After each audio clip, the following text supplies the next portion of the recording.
Round and around and around and around and around and around and around and around.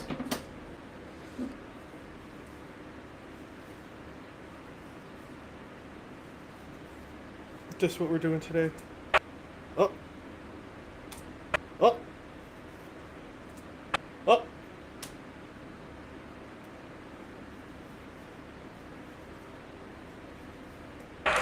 USA! USA! Cringe. Cringe. Cringe. Cringe. Cringe. USA! Do not play the copyright music, please. Yeah, you all can see over me? Yes. She's short. Just making sure that. Well, good afternoon, everybody. It is noon, right? Listen, 6 months ago to the day, I spoke on the House floor about my optimism for America's future. I was optimistic because the American people gave Republicans a historic opportunity, an opportunity to enact the largest tax cut in American history. Yeah, who's going to benefit from it? Secure our borders and unleash American energy. An opportunity to put America first again.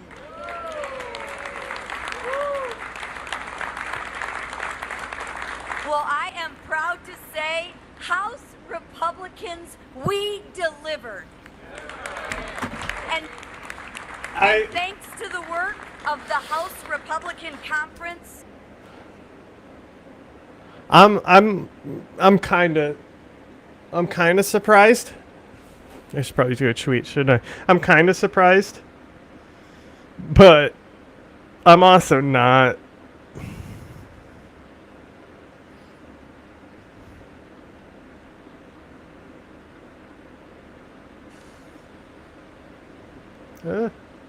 No, give me the page. I need to make a link. Hello. Okay. No, give me the page. There's me complaining to my phone.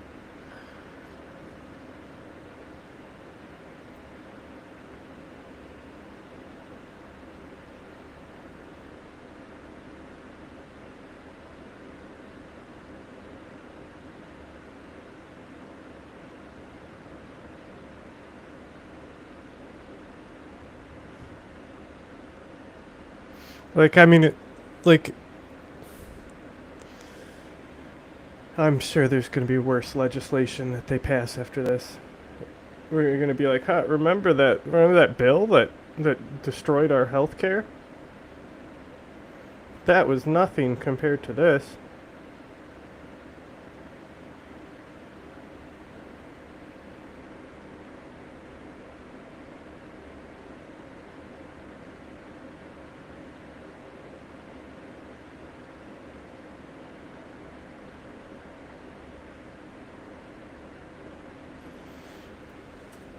and our president, President Donald J. Trump, Americans have certainty. They will keep more money in their pockets and have the safety and security that they deserve. House Republicans remained unified. No one thought we could do it. Everybody doubted us, didn't they, Mr. Speaker? Wow. Right? They doubted It's us. almost like, something that you could, bring together and make it, really strong. Like a, what are those things called? A fascist. But here we are again. Mr. Whip, what are we, 6-0? Nobody in this room doubted us. No, nobody here doubted us. But we are unified. We delivered on our promises to the American people. No taxes on tip. No taxes on overtime. Tax relief to seniors. Enhanced child care tax credits. We're going to have a elimination Soviet of monument the death tax. garden.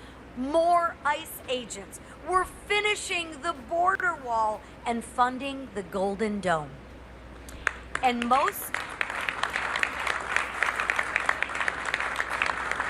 for all the fear-mongering that goes out there from the Democrats, we actually secured Medicaid for those who need it most. Vulnerable Americans, pregnant women, and the disabled. Compared to the Democrats who would rather give Medicaid to illegal aliens and MS-13 members. Democrats are fear-mongering because they have no vision, no plan, and no leader. Hey, But guess what? what if we have gave a leader, everyone and our leader Medicaid is President Donald Trump. and Medicare? And lastly, Well, that'd be cool. let's could do not that. forget that actual fiscal sanity is being restored. Because of our work, the One Big Beautiful Bill Act is headed to the president's desk for signature. And today marks the end of the waste, the fraud, and the abuse of American taxpayers' dollars. It marks the end of higher gas prices, the end of higher energy costs and higher grocery bills. And because of the One Big Beautiful Bill Act, Joe Biden's border crisis is over.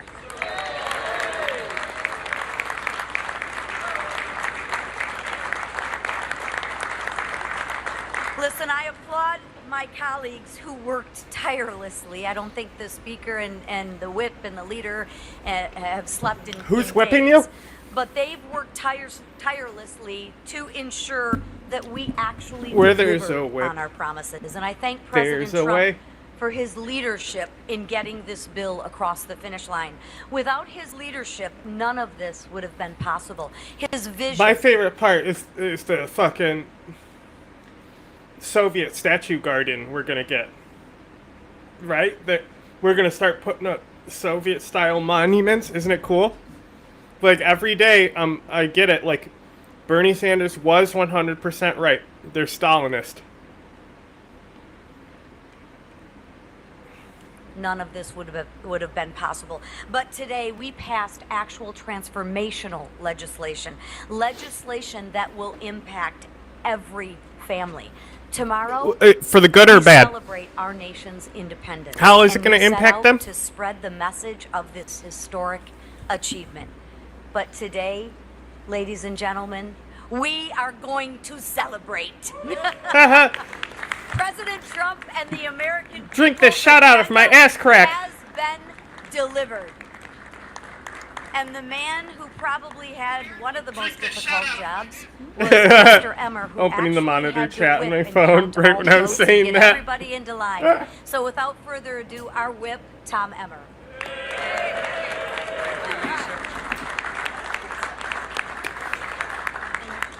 You know, Mr. Speaker, Who's they he gonna always whip? complain about such a small majority, but for us old hockey players, it's just fewer numbers to count. It works out much better. On November 5th, Americans elected a Republican House, a Republican Senate, and a Republican President with a mandate for change, a mandate to undo the failed policies of the last 4 years and to deliver on President Donald J. Trump's America First agenda. Today, we're all proud to report that by passing our One Big Beautiful Bill and sending it to President Trump's desk to be signed into law, we are fulfilling that mandate. This is a once-in-a-generation piece of legislation that secures our border, unleashes American good energy, memory for allows faces. families to keep more of their hard-earned We're closed taxpayer right dollars now. in their pockets. Oh my God. Cuts, waste, fraud, I love her. and abuse in government programs like SNAP and Medicaid, modernizes our air traffic control system, strengthens our national defense, and so much more. All while implementing the largest cut in mandatory spending in our history. To put it simply, this bill is President Trump's Make America Great Again agenda being codified into law. From Minnesota to Texas and Maine to California, there are wins in this legislation for every single American. And I couldn't be more proud to be part of the Republican team that got this thing across the finish line. I want to say thank you to our Speaker, Mike Johnson. Boo!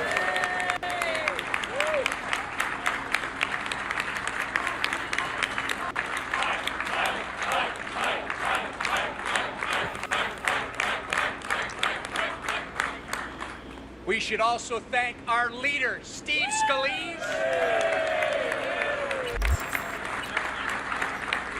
It's crazy. Imagine being like, And while she won't evil, tell you you what know? she's doing, we got to give a big thank you to our conference chair, Lisa McClain. hey, I'm walking here. I want to thank the chairman of all our committees that worked Oh, you on want a the burrito, sir? reconciliation Got you. instructions for doing all the hard work behind the scenes of putting this bill together. And most importantly, and people who know me I wanna know look that up it's real about quick. the team. I want to thank How many the quick members hacks does of our it take House to get Republican max Conference level of for what's it called? uniting as a team and getting this thing done. Netrunner.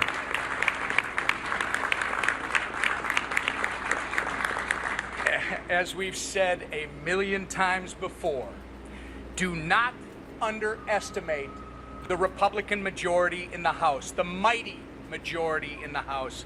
This legislative process may not always look pretty, and there will always be many tough fights, but one thing is certain: we will always deliver on our promises to the American people. With that, I turn it over to our great leader, Mr. Scalise.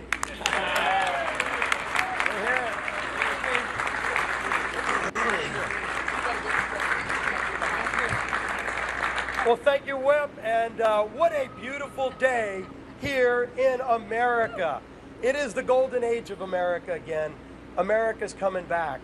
And I tell you, a lot of people wrote this bill off for dead. I can't see anything Nobody said it would be that says easy. how But many you know what? quick hacks you We come actually here need. But it's to do easy things.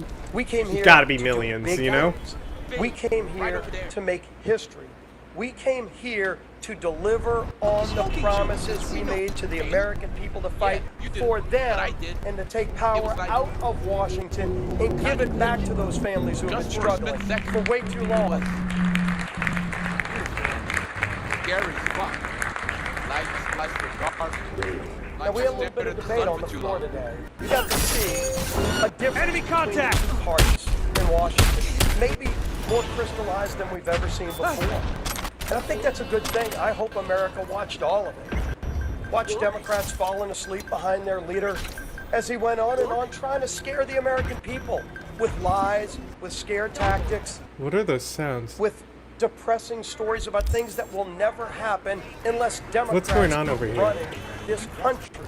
But the American people said, we will not live in fear. The fuck we are is not happening? a country of fear. We're a country of hope. We're a country of optimism. What We're the a fuck is country happening? That believes our brightest days are ahead, and they elected Republicans to deliver on those brighter days. This is the game y'all be hyping? What is this? And I think maybe their leader wanted to speak for hours and hours and break records because they wanted to stand in the way of history. But history is not going to be denied. We were elected with a purpose. Did they Donald finally Trump figure out how to ran drive, all or around they this crashed country. He around the looked to swing corner? States that they said Republicans could never win. And he didn't give different messages to different places. A lot of us traveled with the president. And the one thing you can say about Donald Trump is it doesn't matter where he went. He absolutely will ask you for a road dome. And we'll give it to him every time, let me tell you. 15-minute long speech because President Trump speaks from the heart. President Trump expanded our base. It wasn't just the typical Republican voters. I guess It that's was better people than of speaking all from walks the of butt. life. People who had given up on Washington because Washington gave up on them, and they finally saw a leader who was willing to fight for the hardworking people of this country. That's who Donald Trump has always been. Yep. And all the people that knock Donald Trump ignore McDonald one Trump? fact. There is no better, more passionate fighter for America Road dome and is its the way hope to and Nirvana. promise than Donald J. Trump. Stalinist party, bro. And President This doesn't Trump said happen at with every anyone stop, else. If you elect me, if you give me a Republican House and a Republican Senate, these are the things I will do. It was kind of historic in a lot of ways. It should be commonplace that a presidential candidate runs on specific things and then Already have delivers this hacked? on every Oh, single I just thing he can't ran on. hack it, yeah, He said, okay. I'm to secure America's border. His opponents said they were going to keep the border open. He said, I'm going to actually make our country energy independent again and end the war, the attack on American energy that we've seen for 4 years, crush jobs, crush the economy, force families to pay too much for gasoline, and embolden the enemies of our nation like Russia, Iran, and Not others. y'all, though. And those days are over with this. You don't fucking bolden beautiful bill. the enemies, right? And President Trump said a lot of other things, What is it? This? but what American people knew Hello. about not What's up, only baby? electing Donald Trump, but about keeping this House over majority and here? about electing a Republican Senate, Ah. is that they said, we're going to entrust this group of people to go and be different and to deliver on those promises. What? And Are we the- is work that a- through all the historic things pipe in this cutter? wonderful, beautiful bill. The wins for Like, hard who's doing kinky shit over win here? after win after win. It's delivering on those promises. We are going to see economic growth. When Donald Trump signs this bill tomorrow on America's You're right. birthday, the independence of our nation, It's almost you will like I've start been seeing continuously historic growth saying like we've this. never seen before. I've been proud to work on a lot of important pieces of legislation. There is But not one group until of people, Stalin gave me this bill, and there is not one I really bigger didn't know piece of what it was like to legislation govern. that will deliver Wow. more great benefits for the hardworking families who have been struggling in this country. than Long this one live big, Stalin. beautiful bill. There's a reason it was hard. There's a reason that it wasn't 2 committees like Tax Cuts and Jobs Act. It was 11 committees involved. Historic. We made Hey. great historic reforms in education What's going on in policy. there? First ever repeal Stop. of You a can't second even, like, amendment touch the tax back of in the history controller. of our country. I don't know who A designed the constitutional PS4 right controller, being taxed, but they should be fired. this bill. You've heard about a lot of the other provisions. One of the things you didn't hear about is school choice. Federal school Not a choice for real the first thing. time ever. It's So just a low-income talking families point will you guys a have been recycling forever opportunity now. to get their kids out of failing schools. Every Democrat voted against all of those things. And they're going to have to explain that. Once the lies and the hot air and the long-winded speeches are over, people are going to go, I'm better off today now that this bill's signed into law and all the things you said didn't happen. But the great things that Donald Trump and this Republican majority promised did. And that's the testament to the non-ending hard work of this group of people. Oh, yeah? And I will tell you, I've worked a lot alongside a lot of leaders. And I've been blessed to be a part of leadership. Why don't you fund the funding Majorities, schools? mostly. Listen.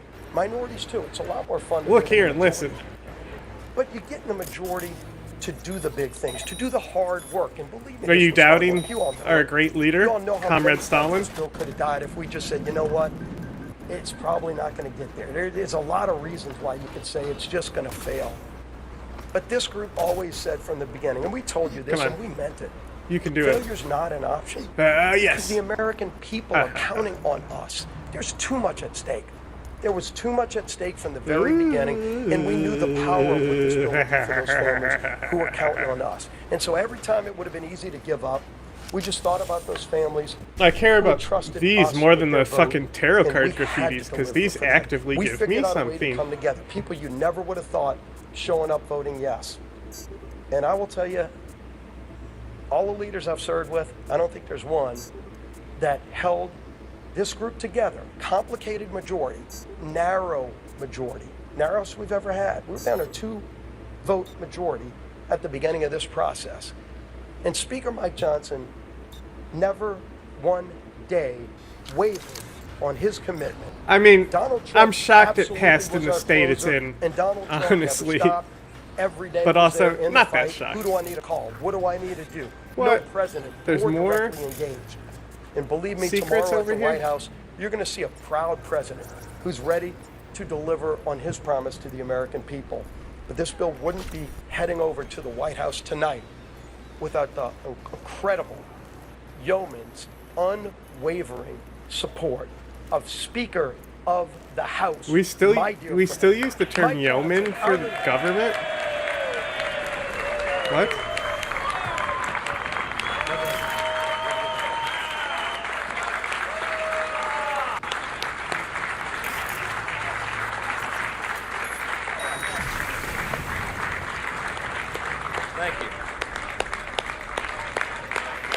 Thank you. Thank you. The other day I was masturbating with my son, and I thought, you know what? This is the vote tally card. We're going to frame this one, okay? 218, 214. Cringe. Listen, I'm not going to give you a long speech. A lot has been said today, and these people are exhausted. What is this? A couple of us quite literally haven't slept in 2 days, so I'm a danger to myself and others right now. I'm not going to speak up about But I always this. am. I mean, many of you have asked me this question in the hall over the last couple of days. But when it looked like that we might actually call me deliver this thing, Grabbing this Mike. morning, how did you? 'Cause I'm always what, grabbing. What kept you going? Why did you? why did you think this was possible? You guys made an audacious plan. You brought the most comprehensive, complicated piece of legislation, probably, arguably in the top 2 or 3 in the history of the Congress, with the smallest margin in U.S. history, which we had for a big chunk of the first 100 days. And you put this audacious timeline. You said you were going to pass it out of the House by Memorial Day. I mean, some of you openly laughed at me when I said that back in early February. And then we said we would get it done by July 4th. We beat Memorial Day by 4 days, and we got this one done a day early. I just want to point out, okay?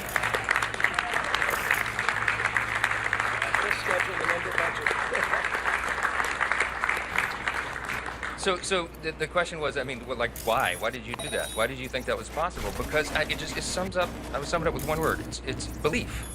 Okay. He should have said faith. For what we wanted to do. That way he would invoke Trump as God. The election cycle last fall, that we were going to be given this great blessing of unified government. That we would have the White House and the Senate and the House aligned in alignment, unified government, and we did not want to waste that opportunity because we understand the history that comes along with it, the opportunity that we could do for the country, and we believe that we would have that chance. And then I believe in the people that are standing here. Just messing up everyone's I believe in games this as they group, go every by. single one of them individually. Some of them are more fun to deal with than others, you know. I mean that with the greatest level of respect. I love every single one of my colleagues. You know, even the ones I got to spend the more time with, right? Because everybody's here, their motive is right, their heart is right. They're trying to do right for their constituents. They're trying to serve the greatest nation in the history of the world that we're going to celebrate tomorrow. We don't take that lightly. We're going to do shots off Janet's asshole. And I know what they bring to the table, and I get up every day excited because I know We call her them are going to Janet, bring that to the table, and they're gonna office serve slut. their constituents. You could not have a greater group of public servants than the people standing in this room right here. They would give their all for this country, and man, that's what the framers intended when they put this is romantic nationalism. I believed in the group. George Washington would have believe loved in how America. big Trump's penis I believe is, in guys. a great nation. The founding fathers would want us to tell you how big, truly big, his penis is. I'm gonna say this very simply, and everybody here would articulate it in their own way. We had a tough 4 years before this last election cycle. America we were in deep trouble. And we knew that if we won, and we believed we would, we knew that if we got unified government, we'd have to quite literally fix every area of public policy.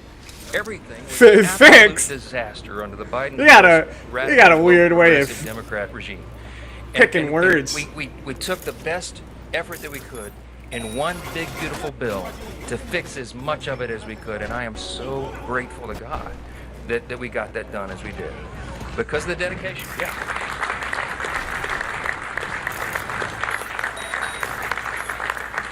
Lastly, it's no secret, I do believe in God. I believe in that motto that's up that I referenced in the floor speech a while ago. I believe that is what has made our nation the greatest in the history of the world.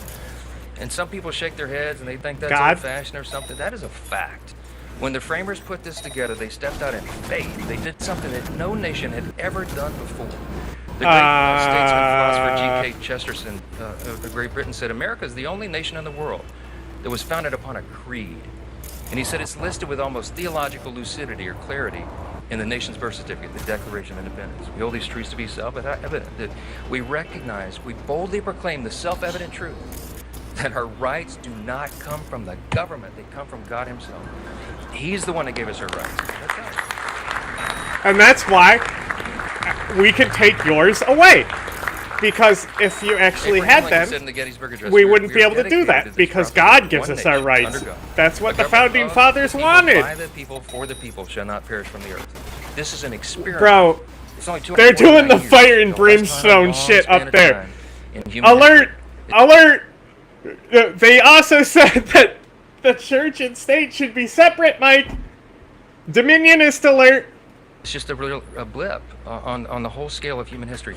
It is up to us to save it. It's up to the duly elected representatives of the people to come here and represent.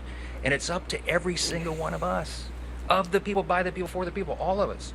So you got to be engaged, and we got to pass this along to the next generation. Reagan reminded us, freedom's not inherited in the bloodstream. It's got to be protected. It's got to be fought for. It's got to be taught to the next generation, so that they will have the same liberty, opportunity, and security that we have all known and too often take it for granted. So I just want to say, we're going to get to the main event here. We're about to sign this bill and get it over to the White House, okay?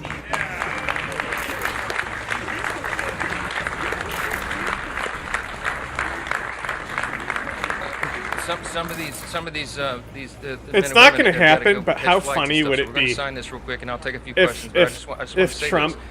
Do not take said, for "I'm not granted going to sign it"? what we have been given, this grand experiment in self-governance. It has things like a statue guard, and it's ridiculous. God bless you. Thanks for being here.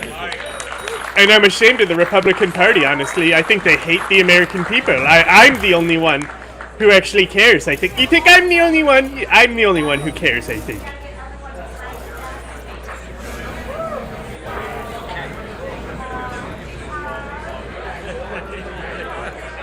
Run it. Oops, punched my mic. That's the coolest.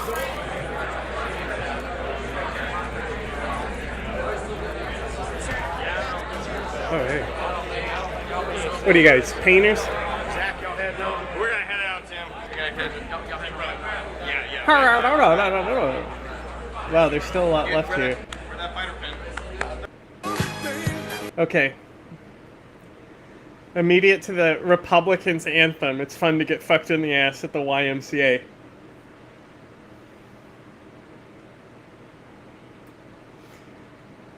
I said, young man, come give me that ass.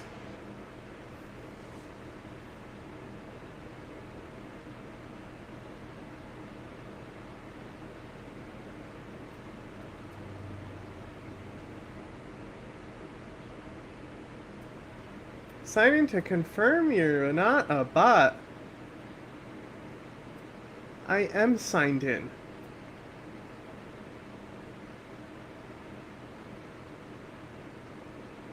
What the fuck is happening right now?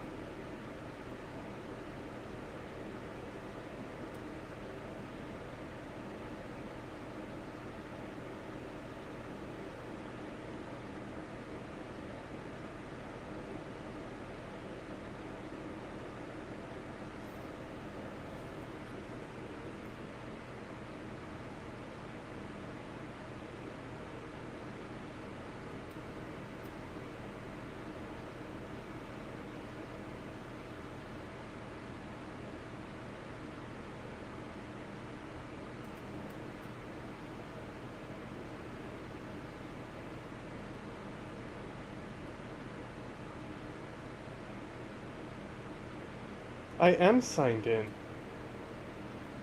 Signed in? To prove you're not a bot. I am signed in.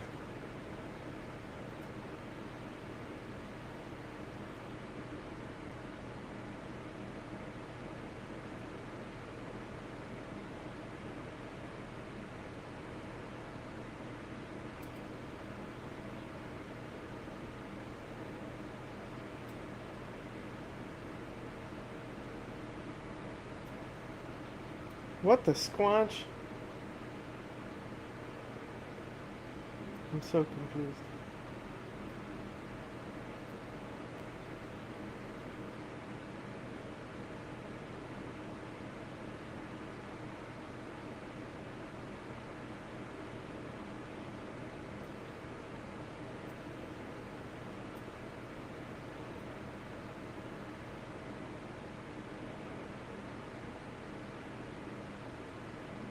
It has something to do with the ad blocker that just got an update.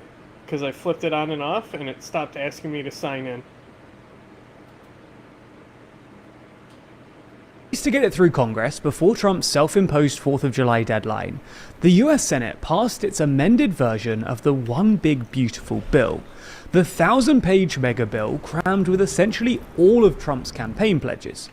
The original version of this bill, which was narrowly passed by the House of Representatives in May, was already pretty controversial, even among Republicans, largely because of its impact on the national debt.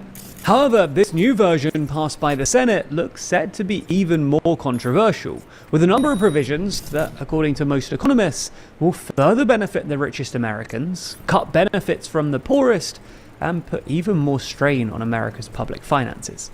So in this video, we're going to take a look at this new version of the BBB, why it looks arguably worse, and whether Trump will be able to force it through Congress.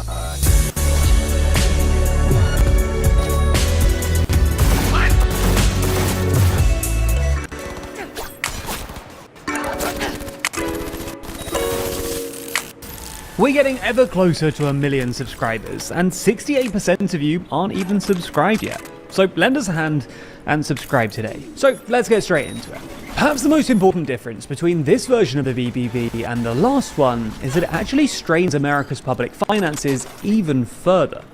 The original version of the BBB, passed in May, was already pretty expensive. The nonpartisan committee for a responsible federal budget, for instance, estimated that it would add $2.4 trillion to the national debt over the next 10 years, and that's excluding increased debt servicing costs. And that's largely thanks to the costs of extending Trump's 2017 tax cuts, which were due to expire over the next couple of years. While pinning down precise figures for the Senate version is difficult because so many amendments have been thrown around and the final version only passed about 24 hours ago, both the Congressional Budget Office and Committee for a Responsible Federal Budget have previously estimated that it would add an additional $800 billion to the national debt over the next 10 years, and that's on top of the $2.4 trillion from the original bill. This will take the US debt to GDP ratio up to 150%, one of the highest in the world. This is largely because the Senate version has pared back certain spending cuts that were spooking Senate Republicans, including to rural hospitals and farming, and because the Senate version includes a couple of further tax cuts, mostly centered around state and local tax or SALT deductions. For context, the SALT deduction allows taxpayers to deduct certain taxes paid to state and local governments from their federal taxable income. The specifics are pretty complicated, but the TLDR is that this generally benefits rich people in high-tax states, like New York or California, and it's currently capped at $10,000 per year per household. But the House version of the BBB wants to raise this to $40,000 for households earning less than $500,000 a year, which would basically benefit those earning between $150,000 and $500,000. But the Senate version goes even further and protects a series of workarounds that allow rich people to avoid the cap altogether, thus avoiding paying hundreds of thousands of dollars in federal taxes. All in all, the Senate's version of the BBB will cost the bottom 20% of taxpayers an average of $560 a year, but it will give an average boost of $6,055 to those on the top end, according to analysis by Yale's Budget Lab, a cost which will be funded with yet more debt. While the White House will argue that at least some of this new debt should be offset by new tariff revenues, this would still imply that the US is continuing to run deficits of at least 6% of GDP for the foreseeable future. And that's before you... So, looks like we found the last honest cop in this city. Her name's No. Anna Hamill, and whatever she's investigating, it's made her a lot of enemies. She'd do best to cut it out if you catch my drift. Okay, look, I know how it sounds, but somebody would have taken this gig anyway, right? I don't know. Maybe there's an angle you can play here.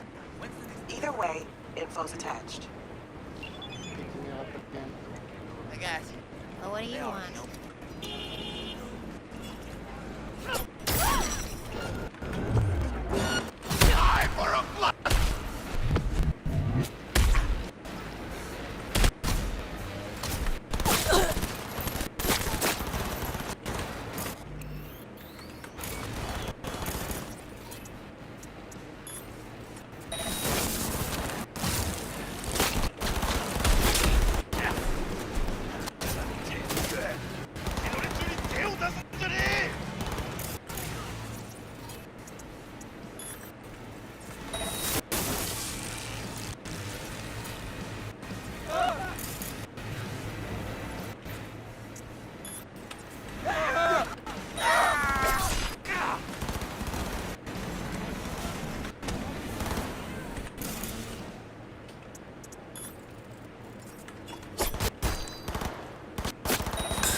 even take into account the negative impact that most economists expect tariffs to have on GDP growth.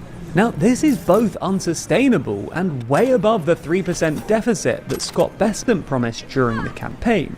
It's also restarted an ongoing feud between Trump and Elon Musk, who's taken to X to attack the bill's fiscal implications, and again threatened to create a New America party or fund primary challenges against Republicans who vote for He's the a bill. Trotskyist. Now, to offset some of these costs, the updated BBB also includes more cuts to welfare spending.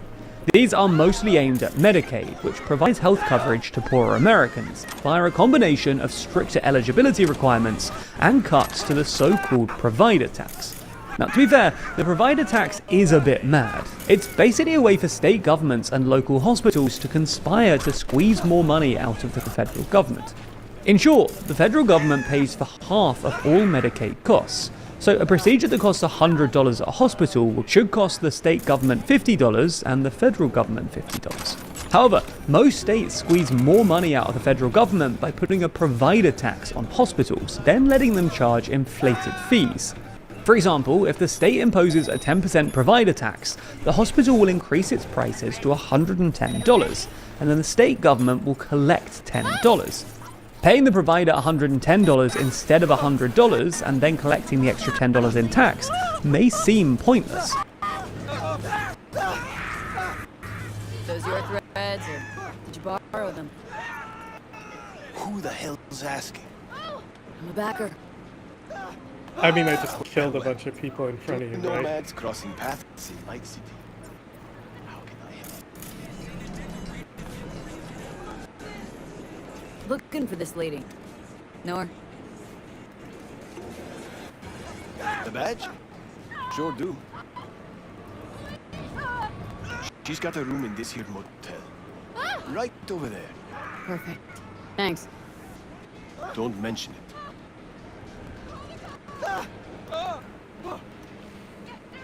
Okay, I'm gonna play this video. I gotta refresh the tab because my audio's cracking.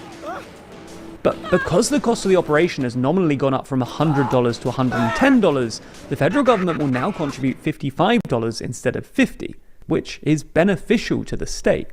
Now, the new version of the BBB will incrementally reduce the allowable provider tax to 3.5%, down from 6% in the House bill, with the drawdown beginning in 2028.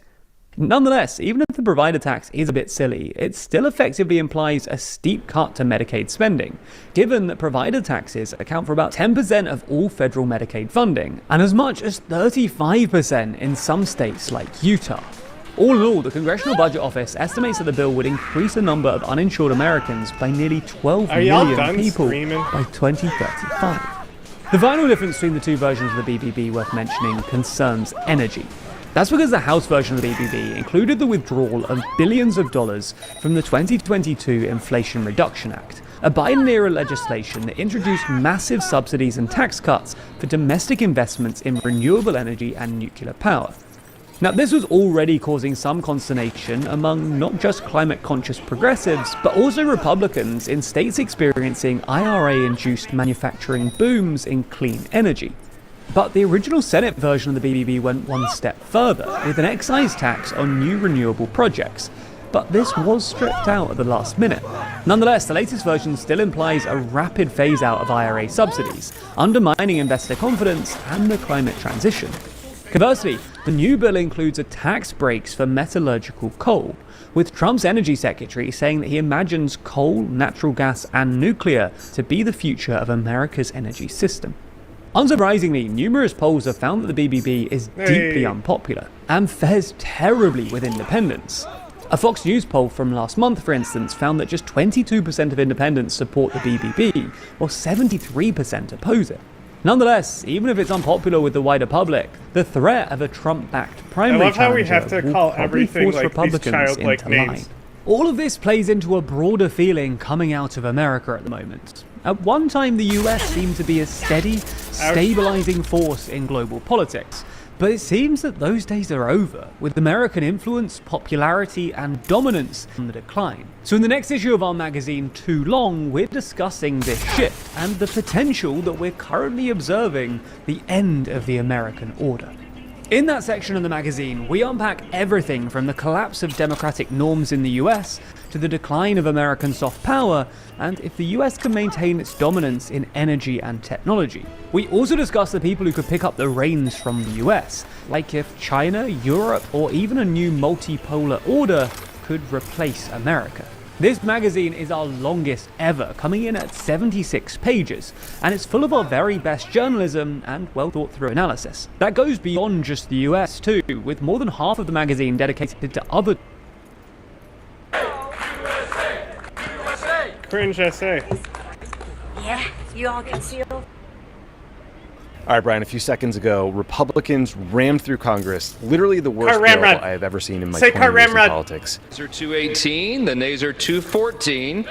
The motion is adopted. I can't remember ever being this angry, and all I can think about now is how do we make these guys pay a political price? I am the This episode most of Liberal triggered Tears is brought lib to you by PDS. that's ever been triggered. West Nebraska, where the CEO of a community hospital came out and said, quote, "Unfortunately, the current financial environment driven by anticipated federal budget cuts to Medicaid has made it impossible for us to continue operating all of our services, many of which have faced significant financial challenges for years." And so already, even in anticipation of this bill being passed, we're seeing one hospital close down, and there's reporting that as many as 300 rural hospitals can close down as the result of this. So if the Republicans think that they're going to be able to do what they always do, which is just to kind of pass this thing under the cloak of darkness and skate by, and there's some provisions that won't take effect for a few years, this ain't it. Yeah. Like, this is a whole different ballgame where we are going to see the consequences of this play themselves out immediately, and a lot of them are happening in districts where Republicans are in control right now. This district, for example, the clinic that I'm speaking about, this is in Curtis, Nebraska. It's in Nebraska's 3rd congressional district. A Republican represents that district. And whereas that district may certainly be more conservative, there are dozens of Republican lawmakers who represent districts where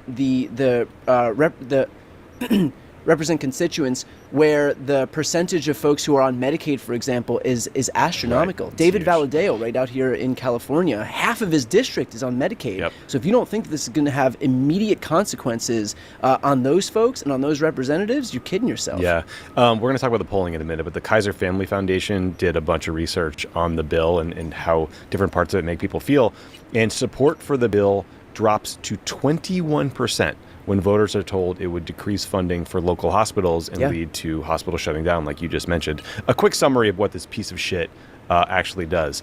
So up to 17 million people will lose access to healthcare. That breaks down to about 10 to 12 million people through Medicaid cuts, and millions more through will lose access to insurance through the Affordable Care Act, and then the rural hospitals will shut down. Millions of poor people will lose access to food assistance. The richest people in the country get a huge tax cut. The total cost of the tax cut is estimated to be at least $3.7 trillion over 10 years, but some say it could cost up to $5 trillion, and the majority of that tax cut goes to the people with the highest incomes. Our debt will explode by $5 trillion, maybe $6 trillion. The Cato Institute, a conservative organization, just reported that they think the bill will lead to $6 trillion more in debt. It's going to cripple renewable energy. It funnels about $75 billion to ICE to build more mega prisons and send more, masked thugs to our streets to beat up people. But besides that, it's a great piece of legislation. Yeah, other than that, Mrs. Lincoln, how was the play? Yeah, exactly. This would, to your last point, this would turn ICE into it would be the 16th biggest military in the world just by the size of its funding. It would have a budget that's bigger than the full military of Italy, Israel, Netherlands, Brazil, and Switzerland. Wow. And so, and to your exact point, we've seen what ICE is doing with that money, how they're just sending masked, jackbooted thugs all across the country to pluck off people that are standing outside of Home Depots, those hardened criminals who are waiting to just do work. Day laborers who are looking to do work to keep our economy functioning. These are the people who are picking our food, who are making our food, who are building our houses. That's what gets all this funding, to the detriment of healthcare for 17 million Americans, meals for 18 million kids, and hospitals in 300 different communities. Yeah. So the bill is extremely unpopular. I mean, the data I've seen ranges from it being 19 points underwater to 29 points underwater. Yeah. Even Fox News had the bill at 21 points underwater. So it's extremely unpopular. But there will be a huge messaging fight around it, and Democrats need to get in the game here. Because you're going to definitely win the messaging fight this time. Polling that found that nearly half of Americans haven't heard anything about the big, beautiful bill, and only 8% of all Americans named Medicaid cuts as the detail of the bill that they have heard about. So we have a huge job to do in terms of educating people. Yeah, and I think the one of the more insidious aspects of this bill is a lot of these provisions either don't take effect until a couple of years from now, knowing full well that by the time they take effect, I mean, our memories are so short, politics moves so quickly, the Republicans will be able to say, like, oh, now that the consequences of this bill are taking effect in 2029, for example, let's say Trump isn't in office anymore, which is a big question mark at this point, because who knows what stunts they're going to try to pull. But let's say, you know, Trump is out of office, and then suddenly the consequences of Trump's own bill start to take effect. Republicans are going to come out and say, hey, don't you miss when Donald Trump was in office? Because this didn't happen when Trump was in office. Exactly. Ignoring the fact that the only reason these consequences are taking place is because of Trump himself, is because of these Republicans themselves. And on the flip side of that, there are some smaller provisions that Republicans were able to put in so that they can tout them, like no taxes on overtime and no taxes on tips. Yeah. But they're capped. The no taxes on tips is capped at $25,000. Not exactly huge upside here, and no taxes on overtime is capped at $12,500. So again, these are not big numbers. And they only last 2 years, and then the programs go away. Right. So it's just crumbs that were thrown so that they can be able to say, hey, that's what this bill does, while ignoring the fact that, you know, this is just some minute part of the bill that has very quick expiration, really to give cover to a Republican Party that's looking to take Medicaid away, that's looking to take health care, food assistance away, and heap tons of money onto ICE and the wealthy. Yeah, and look, what it does is provide, you know, a huge tax cut to people who get their income through S corps, or there's a huge tax cut for it eliminates estate taxes for single filers worth up to $15 million, and married couples worth $30 million. So extremely wealthy people can just pass all of their wealth down to their kids tax-free. And Fox News will talk about this. Republicans will talk about this and say, hey, the communist Marxist Democrats are trying to take your money away when you die. They're trying to impose a death tax on you. They are talking to people who are worth $15 million, who are leaving $15 million or more to the next generation. How many people fall into that category? Very, very, very few. Yeah, this bill overwhelmingly helps not just the 1%, but the 0.1% of this country. So, Brian, one of the things that is just on a personal level so infuriating and hypocritical about the bill is that for decades, Republicans have claimed to care about spending and deficits and debt. Here are a few examples. The number one. Give me a name. Anna, drop this investigation. It's in your best interest. That a threat? I'd remind you. Stop! Not one more fucking step! Hey, easy. I just want to help. Help? Phonic implant. Stop! Not one more. Okay, lady. Audio's still cracking. Give me 1 sec. Threat to our nation right now is our debt. It's not China, Russia, Iran, or North Korea. It's the debt. The national security risk we have right now is our national debt. You know, America's still the greatest country in the world. But it won't be for much longer if we don't solve the debt problem we have. And we're running out of time to act. Shut up, bitch! Marco Rubio in 2011. Great job, Marco. Little but, bitch this show. is supposed to be part of their That's political what we identity, call right? 'em. Like the Tea Party, the Freedom Caucus. Now they're ramming maybe $6 trillion worth of spending on through Congress on a party line vote. Yeah, it's like and they're so full of shit. And this is after they already own 25% of all debt accrued because of the $7.8 trillion they added during Trump's first term to do the exact same thing, where they were giving themselves a tax cut. Fucking. I fucking knew it! Robert Kowalski and Bill Adams! Motherfuckers! Let it go. It's not worth it. Yeah. Know what?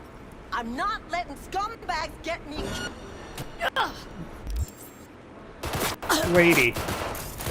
Lady. How? Why would you do that? Calm down. Listen, lady.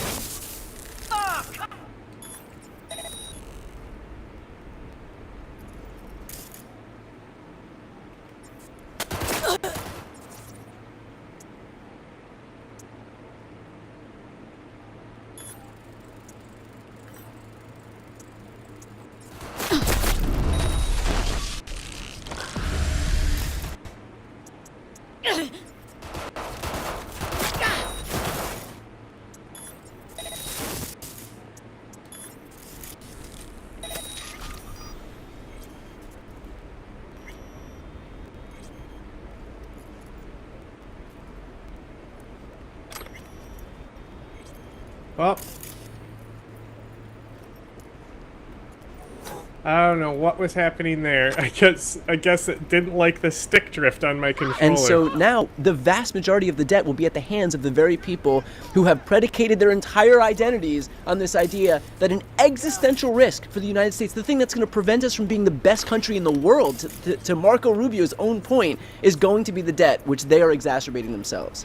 We got to make sure people know about this. Please, one way to do it, like, share, send this video around, comment on it. Like, we just got to, more people need to understand this, because you're right. Fox Make News is this on about overdrive. you. Republicans Make this want to about make it all you. about the ICE funding and immigration and protecting the border. The And way that's that we're going to true. fix There's- this there's is a if lot you of tell ICE funding. people It's to actually quite subscribe scary to our what the YouTube implications channel. are of creating these massive ICE prisons all over the country. But the real impact is going to be throwing poor people off their health insurance, off of a food assistance, and providing a huge tax cut to the richest people in the world. No, you're exactly right. And I think the onus then falls on us to make sure that everybody knows about this. Republicans will What's be going working on on here? overdrive to only tout the Okay. aspects of this. I think we all know what's about to happen. So what's going on with this guy? He's got like a boot on his head. Watch out, a terrorist!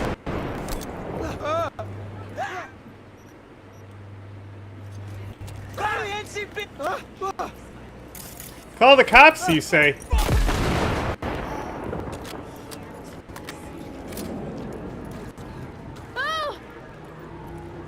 Nobody snitch. Nobody snitch. You saw nothing.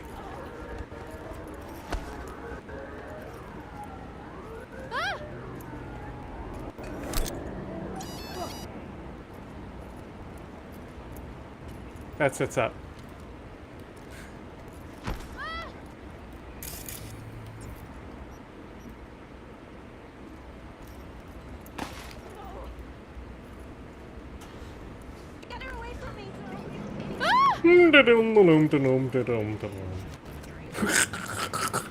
Jesus Christ. I'm scared. The only two people alive are these kids. And this lady is somehow alive and she's stuck on a dead body so she can't run anywhere. Get her away from me. This is the game y'all be hyping.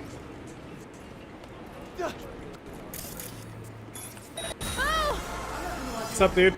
Looking for a change. Come on then. Time to Real take shame about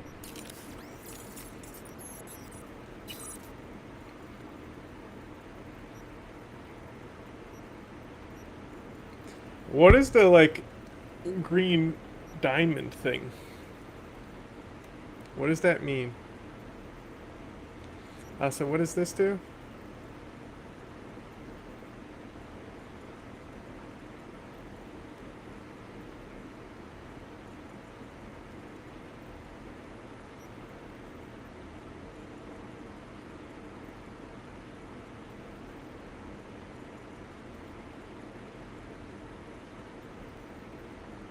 I don't understand what the difference. Oh, some enemies take longer to trace you. What is this one? Quick hack damage. Yeah, that's probably what I want to go with.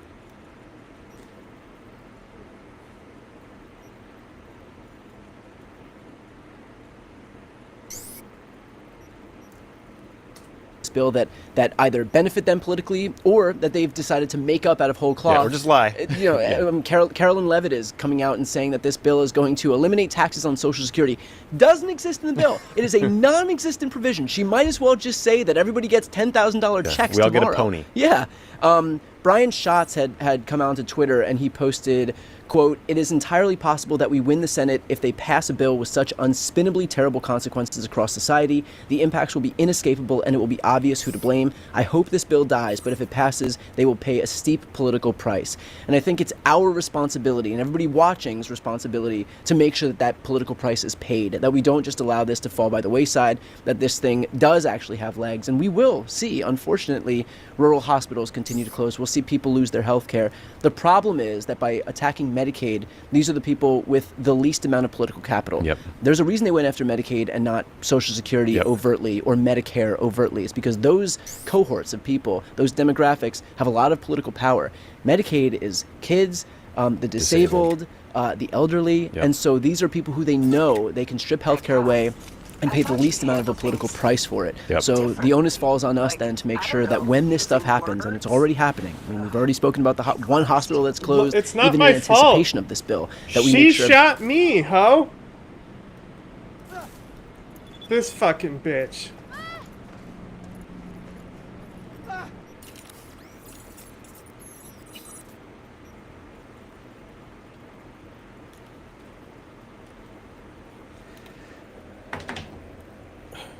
Man, it would be nice to get a controller that didn't disconnect constantly. everybody knows about it, and that this is what the midterms are a referendum on. Yes, it's on us to fight. Guys, the American dream is under attack, and hardworking people like you are being at .com/rank. All right, let's talk about immigration. It's all the Republicans want to talk about. Their new thing is alligator Alcatraz. And they're just Republican fetish for harming immigrants. Yeah. So Alligator Alcatraz, for those who don't know, it's this new immigration center that's being built in the Florida Everglades, about 50 miles west of Miami. When it is finished, it will reportedly be able to hold up to 5,000 people. It's mostly just like warehouses and literal cages. Republicans seem to think it's hilarious that people who might escape from this facility could be eaten by alligators or killed by snakes. And remember, we're not talking about like hardened criminals. I think 10% of people arrested or booked by ICE are accused of violent crimes. These are just people caught up in the immigration system. But here's President Trump speaking annoyingly close to a jet engine, mind you. As he does. Talking about alligator Alcatraz.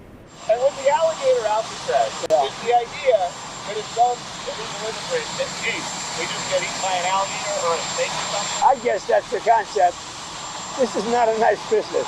I guess that's the concept. If snakes are fast, but alligators are, but we're going to teach them how to run away from an alligator, okay? If they escape prison, how to run away. Don't run in a straight line. Run like this. And you know what? That's Your not chances go true. up about 1%. We learned earlier. Okay? That's a Have a good lie. day. Hilarious, right? The hard part is knowing how to contend with a political party that has lost every semblance of its humanity. Yeah, there's no empathy. There's no humanity. They're just devoid of it completely. And I think it's important to All remember the that they're still operating humanity. under this pretext that all of the people that they're picking up are these hardened criminals, are murderers and rapists. This is something that Trump's been saying. That was the promise. Since he's been saying this stuff since he came down the escalator in 2015. But the reality is, because we've seen these photos and we've seen these videos online, that when you are just stopping these ICE vans outside of Home Depots, when you're going into the fields with these folks who are, by the way, doing jobs that you won't find any Americans doing, working long hours in miserable conditions, making sure that we all have food to eat, when you're watching these people go to construction sites so they can build the houses that we all live in, build the businesses and buildings that we all work in, that these are not the hardened criminals that they themselves are pretending they're going to be. These are just regular people who, in many instances, have been here for years Decades, and years and years. Pay taxes. And even in some kids who instances, serve in the military. Like, Right. these are people who are parts of communities. And Right. They're being terrorized. and even in some instances, they're picking up American citizens. Yeah, they're arresting the picking up wrong legal people. residents. Beating the shit out of them. Right, and so when you recognize that these They are deserve people it. who are functioning and valuable members of our societies, ingrained into our communities, that are being thrown into these concentration camps, basically, where the only way out is to like contend with fucking alligators, it really does put on full display the extent to which the humanity of this political party has just completely disappeared. And again, from a political perspective, it makes it difficult to know how to contend with these people. But I think the onus falls on us, to the earlier point, to make sure that people know what's happening. And that's why I am grateful that we do see these videos showing the reality of the situation, showing what these ICE agents are doing, because otherwise, if you took the Trump administration's word for it, you would think that these are the most dangerous people on earth, when in fact, these are the people busting their asses to do the work in many instances that none of those Trump supporters would ever find themselves doing. Yeah, they're completely full of shit. And for a while, the most high-profile immigration action Trump had was sending 238 men or 260 men to rot in this prison in El Salvador, the Sicote prison. One of them was a guy named Kilmar Abrego Garcia, who lived in Maryland at the time. The administration admits that Abrego Garcia was sent to El Salvador because of an administrative error. So he's now back in the United States because the courts ordered them to return him. The administration is trying to prosecute him. But through that process, Abrego Garcia has filed some legal documents that outline his treatment while he was in El Salvador in this mega prison. Here's some detail from those documents. So when Abrego Garcia arrived, he was told, "Welcome to Socote. Whoever enters here doesn't leave." He was forced to strip naked and was beaten when he didn't put his prison clothes on fast enough. Shortly after he arrived, he was forced to kneel for 9 straight hours. So from 9 p.m. to 6 a.m., he was forced to be on his knees kneeling. And anyone who fell over from exhaustion was then beaten. And during this time, they were denied bathroom access. And Abrego Garcia soiled himself. Over 2 weeks, he lost 31 pounds. And if he ever complained, guards threatened to move him into cells with gang members who Abrego Garcia said you could hear beating each other, and no one went to help them. So clearly, this is torture. And to your point, Brian, I mean, CBS News did an examination of all public records of these 238 men who were sent to El Salvador. 75% of them had no criminal record either in the U.S. or Venezuela or any place else they had lived. Yeah, and I think the important thing to note here is that in light of that, in light of the fact that this is what they're doing with the funding that they have thus far, the fact that they are now getting an infusion of cash thanks to this bill to again make their budget bigger than the entire military budget of a good portion of Western Europe, it goes to show that we're going to see more of this. This is the plan. There is no disincentivization.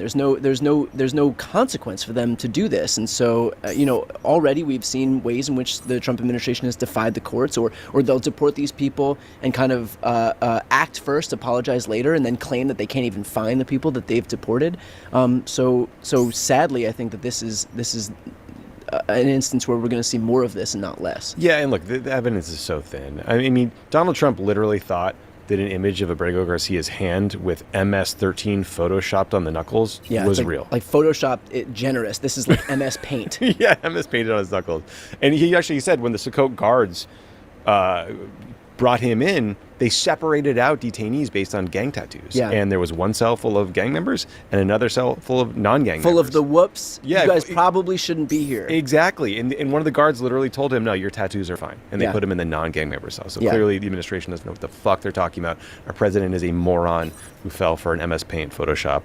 And I've never been more angry at the United States government. So Yeah. we got to stay on it. Talk about what's happening here. Go to votesaveamerica.com to figure out ways to get involved politically. Please subscribe to Brian's channel. Subscribe to Pod Save America on YouTube. We're trying to get good information. We're trying to burn this into motherfucker down. the YouTube algorithm, because currently when you search for political information, Burn the you find system. shitheads like Benny Johnson, who works for TPUSA, Burn the system. bragging about how he bought It's a over. alligator Alcatraz hat. And Yeah. it makes me want to move somewhere. Do something terrible. Yeah, So. I mean, the reality is that for the next year and a half, it is going to be a messaging war where Yes. we have an entire right-wing media ecosystem with no scruples, no shame about spreading straight up fucking lies. And so it's gonna be on folks who are willing to tell the truth about what's happening to get this good information out. And knowing full well that a lot more people are tuning into independent media to get their information, and that's going to shape a lot of these people's worldviews. Yep. And helps like Donald Trump. Helps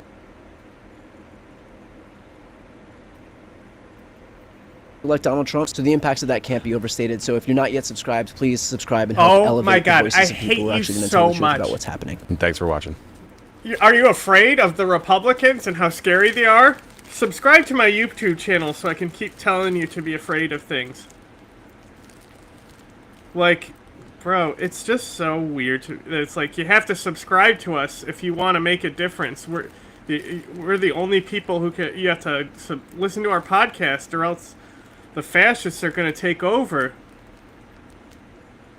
Okay. Well.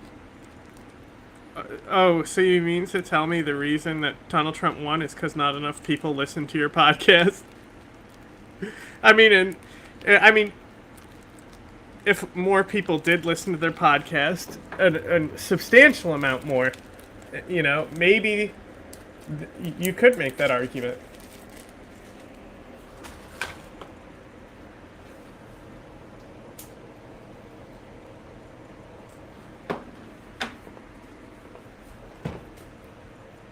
Let's see what auto plays.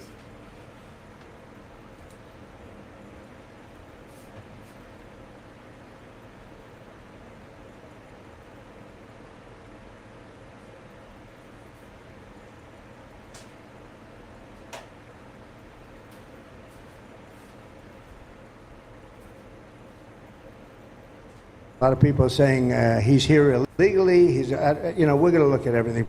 A lot of people are not saying that because it's not true. Racists are saying that because they are racist. Uh-huh. Anyway, we heard that before. Let's see what this bozo has to say about Twitch getting shut down, apparently, huh?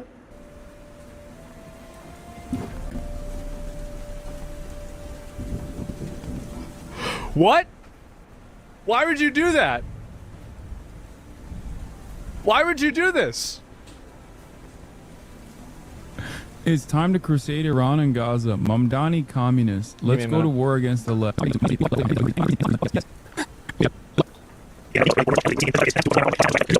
In our sincerity and actually delivering for the very working people. Back up and deliver. Wait, hold up. Self-destructive behavior. It's just fast in our forwarded. sincerity and actually delivering for the very He's got a working people gun? left behind by our politics, compared with what President Trump has been able It's to do. probably not the real. same period of time that I've been What? running has been. He's got a gun out. And tell him the last person who couldn't get my name right, we defeated them, and that's what it's going to. What a tactical error. You should never show that you intend to use lethal force. Bro, isn't this like a BB gun that he's had, and he'll take it out and fucking play with it often? It's like he had to put it away because he kept fucking playing around with it because guns are fun to play with. Am I crazy? On somebody else who would threaten you in any circumstance, because doing so could be used against you later on in the court of law, that you had prior intent to kill. Anything that you could say can limit be your used against you in the argument court for of law. self-defense, and it could make people more sympathetic to the victim. This is a tactical error by Hassan, and it actually makes him more like this is it's dumb. And why would you even do this? It's not even a good idea. It's pre-medication. Yes, exactly. Pre-medication. Should never, ever, ever even imply this. Look like again. Okay, fair enough. So he's as got you a may gun. Hassan has one of the longtime chatters docs the wrong. Wait, what? Oh, you found his account? Today, I will show you 3 ways you can use your smart. Wait, this is the guy? First thing we want to do is download the U2 VPN app, which we can do through the first link in the description.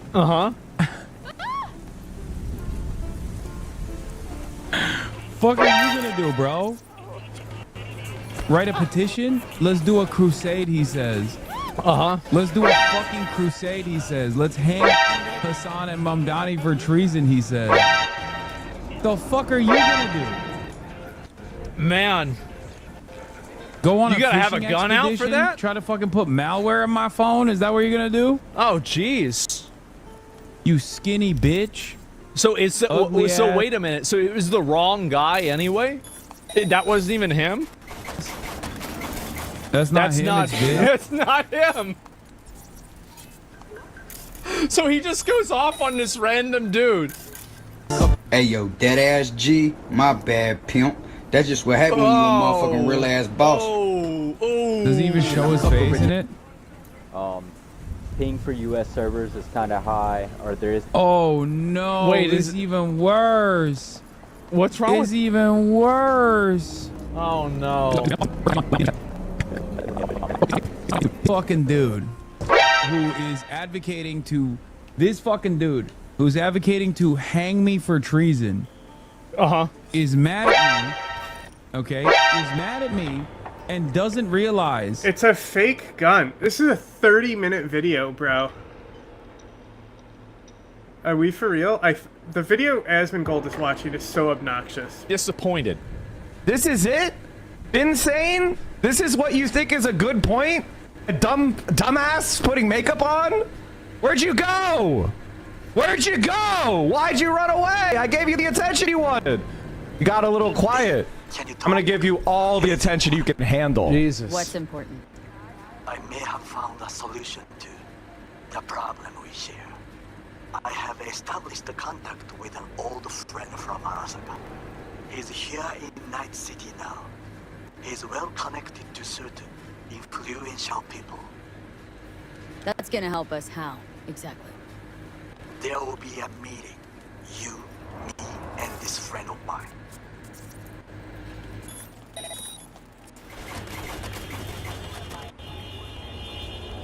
I have little hope that he will be convinced, but it will be a start. Fine. Where's the meet? Japantown. After suns. I am sending you the precise location. I'll see you there. What's up, baby? Need to talk to Evelyn Parker? Not here right now.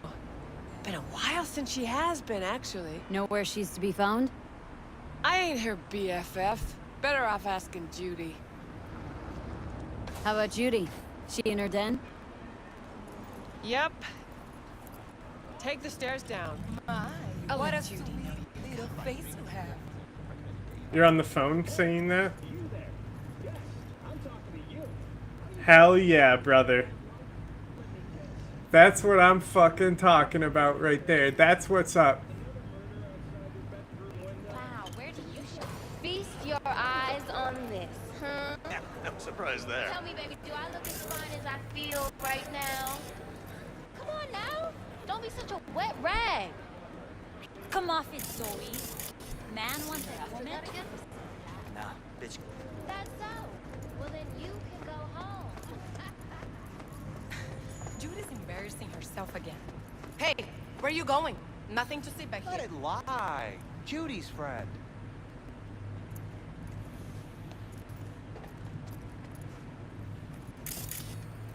Well, I think there is something to see. Like this flamingo.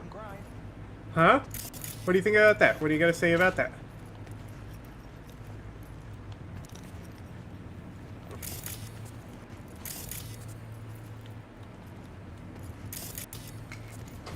Stop telling every joy toy you meet to come here. What the hell am I supposed to do with them all? I don't. Must be our rep. Girls need help, they come here.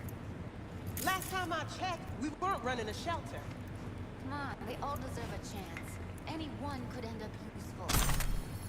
Give it some time. They'll pay for themselves. Hey, chicks can barely take care of themselves.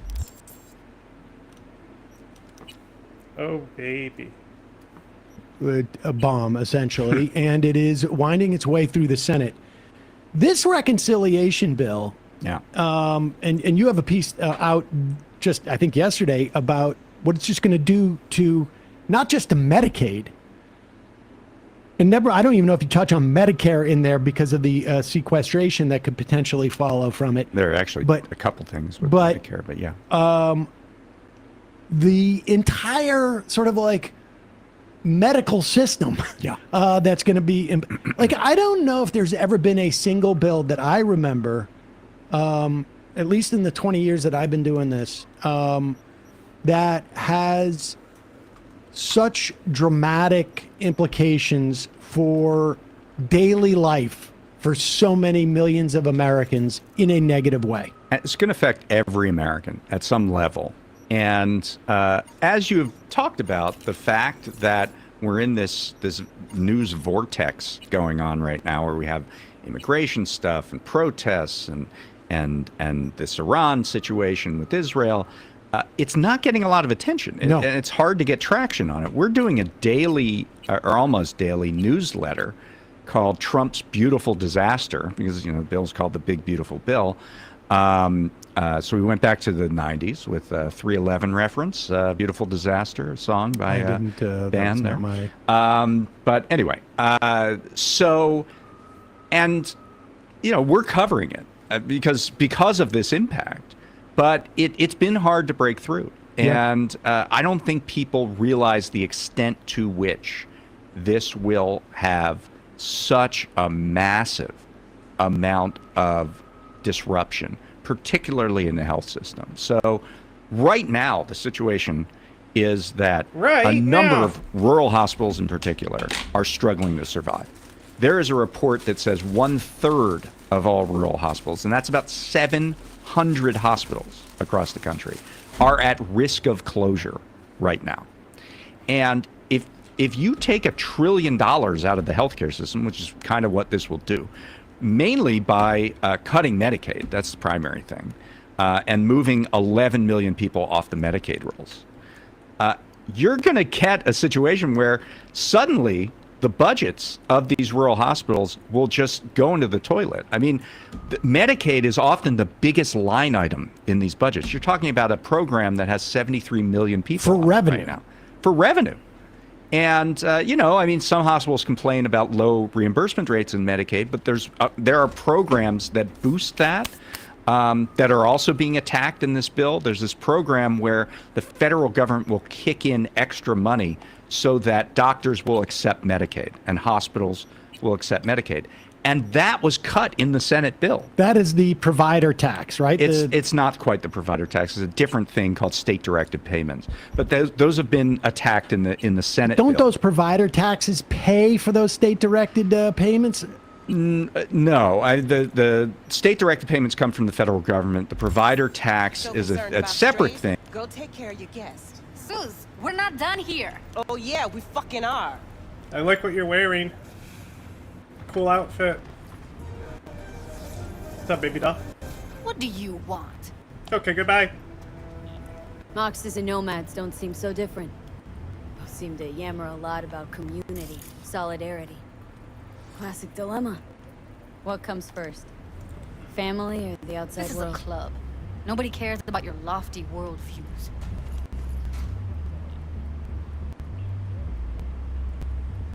Listen, have you seen Evelyn? Need to talk to her. It's important. Why? So you can make her your scapegoat for your train wreck of a heist. Need to find out who she was working for. That's it? That's it. Judy, you don't need to worry. I won't lay a hand on her. Wouldn't make sense. Fine. All right. Evelyn's a doll. Used to work at Clouds. Sig case on my table's got the address. Take it, and once you find Evelyn, give it to her. Oh, Sig case. Oh, cigarettes. Oh. I was like, what?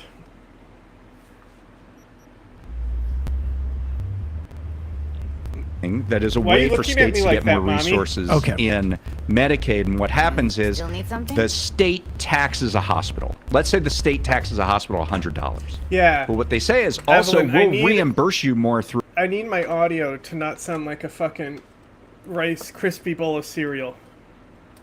our Medicaid program by $100. So the hospital is held harmless. They're paying a tax, but they're getting the money back. But when you increase those rates and the state pays $100, Medicaid is a federal state program. So the federal government is kicking in some of that money. So by doing this circulation, it's a way to get the federal government to pay a little bit more. Right. Okay. And the state direct payments are supplements on top of that. So there's two things going on here, right? And both of those are being cut by the Senate bill in particular. There are other cuts in the House bill. ends up being more egregious It's than the worse. House bill, which is sort of shocking. It's crazy. It's crazy. Just let me know how she's doing. Okay? Give you a call. Okay. Thanks. Thank you, V.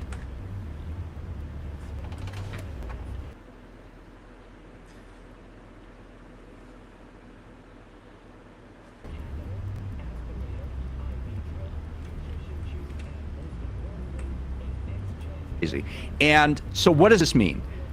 There are hundreds of rural hospitals that are likely to have to close because of what happens in this bill. And what does it mean when a hospital closes? There are sick people in the hospital that have to be moved.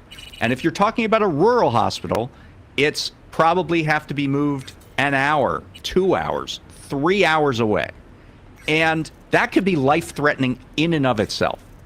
The second part, if you have a rural town, and they lose their hospital, it's an anchor for the community. These are often the biggest employers in that community. You could obliterate an entire town by losing their rural hospital. And then 3, for patients, now the nearest hospital to where I live is 3 hours away. If you have a heart attack, if you have an emergency situation, you might not be able to get to the hospital in time. If you have a loved one that has to stay in a hospital somewhere else, you might have to pay to go to a hotel so you can see your loved one and help them through.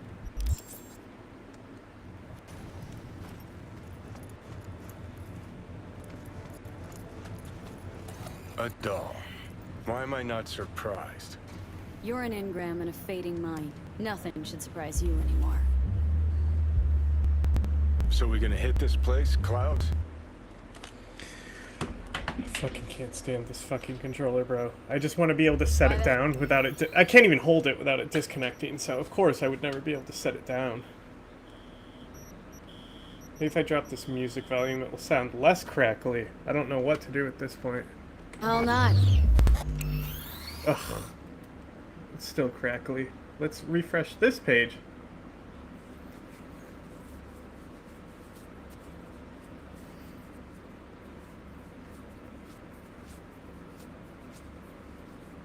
How's it now? Let's find out.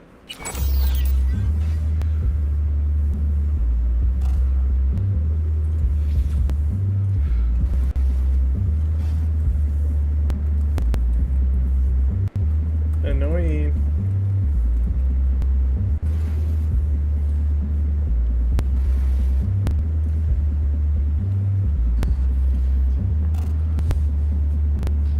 Maybe it's because of fans at this point, and it's just clicking because of the mic input.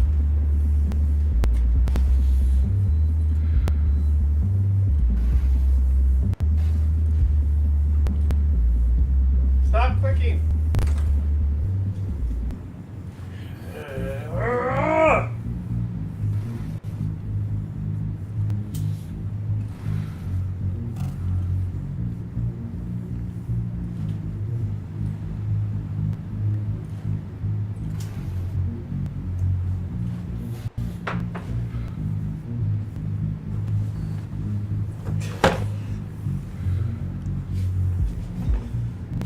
Motherfucker.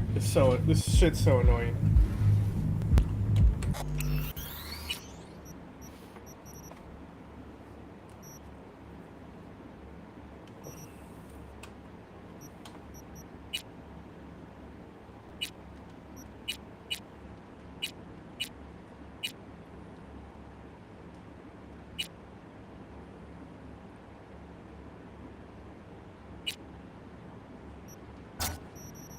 See if this will give us a little more latency.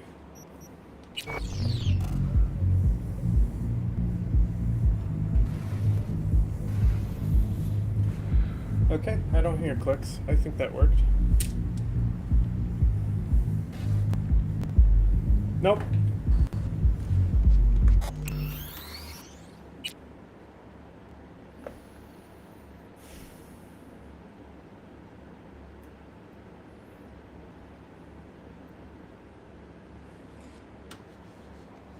I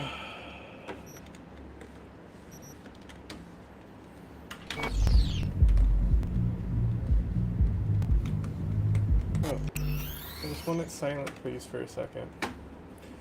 What am I gonna do?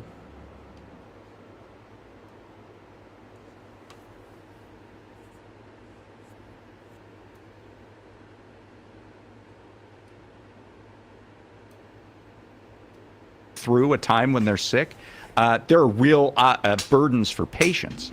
And then think about the burden on the remaining hospitals. So all of a sudden, they're getting patients from a larger area.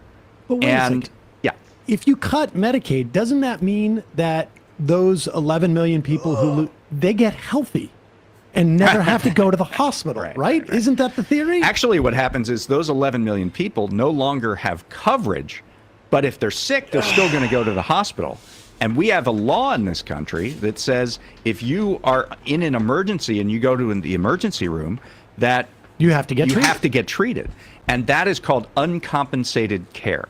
So if that person can't afford it because, they were don't poor have enough to be on health Medicaid and they don't have health insurance, they're going to basically go and get treatment without getting paid. And that's a burden on the hospitals. And then it ends up being a cost that is picked up by private insurance and by essentially the public dole. More by the hospitals, right? Because the hospitals are the one giving the treatment and not getting paid for it. But they pass that. Well, they asked for higher payments, but they might not be able to wrangle higher payments out of the insurance companies. And the other part of this is that more people are going to be coming in, whether they're insured or uninsured.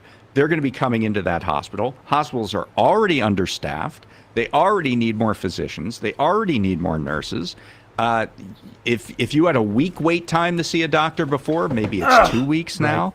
And the healthcare system is very interdependent. If you have something go down in one side of it, the other side's going to be affected. COVID. I mean, we saw how supplies had to be moved within the hospital system. If you have shut down a bunch of public hospitals, like Andrew Cuomo happened to have in the run-up before COVID,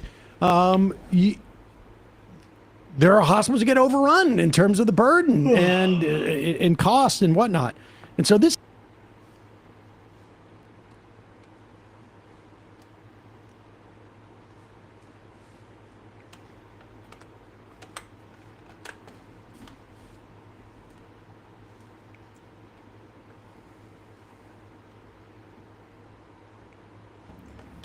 We putting that preset on low.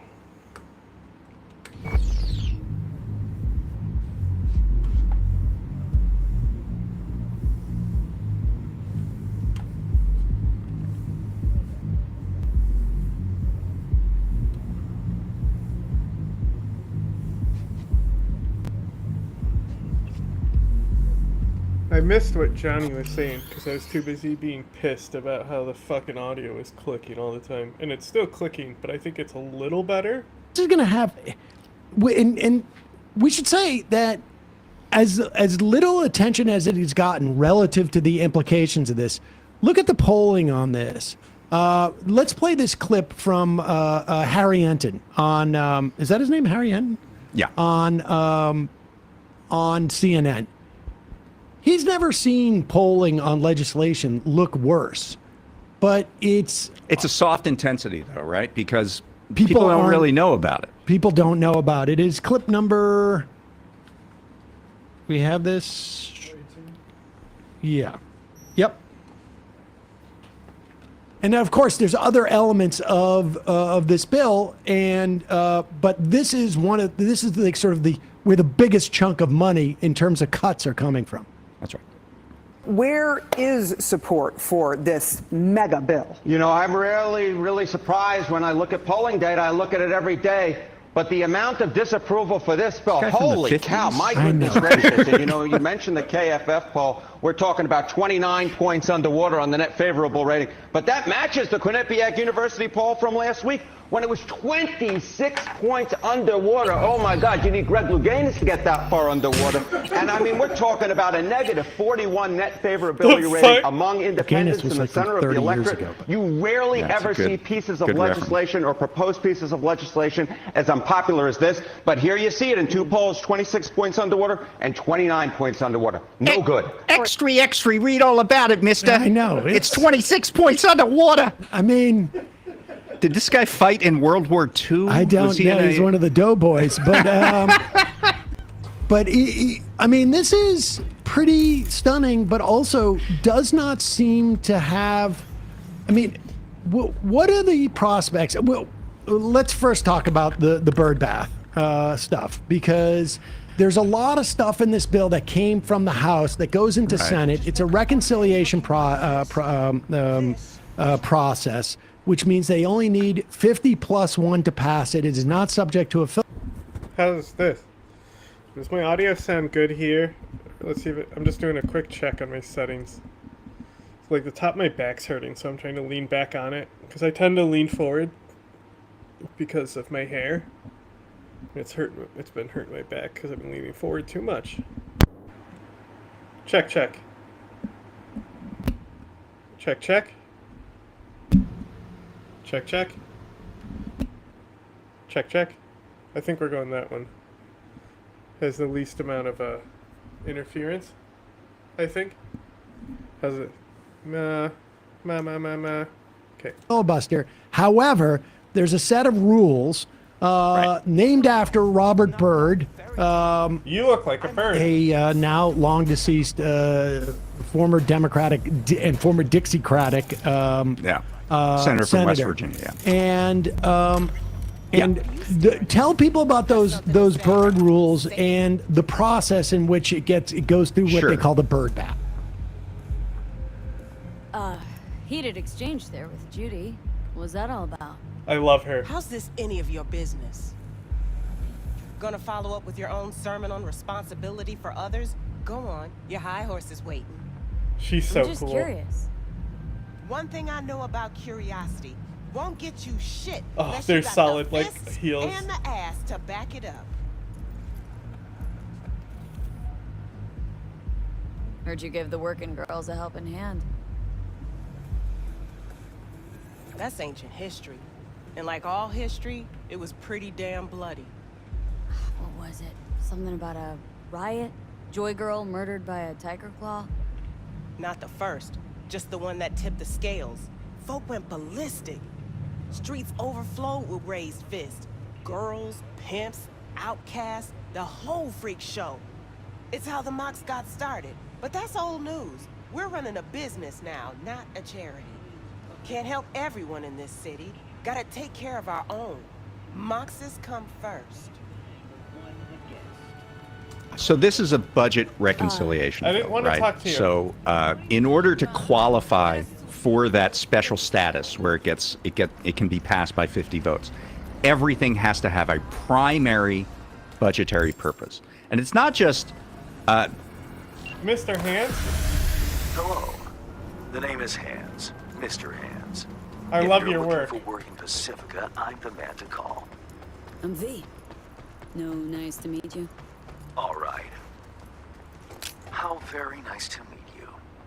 If you have business, you know How do I put this away?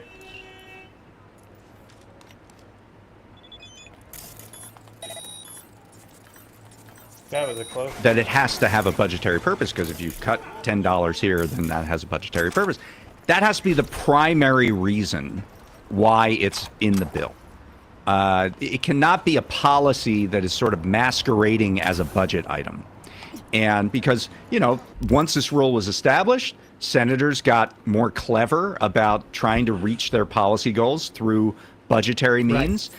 And so the Senate sort of arbiter, the parliamentarian, the famed parliamentarian, is the one who decides, nope, that actually you're trying to do policy there, and that doesn't qualify under the 50 vote standard. So we're going to kick that part out of the bill. And the parties, the two different parties, basically go to the parliamentarian, file almost like what would This be is functionally weird. like Yeah, briefs. they should put these on television. The Democrats, in this case, the Democrats, say, I raise a point of order about this part of the bill. And I say that this actually has a policy purpose and not a budgetary purpose. And then there's a debate between the Democratic staff and the Republican staff with the parliamentarian present. And then the parliamentarian eventually makes a ruling. And that ruling is that this either gets to stay in the bill or this has to go. And we actually got last night some early answers on some of this stuff. With three of the, every committee in the Senate has a different part of the bill. Three committees that have lesser parts of the bill, they got rulings. And the biggest thing is yet another kind of survival from a near-death experience for the Consumer Financial Protection Bureau. So in the bill, the way that the CFPB is structured is that they get their money from the Federal Reserve. They don't get their money from the budget. So the question is, well, how do we ding the CFPB if it's not budgetary. They're not on the budget. So what they did was they said, okay, we're going to put a cap on how much money the Fed can give the CFPB. I think I got an and that upgrade cap will for be my the health 0% item, of the Fed's available resources. In other words, we're going to zero out the budget of the CFPB. Well, the Democrats challenged this and said, you're just trying to kill the CFPB. You're not trying to save money for the budget because it doesn't save money for the budget, not directly. Check. And the parliamentarian agreed with the Democrats and kicked that part out of the bill. So the CFPB will still get its current complement. There is actually a cap on CFPB resources, and it's like 8% of what the Fed has. I forget the exact number. It's like $600 billion or something. I'm sorry, $600 million.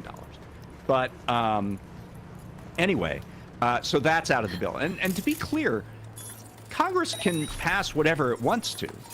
It's just about having the special rules that allow process. you to avoid the filibuster. That's right. And there are a couple. There are tens of these provisions at what least. happens when you take the So this, train? CFPB is an example. There was another artificial intelligence ban. There's a whole array of. There's another one that got thrown out last night, which was multipass. The Republicans tried to repeal the CAFE standards for cars, which is an emissions standard, tailpipe emissions for cars, and say, cars have to have an average miles per gallon of 35 by X year. They tried to repeal that and say that would save money, and the parliamentarian said, no, you're trying to create policy, and that we're throwing. Side note: the parliamentarian was sidestepped essentially when they essentially used the Congressional Review Act in a sort of a misappropriated way. But let's not confuse this is a things. key point, right? Because this is the first time things have been kicked out of the bill. And John Thune, who's the Senate Majority Leader, has said, we're going to abide by the parliamentarian. However, as you just said, they sidestepped the parliamentarian in one previous 3 weeks case, ago. just a few weeks ago. On and a they separate bill. They also did it for this bill. When they were doing the budget resolution, and now we're going to get into real wonky This is stuff. getting into very wonky stuff, but this is very important because we're talking about the baseline, right? Right. Of how we approach the tax cuts that are set to expire. Right. And before we get to that, let's explain this other dynamic that exists with the Byrd Rule, which is it needs to be deficit neutral 10 years out from the bill. Right. Basically, it cannot create deficits after the 10-year budget window. Everything has to pencil out after that first 10 years. You can have it spend money or be a deficit in those first 10 years, but after that it has to be neutral. Which is why very often what we get is tax cuts that will expire in 10 years. Which is what happened in the Trump tax cuts of 2017. The Trump tax cuts of 2017 actually expire at the end of this year. Yep. And that was to make it look cheaper and also to pencil out the budget neutrality outside the budget window. And but when we talk about baseline, even though these tax cuts must expire, so there's by a current virtue of their very existence, they could not exist if they weren't to expire at the end of this year. However, there's some. So the way it goes is there are two baselines you could use. There's a current law baseline and the current policy baseline. The current law baseline is, what does the law say? And the law says that these tax cuts expire in 2025, and therefore, if you extend them, it will cost the amount of the tax cuts in 2026 and 27 and 28 and 29 and so on. If you use the current policy baseline, the current policy is these tax cuts are in place. So if they just stay in place, that doesn't cost any money because it's just the same budget baseline as we have this year.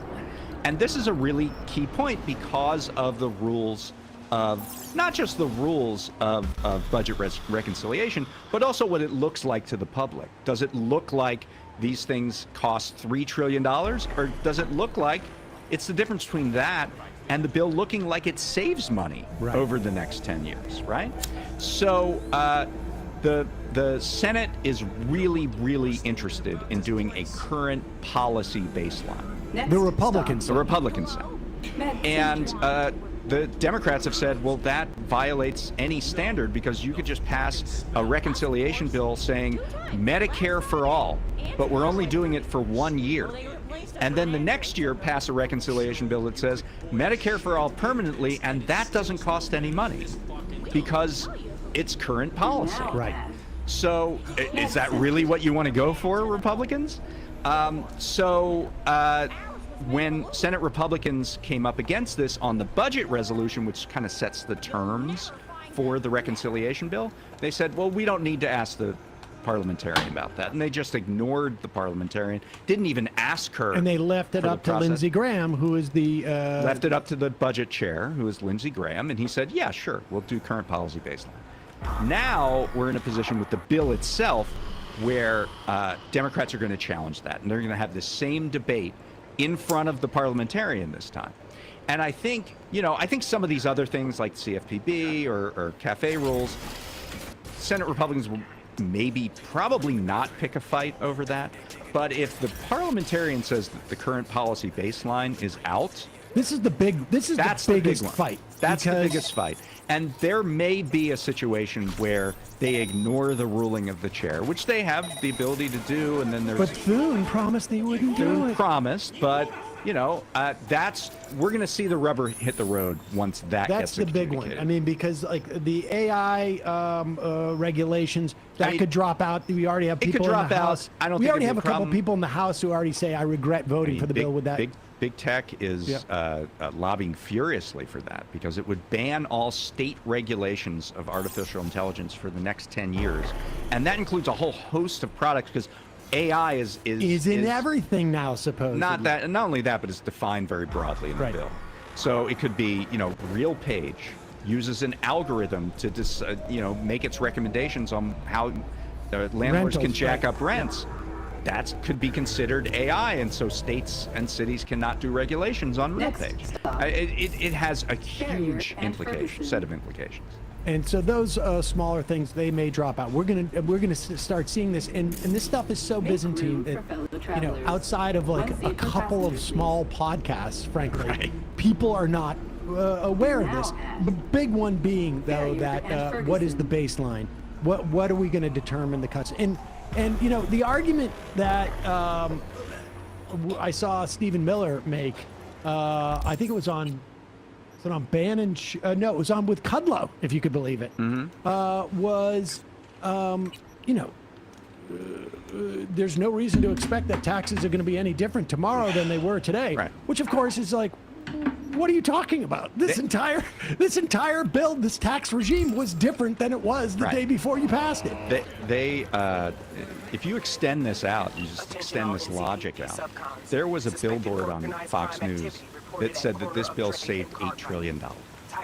And the way they got that is they said current policy baseline, that's $0. But also look at all the economic growth that this is going to spur if you extend the tax cut. Well, that's the Laffer which curve. Costs $0. Right. They said, oh, that's $3 trillion. That's going to so that saves the government or adds revenue of $3 trillion to the government. And then they said, but also look at all the money we're collecting from tariffs, which isn't in the bill at all. But they said that's another $3 trillion. And so they put this thing together, and it literally said that this bill saves $8 trillion. I don't understand why they even bother to why not just put out a number and just, instead of trying to have to reverse engineer where you're getting these figures for. I mean, they're literally just numbers floating in the air, and they just shove them in there, and they're meaningless. It just feels like we don't have a media, broadly speaking, that has the ability to push back on these sort of completely fake narratives that exist. Hey folks, don't forget to hit the subscribe button and check out our daily very show. Annoying We do it every day. That I'm pressing 1 to switch weapon to my fucking thing, and it's fucking pulling out my Gorilla Grip.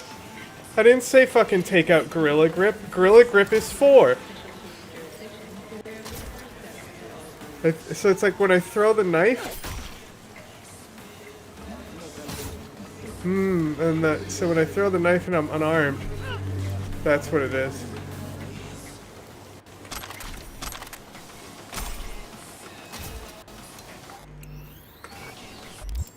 I wonder if I move this like this.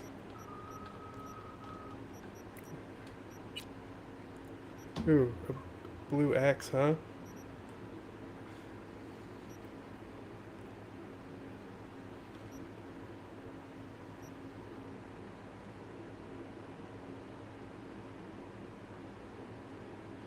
Immediately return on headshot? Okay.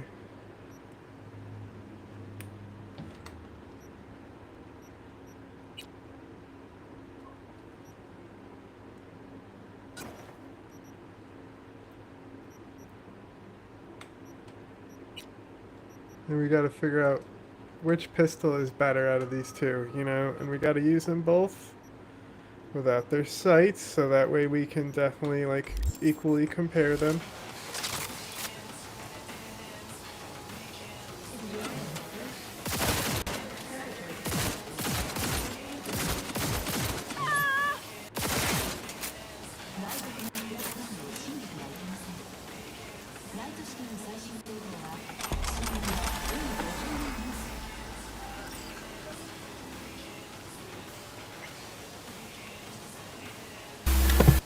Ready to vote in the bill? Yep. Debate has expired.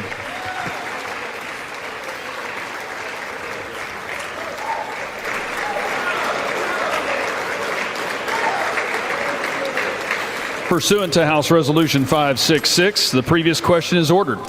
The question is on the motion by the gentleman from Texas, Mr. Arrington. All those in favor say aye. Aye. Those opposed, no. No. The ayes have it. The motion is agreed to. No, they don't. Now the no's were way louder. For what purpose does the gentleman from Massachusetts seek recognition? Ask for a recorded vote. Vote is requested. Those favoring a recorded vote will rise. A sufficient number having risen, a recorded vote is ordered. Members will record their votes by electronic device. This will be a 15-minute vote. Yippee! I thought the bill passed the House. Government is complicated, okay? These are amendments. Yeah, what amendment are we on? I know there's a billion of them. We're getting pretty close to the line, though. Hakeem Jeffries filibustered for like 9 hours. Is it technically a filibuster? I think it has a different term. I think he just gave a speech for 9 hours. There he is. About disruptive changes to our nation. There he is. There he is. There he is. There he is. Patrick. There he is. Budget. There he is. There he is. There he is. Okay, there he is. There he is. There he is. That Hakeem Jeffries for 9 hours. At its best. Was their strategy? Congress should. Did they all stand next to him for 9 hours too? As a rival. Was their strategy to make the Republicans for our fall seniors, asleep? Press on for our veterans. Press on for our unions. Press on for. Hold on 1 second. I got so many stories, I feel like I'm in a hip-hop studio right now. Oh my god. Oh my god.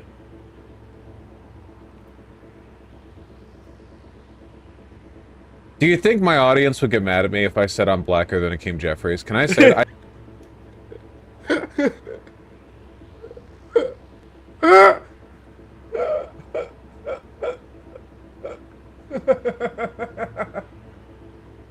I think I can say that. I think I'm allowed to say that. For our farmers, press on for our dreamers, press on for working class Americans, press on for the middle class, press on for all who aspire to be part of the middle class, press on for the poor, press on for the sick, press on for the afflicted, press on for the least, press on for the lost, press on for the left behind, press on for the rule of law, press on for the American way of life, press on for democracy. We're going to press on. JD Vance tweeted, GOP congressman just texted me, I was undecided on the bill, but then I watched Hakeem Jeffries' performance and now I'm a firm yes. That's probably a lie, but it's still funny. Until victory is won. I yield back.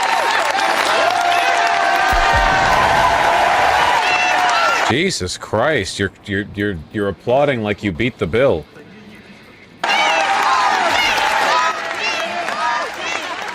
Carry him.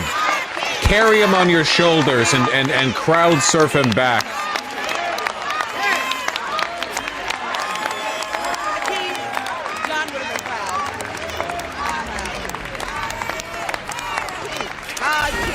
So what did it accomplish? It bought us 8 hours.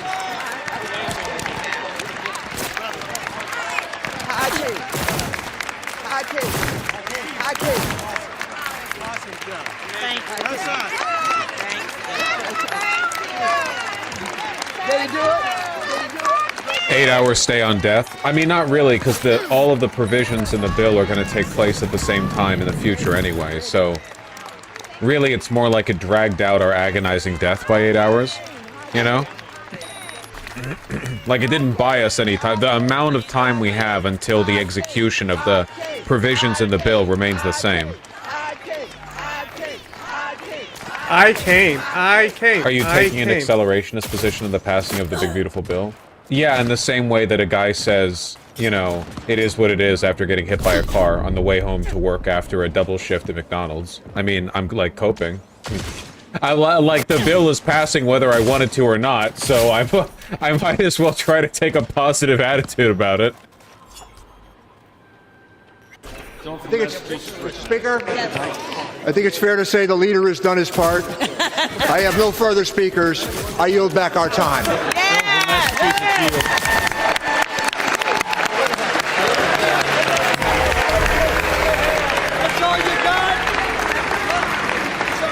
Gentleman from Missouri is recognized for 1 minute. You have 2 minutes remaining. Mr. Speaker, could we have order? Nerd. The House will be in order.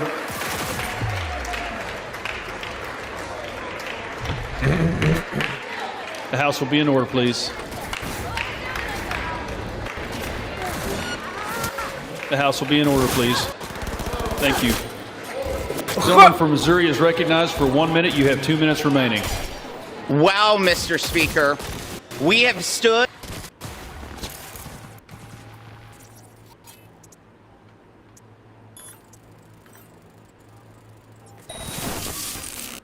in this chamber for over 8 hours, listening to a lot of words, a lot of comments, a lot of inaccurate statements. Inaccurate. Where I come from. Could we have order? Shut up! Shut up! Gentlemen, shut up! The House will be in order.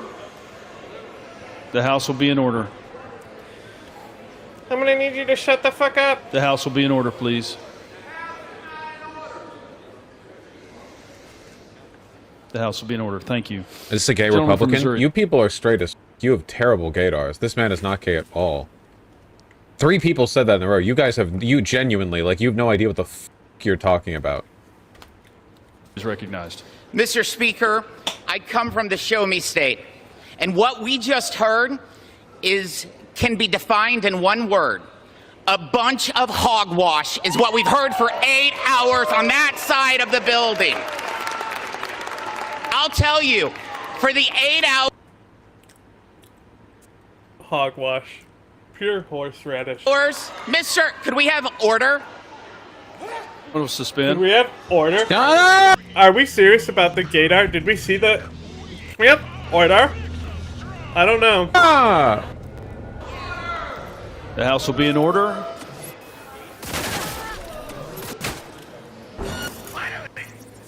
It really makes you sympathize with the bullies.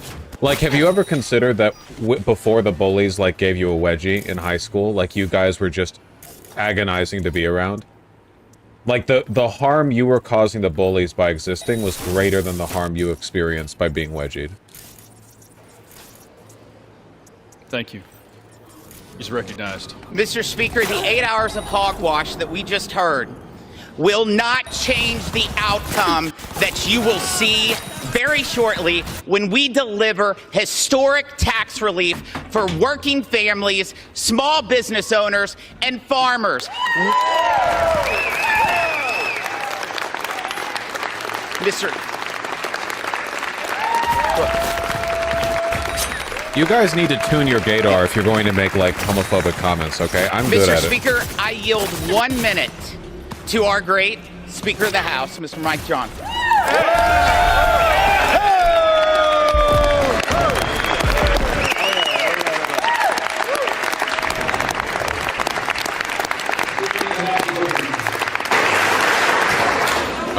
I thank the gentleman from Missouri. I thank you, Mr. Speaker.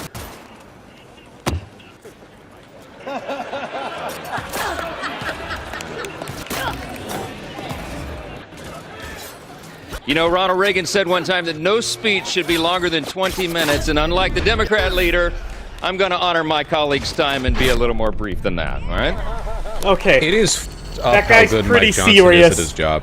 He's He's a also pretty one of the best dressed members of Congress, so I wish he serious would guy. wear shirts with wider lapels.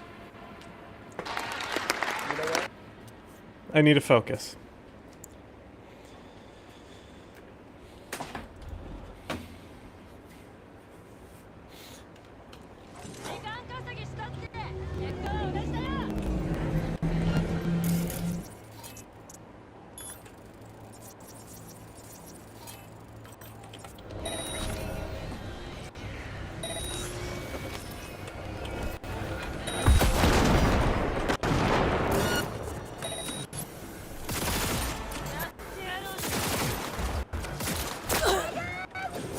Yeah, I don't know about that gun. I like my gun that can hit things.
Don't call it that.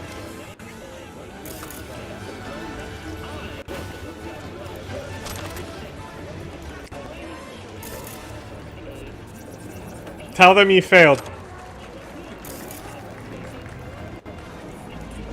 Uh-huh.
Based, supporting PBS.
I could say this bill's real name, the Q-Die N-word bill.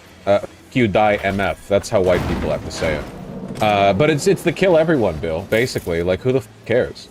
17 million people off Medicaid? This is going to have a death toll larger than any war we've ever fought in. It's going to have a death toll larger than COVID. Should I leave the country if I have the ability to? Yeah. Yeah, it's kind of a sinking ship. It's not going to be like that forever. But for now, it is a little bit of a sinking ship, yeah. Who are the two not voting? Oh. The greatest pleasure that I'm going to derive from the coming years, keep in mind that this stuff isn't taking effect till after the midterms, because Republicans really don't want to get slaughtered in the midterms, which, if all this stuff took effect immediately, the Democrats would win the midterms by, like, FDR margins. They would get Assadist numbers, as, like, every f***ing rural hospital closes.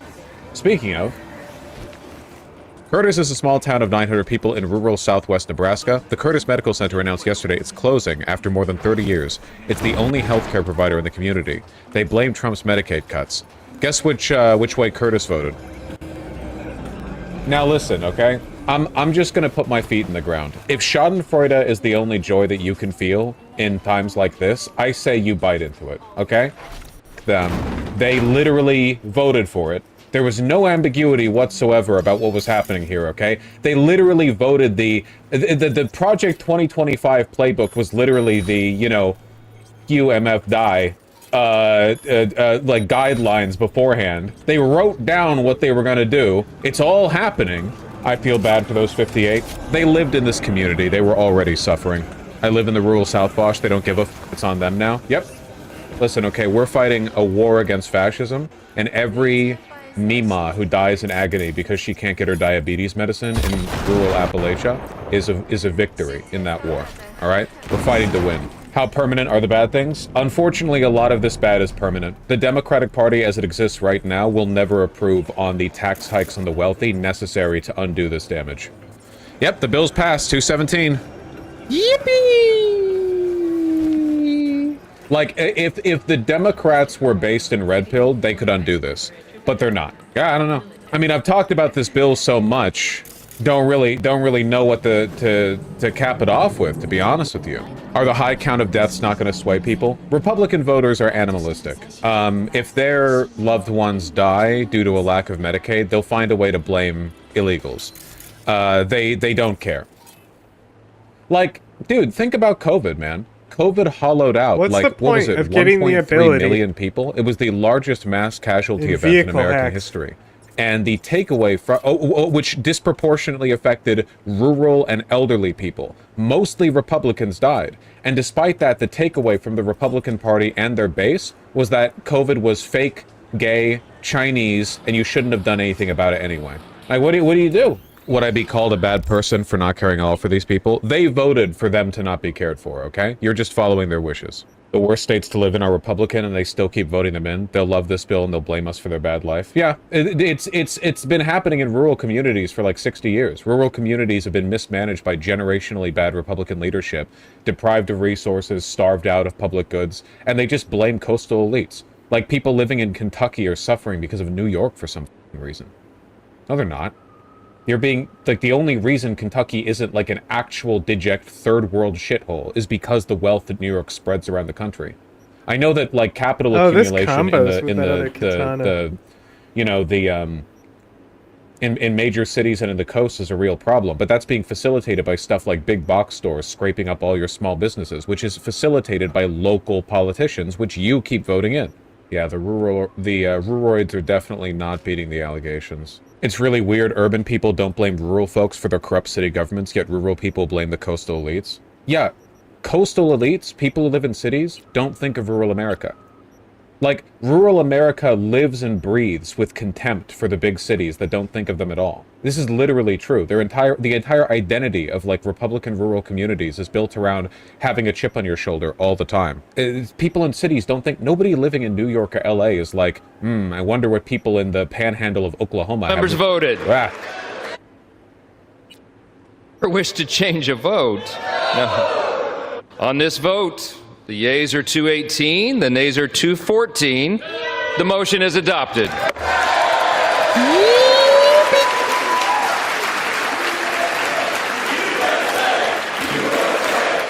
It's fucking over, dog.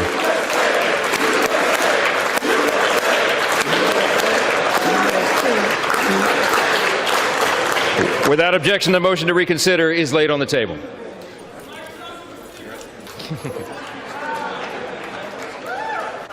I think one under-discussed element of Trump's win,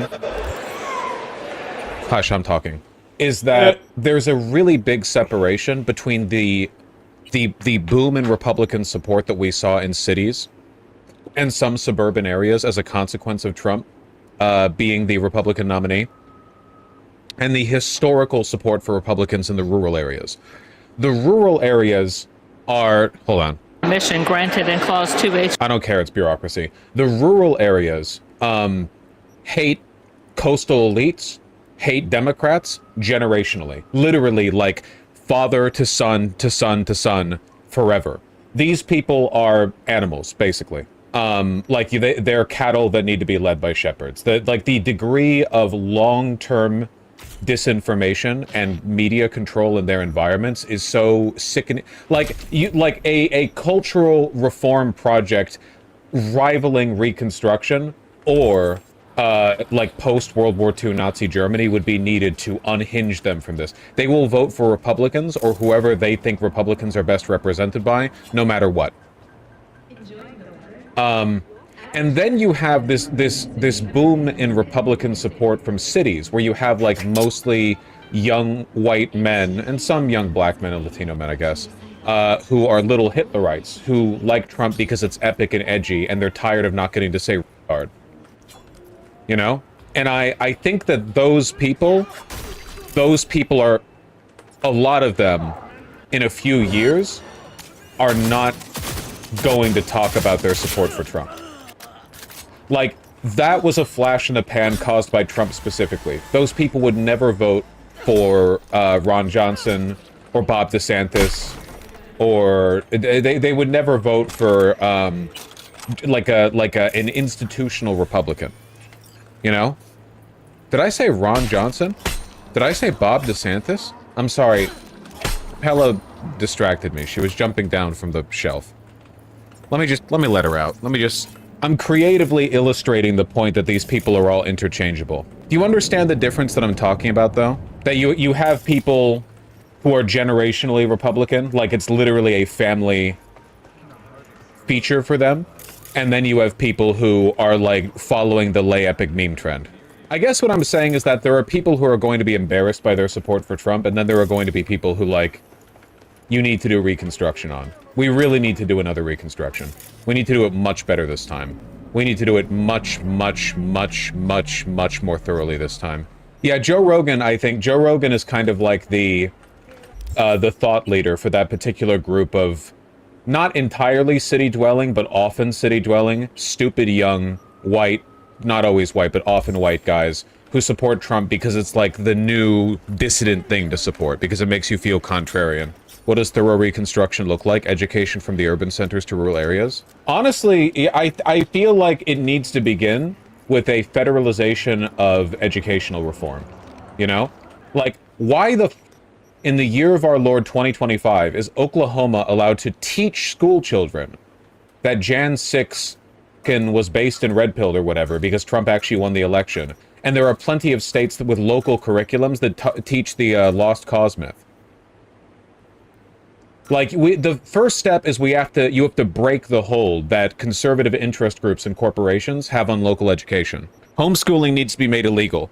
You need, like, a doctorate with that part. I passed agree. Down from the top. Okay. He said a lot of nonsense there. It would be nice, but that won't happen. 100%. Yeah, well, nothing seems possible until it happens, right? Like, what else are we gonna do? The country's gone, man. We need to do a reverse Pol Pot. I've always thought that's a good idea. I feel like if you took the average retard, drooling, incest-ridden ruroid and you put them in a major city for a few years and gave them like a soup kitchen job, a lot of them would end up being more functional people. They would be significantly more intelligent. They would be more empathetic. They would have a wider skill set.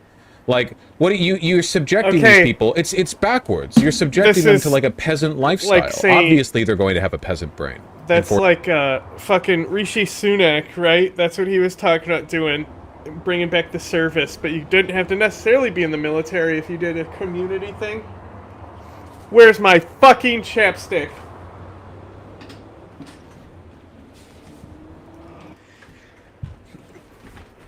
This is not very poggers. Force that through martial law? Well, that's what I mean by Reconstruction. Are there still states that teach creationism? Yes. They teach both sides of the debate. I get what you mean, Vosh, but that's literally what the Republicans are trying to do now. What? They're trying to do Reconstruction? No, they're not. What do you mean? In the opposite direction? Kind of. Driving through the Midwesternmost GOP states, think coastal Dem states have all the homeless people, but that's only because everyone in their states looks homeless. That is true. The reason the coastal states have all of America's homeless is because just living in Idaho is being homeless. Like, you have a wooden box that may or may not be, like, weatherproof that you live in, but, like, functionally, it's sort of like living in a tent on the street.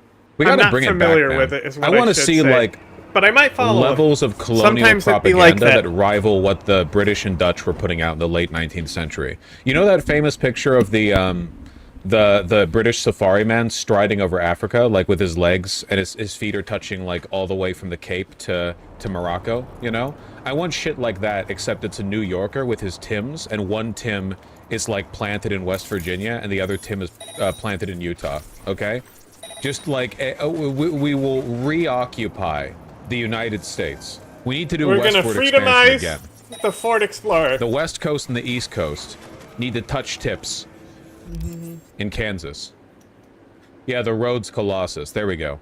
Oh, he didn't have it in Morocco. He had it in Egypt. Oh, But yeah, this is what I'm talking Hang on. about. You can see it, right? With There's this one guy that I found before where it was like, y'all know about, okay, hang on. First of all, we need to, Jack knows about it because I be sending him stuff all the time. But we need to learn about schizogram real quick. Okay? So, like, there was, I found this guy, and it's, like, very funny because there was parts of what he was saying where I knew, like, I could tell what was, where he got this shit from. But, like, his, like, whole story is that he's being silenced by the government and that, like, one day Khalid Sheikh Mohammed sold him a computer or something in Yemen. I wish I knew what it's like Zero Standby or something his page is called. I found it and I was dying. There's like accurate Gitmo information on it and shit, but it's also like just this random picture of some guy. He's like, this is actually KSM.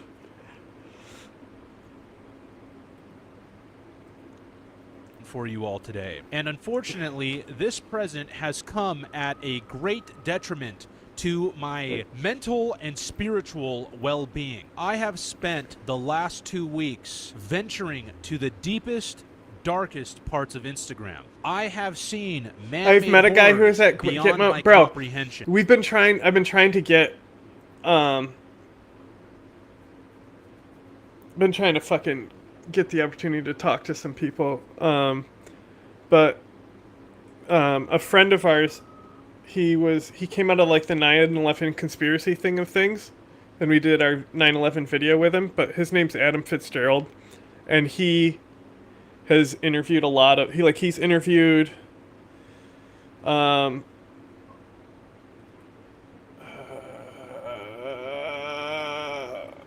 Sule from Mauritania. And then the other guy, who did he also talk to that I was like, bro, you gotta get me in connection with this. But they were like lecturing, they were touring at the time. Because like he got the interview with them because it was while they were promoting the movie or something. But there's another guy who was a wild one that he was able to interview, and I was like, what the fuck, bro?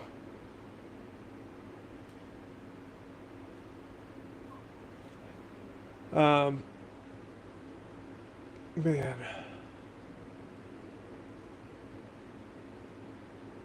Who else is a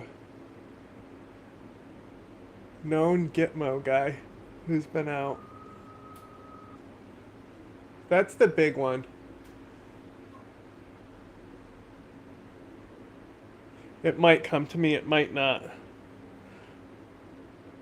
It was it was the guy who said, dude, I want to interview him so bad. Oh, that is like anything from Cage, dream guest, bro. But no, it was the other guy, Mansour, maybe, but he's the guy who got out during the Trump admin and said that I think he follows me on Twitter, but yeah, it was the one guy who got out and said Ron DeSantis oversaw his force feeding. He's like balding with a obviously thick beard. I mean, not obviously, because Saleh didn't have a beard, but you know who I'm talking about?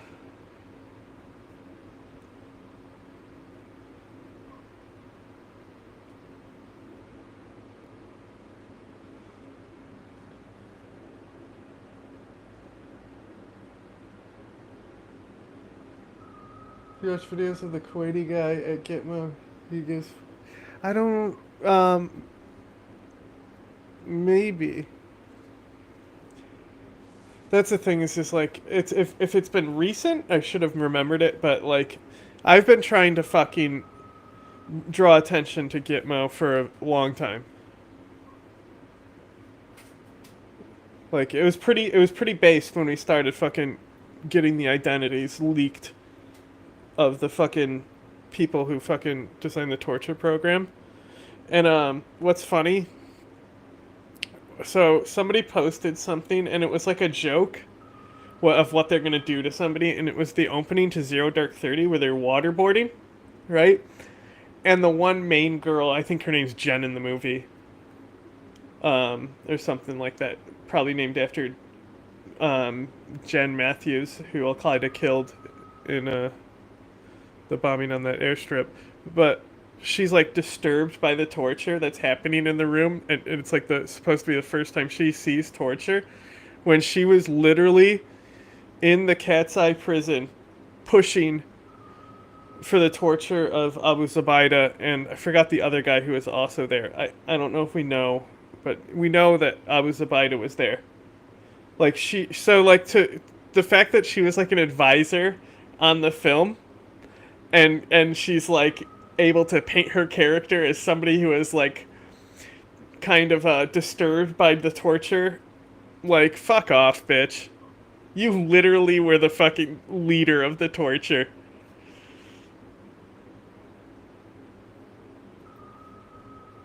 I understand a lot of fucking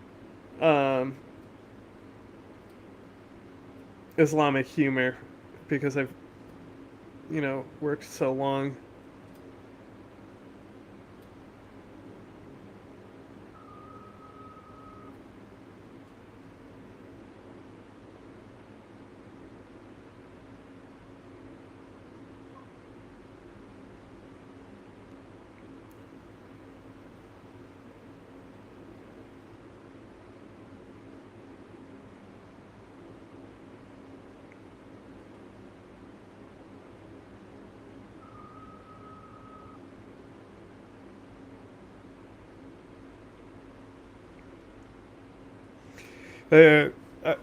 Yeah, they do fucking have you charged until proven innocent. But, it's so fucked. I mean, it's like, it's not that bad compared to like what other countries do, but I'm still drawing a line. Okay? I have not seen this guy though.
Wait, hang on. I'm not watching it on Twitch, thank God. I'm watching in the background. I was like, I don't think I should put this on Twitch. Like, I don't know.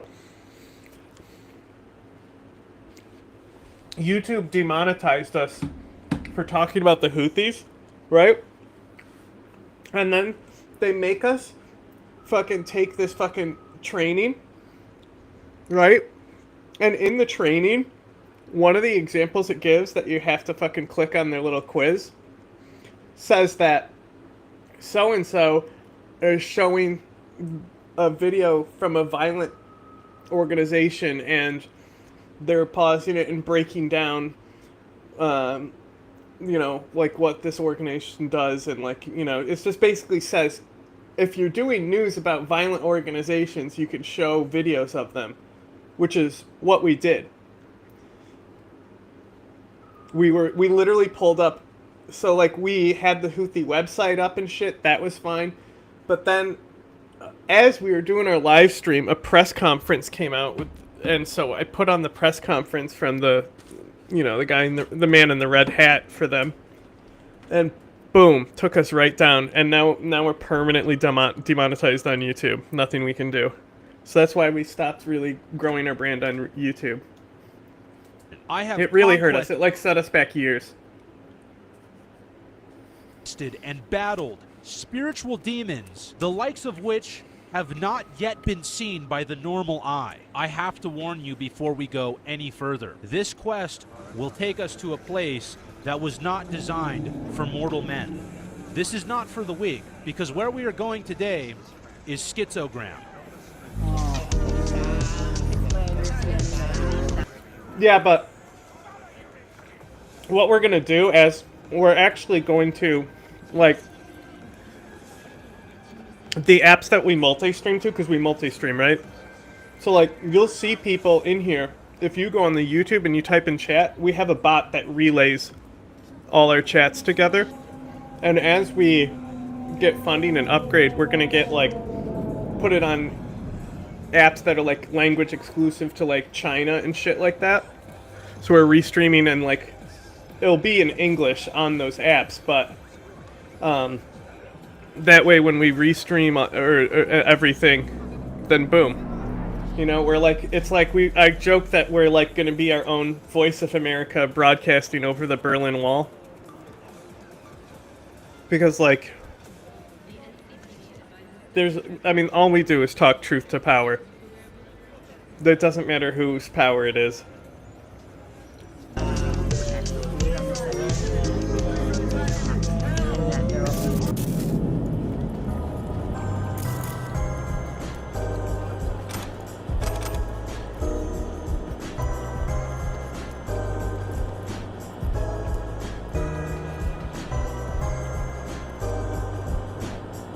You got a full 2-hour video? You might ask?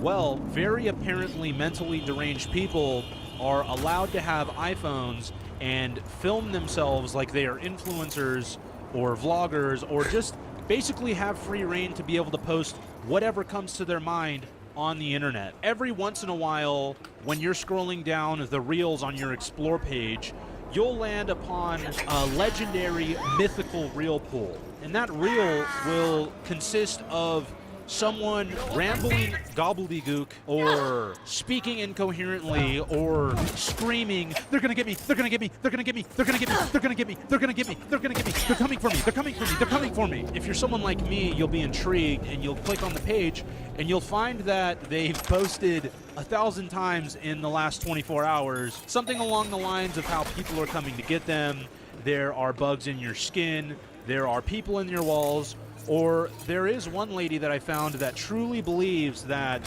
her landlord is installing drywall screws. This lady's my favorite. I found this lady and sent it to Jack. I fucking was dying.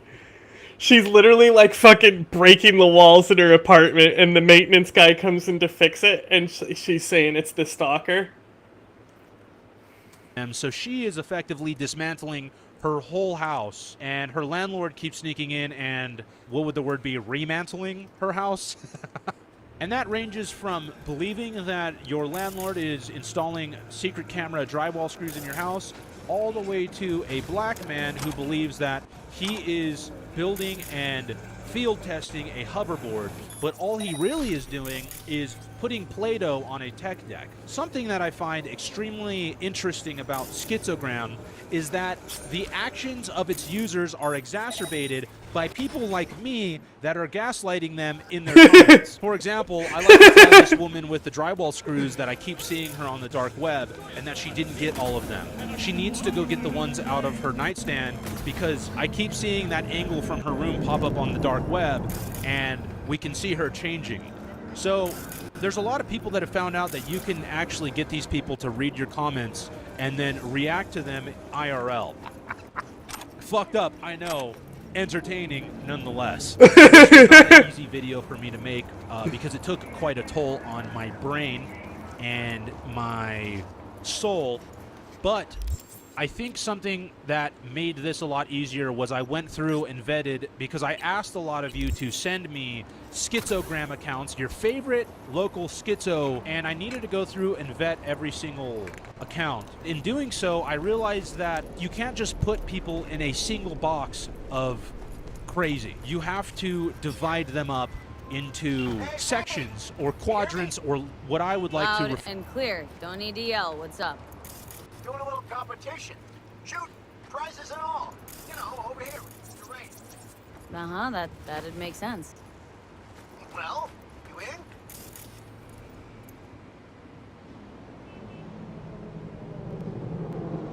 Sure, I'm in.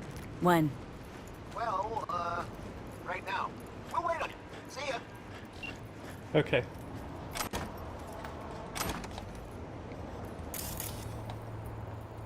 I'm not going to be there for a while, bruv. Refer to them as levels. The organization that I have come up with in my dossier for these people comprises of 5 different levels, and the primary focus is 3 main levels. Level 1 is reasoning and actions are discernible. So you can understand the reasoning, you can understand the reactions to their reasoning, and you can discern just exactly what is going on in their head, the logic behind it all. Although it may be schizophrenic, there is some 1 + 2 = 10 going on in their head that you can pinpoint. Level 2, their reasoning and actions are hard to pinpoint. It's not just I'm being gang stalked by the government because I have secrets. It's a little bit deeper than that. You can't pinpoint exactly why they're doing the things that they're doing, what's going on in their head, and it took me a little bit longer. Level 2 people generally... Calling all NCPD subcons. Suspected organized crime activity observed in the region of Goldsmith Street. Scavenger presence reported, led by one Barry Alkin, wanted on charges of first-degree murder and illegal trade in cyberware. NC authorities offering payment for neutralizing Alkin and his accomplices.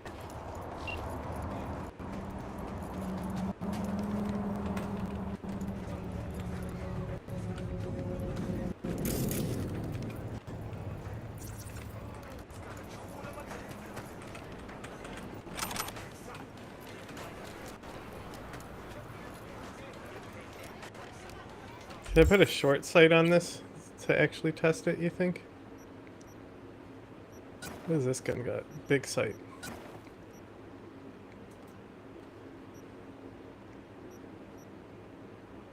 Additional zoom. Additional zoom.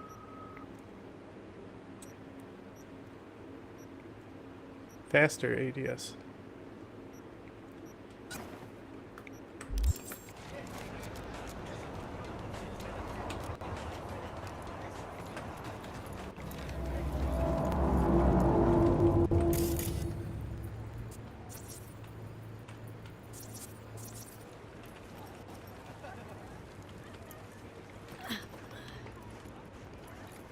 Where is it telling me I can...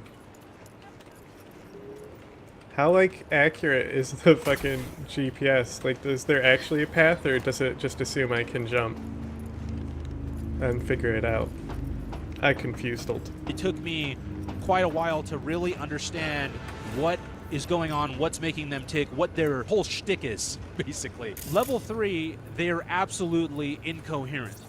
These are people that are most likely dangerous, just are speaking complete gibberish, tearing their house apart, digging holes into their skin, pulling out the blue wires in their skin that the government inserted into them, all of the monitoring devices in their toenails. These people should be locked in a cage, a danger to themselves and others, but for some reason, they have access to a cell phone and Instagram and are able to vlog their life. They're following me. They're following me. Please, please, God, help me. Starting our list out strong, our first schizogram account goes by the username LynBeth86, and it's ran by a woman, Lynn Smith. At first glance, this woman just looks like a normal, middle-aged white woman that posts about her life.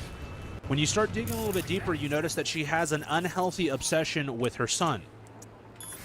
Just sitting here waiting in the parking lot for my son to come back out. He went into the store to get us some wine and beer and some nachos and chips, you know, some party stuff. He's visiting me for the weekend. He decided to move out last weekend with Mira. I mean, So there is a woman in her son's life. Her name is Mira, and it seems like the son fell in love with this woman named Mira, and she's moving out. So you'll see that as you scroll through her page that she doesn't like Mira. She hates that Mira is taking her son away from her. What you gonna do about breaking your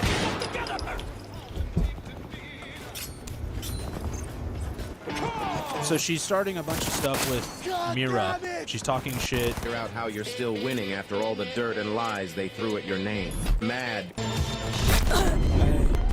She's a runner, she's a My son's girlfriend, Mira, is behind me. She talks a lot. When I find out my son is thinking about breaking up with his girlfriend, so she's happy that her son's breaking up with her girlfriend. Do you remember this song? Yeah. No, you do. You'll remember. When it gets to this one part, you're gonna know exactly. Here it comes. So she's even happy that her son is breaking up with Mira. Quick side note, she AIs herself into a bunch of videos and lies about her past, completely fabricates her life history. In this instance, she's talking about how before she got married, she had a sweet boy and 2 girls, and she was an Air Force pilot. So here's her being an Air Force pilot. Here's her being a professional surfer. And here's her, she was actually a professional wrestler in the WWE as well. As well as there's many other things that she did before she had kids. So that's when the delusions start leaking through. You're going, is this some sort of troll? Or does she actually believe these things? Or is she, what are her motives behind this? What is going on here? Then you look at the caption, it says served proudly. Served proudly as she was in the Air Force. And this is when I think I started getting concerned as I was scrolling through this page. This is a photo of her son and her daughter, that a photo that they sent her from when they were little for Mother's Day. That's not a real photo. That's AI. So we're getting a little bit deeper down the rabbit hole. There's another AI picture of her and her son. I have rapped in a program I did, a weird weekend.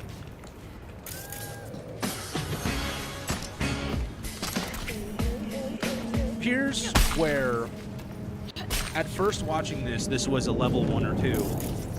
This is where it goes to a level 3. This is where we have problems. I don't believe that this woman has a son. I don't think that a son exists in her life. I don't think she ever had a child. She AIs herself as a boy, and then here's her faking a phone call with Mira. yes, Mira, how can I help you? You saw my video on Instagram, and you thought it was stupid about Mr. Jailer, please let my son go free? Yeah, well, it's true, because you won't let me see him and you won't let him come visit me. It's Mother's Day weekend, Mira. You've got to let the strings go from my boy. He's allowed to come visit me. He's calling me, texting me, telling me to get you to let him go. Come over and see me. Like, what's your problem? No, I'm not the problem. You're the fucking problem, because you need to let him come over and see me. He's my sweetest of heart. He's my sweet boy, Mira. What? I can do whatever I want on social media, girl. If you don't like it, then don't watch it. Oh, I love his concept where he's turning around, like, you seeing this? It's Mother's Day. Well, thanks. I appreciate that, Mira. Oh, thanks for the happy Mother's Day. It was kind of sarcastic, but thanks. All right, Mira. Have a good fucking day. Have the day you deserve. Oh, bro. So my mom showed me this comment. First of all, I want to say thank you so much for calling me her sweet son. I am her sweet boy. Just like she's my sweet mama. She's my everything. She does everything for me, and I appreciate it with all my heart. So, bro. So my name is Sean, by the way. If you haven't seen my videos, I don't have my own page yet because, you know, I don't want to outdo my mom's. Because my mom's doing so well right now on the IG, I let her be mom's and let her talk about me because she is everything, bro. She's everything you ever want your mom to be, bro. She's amazing. Comments like this just make my whole damn day because it makes me feel so special for my mom, bro. Because she works so hard to bring me content about her sweet son, me. Now, she got me a gift today. She knows I love horror movies. Love horror movies. I'm gonna show you what she got me, bro. She got me a Scream, because the new Scream movie's coming out soon with the original actor that played in it, with Skeet. Look at that, bro. My mom's is the best, bro. You don't have a mom like me. You know you wished you did, bro, but you don't. But if you did, you're damn lucky. Yeah, she got me a Scream, because I love horror movies. I love Scream. It's one of my favorite movies, bro. She got me a Scream. That's why I love it. I watch Halloween. I watch everything. You can imagine, bro. But thank you for this comment. And by the way, my name is Sean, bro. This is what happens when you blend the wonderful world of schizophrenia with a Gen X white Karen. This is what happens. There's no evidence on this page that her son or Mira exists. On this reel, she forgets to put the voice filter on. You guys coming at my mom's like the way you are, it's pissing me off, bro. Like, why are you such a little jellyfish? Why are you such a little baby? Like, why you just gotta hide behind a keyboard? I gotta look at your profiles and you're just a little bit, bro. I mean, it's ridiculous. Why don't you come at me, bro, on my page, on my comments? Say my mom's alone. My mom is out there looking out for me. That's all she's done her whole life. That's what she's done. She's broke her back. Here's an AI time lapse of her son from the time that he was a baby to now, how old he is now. This has all been in the last week, by the way. A lot of this stuff you're gonna find is very recent. That's something that I realized with Schizogram is a lot of these people that I've been sent, if they just they're don't stop posting. It's because their account hasn't been deactivated yet. So it's all very recent. All the other, I've got sent a lot of other ones that their account was deactivated. You could even track when their mental health started going downward. I don't know if this woman, if it's something a little bit more sinister, like her son died or something. I think if that was the case, she would have pictures of him, not AI meeting my son and his girlfriend for Cinco de Mayo got dressed up. Cause you a MILF and I'm a motherfucker. Very weird. Very odd behavior.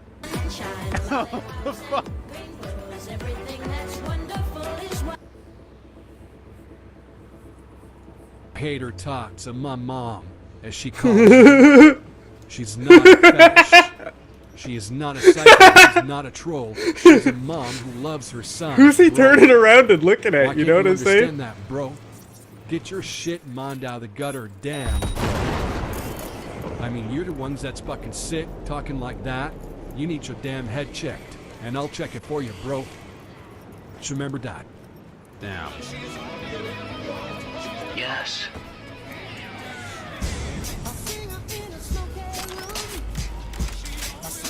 Would you smash it? Here's something fascinating that I noticed. In all of the generations, it looks like she's using the same reference picture for the child, because it's this guy, whoever this got, this face. Look at this. Remember this, the nose, the mouth, everything. It's the same face. So, a lot of this is going to be speculation, but I have a theory that she's using. This is way out there theoretically, that she's using a guy that she was in love with and having it generate a child image of her and them. Because I know on AI, you could put your face in someone else's face and have it generate what the child would have looked like. And personally, that's what I think is going on here. I think she's generating an AI child with the exact picture of a guy that she used to be in love with or something. Look at this. I mean, this is fucking game theory at this point, but still. It's a little weird. Maybe she's just generating a child. You have massively fucked me over. Maybe she's generating a child based on just her image. It's very odd that you can get AI to make this face every single time, though. Fucked me over. I will never think of you the same. Yeah. Enjoy your bad karma. Right. Rotten. She a bad little. Oh yeah, she used to also be a professional golfer as well. She beat Tiger Woods. This is how much she's posted in the last. Wow, she's beat 50 Tiger days. Woods. I mean, it's not a lot compared What to a golfer. some of the other accounts that we're going to be exploring today, but still, this bitch is active. That's as far as I'd like to travel down the rabbit hole for Lynbeth86. I have her clocked somewhere between a level 2 and a level 3. Level 2, I can't really tell what her motives are. I can't pinpoint exactly the reasoning behind any of this, but she's not necessarily incoherent. She is calculated in the way that she's posting these things. I just don't understand what her motives are, what her reasoning is, what her logic is, and why she's... I have to basically make shit up. You have to make up fan fiction to figure out what the hell is going on with Lynn Smith. The next person on the list goes by Dr. Sarah Harris, MD, PhD, G/5, E/8, EMN, his, she, her. This person is what I would consider dangerous purely off of the fact that she is so confident in the way that she speaks. There is some intelligence behind her. There's some pattern, there's some design, there's some calculation behind what she is doing, and to be quite honest with you, she fooled me for a second. Someone sent me her page by way of this exact reel. Good meetings this morning, everybody. We had a short Sunrise Medical debriefing and direction setting, and then I even got to catch a nap. It was a short meeting, and we just You're had gonna catch these another hands, short lady. cabinet meeting, administrative meeting. Now it's off to some logistical stuff, Ooh. and Well, they just had this hopefully, little chest sitting by the some road. more direct face-to-face later this afternoon. I hope y'all have a great day. Initial thoughts, I see an older woman in a cardigan, semi-business casual. This looks like something maybe a doctor would be wearing on her day off. Her hair is slicked back in a old school style professional way, the way that a woman this age would be dressed as a professional, as a doctor or something. You see, she kind of doesn't even look unhealthy. Her skin's not too bad for her age. She's talking about getting out of meetings, logistics, analysis. Oh, now we're moving on to the next stage of the cabinet, board meetings, all this stuff. And you're like, okay, wait. So I watched this reel. I'm like thinking, this is just like a professional. This is like a doctor. What's crazy about this? I'm going to explain to you what's crazy about this woman. I've just been informed that the state broadcasting groups are going to be taking my original SOTU, my State of the Union address, and creating productions out of certain sections of it so that I won't have to speak it out loud. For example, the disability is not a barrier to success in public service is going to be a video presentation.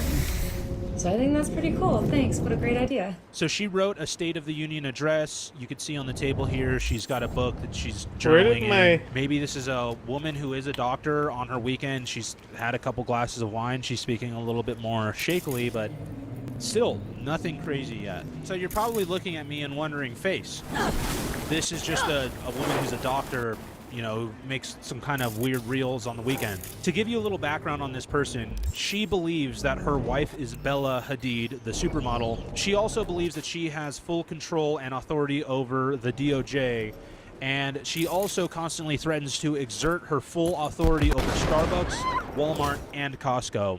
Not only that, she's currently being held hostage at her home by her neighbors that are using sound weapons against her. You tried to buy yourself 30 days of terrorism and told me I would be stuck in a literally infested house for 30 days, and I told you you have 3. Right now, there is some drama associated with the name Bella Ashcraft. Bella Ashcraft is Bella Hadid, my wife. I'm currently being held hostage in my home. I am not able to take a ride share or a cab to go anywhere to rent a car or to leave or stay somewhere else. My neighbors are harassing and terrorizing me with sound weapons that threaten me if I choose to try to leave. I am being held against my will in a location where I do not agree to stay, that is condemned. It is not physically safe. How do to I be here. turn It the is map back unsanitary. I have ordered the DOJ to charge me with anything that I might be legally liable for, criminally or otherwise. So I've also apologized to the people who I know I've hurt, including my wife, Euphrat. Expect to see me exerting my authority at Starbucks and Walmart. This one was a little hard for me to clock in as well. I'm going to give Dr. Harris a level 3. There is a caveat with the leveling system that I didn't explain to you earlier. And the caveat is this person is upgraded another level based upon my perceived amount of danger that they are to the public. This person is well-spoken, is intelligent. She uses big words. When she's having a good day, she's able to string together believable sentences. I think this person is an actual danger to people or someone in their immediate vicinity because she is kind of believable at the outset. So Dr. Sarah Harris is going to be a level 3. Although she's not incoherent, I don't really understand what her motives are. What are her motives? This woman is like an evil villain. This is pure chaos. I don't know what her motives are. I can't pinpoint them. I've gone through, I've watched a lot of these videos. A lot of them, trust me. I can't tell what is happening. Whereas with Lynn Beth, we were able to tell that she maybe wants a son really badly, so she is making him up that he exists. I cannot justify any of this woman's actions. She believes that she's a congresswoman. She believes that she has authority over the DOJ. And then she'll just go to talking about how to make the perfect hot dog. Put chili on it if you want to. I don't. I put 2 slices of avocado, 2 slices of fresh tomato, coleslaw, salt and pepper, and then if you want to, you can put mustard. I don't usually. And then pickles, actual dill pickle spears.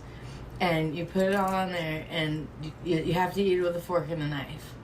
I also really like a hot dog with mayo and mustard instead of ketchup and mustard. That's a good one. Thanks, Dr. Sarah. I'm going to try that next. I have a few level 1s that I want to get through before we dive any further down into the deepest, darkest corners of schizogram. First one up is Jesus, the Living Son. I believe that this dude is autistic, but he also truly believes that he has telekinetic powers.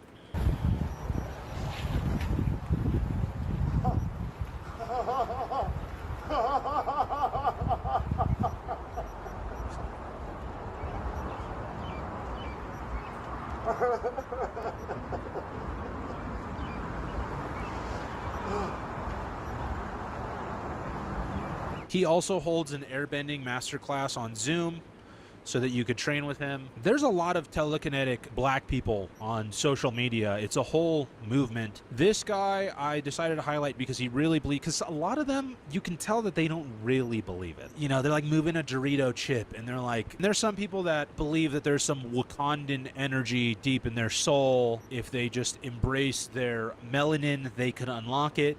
This dude believes he's already unlocked it. It's there. He can move things with his mind. He also sells magic wands.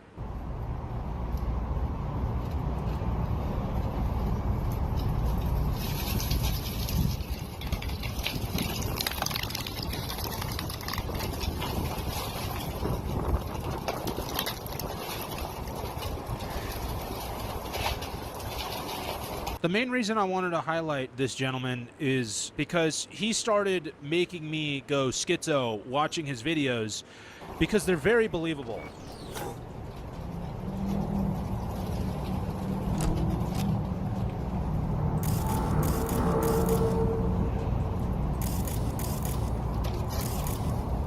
That nigga is moving that trash. I don't care what any of y'all say. That nigga is moving that trash. You can't say that.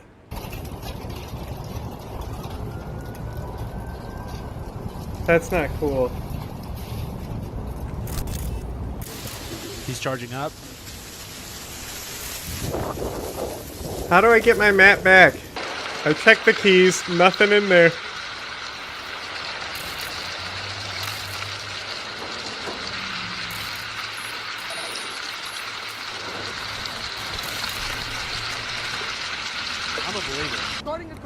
I'm a believer. That motherfucker got me hooked. He's moving that shit.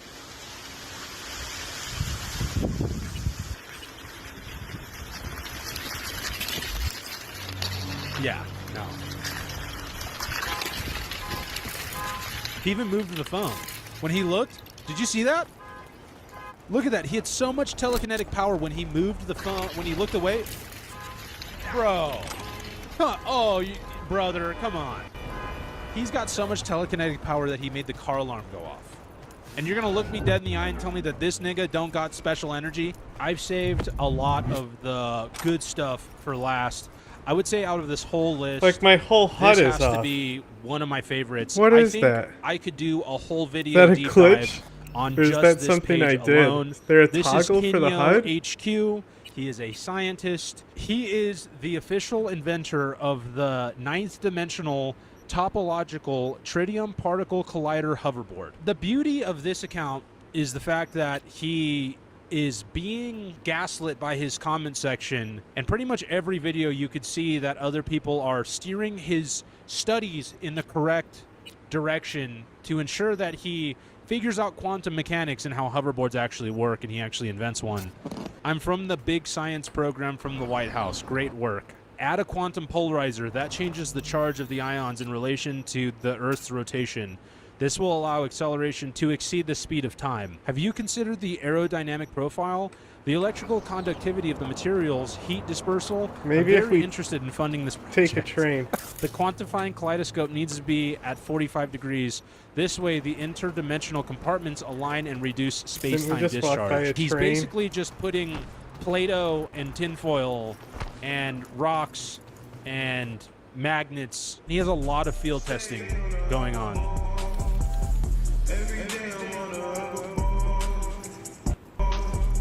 Don't even bother. You're decades behind my research. He's got some goo.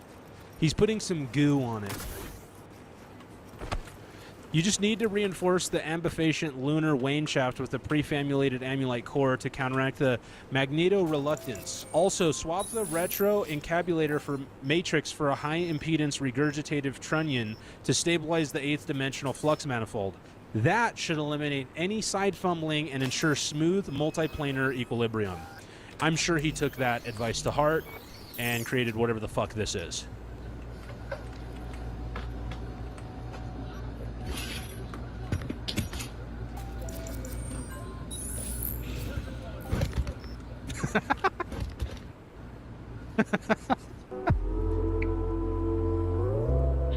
When I was researching Kinyo HQ, I wrote in my dossier, he believes he is a scientist building a real hoverboard, just puts Play-Doh on the bottom of it, is being gaslighted by his comment section to think he is going in the right direction with this prototype.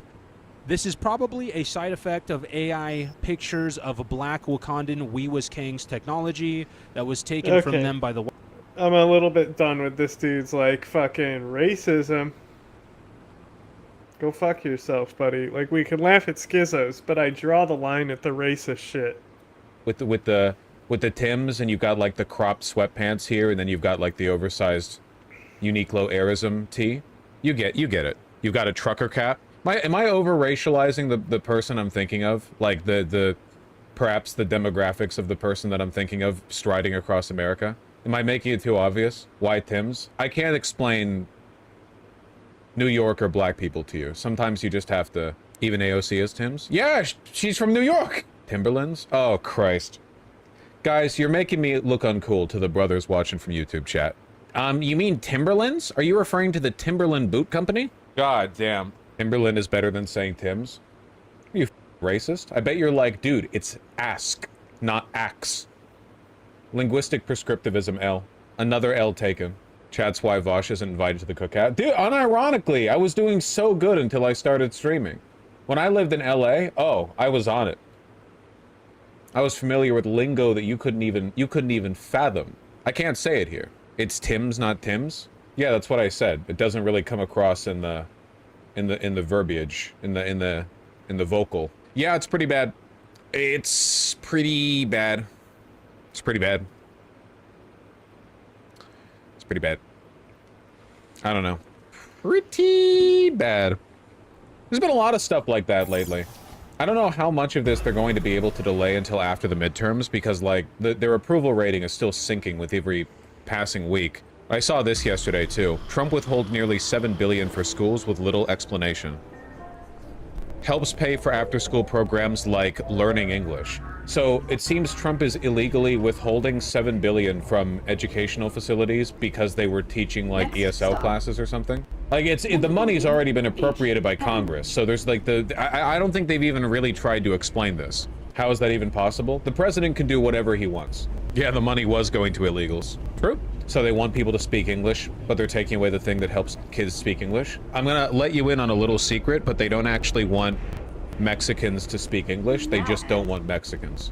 Mega building. I'm letting you in on a little secret. I need the next Democratic president to be borderline authoritarian. Borderline. Oh, okay. Sure. I mean, whatever you want. It is true though, and I really do mean this, that like, just as this presidency has been extraordinary in how quickly and maliciously and somehow incompetently but also effectively destroyed this country, the next Dem presidency will need to be 10 times as exceptional to just undo the damage. Not make things better, just to undo the damage. It's easy.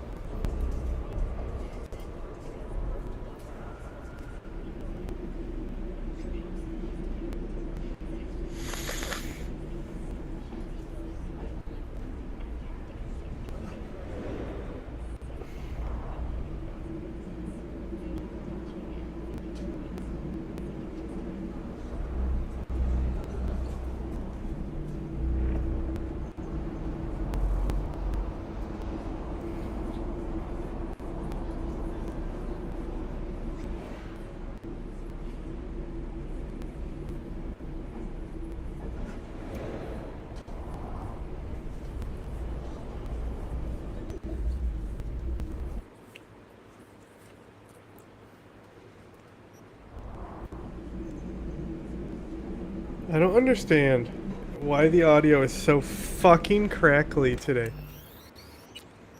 You know, my HUD's shutting off, my audio shit. Fuck this game, bro.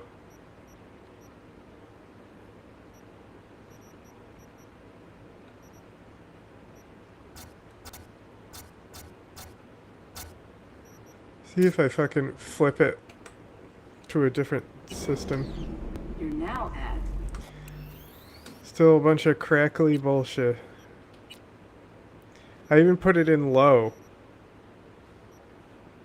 And it's still fucking crackling.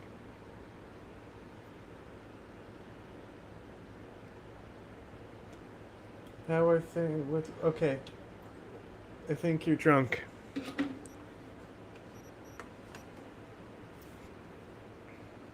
Alright, so we'll put this over here on real quick. And I'm going to refresh this page again, see if it does anything. Easier to break than to build. And if they can't do that, a Republican will win again soon after.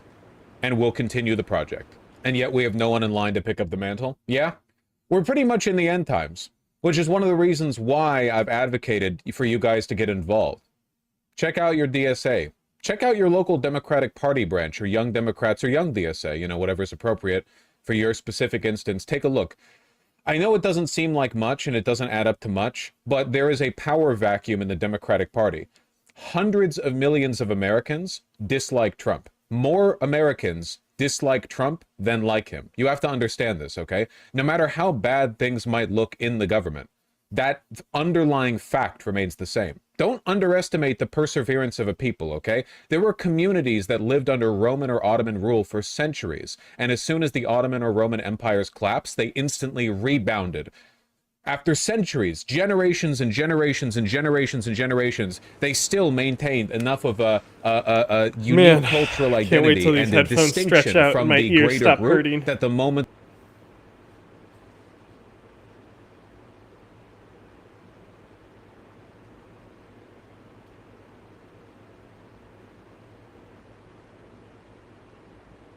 I'm covering Vosh. I'm more important. I'm the best.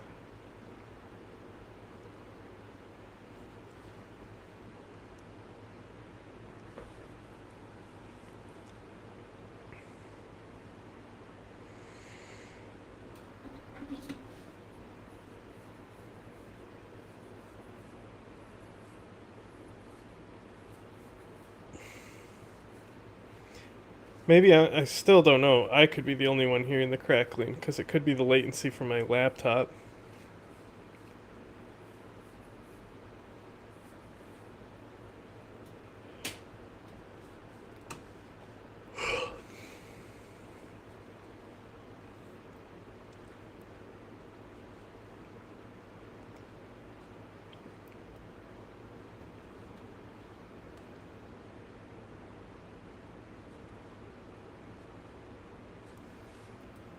they were able to, they sprung free. So don't count America out in the long run. In the short run, it's going to be pretty rough. But if we want the short run to be shorter, I mean, if we want the good to come faster, we will need to fill that power vacuum. It is literally the only way. You get me, right? Whatever. End times are the end times with or without the DSA. Don't make me regret my metaphorical language. The end times refers to the biblical end times, which are the actual end times. When I say the end times, what I mean is shit sucks mega bad. There have been plenty of worse times throughout history.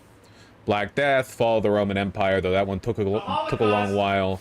Honestly, for a lot of people, the expansion of the Mongolian, Roman, whatever empire, you know, there have been plenty. The Great Depression, there have been plenty of times that have been worse. So basically, don't be a pussy, okay? I'm using metaphorical language. You heard it here first. It's not actually the end times. Vosh thinks Do you the genuinely Holocaust advocate for was people to start based. making moves to leave the country, though, or was that mostly joking?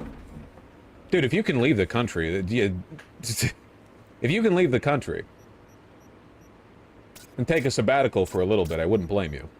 But hundreds of millions of people, including most of the people watching this right now, will remain in this country. And if you're going to remain in this country, you might as well do something useful with it. What are you going to do? Cry and jerk off about it? Oh, the country's getting worse. So Why do something. can't I? If you So what if have I the do? ability to go and chill in Spain or whatever, then, you know. Maybe I don't like think you should be crying forced and to stay in a jerking sinking off. ship, but what do you think about queer flight from red states? Oh, you should definitely do that shit. Yeah, that's 100%.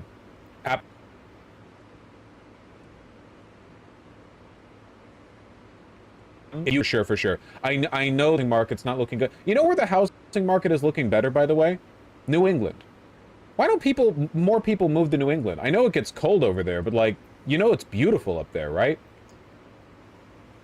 Anything in like the like, you know, Massachusetts, New Hampshire, you know, anything in that, it's expensive as. Yeah, I live in Seattle and I lived in LA, so it's cheap to me, but yeah. Just go live in an exurb, okay? It's not all expensive. Avoid New Hampshire, it's our south. Fine, Vermont, go to the Bernie state. New whatever. Hampshire's fine. I know it's irrelevant interpersonally, but isn't the share of Depends the on where you electoral are. colleges Like dropping Dover in isn't California into bad. blue states? Yeah, because people are leaving blue states for red states, so fix the problem then. Also, the What's most the other recent one? reapportionment for 2030 actually There's showed another a part decline in of the New trend, Hampshire that ain't where bad. fewer votes are being lost by California and Texas, or sorry, California and New York, and fewer votes are being gained by Texas and Florida. And that's because Texas and Florida are themselves getting expensive. Also, Florida f***ing sucks and is going to be underwater soon. So basically, yeah, move to blue states, pump up those EV numbers, or EC numbers, sorry. I don't care if you buy an electric vehicle. Does DSA require you to be 18 plus? There's young DSA. How's Minnesota? What should I know? I haven't been there. Probably like cold. Yeah, it's pretty I cold. hear Minnesota's good. Not exactly a blue state, right? More of like an edge case state?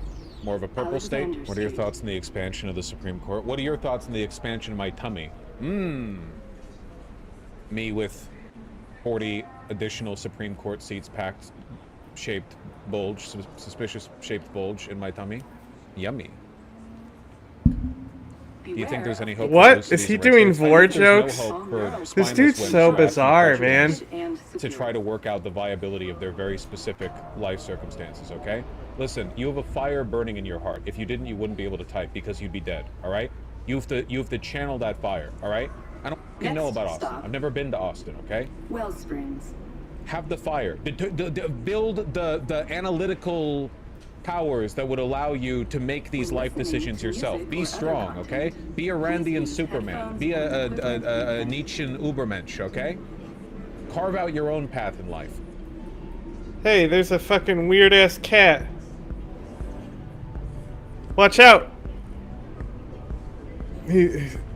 Watch out. There's a weird cat below you, sir.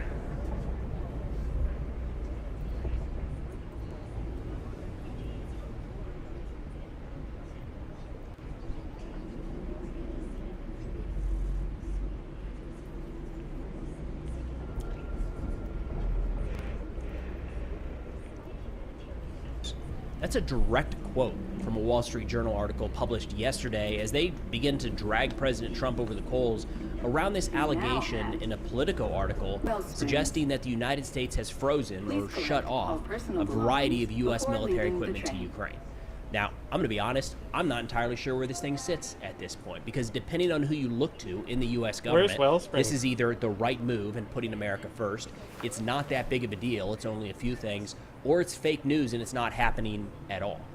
Now, it does appear that for Ukraine's part, they're still trying to sift through this as well. They were given no advance notice. They learned about this just like you and I did in that Politico article, and they appear to be reaching out to their contacts in the United States to find out, is this actually happening? Are you pulling back these munitions from Poland? Which, to that end, we do actually have a roll-up or a list of the munitions included in this, and not all of them make sense. There's some weird ones in there that don't really line up with the explanation that we need those back for U.S. national security purposes.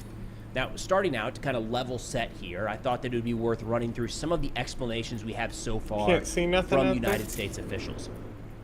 Starting out, Sean Parnell at the Defense Department quoted the Politico article and said the entire narrative here is flat out wrong. And he was pushed on this at a press briefing just yesterday where they said, is this really going to help get to peace if we shut off military aid to Ukraine? Is that, bring about the end of this war, just adjust long-term end of this war any sooner? And here's what he had to say. Well, the president's strategic outset with regards to Ukraine and Russia has been one of All right, let's see where this is. on this. When he was asked Entering new area CNN, about that war, he said he wanted to just stop people from dying. And so peace has been the president's highest aspiration. We here at the department support we're those like goals and way those missions. south. But it's important to remember that the stuff that I mentioned in my topper, like what we've done here at the Department of Defense is create a framework to analyze what munitions we're sending where to help the President and the Secretary of Defense make decisions. And still don't have a map. Ultimately, our job here at the Department of Defense is to pursue the President's America First agenda Already? and make sure that we achieve peace through strength throughout the world. All right, look, I know it's a lot of babbling, it's a lot of beating around the bush. I feel like we didn't this really is the get game an answer y'all there at love? all, and that's just what we tend to get. It's from nothing government but officials. It's the fucking nature of the beast. problems. You know what? How about a little feedback? Is it still worth showing these government statements? I do it because I think it's Hey, my worth HUD showed up for a seeing it second directly there from when their I hit mouth. the scan. Like, rather than me saying it, maybe only picking out certain parts. There's some value in seeing, the Defense Department next and go to the State Department. But I don't know. Maybe it's just wasting everybody's time because, there was no in that, right? He just kind of talked and talked and talked, and I don't even know what he really said. And to be honest, it was the same thing from the State Department. We're going to play that one as well, unless the overwhelming feedback is stop showing these clips of people just babbling. But shifting over to the White House, their statement all I was do, more saying, baby. yes, this is the right move. They said, quote, this decision was made to put America's interests first, following a review of our nation's military support and assistance to other countries across the globe. Seemingly, the decision was made, and they stand by it. This was the right way to go. And then to just add confusion to this, yes, we're going to play another spokesperson that gets asked a similar question, this one Tammy Bruce, the State Department, where she says, actually, we haven't paused. Also, it was only one thing, so not that big of a deal. But here's what Tammy Bruce had to say. It's a very good question, but it's good that it's not going to be a factor because we haven't paused sending weapons to Ukraine. This is one aspect, one situation, one event that has been changed. As you heard from the DoD, there are multiple robust other options and efforts regarding the Ukrainian situation with weapons. Again, I don't speak for the DoD. I can only refer to their statement and to what they've stated very bluntly. The president has also indicated his remaining commitment regarding Patriot missiles. This is not, I will reinforce this is not a cessation of us assisting Ukraine or of providing weapons. This is one event in one situation, and we'll discuss what else comes up in the future, but be wary of painting too broad a brush there. So yeah, pick your poison, I guess. It's one of those three, or maybe some combination of all of them. But yeah, let me know. Is it worth showing these clips? I don't want to eat up a bunch of time that's nonsense and you almost want to fast forward through, but let me know. I'll read the feedback. Now, turning to the actual Wall Street Journal reporting here, which it's interesting they went this route because, again, I don't know that it's entirely clear what is happening right now with this freeze. If it is on, if it is off. The Wall Street Journal clearly said it's on and we're going to hammer Trump over it. I mean, they went in for the kill here. They said, quote, the decision means more death and more Russian gains. American deterrence should be a rising stock after President Trump's successful strikes on the Iranian nuclear program and a NATO commitment to spend big on defense. But the commander-in-chief is now displaying weakness against Russia, which won't produce a strong and lasting peace in Ukraine. It is interesting if we see how differently our government, how our Defense Department has treated the recent mission and the recent fighting in Iran versus anything to do with Russia. I mean, we were decisive. Decision-making was happening fast, and we went kind of over the top and entered a conflict with B-2 bombers, stealth bombers, destroying anti-aircraft systems on the ground in Iran. There were people in U.S. Congress screaming that there should have been a declaration of war before this was authorized. It was kinetic activity, start to finish. And then we shift over to this conflict, and it's, now they're apples to oranges. I got it, but we do have a comparison now, and they're quite a bit different. By the way, this article, paywall free, link in the description below. I got you guys. He says the excuse offered with leaks is that U.S. stockpiles of these arms are in short supply. It's true that U.S. Patriot stocks are too low and the free world needs more air cover on every continent. But one clue about the real motive here is that the United States is withholding guided rockets that aren't in such short supply. With Iran weakened militarily, there is not a more urgent need for more Patriots anywhere else in the world than in Ukraine. And if the cupboard is truly so depleted that America can't support a friend in a hot war with a U.S. adversary, then that is a bigger national emergency. And I feel like that's going to get lost in the weeds because the top line here is that the Wall Street Journal goes after Trump, and some of the assessments we're going to get into in a minute are talking about how it doesn't make sense that these specific AT-4s, for instance, anti-tank rockets, are the thing that we have to keep on hand, or we're at risk of, losing something to China in 10 years. Doesn't meet the common sense threshold there. But this piece here, if we are in such dire straits that we have to shut this stuff off that has already been moved over to Poland, that's a big issue and one that needs addressed immediately, right? Like, drop everything. We got to focus on that yesterday. Now, they do bring up the point that they say excuse kind of sets the tone for the article, but the rationale, I would say, for this move presented by the U.S. government is that we need this to protect U.S. service members now and into the future. And I've mentioned in previous videos, that is a very, very difficult thing to push back against. I think we actually see somebody pushing back against it effectively here in a moment, but there's no U.S. politician that's going to win an argument saying, yeah, sure, we need it right now to protect our soldiers, but Ukraine needs it too, send it to them. So the minute you put that on any even keel, it's a losing argument to send anything to Ukraine at all. Understandably so, right? Our lawmakers need to be putting American service members and their survivability, their lethality first. Understandably so.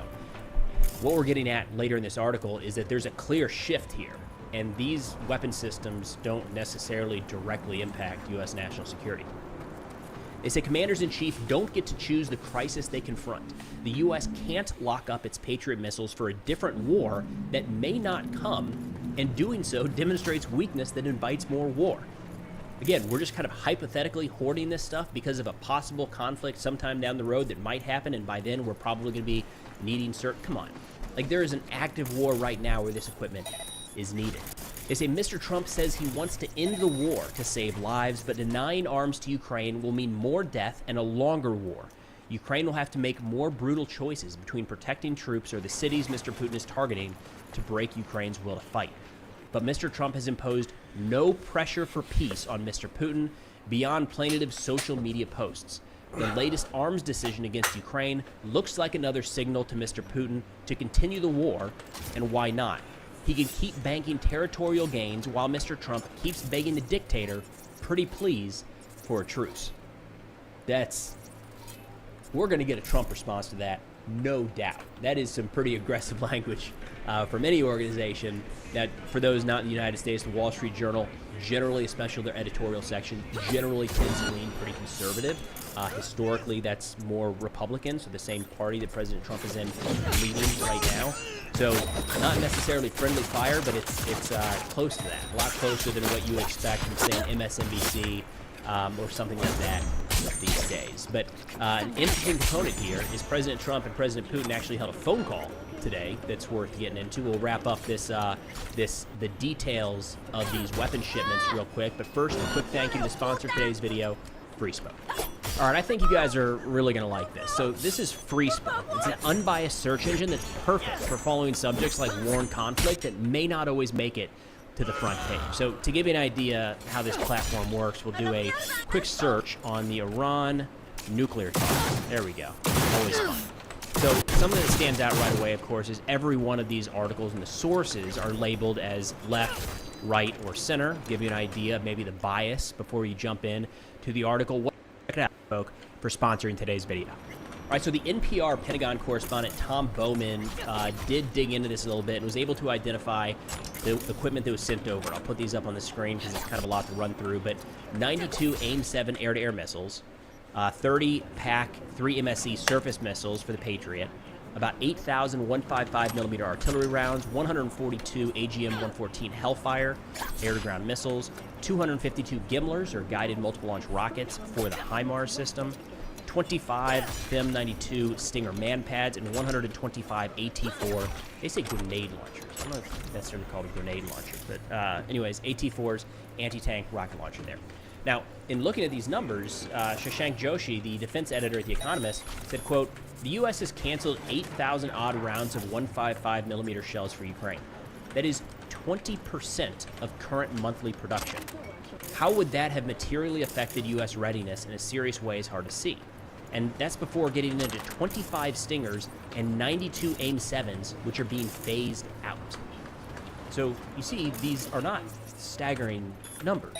All of the numbers at this point that are ready to go into Ukraine that have been pulled back are relatively small. And Colby Badwar, an analyst at the Center for European Policy Analysis, put together a great thread here that I'll have linked in the description below, where he says the weapons sitting in Poland, looking at this list, it's a very modest list of ammunition, he says. Nothing that is going to compromise the DoD's own readiness. AIM-7 in particular is scarcely used by U.S. fighter aircraft, if at all. MSE, the Patriot Interceptor, was not included in previous drawdowns, meaning it's coming via USAI and not from U.S. stocks. So there's two buckets here that often get conflated. USAI is where the United States is purchasing equipment for Ukraine. Like, we're going out to vendors and saying, make 200 more rockets, and we're going to send those directly to Ukraine. Like, we're buying it for Ukraine. It's based off their needs, things like that. Then there's the U.S. stock drawdown, where we take some Bradleys, let's say. We have those built, ready to move on. We grab those Bradleys, we send them over. It's a U.S. drawdown, and then we spend money to refurbish that stock, get new vehicles in. So what he's saying is a lot of these, at least, are the ones that Ukraine said we could use those, and we said, got it, we're going to go buy those. We purchased them and are sending those over, and now we're saying, wait a minute, those ones that we did not have on hand but purchased for Ukraine, we're going to take them because we need them. So it's still, like, I can see the argument as to why you want to do that, but it also kind of plays against this argument that we're drawing down our stockpiles too much. He says the Hellfire, which was not previously known to be produced or provided to Ukraine, has not been procured since 2023-2024 due to inventory requirements being met, as in we had enough of them. Just like a year and a half ago, we had more than enough of them, and there's been no indication that we've sent a ton to Ukraine, because this is the first time it's ever even been mentioned that we've sent Hellfires to Ukraine. And as somebody who looks at a lot of footage coming out of that war, I don't think I've seen a single Hellfire clip at this point. They say the only item on the list that is likely having an impact on inventory requirements are the 252 Gimlers.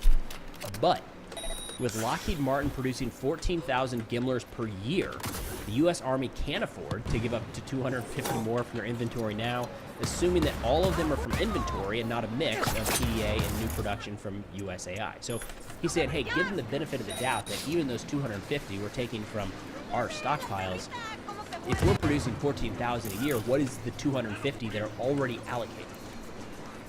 Now keep in mind, amidst all of this, the current administration has not put together any plan for future military aid or support to Ukraine. There's some continued drawdowns coming from the Biden administration. It'll go on for a while. They're small in comparison, but there's no new aid package coming from President Trump and his administration. So they could just not do anything, and you're going to see a significant reduction in military equipment. But it seems like above and beyond, the move here, as alleged by Politico, is to go in and pull back some of the things that were on the verge of making it to the battlefield.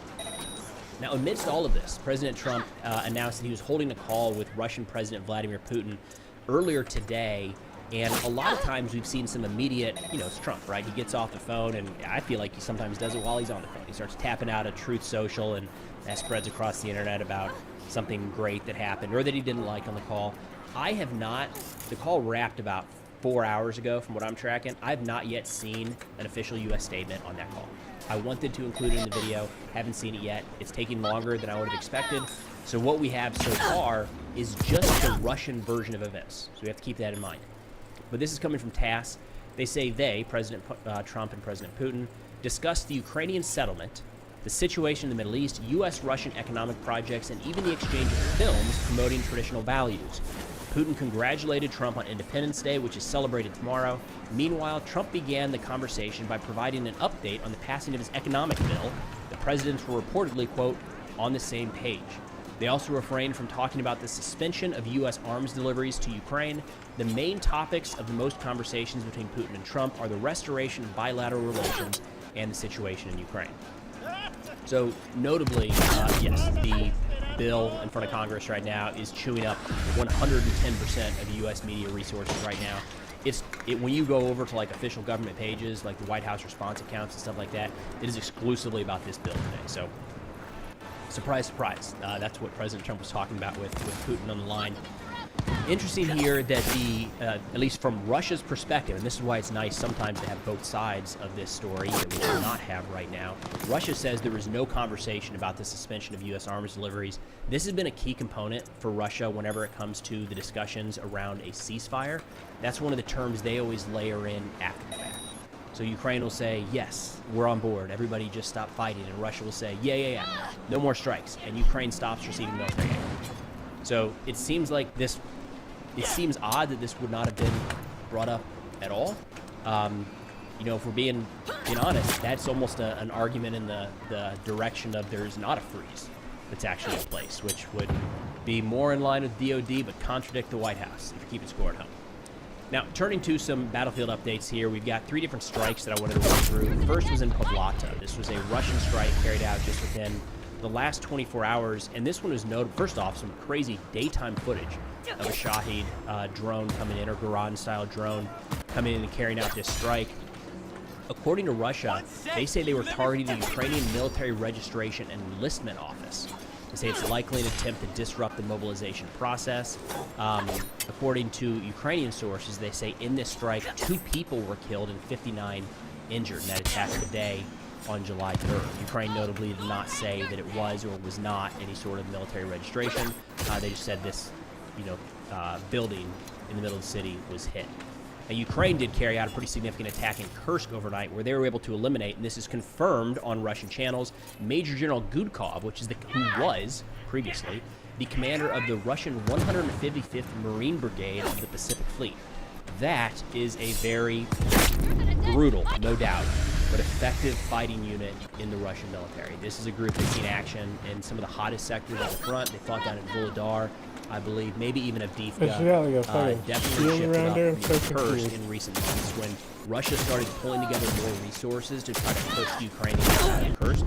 The 155th was one of those key units taking part in that fight. They tend to be well equipped. They tend to be a pretty substantial, formidable fighting force, no doubt. They also have regularly filmed and she was a baddie too. Of Ukrainian soldiers. So it does not have to come hand in hand, but in this case, it's a very, very brutal organization in that sense, but rather effective. I'm sure Ukrainian soldiers would say the 155th is a tough unit to go up against. Nonetheless, the Major General Commander was eliminated. That's one of the most senior Russian officers killed in quite a while on the battlefield.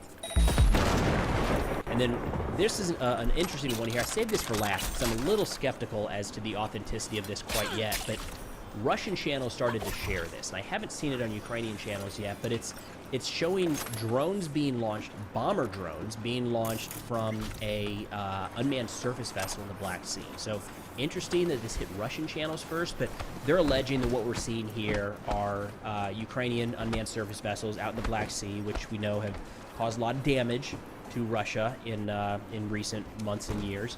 And this was, everybody kind of saw this coming at some point, right?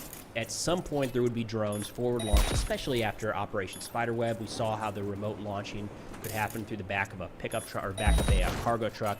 It was just a matter of time before these waterborne drones became kind of motherships for smaller munitions. Now, interestingly, it looks like these are like quadcopters and drone drop munitions, kind of small bombers, and not FPV-style strike drones. So these are not necessarily kamikaze-style drones. But it does look like, from what we see here, that they were pretty effectively able to launch from the sea, which doesn't seem like it should be that big of a challenge at this point in the war. And they were able to get over Crimea and start hitting a fair number of targets. So try to keep up, because I can't. It seems like every week there's a new tactic coming out of that one side or the other has to try to defend against. Anyways, that's all we got for now. Thanks for watching, and I'll see y'all next time. What's gonna autoplay?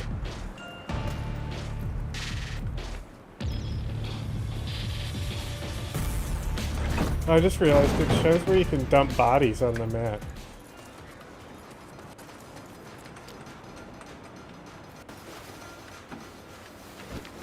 The nays are 214.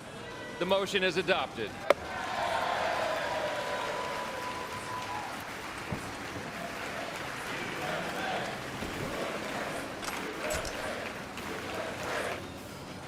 Well, it's a big, beautiful win for America. The House sending President Trump's big, beautiful bill to his desk, and he will sign it tomorrow at 5 p.m., just in time to meet his July 4th deadline. And right now, 47 is headed to Iowa to celebrate America's 250th anniversary. Republicans celebrating with a thumbs up, while Democrats were throwing a hissy fit. House Minority Leader Hakeem Jeffries posted a dopey photo of himself with a baseball bat before using the magic minute, wasting 8 hours and 44 minutes grandstanding on the floor to delay the bill, setting a record for saying absolutely nothing. Speaker Mike Johnson, however, taking to the floor after Jeffries struck out with a better use of the magic minute.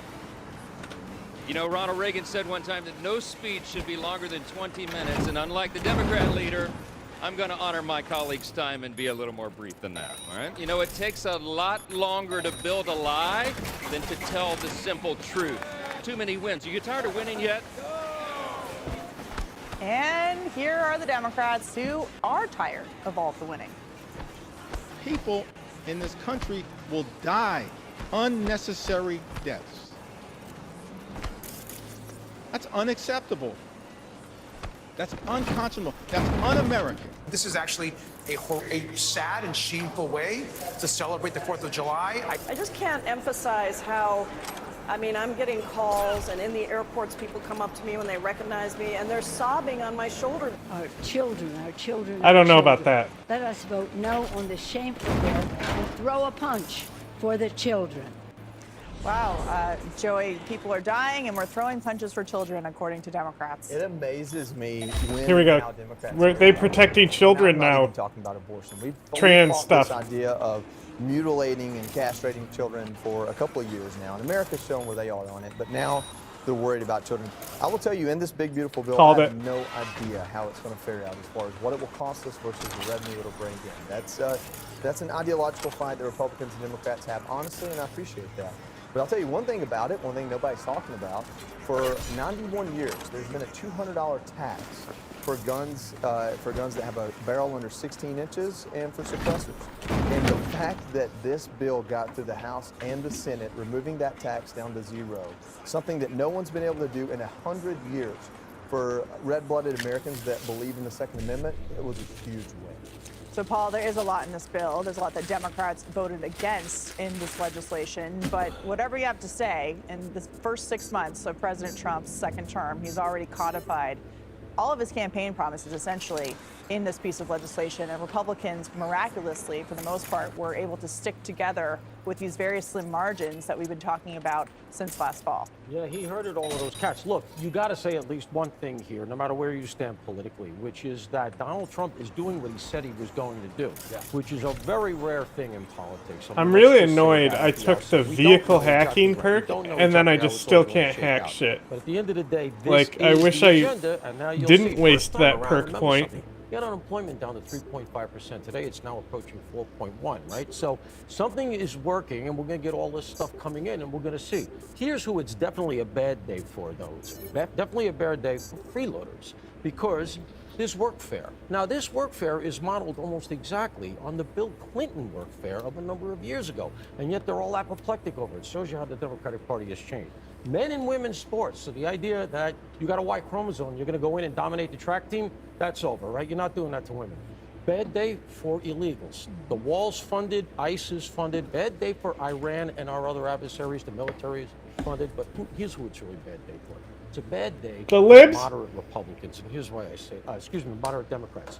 If you remember the first term, he had a chance, that is, Trump had a chance to make a deal with Democrats on DACA and the Dreamers. And I'm stealing this point from Dana. The thing is, this time around, Trump had to negotiate with Republicans to get this thing over the finish line. Wouldn't it be better if you're sitting with moderate Democrats or to come in and say, we'll give you a couple of votes, but we want some sugar? Should have gone that, if he had gone that way, if they had come to him, they should have gone that way. Because they could have had a piece of the victory lap. Instead, they're all on the sidelines. So, Leslie, someone who else decided to weigh in on this is the former president, Joe Biden. Decided to pipe up with a post on X today saying that the Republican budget bill is not only reckless, it's cruel, that it slashes Medicaid and takes away health care from billions of Americans, meaning illegal immigrants. It closes rural hospitals and cuts food assistance for our veterans. You and just seniors, said it was going to take jacks health up care away energy from bills, freeloaders. et cetera. You know, Joe Biden campaigned on being a moderate and govern like a far left lunatic, essentially. And a lot of this bill I takes back don't think a number so. of things that he implemented during his term. And that Democrats doesn't seem seem like they'll move accurate. on from him. And yet he's deciding to weigh in on this after Democrats didn't even decide to come together with the president, maybe work on some things together, given the president's popularity, decided to oppose it. Gonna cry? Yeah, because what my side of the aisle did is they listened to the American people. Only 30% support this bill, 50% don't. The constituencies of Democrats throughout the country, whether they're a House member or for the state in the Senate, don't support this. I'm going to talk about a bad day. Since you talk about a bad day, it's a bad day. It's a bad day. It's a bad day for 3 million children that are food reliant on SNAP. It's a bad day for over 25% of the nursing homes that will close. The people there, where do they go? Those families that need that help and the people that work in those communities. It's a bad day for the rural hospitals that'll close. It's a bad day for the city hospitals and the doctors and the nurses and the other medical staff that will be overburdened by those closures. I could go on and on and on. The reason Democrats didn't vote for this is because it's not good for the American people. And if you don't care about people and health, and you only care about money, 4.1 up to 4.1 trillion it adds to the deficit. Who does that hurt? That hurts our children and our grandchildren because they're going to be stuck with that tab. I find it interesting that Democrats now want to talk about deficits, but just in terms of the facts of the bill, there's a new $50 billion fund specifically for rural hospitals, which is how they got it out of the Senate and passed back to the House. Kat? Well, listen, I'm always talking about deficits, all right? Rand Paul said he had concerns about this yesterday because of that reason. Thomas Massey's made similar comments. I happen to share those concerns. Obviously, I understand that the hope behind this is that the tax cuts would grow the economy and that would offset some of these losses. That requires some optimism. You might have that optimism. You might struggle to find that optimism. You're not alone if you do. I would also say that you're not alone if, excuse my language, you are just feeling so dang disillusioned by the whole system at this point. Because doesn't it seem so difficult to make any kind of real change in the way that things currently are, because there's these big massive bills and all this stuff gets thrown in there and we can't just do things one at a time because everybody wants their piece of this or that.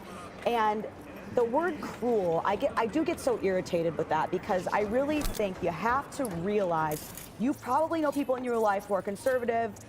Do those people want sick people to die? No.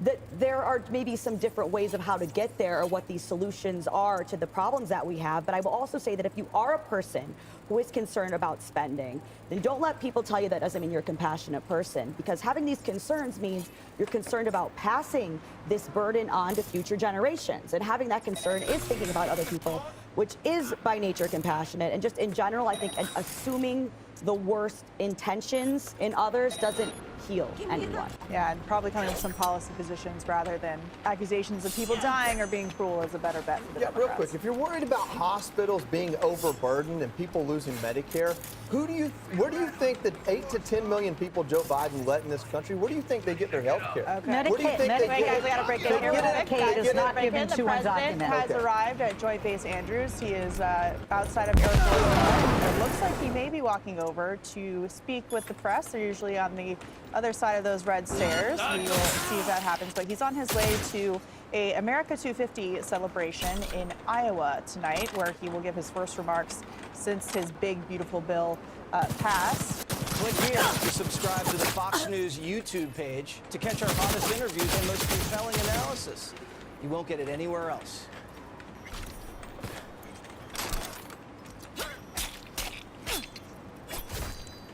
You guys hear about the Paramount settlement?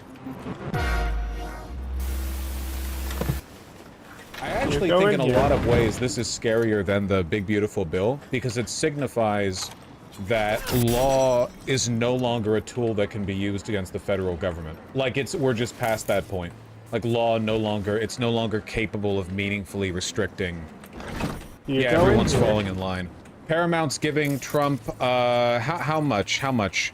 $16 million, so Trump will drop a lawsuit.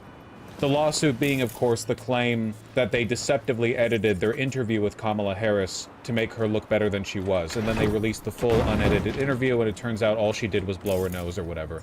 So, essentially, Trump sued them for giving an interview to his political opponent, and they paid. They didn't even want it to go to court. They fell in line. Cowards. Yeah, it's actually really bad.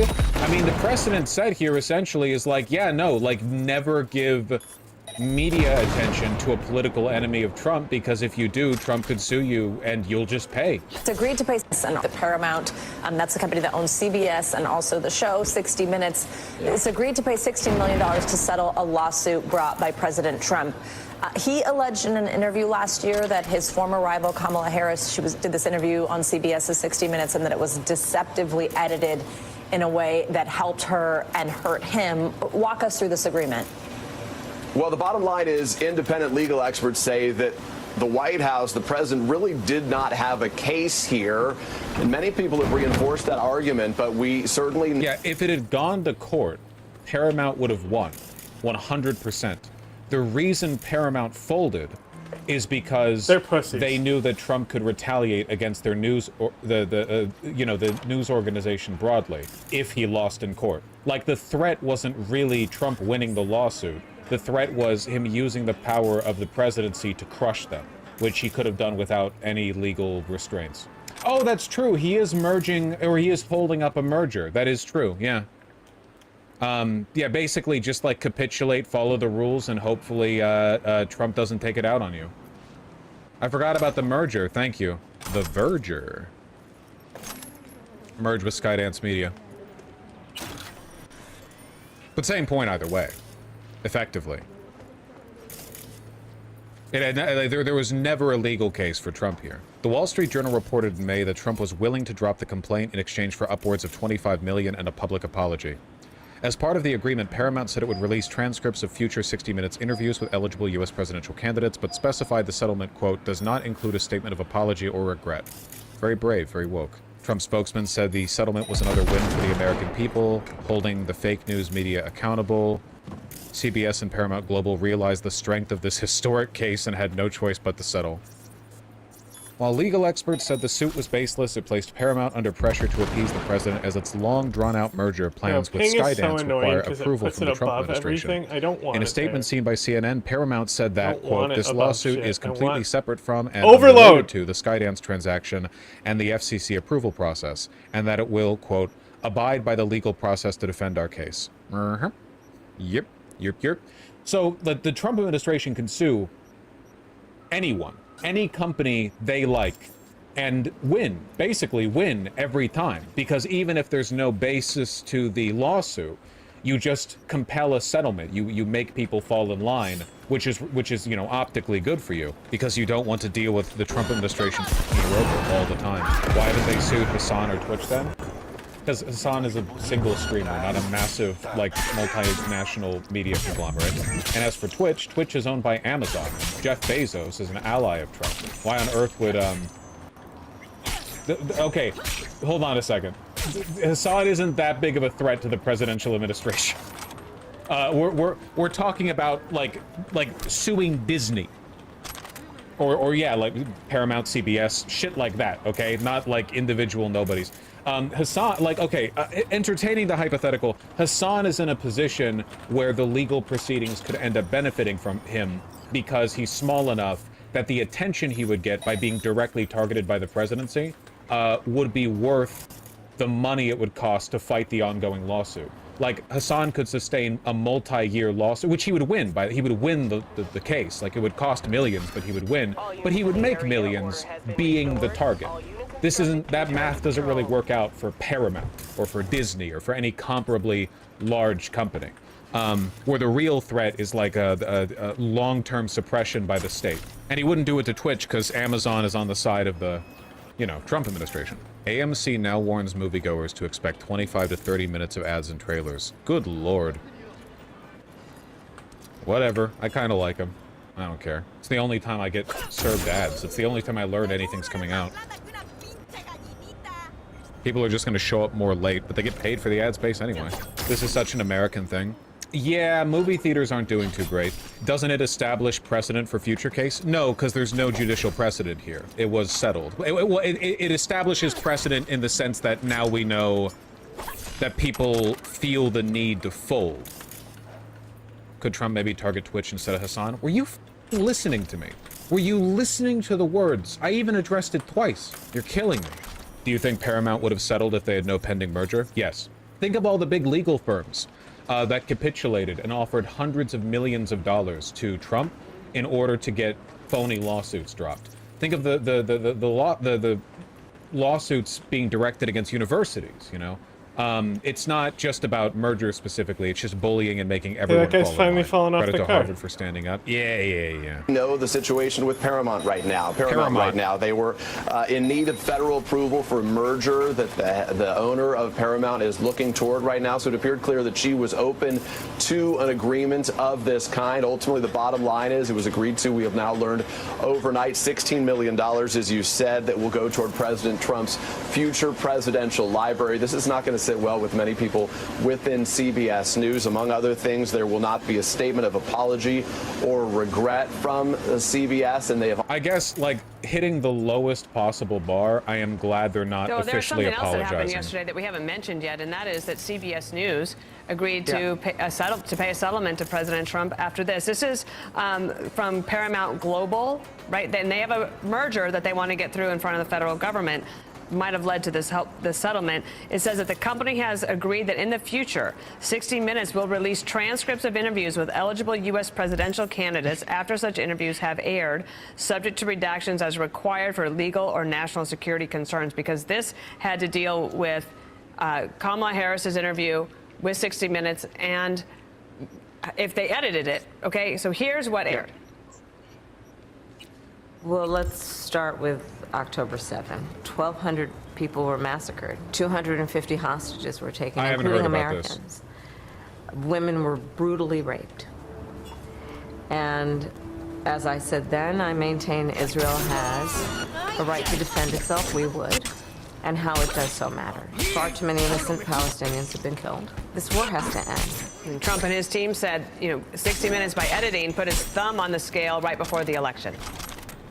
Yeah, and the fact that the only reason any of this happened, much like with the University of Pennsylvania decision, the only reason any of this happened is because President Trump was willing to go and pick a fight that few Republicans ever want to get into. And he has fought with the media every step of the way. He's not afraid of it, and this was the result of it. And I love the fact that the new rule with CBS, where they release the full unedited transcripts, is called within the building the Trump rule. And that will live on long after Trump is gone. And just a reminder of, the guy is unafraid to take on any entity that is in his way, and it winds up paying off. And it turns out that you actually can go up again. Yeah, it turns out when you're the president of the United States, you do have the power to like bully corporations. So you wouldn't know it from looking at the Democrats, but it is actually possible. You can, when you're the president of the United States, you can do like anything, basically, because you're the president of the United States of America. You are the president of the United States of America. You forget that when Democrats are in power, you know? When, like, Biden's in power, it's all, no, we can't do anything, actually. We have literally no power. The way Biden was always tweeting as though he wasn't the president. Somebody's got to do something about this. Against the system and actually put up some wins like this. Well, initially at 16 million, it could go much higher. It could go as high as 30 million. It's a stunner. Oh, that was a spill.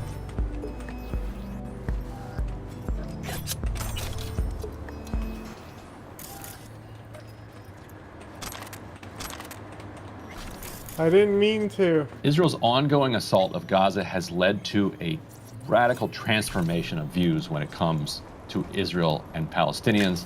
Harriet and CNN has shocking poll numbers. Who Democrats sympathize more with, Israelis or Palestinians? In 2017, the Democratic Party was a pro-Israeli party. Look at this. They sympathized with the Israelis by 13 points, more with the Israelis than the Palestinians. But look at this sea change. Now Democrats sympathize more with the Palestinians by 43 points. Oh my God, that is a change in the margin of 56 points over the course of just 8 years. So all of a sudden, it's the pro-Palestinian position that actually reigns supreme in Democratic politics, not the Israeli position. Now, you see this among Democrats overall, right? But we know that Mondani's base was younger voters within the Democratic Party. And so I want to break it down with younger Democrats. Correct. So take a look here. Who age 18 to 49 Democrats sympathize more with, the Israelis or the Palestinians? Again, in 2017, younger Democrats sympathize more with the Israelis by 14 points. Look at this shift now. Palestinians, they sympathize more with the Palestinians by 57 points. That is an over 70-point shift in the margin in just a matter of 8 years.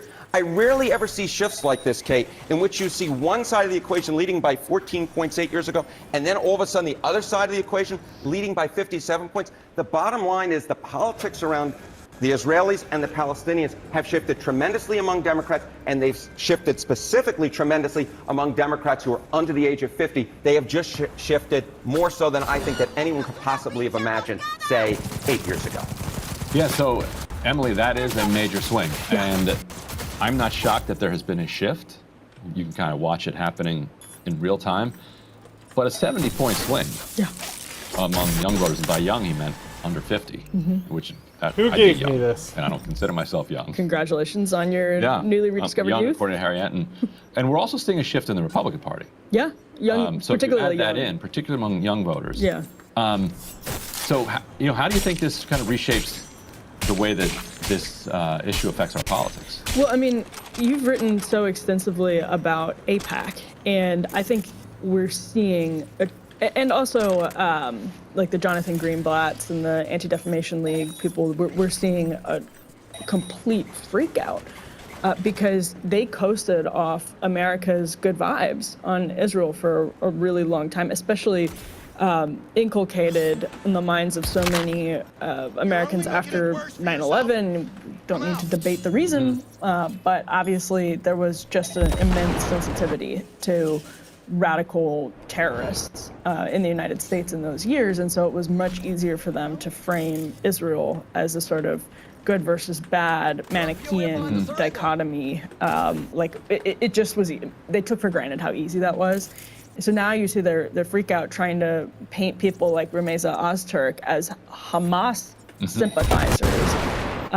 And I don't think... Tough student who was recently released but jailed for the op-ed. Right, yeah, that was just like snatched off the street by... Oh my God, shut up, controller. ICE agents. And so anyway, all that is to say, they have a lot less power than they used to, and that is going to materialize, I think, in the next couple of cycles as politicians who take their money realize it's not as helpful to them to be taking the positions that they need to in order to get the money. And I don't know that that'll show up right away, but it's I mean, I think the polling is pretty clear that it's already showed up, but I don't know how powerful it'll be as an electoral force in the next 4 to 8 years. But it is going to be a powerful electoral force. They've lost the public support that they coasted off of. Yeah, and I think some of this is a backlash to AIPAC and the pro-Israel lobby, kind of interfering in democratic politics in a way that has not done them favors. And so, in my last book, The Squad has this history in it. So that poll started in 2017. 2018, you get the Squad elected. Rashida Tlaib and Ilhan Omar in particular becoming first 2 Muslim women to serve in Congress.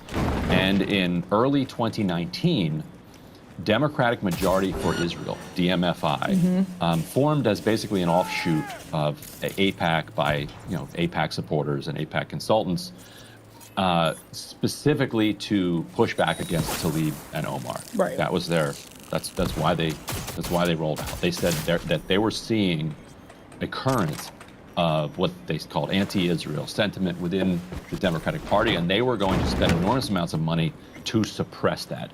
If you look at the numbers since then, DMFI and AIPAC have been engaged in the greatest failure of political operations, like ever. Like, what an absolute catastrophe for them. If their goal was to do the thing they set out to, they instead did the opposite. So they launched in 2019. The first candidate they ever spent money against, actually, was Bernie Sanders in Iowa. They then spent enormous amounts of money defending this guy Eliot Engel, who was the chair of the Foreign Affairs Committee in the House, who was being challenged by Jamal Bowman. They spent millions of dollars against Bowman, and Bowman beat him and knocked him out anyway. And so what they concluded from that 2020 cycle was that they had not spent enough money. And so DMFI raised more money for 2022. AIPAC itself launched its first ever super PAC. It had never had a super PAC before. They had always just done small contributions of maxing out directly to candidates. And buying goodwill with trips and those sorts of things. Goodwill with trips, and then if you cross us, we will fund a primary challenger and we will take you out. And you only have to do that a couple times, and then everybody else is like, okay, don't care this much about that issue. I stand with Israel. You tell me what to do, and I'll say it. So in 2022, they spent somewhere around $30 to $50 million going after Democrats who had said things that were sympathetic towards Palestinians, and they succeeded. They spent like $7-8 million stopping Donna Edwards from coming back to Congress, because in 2009 she had voted against some. 2008 there was another Israeli war on Gaza, and she had voted the wrong way on one resolution, and so they were like, they spent $7 million to stop her. They spent many millions of dollars in like North Carolina to stop this city council candidate Nida Alam from becoming a member of Congress. She famously had been friends with the there were 3 or 4 Muslim students, if you remember, in Chapel Hill, who were killed in like this brutal hate crime, killed because they were Muslim, and she then got into politics as a result of that. Was city council member and was trying to go to Congress. Would have won, ended up losing by like 2 points because they spent like $7 million against her. Then in 2024, and so across the board, they really blunted the growth of the squad like politicians. 2024, they spend $20 million against Jamal Bowman and knock him out, and $10 million or so against Cori Bush, knock her out, and spent $100 million in primaries across the country in the Democratic primaries, making sure that nobody is critical of Israel. And so they were effectively able to beat a decent number of candidates. Like the Democratic caucus would look different when it comes to Israel-Palestine than it does now, if not for all of this spending. But good Lord, the public, it has not worked on the Democratic public. In fact, if anything, it seems like it's backfired. Well, it often takes time because we're not a direct fucking democracy. auto answer the calls for the makeup of elected officials to catch up with public opinion. And that's one of the things Trump forced among Republican voters, is that you now have a Jim Banks in the Senate, for example, or you now have, and even if you dispute that they're helping the working class, I know that that's a raging argument, obviously, but even if you dispute that, they at least understand public opinion. They're reflecting public opinion, and that hasn't quite happened on this issue yet. But I don't think either major political party understands how much it's about to happen, because they've been scapegoating, this idea that all the anti-Israel sentiment is anti-Western Marxism, as opposed to just saying, this is insane. This is wildly bad policy. It's not making us safer. And I just don't think they're fully ready for how that's going to manifest in public opinion. Those numbers don't just reflect a shift. I think they reflect, especially for younger people, a shift in the, this is way down on the list of most American voters' priorities. It still is. But it's getting increasingly important to people. It's becoming increasingly animating, because people are so pissed off about what they're seeing. Now that the media gatekeepers are less powerful, this information's coming through drop site. It's coming through breaking points. And I don't know, Ryan, the last question that I have on this is how much of it is the way the Netanyahu government has waged this war since October 7th. And listen, we could go back and debate the history of how Israel's conducted itself in previous decades before October 7th. It seems that everyone at least agrees that what's happened since October 7th has been on another scale. Yeah, I think basically that's all of it. It's the public recoiling at what they're seeing. And actually, for an unbelievably crystallizing example of that, can you pull up C2? This is a SOT. What appear to be heavily armed American security contractors at one of the sites discuss how to disperse Palestinians nearby. I got IDF tank posted on the northwest corner now. I brought him in and talked to him. Let's do the show first. I told him to hold there. I don't want this to be too aggressive. At that moment, bursts of gunfire erupt close by, at least 15 shots.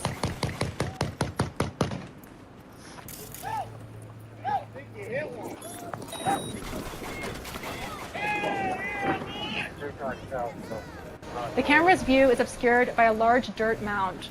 The contractor who took the video told AP that he saw other contractors shooting in the direction of Palestinians who had just collected their food and were departing.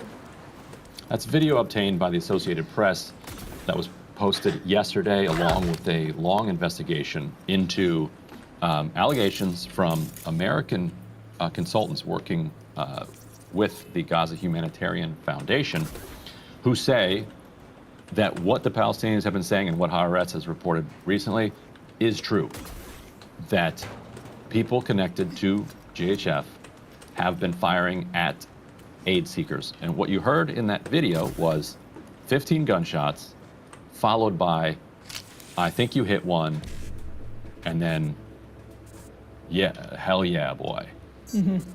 Now, there's a mound, so you can't see exactly what's happening. And that apparently has even left some room for apologists to say, well, who knows what could have happened? Yeah, he said, we heard the gunshot, and he said you hit one, and then they celebrated hitting one. And later in that investigation, a guy says he saw somebody fall. Right. After the shot and the celebration of having hit one, they saw somebody fall. Hamas is nowhere around here.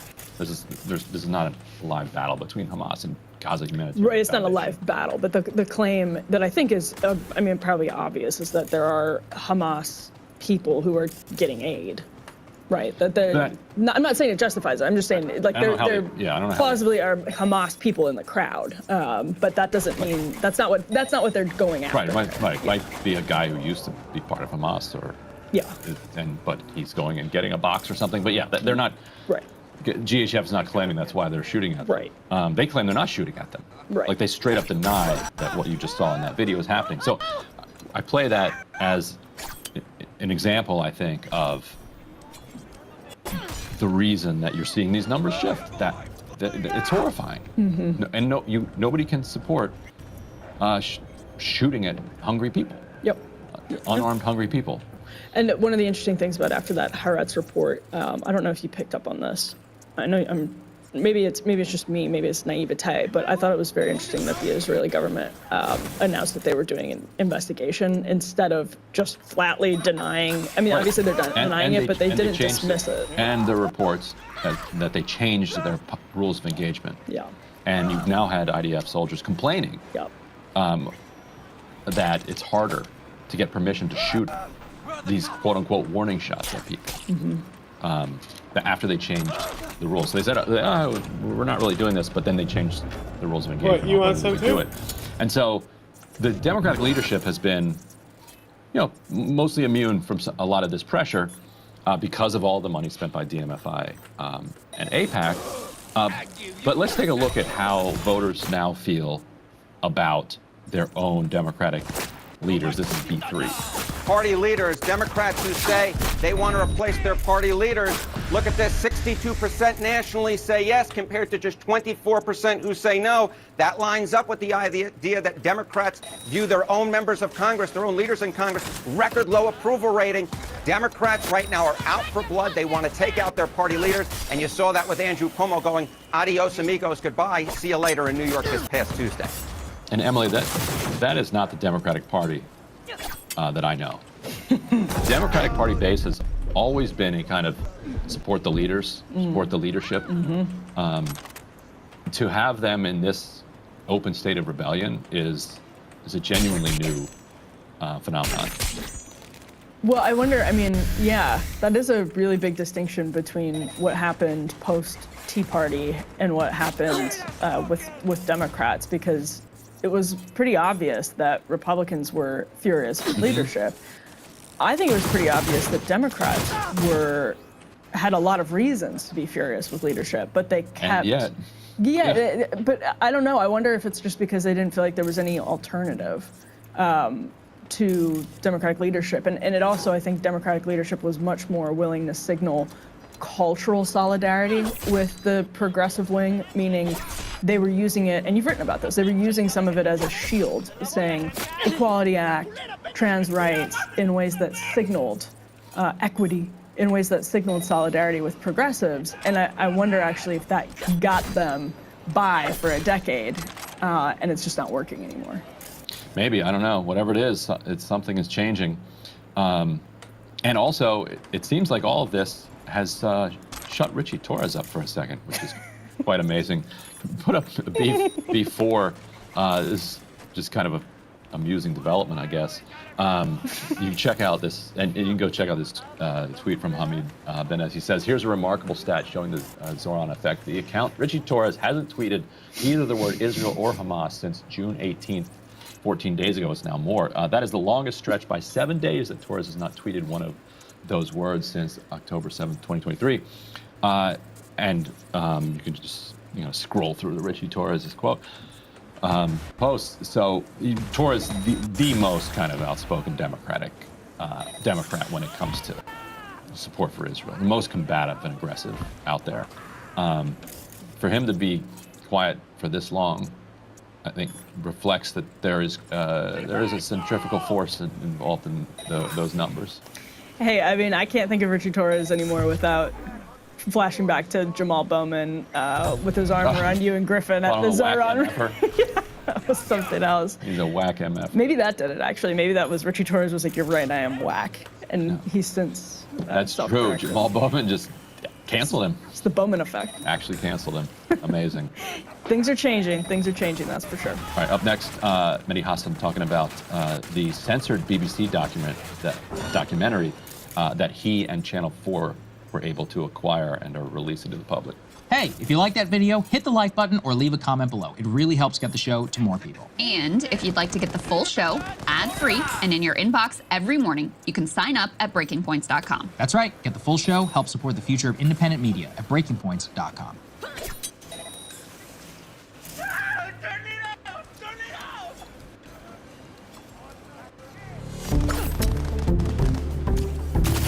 Happy Wednesday. Welcome to Breaking Points, everybody. Emily, how you doing?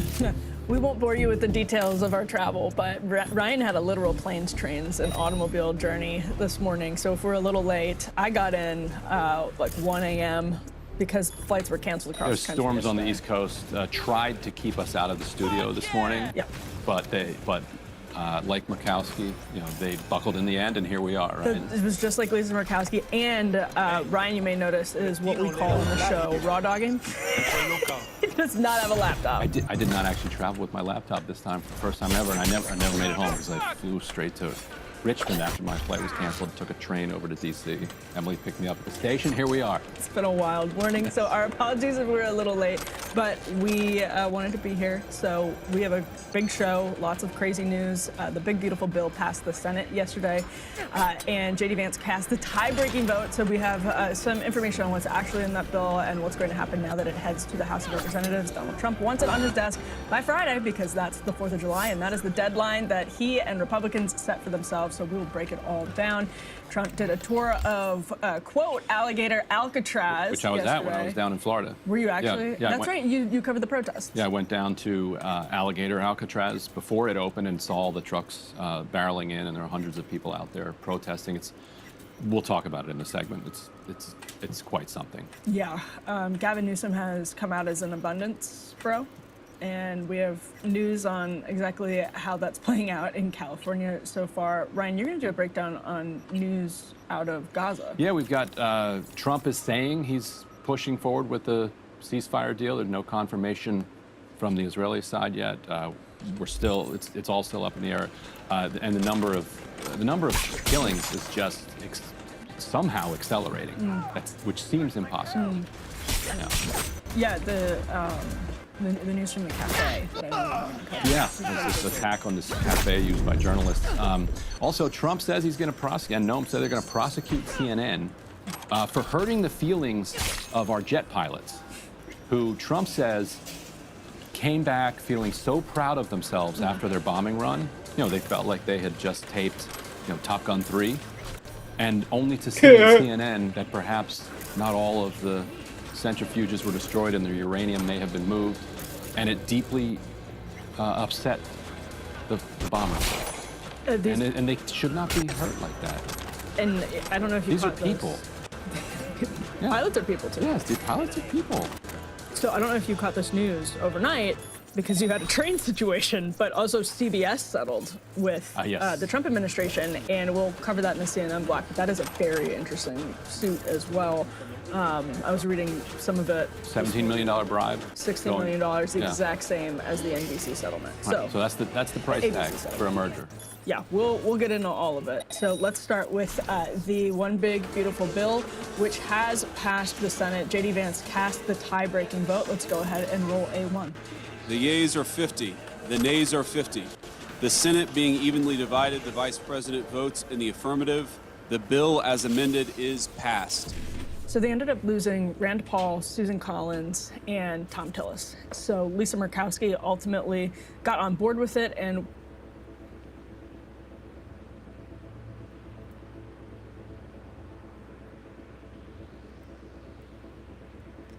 Let's turn to Iran, because we're slowly learning more about the impact of the U.S. and Israeli strikes on Iran over the past couple weeks. According to Iranian state media, the official death count is 935 people. Now, obviously, we take Iranian state media with a grain of salt. They also don't distinguish between military and civilian casualties. But the count I just read includes 38 children and 132 women. And we know for a fact that entire apartment buildings were flattened when Israel targeted certain Iranian generals and scientists. So there certainly were civilian casualties. Iranian state media also reported that the IDF airstrike on Evin prison killed 71 people. That strike still baffles me then. I mean, I guess the goal was somehow free the political prisoners trapped there. But in practice, it killed inmates, it killed people in surrounding.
Hey, bartender.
Wasn't me.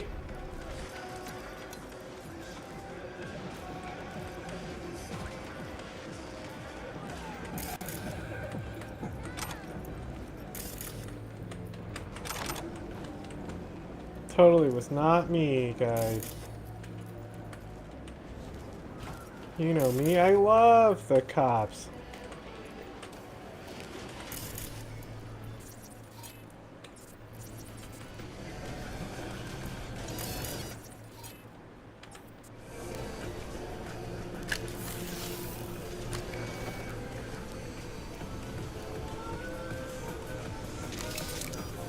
Some things never change. Gonks tick the ballot and think they're actually making a choice. Only ever been one choice in this city. Corruption. Same shit, different assholes. And every time they think this time will be different, well, we get what we fucking deserve. Can I take this money, please? Yeah, why can't I take this money?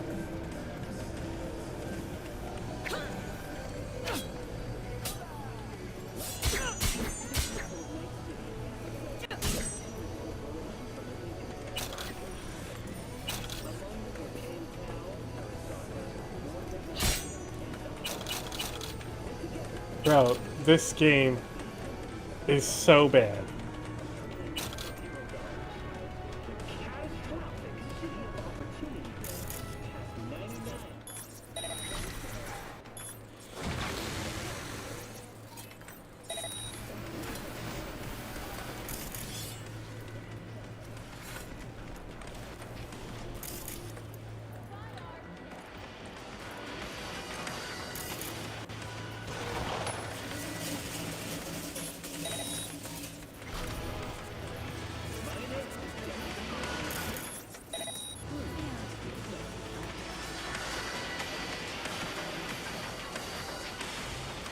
Yeah, you took this one, right? But yet there's a shard here I didn't grab somehow.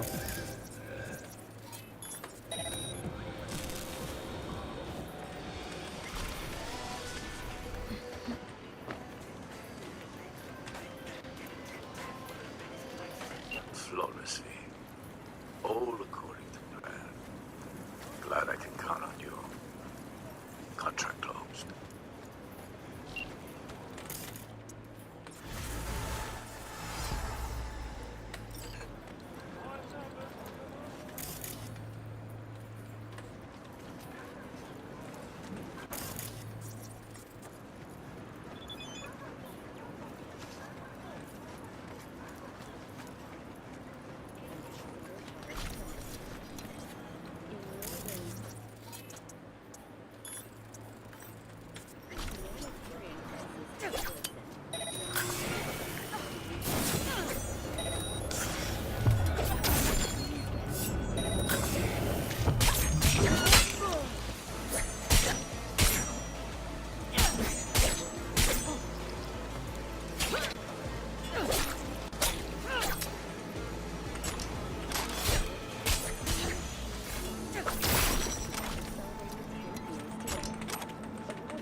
These guys just like already did the respawning. Maybe they were here the whole time.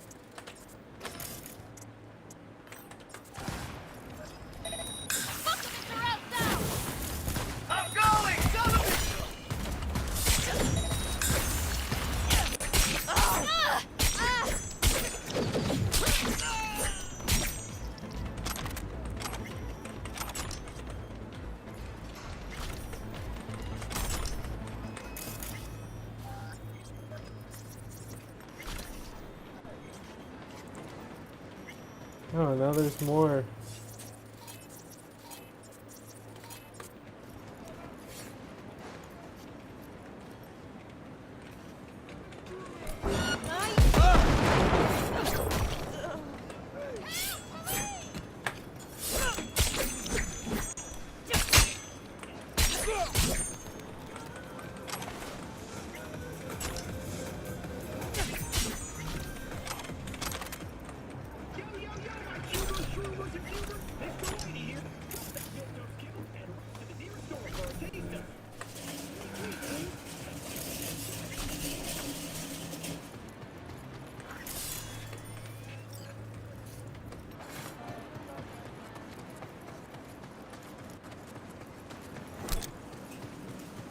Now we go visit these bozos.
Officers!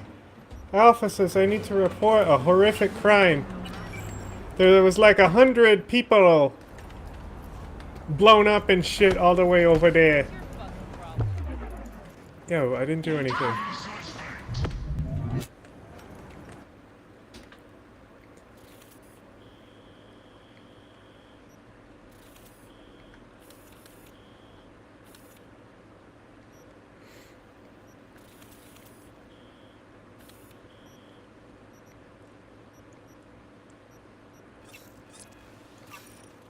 When do I get my fucking car back? It's like kill time until your car is repaired. Okay. Can I have it now?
Next stop, Wellsprings.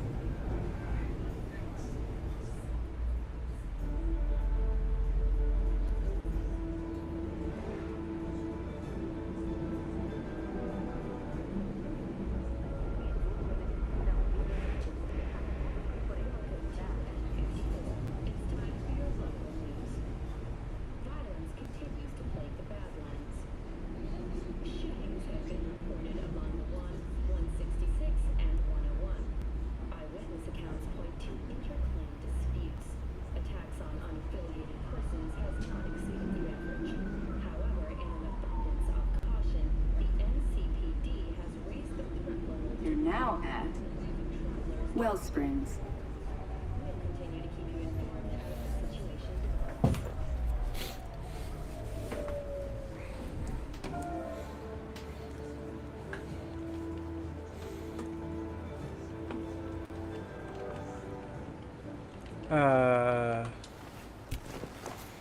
Yeah, sure, what's Wellsprings? F. New area? Ah, haha.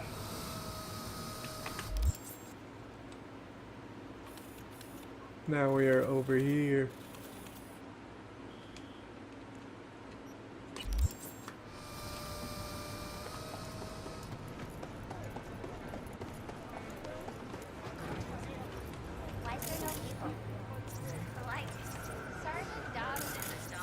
What are the green dots?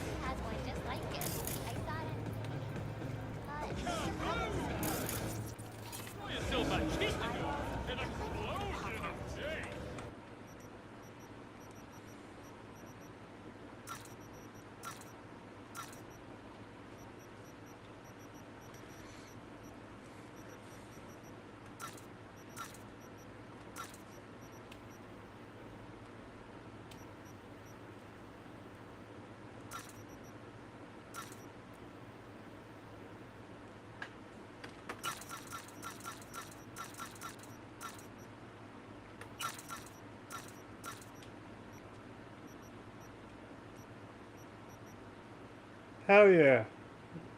Jewelry for 500. Those massacres were worth it.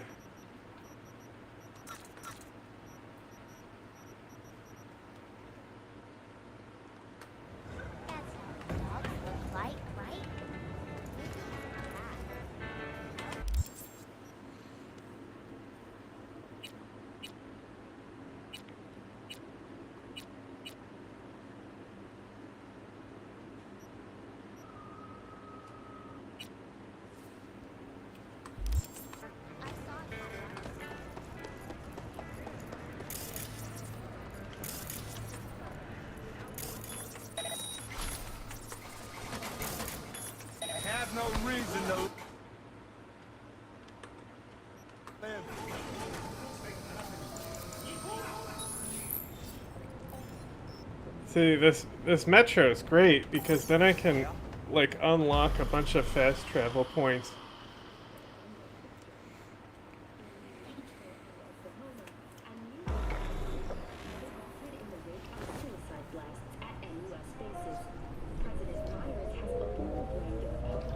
Glen North. I don't think I've been there either.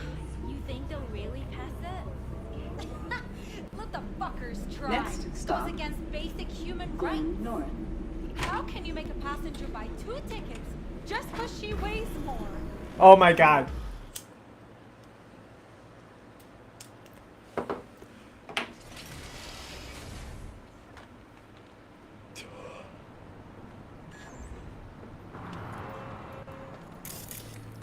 Did it say new area? I don't think it did, right? Oh shit, there's a crime right here. I guess we'll just kill these people real quick.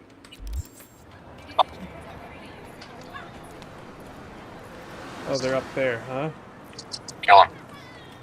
Boom, call in an airstrike.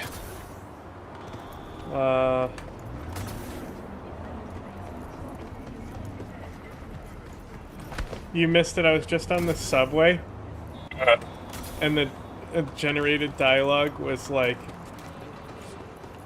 it's discrimination. How can they make me buy 2 seats just because I'm fat? And I hit skip. Oh my god. And as it was doing the fade out to skip, she was saying it. That's fucking great. So, on the train, that's crazy.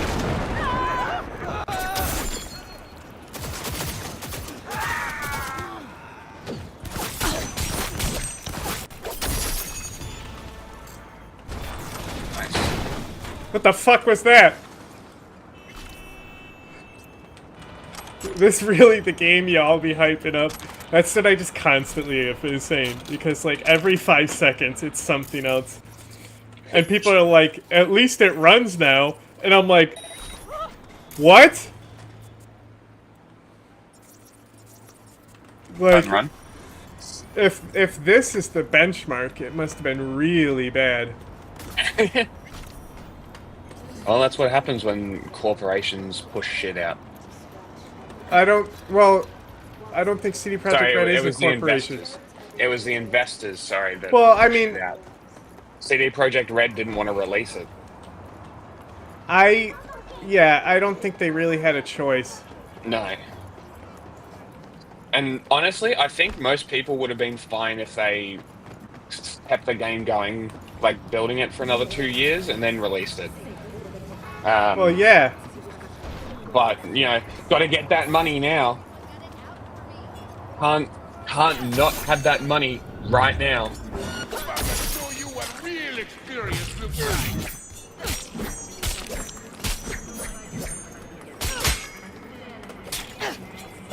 So are you Johnny Salami, or is that only Keanu Reeves? No. You're like your own character? Yes. Okay. He's just one of the characters in the story. Ah, okay. He's a classic. Like, that's the thing, is all the stuff is like, it's from the tabletop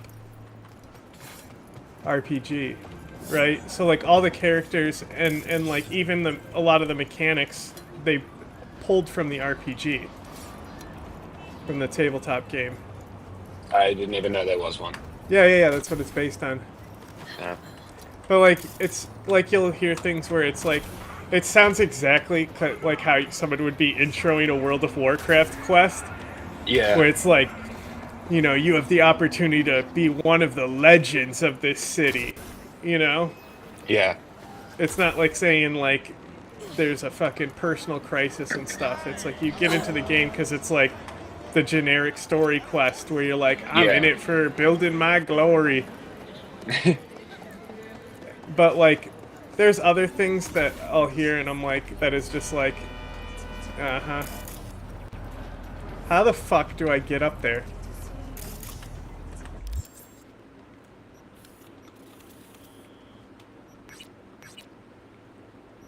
How do I clear all my waypoints? What is this here?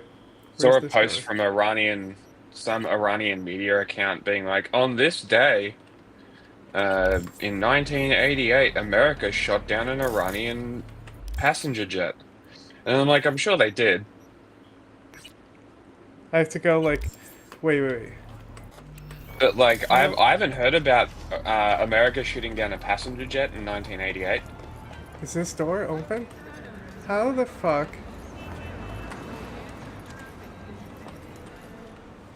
I'm so confused. I reckon that's kind of interesting.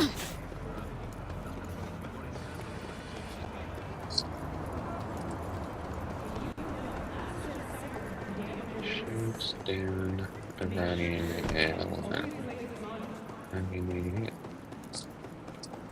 But yeah, Johnny Silverhand is he's the lead singer of a band called Samurai. Mm. And what's interesting is that they're the band that they hired to do the Samurai music for this game. It's like a real band. I forgot who it is, but there's a setting to turn on or to turn off licensed music. Yeah. Streamer mode. But all the Samurai songs still play because they like paid to make a bunch of songs. But they also have other stuff. Like there's like I don't know if Grimes also her character. I don't know if she has a song. But she's a robot DJ. I haven't seen her in this game, but I know she's in the universe. Okay. Oh. What are you looking up the This is tabletop? very interesting. No. On July 3rd, 1988, the USS Vincennes, a guided missile destroyer, mistakenly shot down Iran Air Flight 655 over the Persian Gulf, killing 290 in the crew. The Vincennes was engaged in a conflict with Iranian gunboats, misidentified Why can't the I pick aircraft. up the wall claymore? Despite receiving warnings and identification of the flight as a commercial airliner, the crew mistakenly regarded it as a potential military threat and launched a missile against it. Compounded by a series of communication and operational failures, including confusion over aircraft identification and the ship's aggressive approach to the engagement, the US government initially characterized the incident as defensive action, but later faced scrutiny and legal challenges in its actions over Iranian territorial waters. In '96, the US compensated the family's victims. It did not fully acknowledge its responsibility. The event remains a significant episode in the US-Iran relations. Very interesting. And this is from EBSCO. So I would say that this is fairly reputable. Summary of the event. The US fleet, from the multiple air and surface attacks the Aegis Fire Control System could track and engage 200 simultaneous threats. The design allowed the crew to monitor an automated system and provide override should a problem occur. Did it! While operating as a part of Operation Earnest Will, the USS Samuel B. Roberts struck a mine in the Persian Gulf. Operation involved the U.S. Navy's protection of Kuwait and European shipping from intimidation, but usually non-hostile actions of both the Iranian and Iraqi gunboats. The Navy decided to have the ship carried back to the U.S. aboard a heavy lift ship.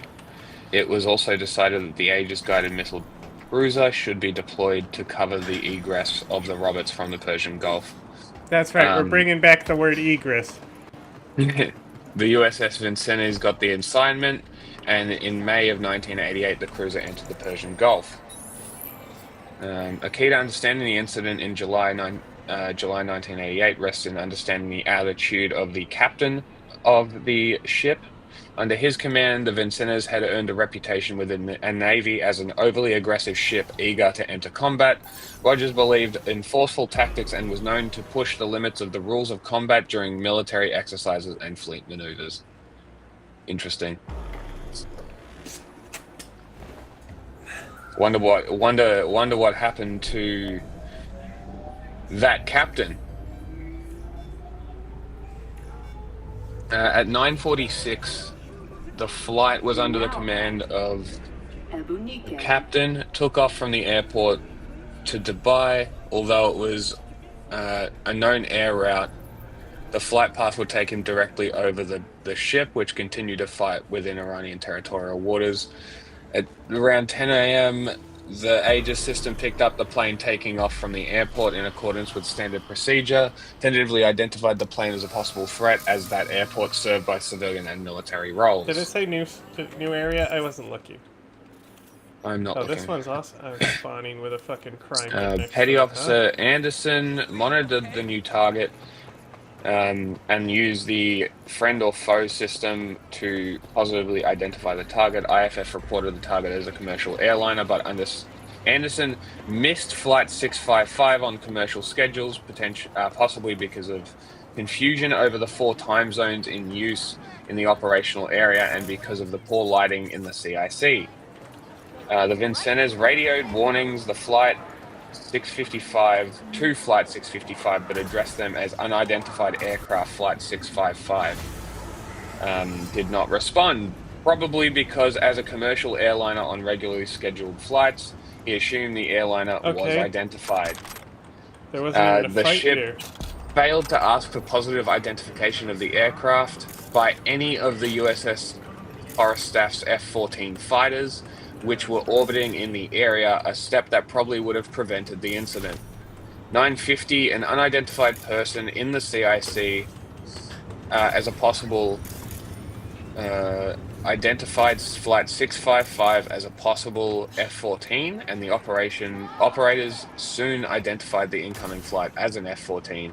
The Iranians owned F-14s purchased during Pahlavi's regime. However, the fighter jets were not equipped as bombers and so posed a minimal threat to the Vincennes. The Vincennes fired 2 surface-to-air missiles at the airliner.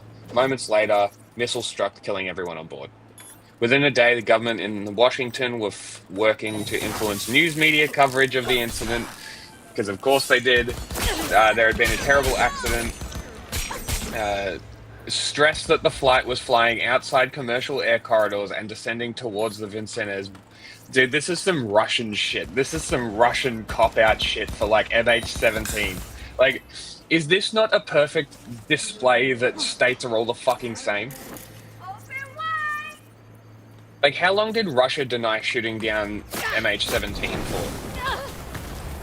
George H.W. Bush, assigned to give a speech to help cover the incident, stressed that the Vincennes fired in defense of merchant ships that had been under attack. Another untruth. The cover-up fell apart when lawsuits in international court forced the US government to admit that the Vincennes was operating in Iranian territorial waters. Although the US continued to maintain that the Vincennes was acting in self-defense. Amazing. Truly amazing.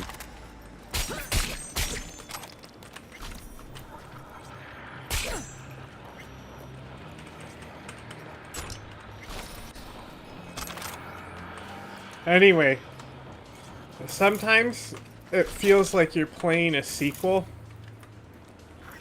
Okay. Like, there's like, it's like you're like, should there be a game that I played before this? And it's because it actually is a sequel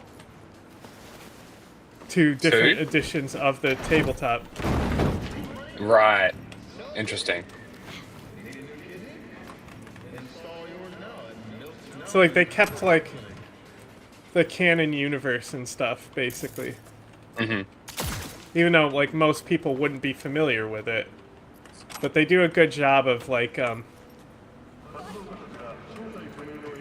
setting the tone and explaining things as you get there. But, like, it's still, like, sometimes, honestly, if you tried to play this and were experiencing all the things that I did, I guarantee you, you would stop playing the game and not think it's worth to even attempt playing it again. So, it is literally still borderline unplayable, I think. It's not that bad, but like, I could see somebody getting to the point where they're like, I can't be fucked. That's fair. Like, if they didn't know really what the game is about, and we're just like, oh, I'll check this game out. It looks like you shoot the guns.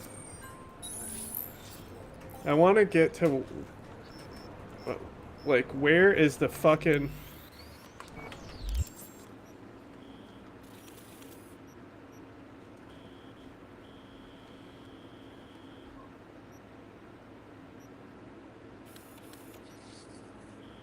Wait, is this where I need to... Is this where... Where's the deli man?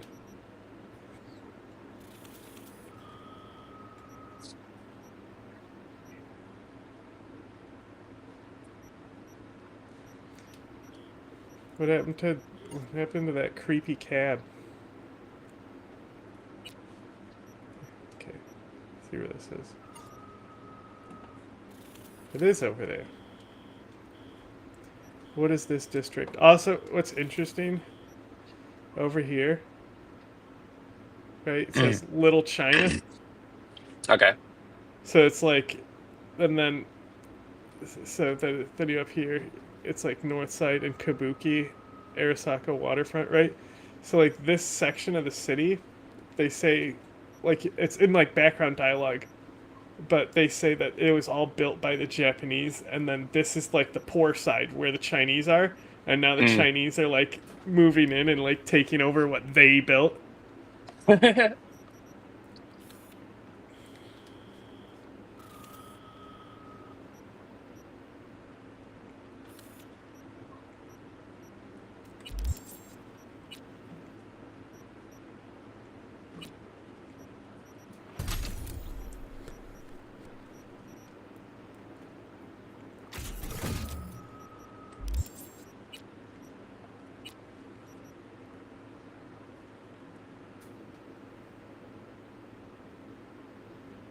Oh, I can shoot grenades out of the air? Unlocks focus mode. This mode automatically activates when you aim while at full stamina. Okay, cool. Now I have a reason to actually get stamina perks.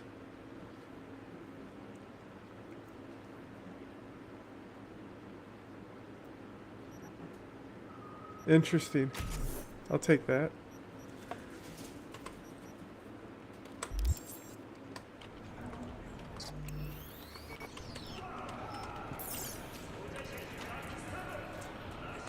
I'm pretty annoyed because it gave me this fucking mission and it's like stay busy until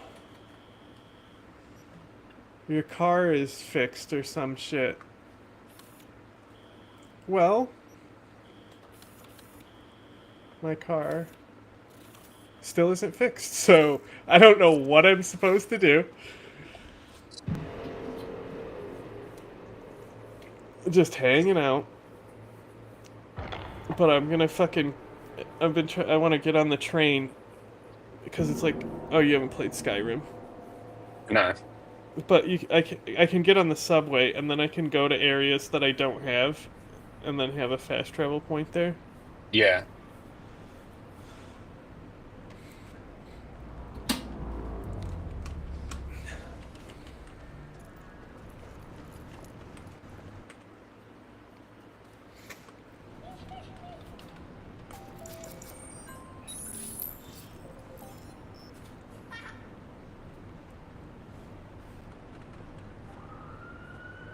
Okay, where am I?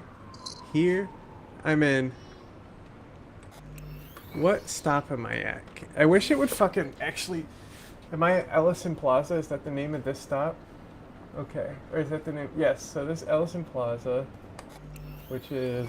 Okay, so get me out of this map, please, because none of the controls are what you should be. Alright, and there's no train line over there. So I might have to just fucking...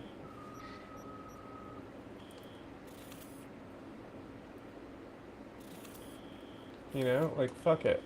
It's not that far. And then hopefully this will give me my fucking car. And then I can turn this off. For a while.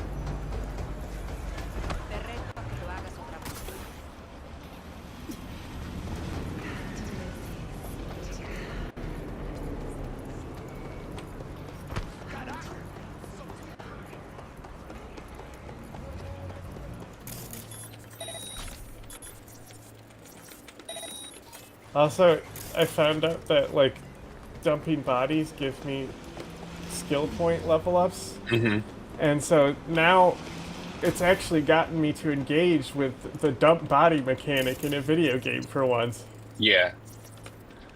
So I can tell you something that I almost never will do. Doesn't matter, even if it's a stealth game. Yeah. Like, I'll just kill everyone before the bodies are found. Duh.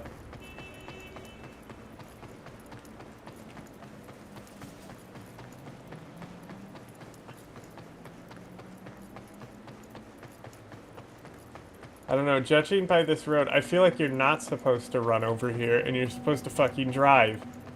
Here's a fucking poster of a guy killing himself.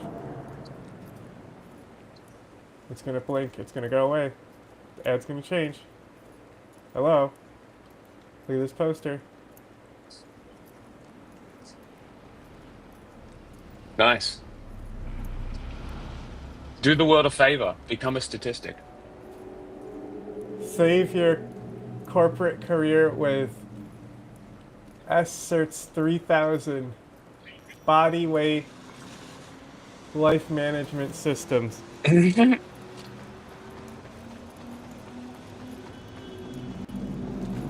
a bunch of like ads that are like fucked up. Wakako Okada, the Lady of But I can't see many of them because I have the nudity filter on, so it just shows this like little cartoon girl. You did quite well. Hey, if I asked you where the term redneck came from, would you know? I'm pretty sure it came from them working in the sun. No. That's interesting that you don't know. You know about the Battle of Blair Mountain? What war?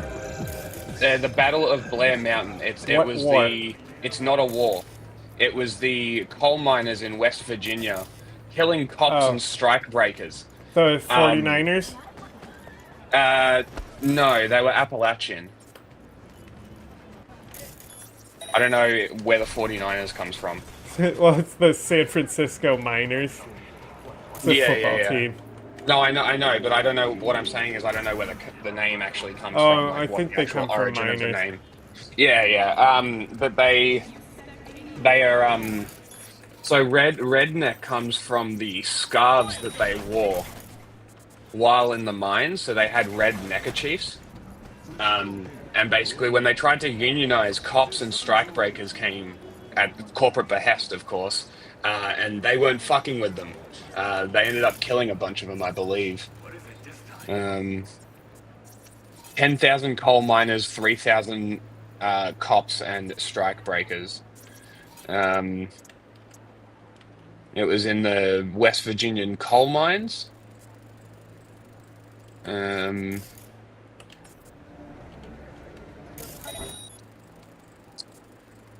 So it was literally a union movement that resulted in many dying.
Okay, so, Wait, he's not over here? What the on August 7th, Mary Harris Jones, nicknamed Mother Jones, called on the miners not to march into Logan or Mingo counties and set up their unions by force. She feared a bloodbath. Logan County deputies were better equipped than the miners. Regardless, on August 20, armed men began gathering at Lens Creek Mountain. 4 Lens days later, crafters. an estimated 13,000 had gathered and began marching towards Logan County. Miners near St. Albans, Kanawha County commandeered Chesapeake and Ohio freight trains renamed by the Skibbity, miners Ohio. the Blue Steel Special, to meet up and advance the column of marchers at Danville, Boone County on their way to Bloody Mingo. During the time, Keeney and Mooney fled to Ohio while Bill Blizzard assumed quasi-leadership of the miners, while Sheriff Chafin had begun to set up defenses on Blair Mountain. He was supported financially by the Logan County Coal Operators Association, creating the nation's largest private armed force of nearly 2,000 people. The first skirmishes occurred on the morning of August 25th. The bulk of the miners were still 15 miles away. The following day, President Harding threatened to send federal troops and You know what Warren G. Harding was? MP-1 bombers, a cunt.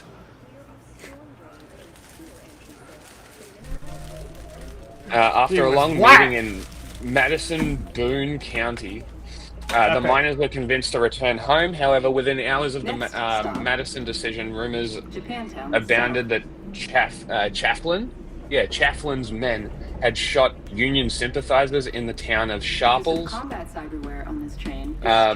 just north of Blair Mountain, and the families had been caught in the crossfire. As a result, the miners returned to Blair Mountain, many traveling in other stolen and commandeered trains. The titular battle began in earnest. Chafflin's men, though outnumbered, had advantage of higher positions and better weaponry. Private planes were hired to drop homemade bombs on the miners. A combination of poison gas and explosives left over from World War I were dropped in several locations. Is it any different than I'm a just sheriff? saying. Led by the Because you were sheriff? asked. Oh, it was led by the sheriff. Okay, counts. That's what it So seems you were like. asking if it's happened before. So there you go. I think that's what it said. Sheriff. I did see sheriff somewhere. Hold on.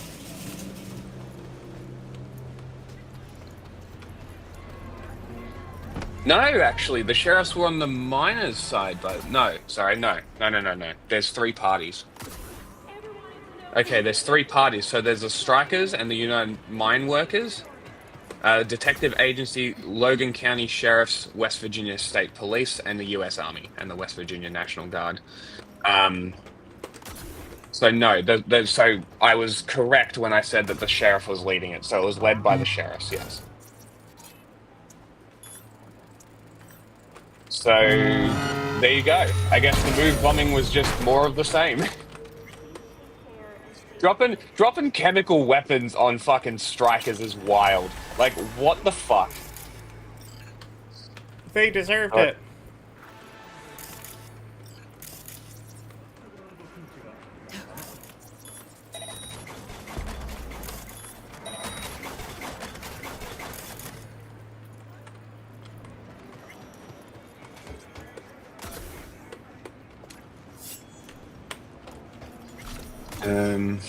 Okay. Near the towns of Jeffrey, Sharples, and Blair. At least one did not explode and was recovered by the miners.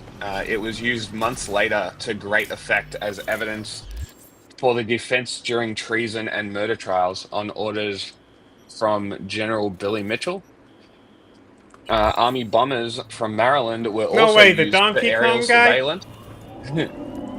One Martin bomber crashed on its return flight, killing 4 of 5 crew members. Lol. Omega lol. August 30, Morgan appointed Colonel William Eubanks to the West Virginia National Guard and commanded the government and volunteer forces to confronting the miners. Sporadic gun battles continued for a week, with the miners at one time nearly breaking into the town of Logan and their target destination, the non-unionized Logan, and Mingo counties of the South. Gatling guns and machine guns were employed on both sides. Chafflin's forces consisted of 90 men of Bluefield, West Virginia, 40 from Huntington, West Virginia, and about 120 from West Virginia State Police. 3 of Chafflin's forces, 2 volunteers, and a deputy sheriff were killed, and 1 minor was fatally wounded.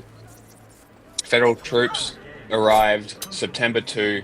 The miners, many of whom were veterans themselves, were unwilling to fire on U.S. troops. Bill Blizzard passed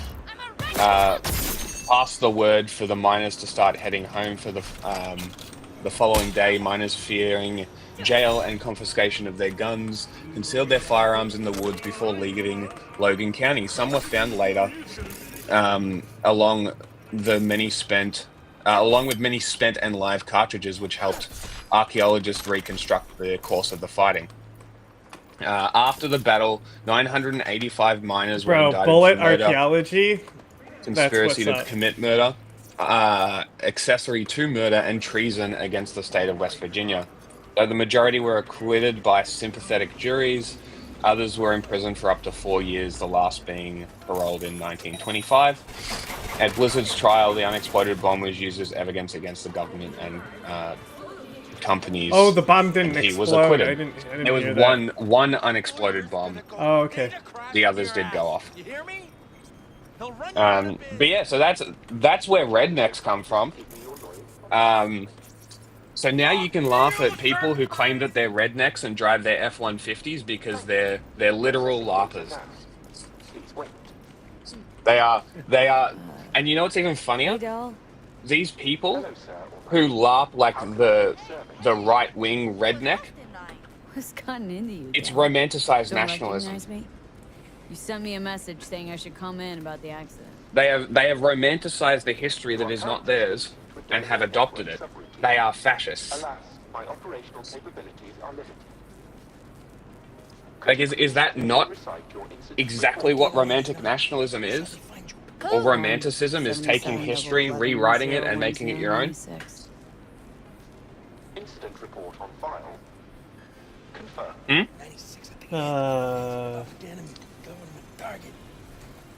Like, is that not exactly what it is? I don't know. It's not necessarily rewriting history. Well, it's like it's more adopting a history that isn't yours and then it's like inventing shit that makes it's it seem more specifically fantastical. Like it leads to the myth of the nation. Cream accident, I shit green apples. Now get me the real Delamain. Like romantic nationalism is the myth of the nation, right? No, I And then understand, but I'm talking. Please let me finish. And then fascism is the ideology of blood and soil. So, like, if it's romantic nationalism, it really has to be in that myth of the nation Nazism. line. Special treatment. Nazism Government is what covering it's up shit. I don't know if that's really. No, you are misunderstanding what I'm saying. You're misunderstanding. I'm saying that the rednecks now, the chud F-150 driving fuckwits, right, who claim that they're rednecks, who have Well, they no don't clue know about the anything actual about this. history. That's what I'm saying. That's what I'm saying is that they don't know the history and they're adopting this title, right? They're adopting this title of redneck, not knowing the history, imposing their own version of it on them, and having this romanticized idea of the Appalachian Mountains and like Appalachian people that's completely wrong. I don't know if they have any idea or romanticization about the Appalachian people. You don't think the people living in Appalachia who claim that they're rednecks, the typical... Well, first of all, Drongo... Appalachia is not redneck. It's hillbilly. Whatever. There's a difference. So, you know, the hillbillies look down on the rednecks and say, look at them down there, brushing them tooth. Get it? Sure. Because the rednecks have one tooth, but the hillbillies have none. And here is where the magic happens. That's a comedian joke. I stole it from. I don't remember who it was though. This is from the 2000s. Services.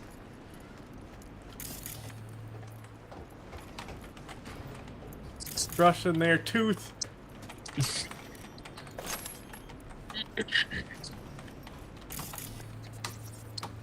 You don't think they call themselves rednecks?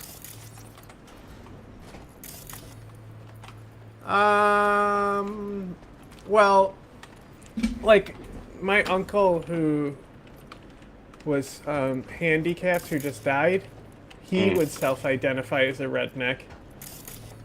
Okay. But like, I don't So know. a lot of these people are definitely not anti-capitalist. Really, they're not unionizing. Yeah, but they don't know what redneck is or where it comes from. I didn't know what it came from either. Yeah. Is what I'm saying.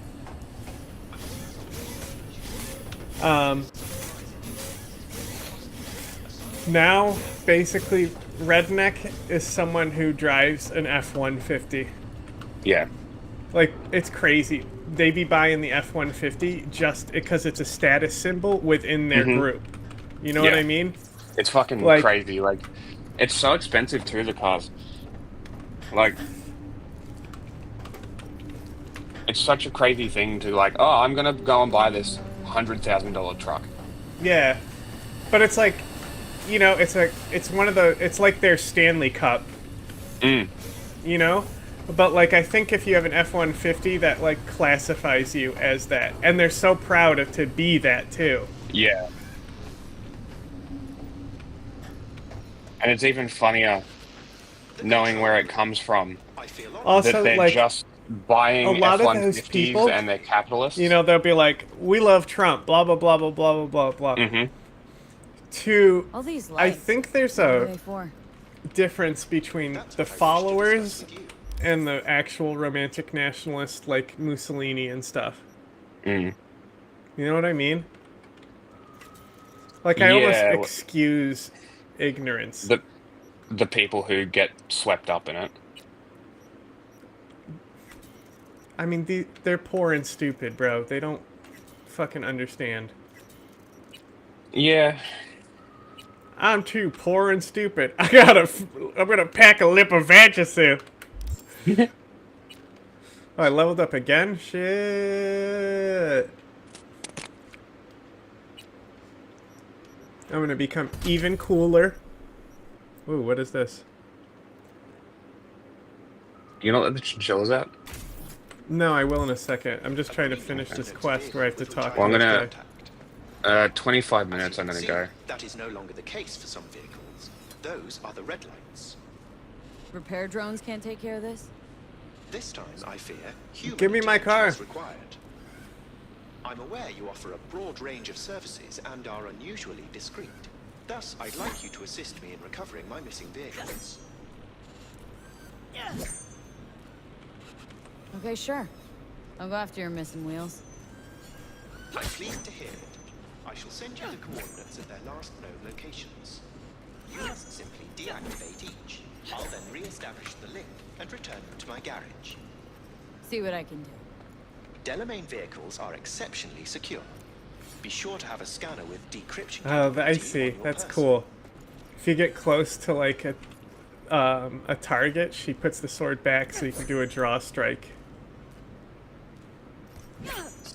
See, watch, I'll walk over to this guy. Or maybe not. Nope, yeah, see, there she goes. But it's a civilian, so it doesn't work on him. Can I have my car now?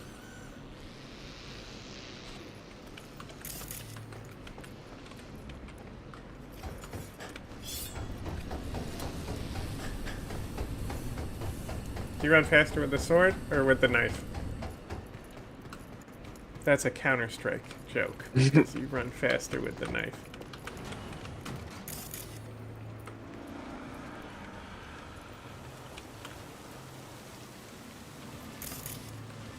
Still no car.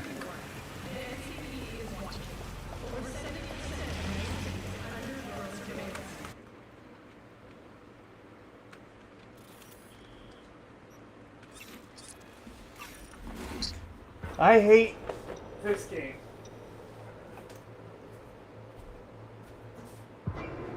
Pisses me off, bro.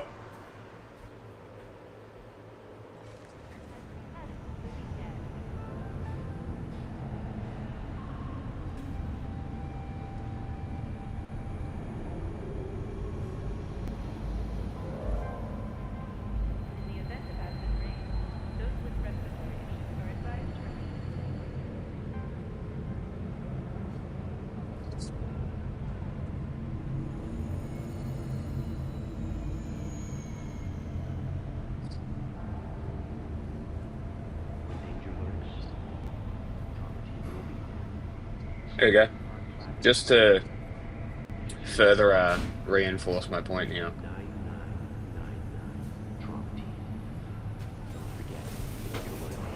Interesting.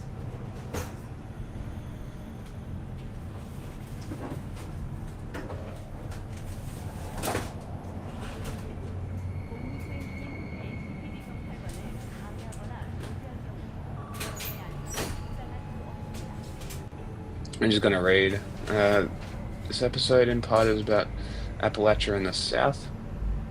What are you getting wrong about Appalachia? An instant classic on the topic, stating, around 2330, Cat describes the Battle of Blair Mountain, West Virginia, in which 10 to 20,000 coal miners looking for the right to unionize clash with company and forces and the National Guard over deadly week of fighting. It is the largest uprising since the Civil War and one of the most significant labor uprisings in American history. Then in the original version, published version of the episode, WNYC has since added clarification narrative and posted edited note page in response to Slate's inquiry. Bernard seems to have cut away from the interview to a summarizing comment, and the kicker is the people marching that day wore red bandanas around their neck, which is why they were known as rednecks. That's where the term came from. In the sense, it seems to be a cutback to the interview. I thought it was about sunburn, which is what you said, and Kat moves on to discuss That's what I always told. the origins of the word hillbilly. Interesting. I too was a bit confused to hear this new version of an old bit of folk wisdom and went up to check it. The Oxford Dictionary first finds derogatory usages of redneck when defined as poorly educated white person working in agricultural labor or from a rural area in the southern US, typically considered as holding bigoted or reactionary attitudes much earlier than 1921, 1891, 1904, 1913. What gives? I mean, like when I did look it up, it does say it is believed to have originated in the late 19th century and early 20th century, referring to white rural Southerners with sunburn, but like,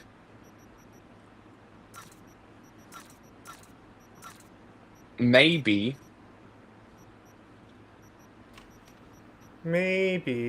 But this article might be a bit interesting. I'm kind of curious. BB. I emailed Kat to ask if she had heard the episode she appeared in and what she thought of the way the interview had been edited. She wrote that she hadn't had a chance to listen to it, but wrote, "It's not my intention to claim the Mind Wars were the origin of the term. Instead, to periodize its transformation from a more generic epithet to something more specific and a group identity." Okay, that's better. That's better. So it's just an evolution of the term, not the origin, the evolution. So rather than having it as like a general term, it's a more pointed and direct term, is what it seems like.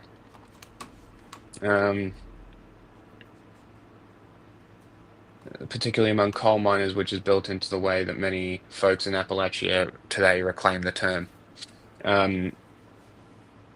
Abumrad, for his part, Abumrad, I don't know how to say that, for his part, replied to the email inquiry by acknowledging the area. I might not have used the right words. He wrote, the etymology is older and more complex and disputed. My main point was simply that poor white Southerners are often labeled with slurs that could historically be read to mean the opposite of what they think they mean. That's a good point. Yeah. This history Like when of Bugs Bunny calls Elmer Fudd Nimrod. Yes. What's most interesting here... Or calling somebody Poindexter. It also what resists a Just So story about the word's origins. Kat pointed me to a 2006 article by historian Patrick Huber in the Journal of Western Folklore that said she formed some basis for her own interpretation. Huber's argument that redneck in the 1910s through 30s sometimes meant communist, or at least a miner who was a member of a labor union, especially on strike, made it clear that the usage of the strategic reclamation of the word that had been used as a slur. Some union organizers, Huber found, used red bandanas and the term redneck as a way to culturally integrate groups of white, black, and immigrant miners who were often set against each other by owners eager to divide labor's power. Amazing. This is even better. That's great. Into a single I identity. learned something today. Because miners often wore red handkerchiefs to protect their faces and necks from coal dust. The bandana was a symbol of labor that was universal among ethnicities and races. Incredible. Amazing. At the same time, in a derivation that Huber calls ambiguous, coal operators occasionally used redneck when meaning to invoke the term red to denigrate union members. In this bizarre turn of the screw, redneck in some specific and probably only a few places actually functioned as an anti-communist slur. Interesting. This podcast episode isn't the first time the red bandana etymology of rednecks has popped up in the media over the last couple of years as the costs of big cities have become very interested again in what's going on in Appalachia. Fahrenheit 11/9, Michael Moore, in conversation with then congressional candidate Richard Ojeda, notes that some strikers involved in 2018 Western Virginia teacher strike wore red bandanas as well. The bandanas have a special meaning going back to the 1920s when tens of thousands of coal miners went on strike wearing the bandanas around their necks to identify themselves as pro-union and thus popularizing the term redneck, Michael Moore says. That popularizing does impact work, but it seems Moore might have elided it in later edited? Is that a word?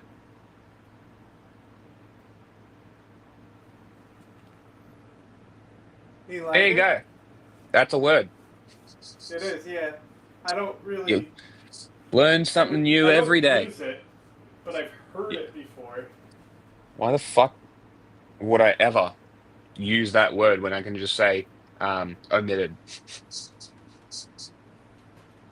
At 2018 screening of the documentary in Toronto, according to Austin American statesman Charles Ely, audience members received red bandanas upon entering the theater. Moore asked them to tie them around their necks, he said, a skeptical Ely reported.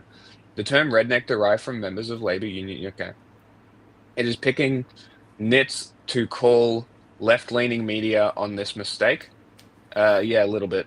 The other origin story makes for such a fun factoid, and clearly it's more encouraging to audiences who may be worried about Trump supporters to hear that redneck has its origin in union activity, but it is always, as always, more complicated than that. The part of the story that describes people's purposeful reclamation of a negative term in service of unity and empowerment should also be told. I agree. It was a good article. Okay, Right. You want to see something that's awful? Mm-hmm. Always. I watched this earlier and was laughing. There was something else I was dying over, but I don't remember what it is, and I'd have to look at my control sit down. So, like, this is Jordan Peterson. She goes to where the most genuine... So it's like episode 558 on Snow White does this mean he's done 500 episodes on Snow White? Because at this, he's like reading from the middle of the book and breaking down every line in the story, and you can tell that he's making it up as he goes. Like, he really lets it on that he's making it up as he goes. When evil is made manifest. And it's also funny because I was making fun of him because he's like the what are words guy, right?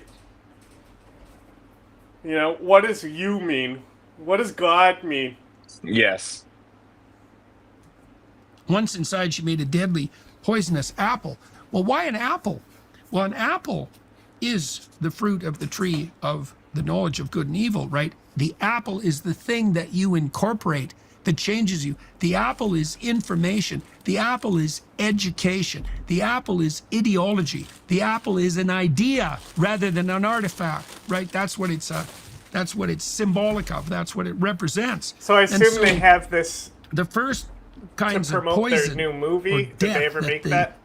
Pathological evil queen I don't know. attempts to administer to Snow White are pretty straightforward and basic, right? They're appeals to her own vanity in the form of pathologization of her attractiveness. But this is a deeper form of poison, right? It's a poison that strikes right to the soul. Remember, it's the consuming of the apple that is the original sin that knocks Adam and Eve out of paradise. The poisoned apple is, what is it? It's pathological knowledge, right? I think it's exactly the same as the symbolic representation Right of the here. kind of This is my I think favorite part. the apple is. You can tell he was rambling for a while, and they just cut to an edit. Like, it's so obvious. It's a completely Amazing. different sentence. What is it? It's pathological knowledge, right? I think it's exactly the same as the symbolic representation of the kind of evil doctrine that young women are fed by jealous, miserable, single, bitter, envious, resentful old women to knock them. That's what was killing me. Like, bro just became a thesaurus all of a sudden. Like, okay. Okay, Jordan. Now you know what words are, apparently. Huh?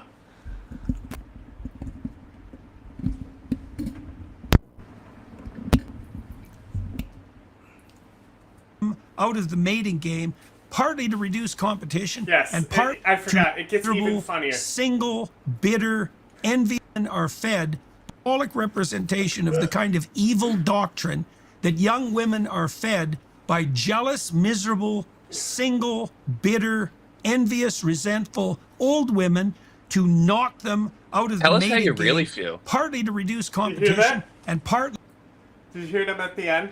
Listen, I this is the missed that. funniest I part. just missed the last bit. single, bitter, envious, resentful old women to knock them out of the mating game, partly to reduce competition and partly just out of self-destructive spite. What? He said these ugly women want to knock women out of the dating game by giving them apples. Like, what is he fucking talking about? A deadly poisonous apple. On the outside, it looked beautiful with red cheeks, right? Red cheeks. So the apple is red cheeks. It's emblematic of health itself, of flourishing health, right? I think If you're you reading wanted too to much be into a it. healthy young woman, this is obviously the apple that you would eat. And that's exactly what young women are taught in today's universities, right? What? To pursue that What path is of he talking career about? that now has left In the the universities, they prioritization tell of girls self-interest. to eat It's not apples? precisely career. The prioritization of narrow self-interest that compromises their youth and leaves 50% of women in the West childless at the age of 30, with the probability that 90% of them will regret that as the years pass by. Apple, beautiful with red cheeks. Anyone who saw it would be enticed to take a bite. Well, so this is propaganda in its most attractive form. It's like, well, if this is what you were offered, of course you'd take it. It sounds like you could have it all. Young women, you can have it all. Yeah, well, the question is, who's offering that particular apple, and what exactly is their motivation?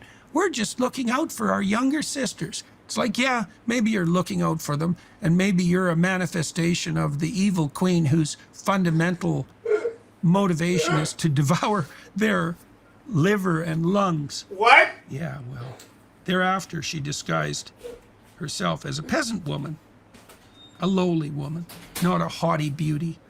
Went to the dwarf's cottage and knocked on the door. Little Snow White looked and said, I'm not allowed to have What anyone is inside. happening? The 7 dwarfs have strictly forbidden me.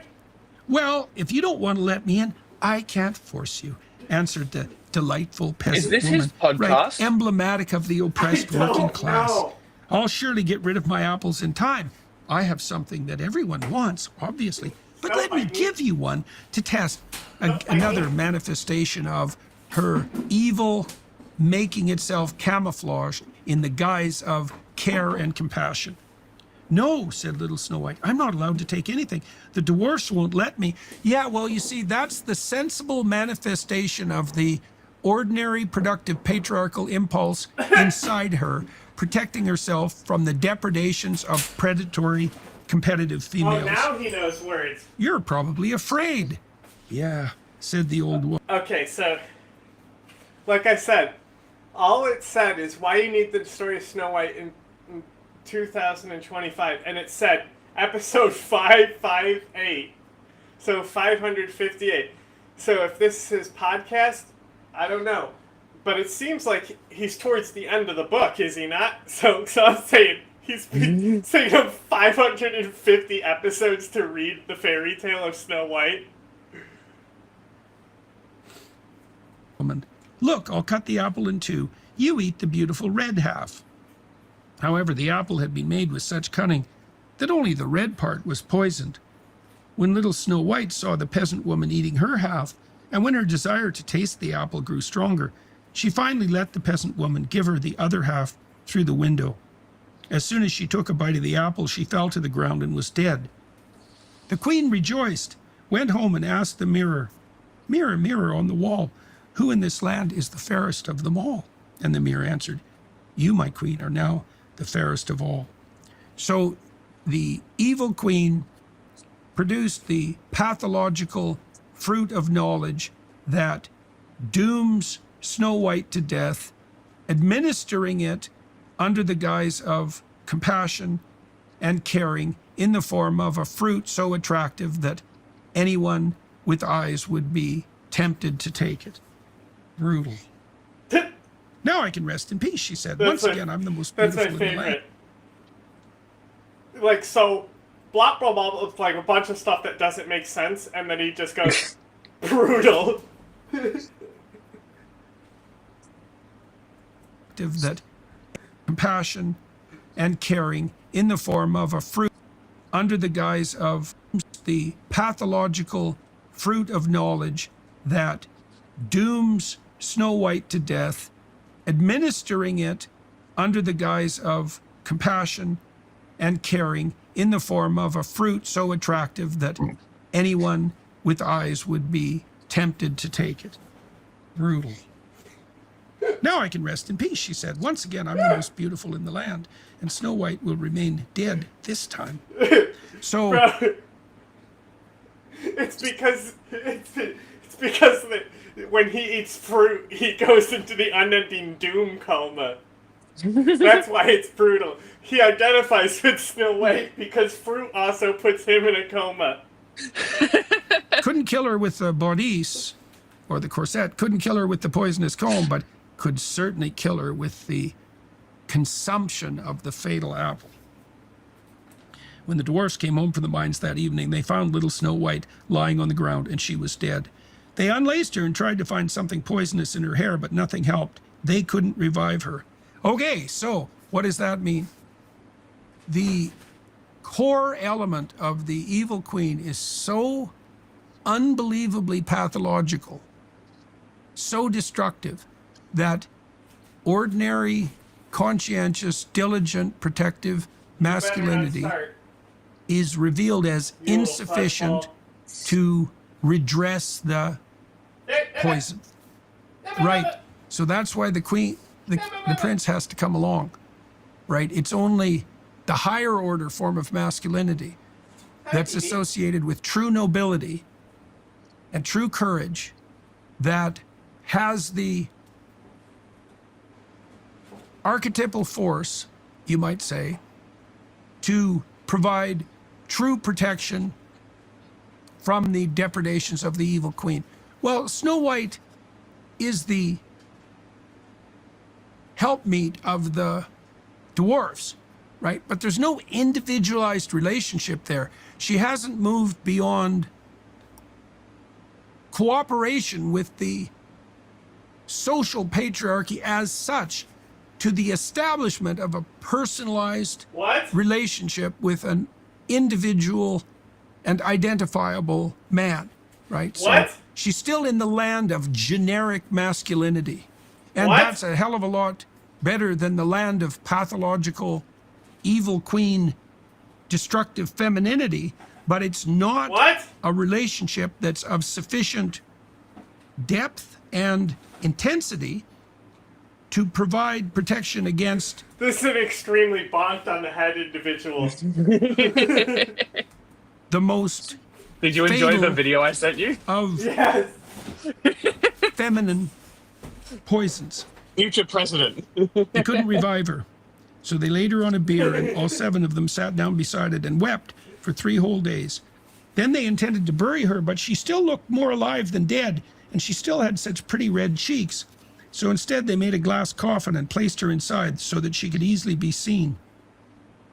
So they're worshiping her in a sense, even in her poisoned and near dead state. They still value her, right? So what does that mean? It means that the ordinary men literally making it up. apprehending an attractive young woman who has been poisoned by the teachings of the evil queen Who watches this? hope in their soul for the revivification of her spirit, but are unable to match the machinations of the evil queen themselves. Right, Wait, so they stand back and observe. You mean to tell me that this company is in financial trouble? No way. That's all they can do. They wrote her name on the coffin in gold letters, showing how much they value her, and added the family name. One of the dwarfs remained at home every day to keep watch over her. So Snow White lay in the coffin for a long, long time. Right, so now that's failure to launch. Now she's in a state of suspended animation because of her. That's failure to launch. Everything he says in this video is so fucking funny. This is a company out of ideas. You know what I mean? Yeah, yes. Family name. One of the dwarfs remained at home every day to keep watch over her. So Snow White lay in the coffin for a long, long time. Right, so now that's failure to launch. Now she's in a state of suspended animation because of her poisoned knowledge, because of her receipt of the poisoned apple. She is mimicking life, but is unconscious and unable to fully participate. See? Was that not a cliffhanger? That did not come to a conclusion. This leads me to think that this has got to be the 550th Snow White episode. I don't want to ruin the mystery. Nope, I don't want to ruin the mystery. Look, bro, look at that right there. So it's a clip from the podcast. That's why it didn't have a conclusion. Okay. So it's imagine a whole hour and a half of that. Nightmare.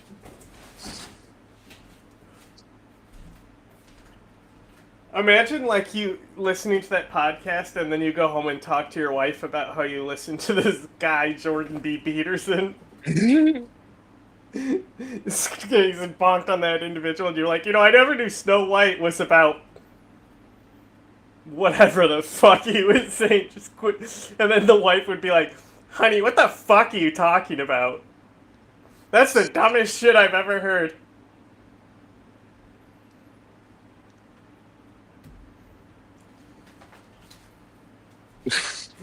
He should quit. I love that it's brutal.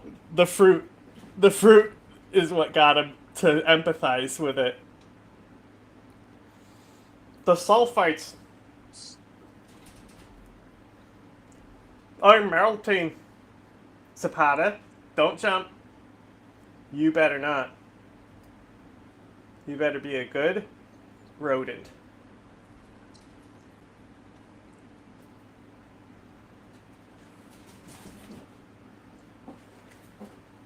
Hey, why are you I know I annoying me? said the vibes are going to be good because it's Friday and the vibes are going to be immaculate, but it's going to be quite difficult considering how shitty everything is, as always.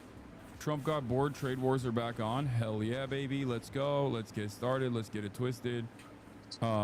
Fantastic stuff. Love to see it. Love to hear it. I'm Does he think he's fucking like with hot some shit dude when he who's like, tweets I'm like a this, when he hunter, posts like this? alpha male. You think he's like, man, I really fucking did that thing. Like, And I he's am like, him. because I was talking He about kinda this, the is. redneck thing. I'm He's like, not, hey, though. here's I a guess it's a link. And he's matter like, of you don't perspective, know but anything. I see this kind of stuff as I'm like, a all right, petulant bootlicker, tyrant, and he a just petty fucking tyrant, lost his like mind. a king of the old ages, you know, like fat. He's like all Fucking great. sweaty and disheveled, and he's just like, meh. I hit him with a I know more than you, and that By the really, way, he really hated that. The thumbnail that we were working on is still open in the project.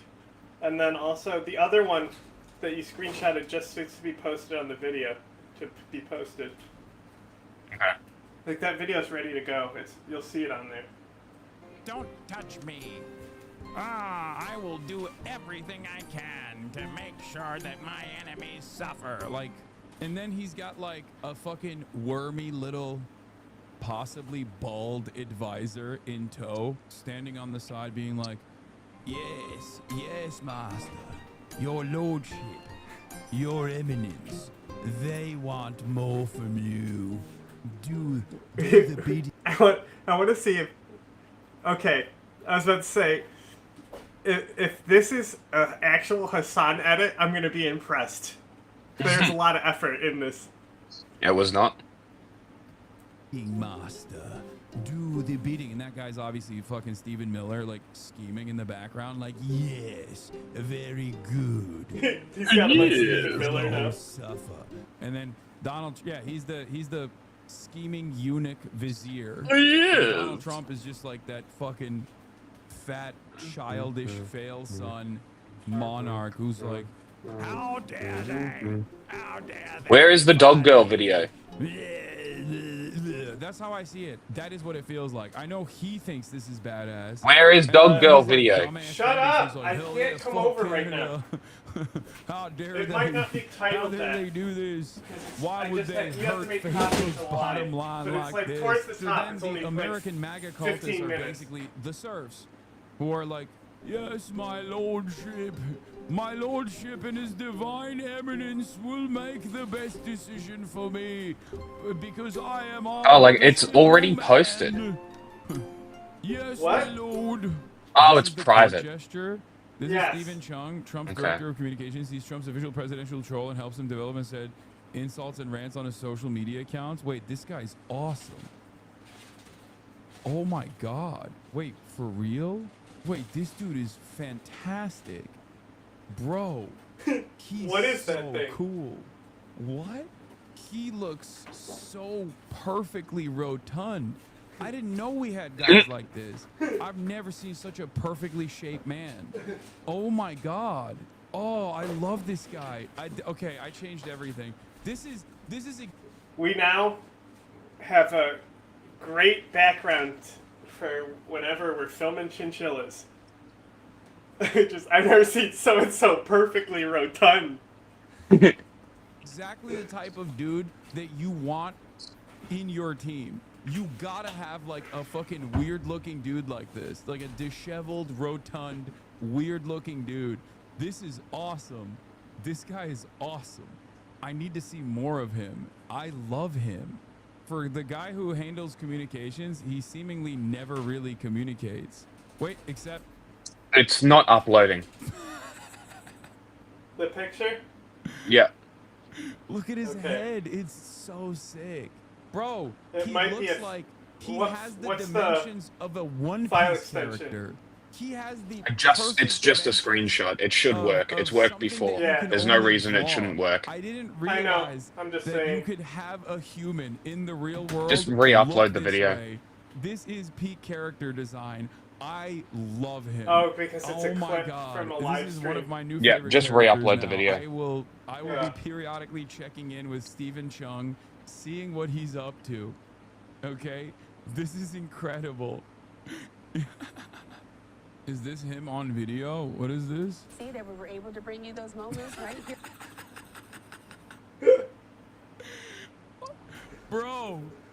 Bro, he's perfect.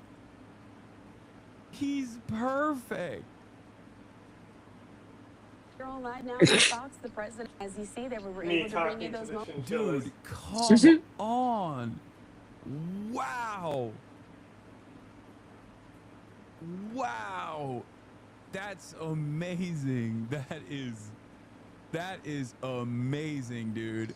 Are you excited to do Bin Laden Respect stuff to this guy for tomorrow? being that way, okay? Huh? Respect to this guy for looking Are you that excited for way. Bin Laden stuff on Respect to this Sunday? guy for being that way. Is that what's happening? That is a build that Well, it's you 4th of just July. can't come out of the wound looking like, okay? That is years of dedication. Or do we want to do different I stuff? often wonder with dudes like this, like if they know what they look like, and then do they actually lean into being like, you know, lean into like hench maxing or goon maxing? Because like at that point you're like, all right, well, you know, what if I do Ozempic and then I look like fucking Pompeo? That's awful, right? I don't want to look like the life force got sucked out of me. I'm gonna lean into goon maxing. I'm gonna be a henchman. I'm gonna look like a comic book villain. I love that. I wonder if that's like a deliberate decision for him. You know, I've never seen a man's head be wider at the bottom like this. He got that farmer's market egg head. What is this? Same guy. Führer ugly. It is kind of wild that this could be multiple figures in the Trump administration. Now that I think about it, like you have Baron Harkonnen, Tom Homan. Like this could be multiple individuals that are high-ranking figureheads of the Trump admin. Kind of crazy.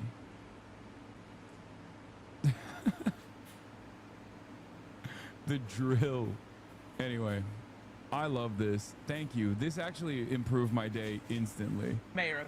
This actually improved my day instantly. Thank you for...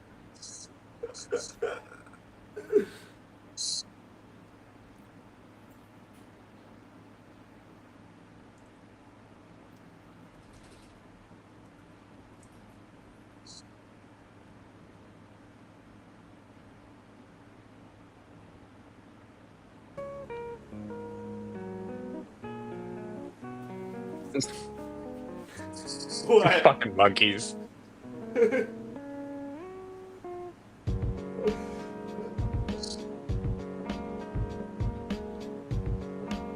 Bro, speaking of monkeys, did you see the video that just came out of Russia? Well, it wasn't. It was posted by a Russian. It was filmed in Crimea, to be specific here. Okay.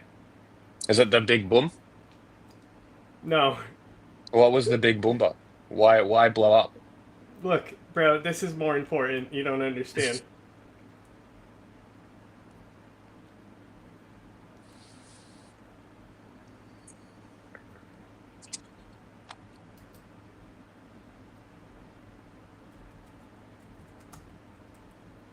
Yeah.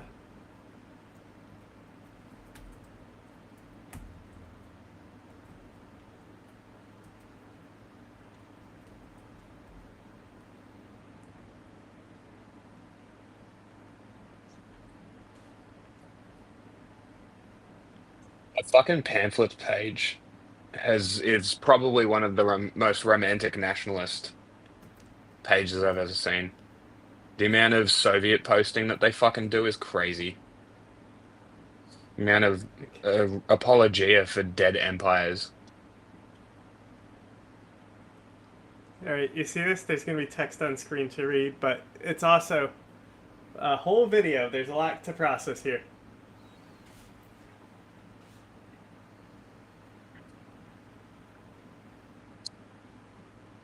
Just smell my fingers. Oh, it's vaping. All right.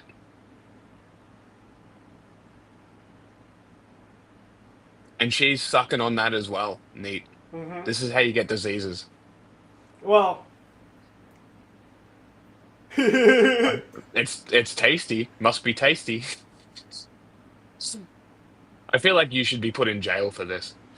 I know they. I know it's. What has he got? Oh, he took the end of it off.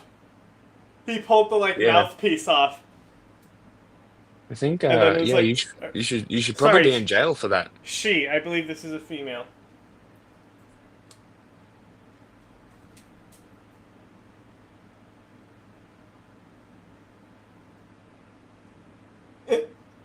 It's so funny that she tried to get it, and he's just like, "Fuck you! You shouldn't have done that. Now I have the evidence." Oh, BB, look at how pretty you are. You're just so gorgeous. You're just a gorgeous little man. I'm just saying,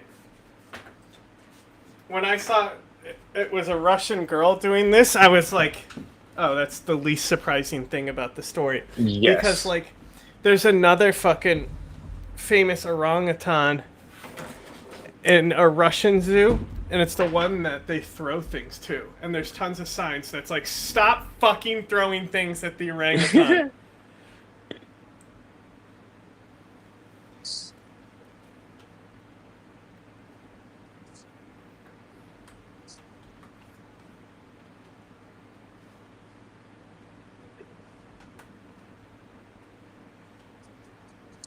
Man, Marxist-Leninists get real mad when you say they act exactly like MAGA. No, they don't. Not exactly. It depends. Okay? Because I've been saying it a lot lately.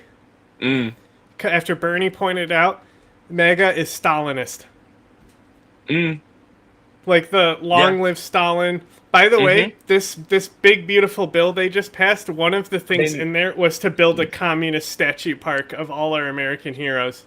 Oh, that is awesome. That's fucking excellent. That is incredible.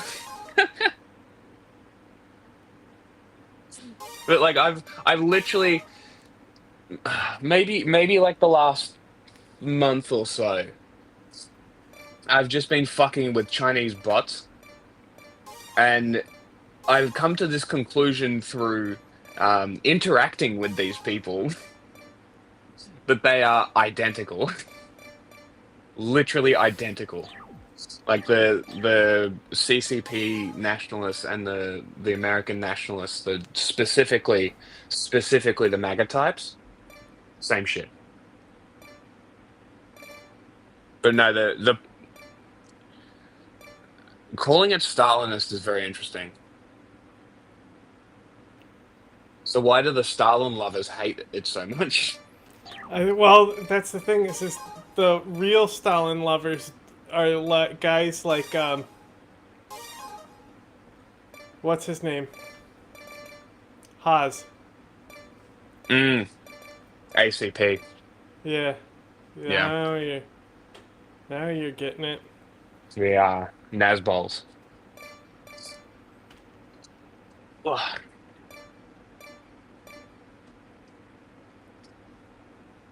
What is the Leviathan? Is that the one that's a big giant missile?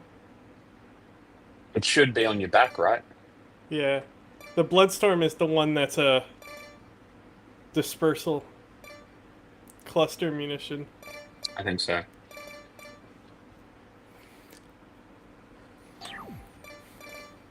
Butthole spear.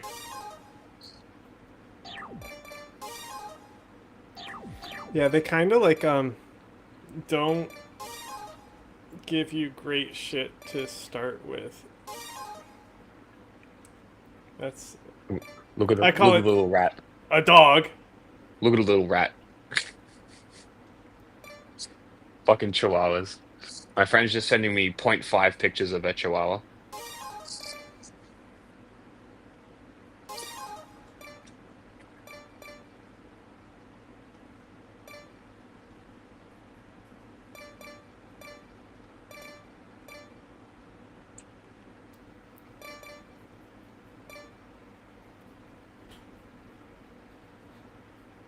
Alright, I'm gonna go get ready for the gym. A multi-copter. I will send the screenshot to my phone so I have it so that when you re-upload that video, I have it.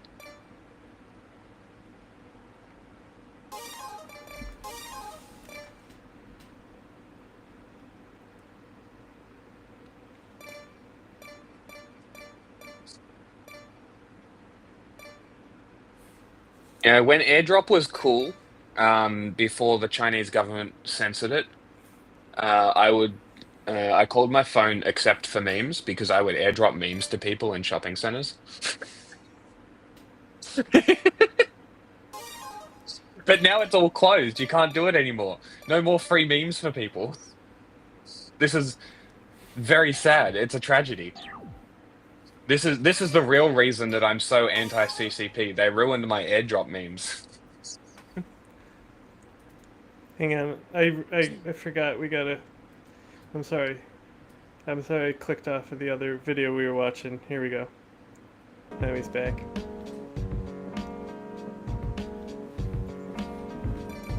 See, man, they almost got it figured out. The monkeys. No, orangs. I think they're peak. Like if I wasn't a human, that's the only other animal I would want to be. He looks at the way he'd be looking at the fish. They got to everyone else. Damn androids. The enemy's got numbers. This is near impossible. We can't just stand by while they destroy our Earth. We're here. That's gotta count for something. Okay, I think I need more anti-air weapons. Look at these drones, though.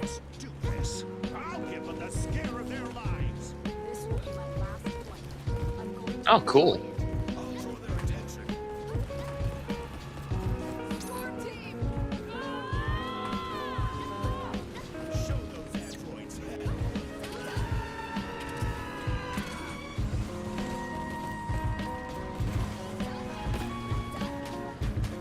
You ready for him? The dronies? Because this guy's ready for him. Hey, aliens.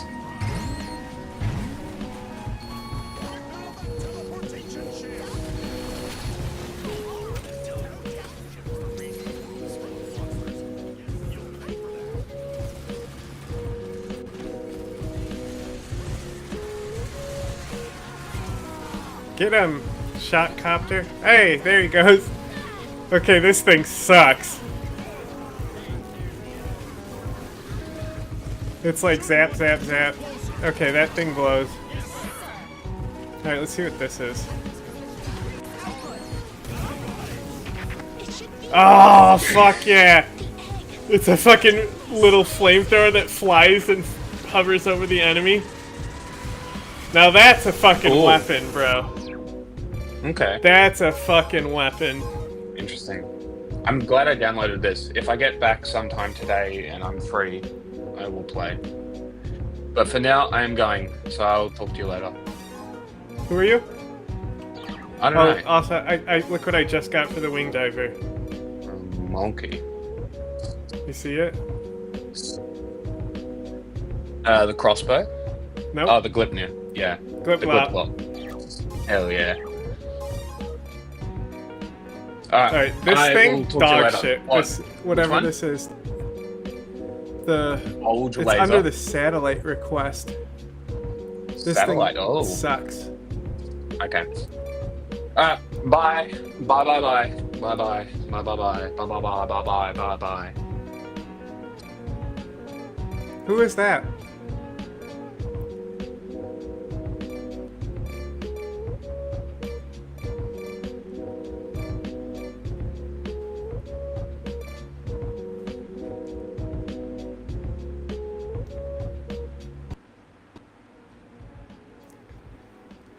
Who is that guy?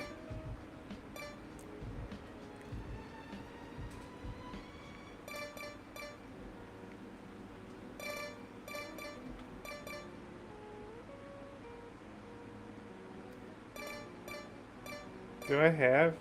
What do I have for anti-air? I don't even know what I'm supposed to use for that. Definitely not mortars.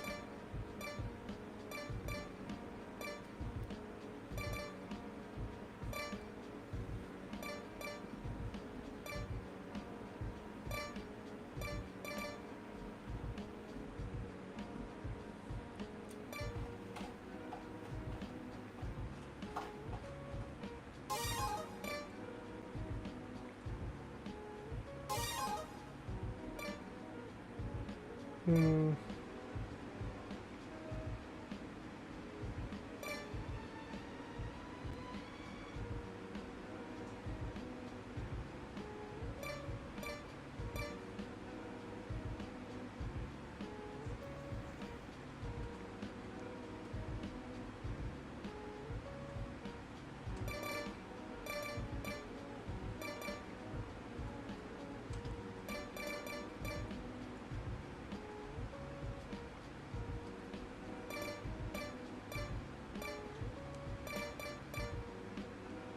So I do a fucking cannon build,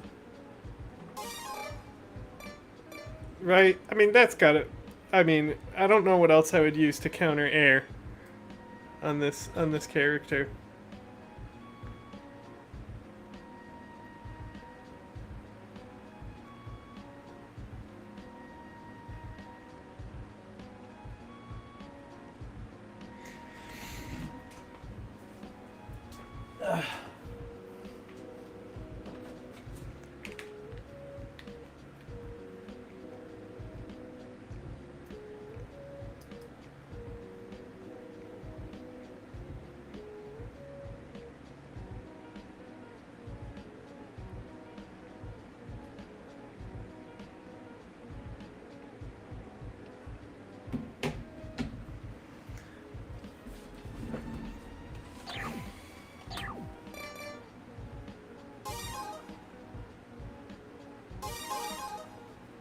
Oh, also, does that fucking exoskeleton have good air counter?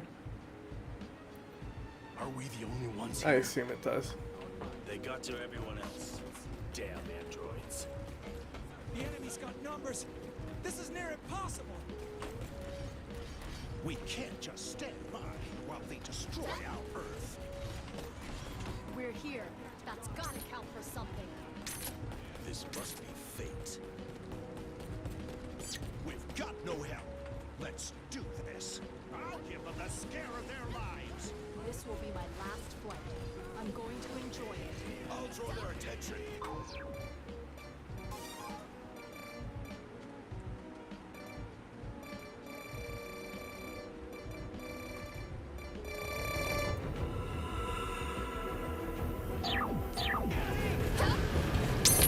Storm team!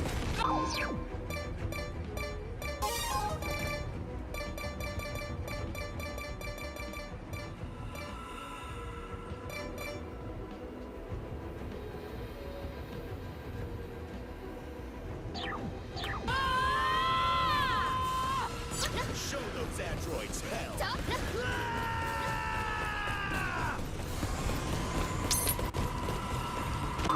Wait. These can't shoot into the ships. I'm so stupid.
Is this one Phobos?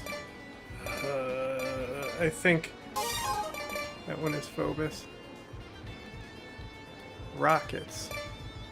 And machine gun.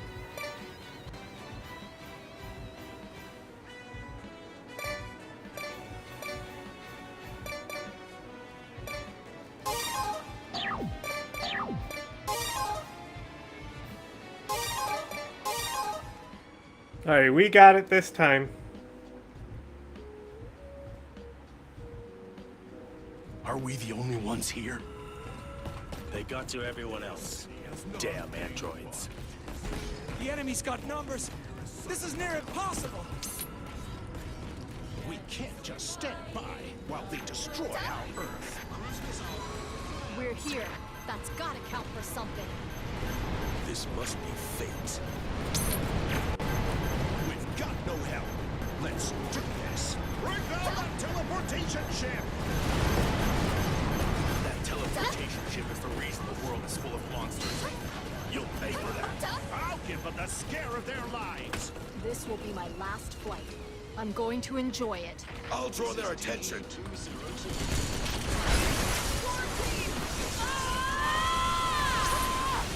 Show those androids that.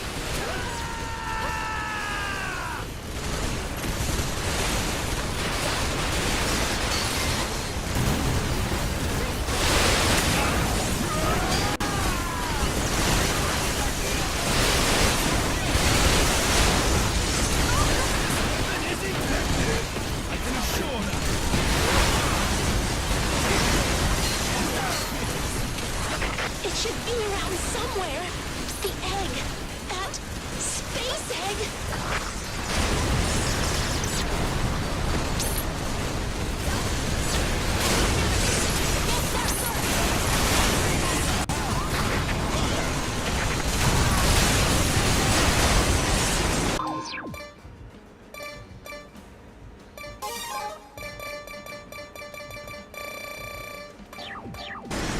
Enemies approaching! Let's try her! Round up? Yes, sir! An egg-shaped ship. The ship that carries their god. If we could just find it.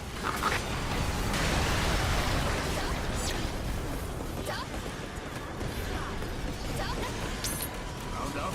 Yes, sir! 150mm cannon, fire! Come on, cannon. 150mm cannon, fire! I'll show you my technique. Remove spare safety devices. Yes, sir!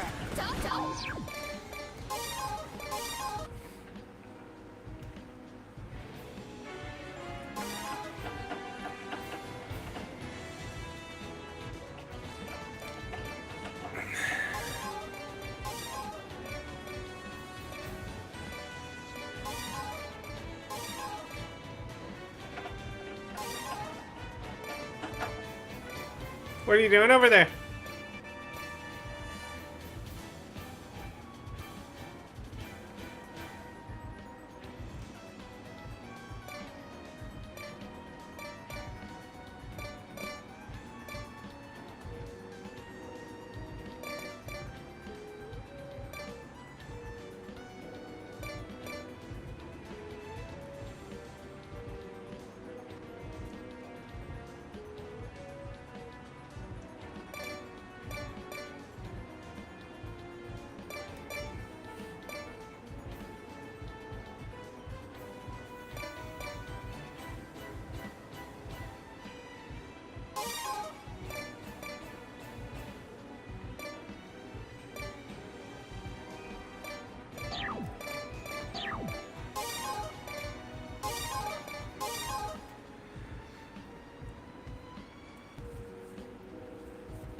Are we the only ones here? They got to everyone else. Damn androids. The enemy's got numbers. This is near impossible.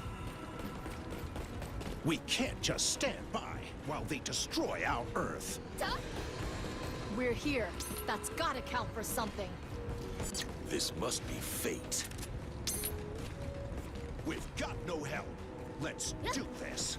I'll give them the scare of their lives. This will be my last flight. I'm going to enjoy it. I'll draw their attention. Storm team! Show those androids hell.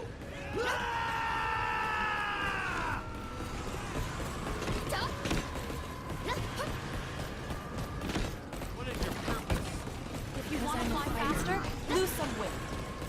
Only the brave can fly. That's right. Powered exoskeletons. Sir, yes, sir.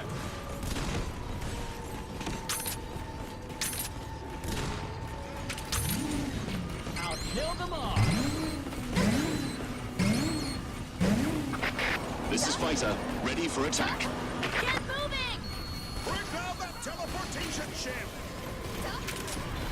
That teleportation ship is the reason the world is full of monsters. Rockets, you'll pay for that.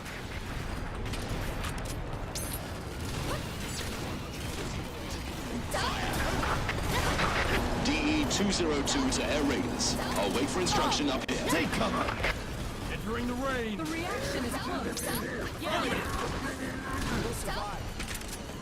The enemy is near. I'll take it. Remove spear safety devices. Yes, sir. DE-20... It should be around somewhere. The egg. That space egg.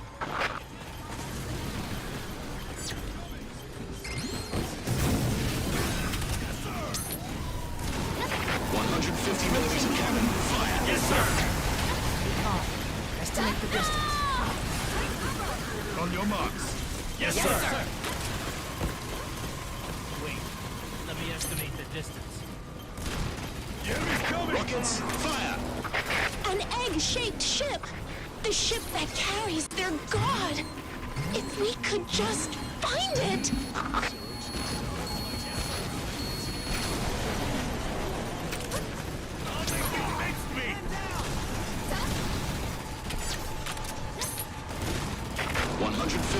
Cannon, fire! This is Fighter Bomber DE-202, about to enter the air combat area again.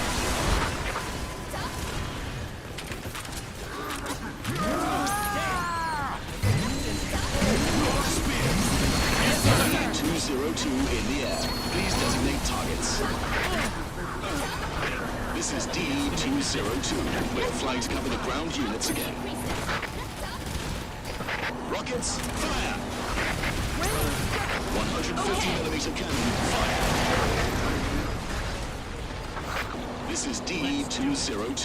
We're flying to cover the ground units again. Yeah, can you hit...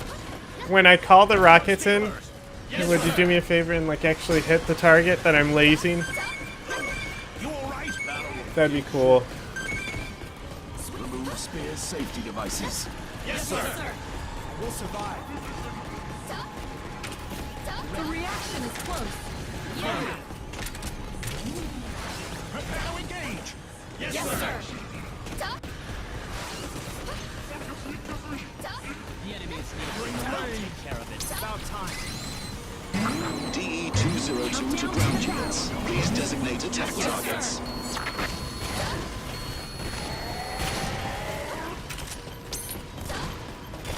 Rockets, fire! Yes, sir.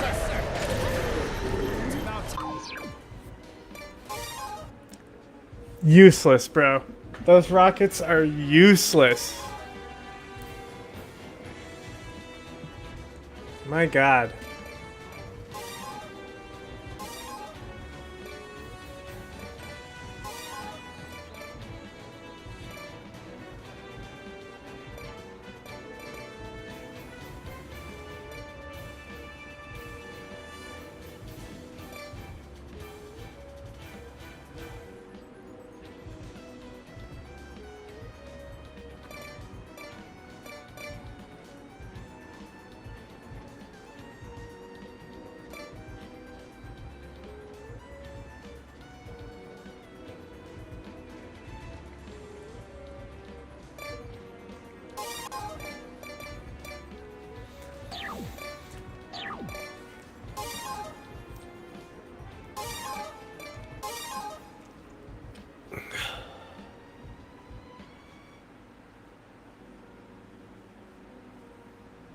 Are we the only ones here?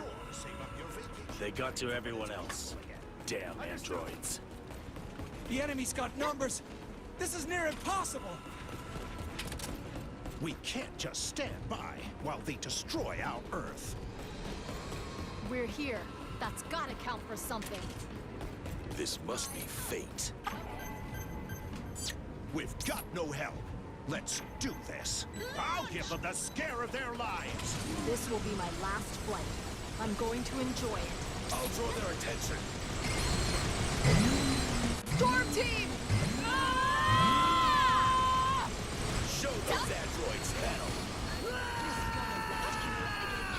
Bring down that teleportation ship. Did that sprite fall do nothing? It must have been too short. I must have missed.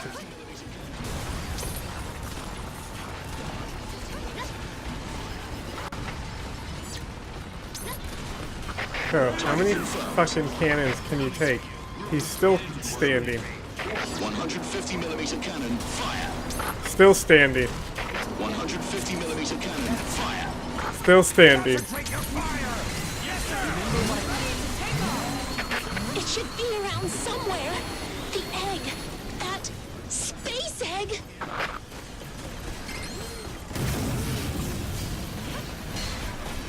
In the air. Please designate targets. Almost in the enemy's range. Battle will be short. Target confirmed. Take this. Attack them! Once they're in the range.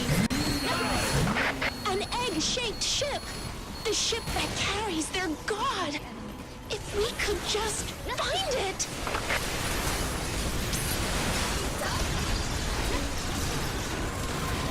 Ground units again. Yes, sir. With diversity. Someone got shot!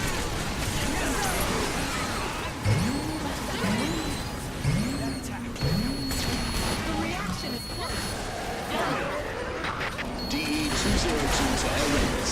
I'll wait for instruction up here. Amazing. Yes, Yes, sir. Attack the incoming enemy. Release power. 150mm cannon, Outside the shooting range. I'll check on your wound later.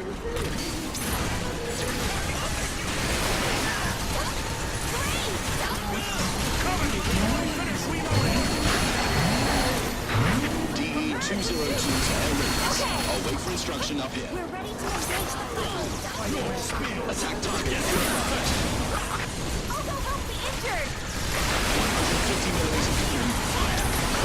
Please hold on. Check if there's any damage.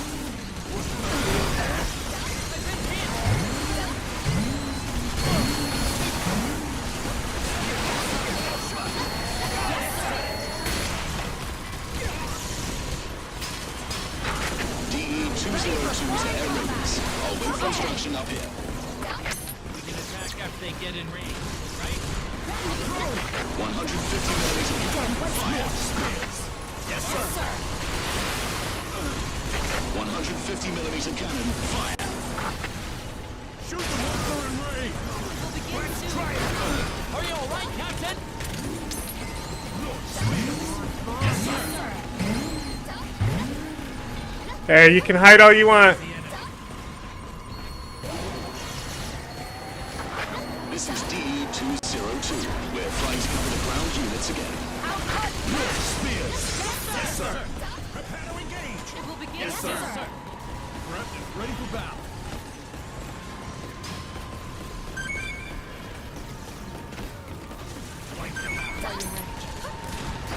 Request accepted. 150mm cannon, fire. Raise your weapon. Yes, sir.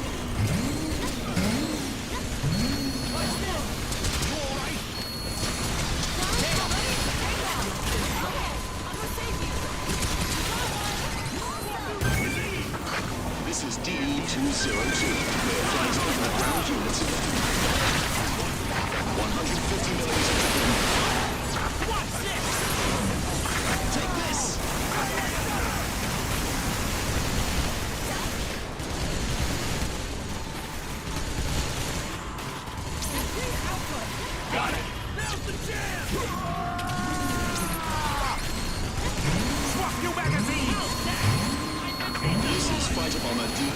DD-202. About to enter the air combat area again.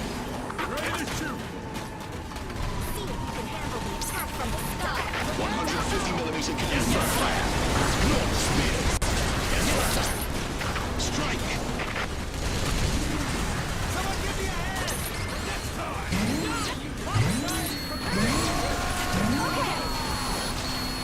Remove spears safety devices. Yes, sir.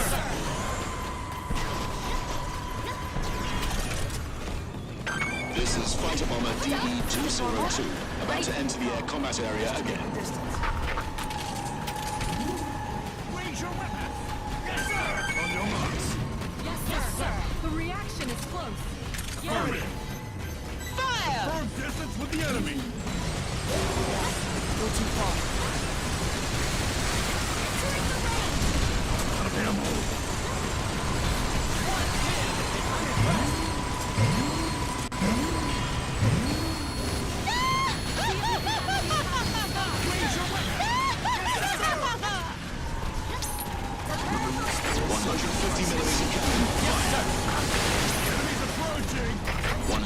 Millimeter cannon fire.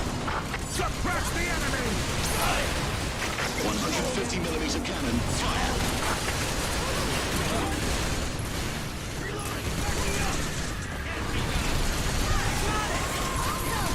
Don't hesitate to fire. You got it, sir. This is Carrier. Report a new vehicle.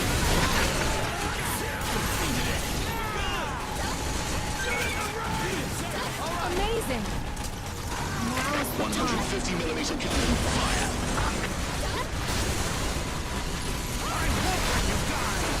Ready to drop.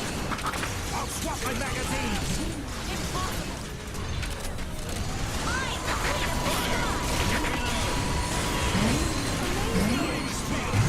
Yes, sir. Drop off. I need backup.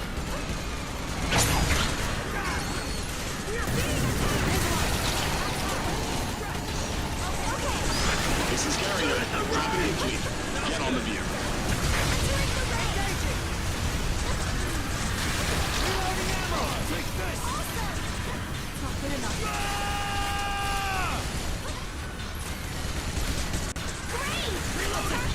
Firm distance with the enemy.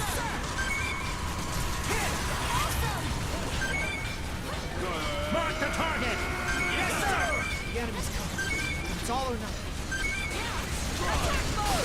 Yes, sir. Defeated it. Awesome. I won't give up on you. The enemy's coming. Ready for flying combat. Okay. Right, and be done. Go to break your fire. Yes, sir.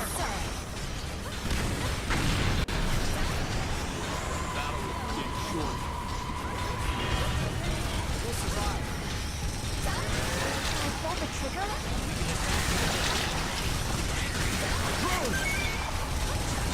Ready to take off. Mark the target. Yes, sir. Ready to take off. Shoot the monster in range. Wait, train. Watch out.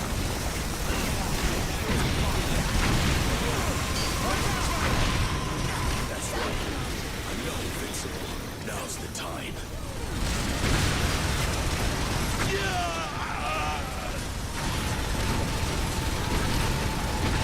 Storm 3. Signal lost.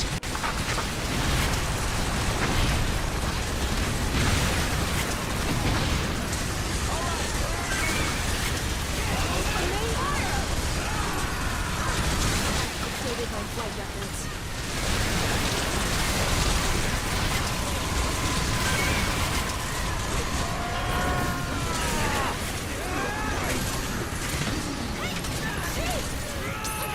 My wing's broken.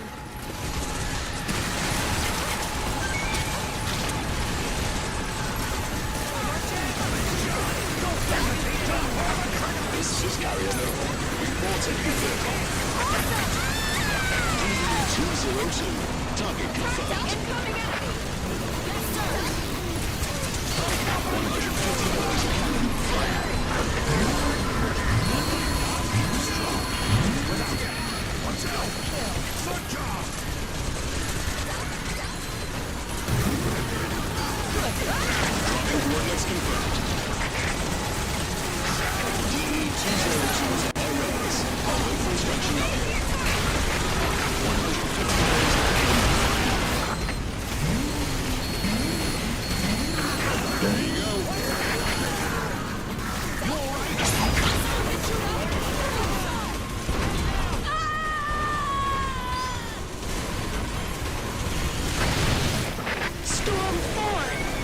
signal lost.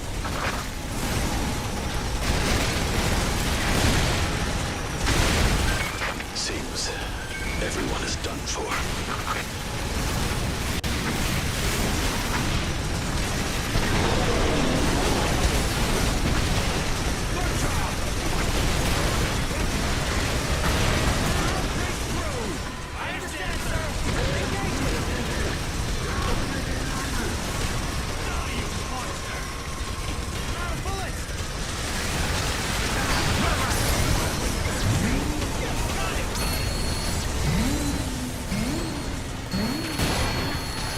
Target confirmed.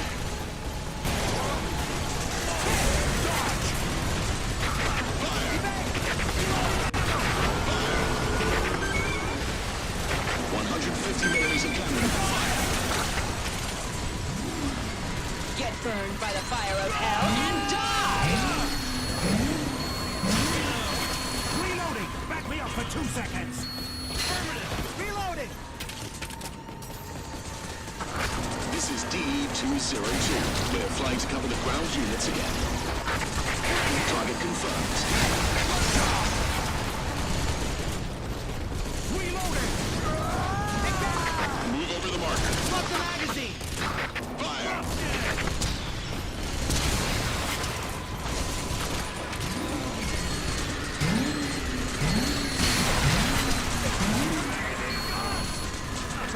Drop off.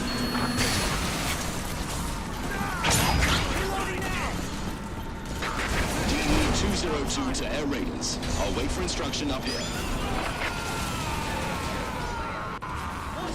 I'll let the medic know our position!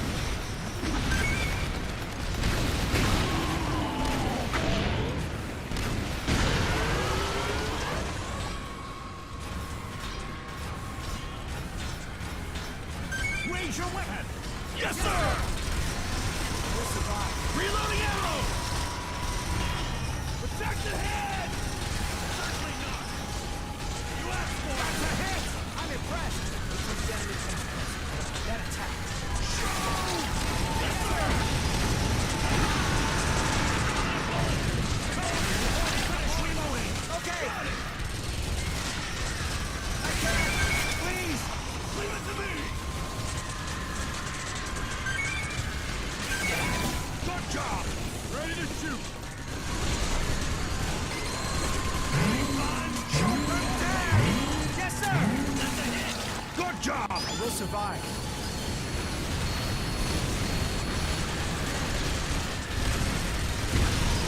You can launch again if you'd like to. Did you see that? Great!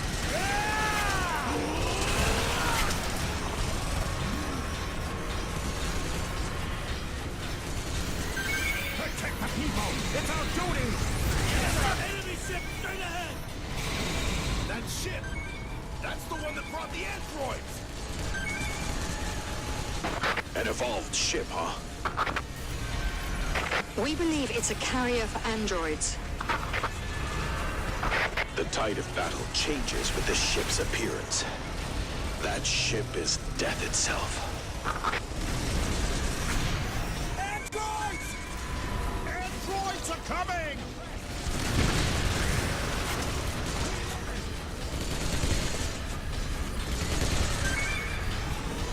I can't fire!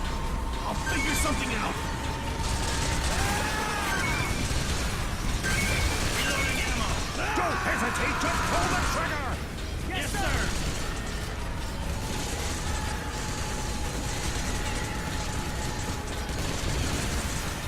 Let's take them down!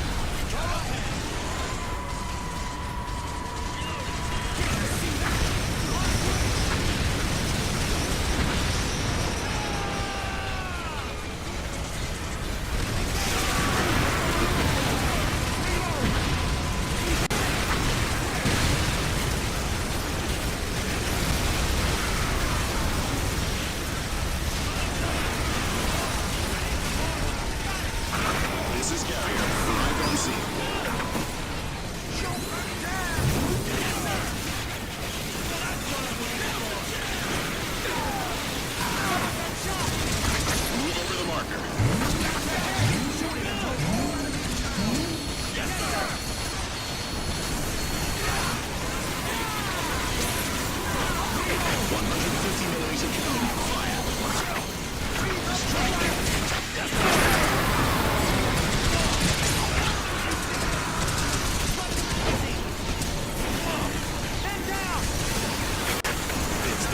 this vehicle ever.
DE-202, target confirmed. What's attacking the enemy now?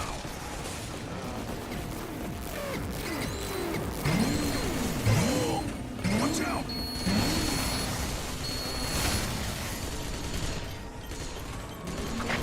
This is Fighter, ready for attack.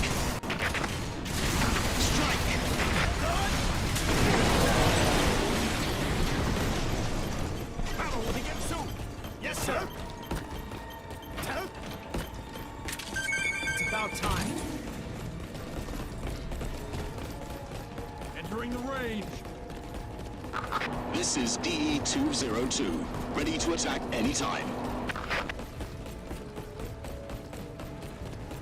Battle will begin soon. Yes, sir. Battle will begin shortly.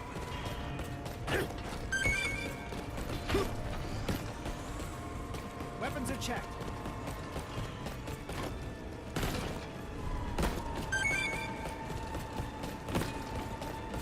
Everyone stay alert.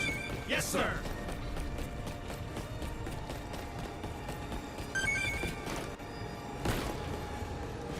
Entering the range. Let's do it.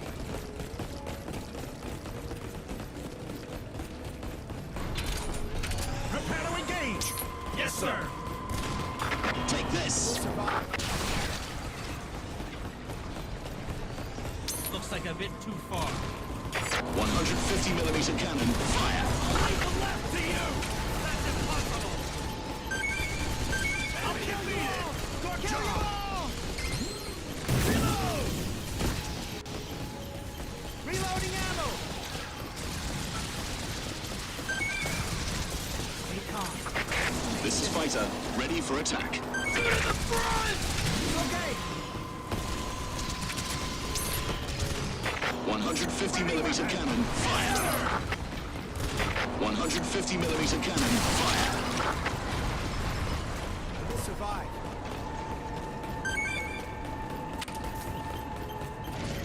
I'm ready. Battle will begin shortly. Weapons are checked.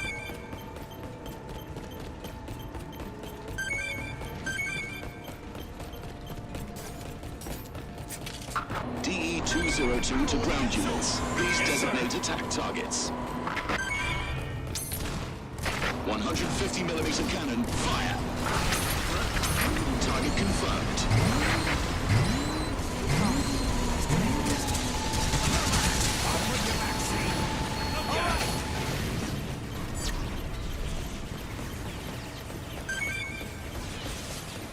I can! Please! This is Fighter, ready for attack. I'll leave it right to you!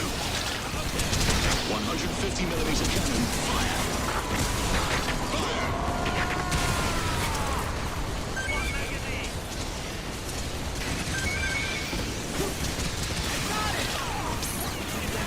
Request accepted. You alright? Man. That monkey got a fish. It's an ape. Target coordinates confirmed. We'll drop from right above. This is DE-202, ready to attack anytime. Dodge!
Engaging! Ready weapon! Yes, sir!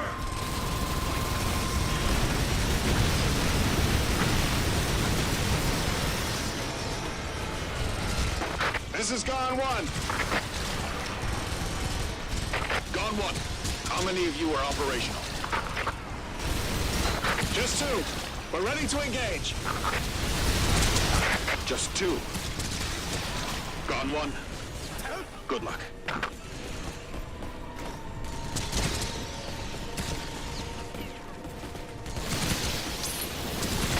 Yeah, guys, just shoot him. I can't believe the fight is still going on. This is Gone One. Supporting infantry units. Infantry unit. Powered exoskeletons here for support.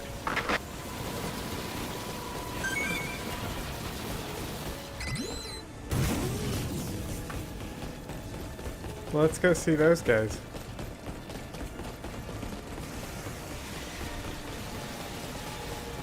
Weapons in check.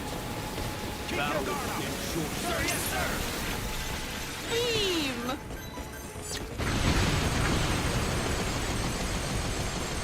Okay.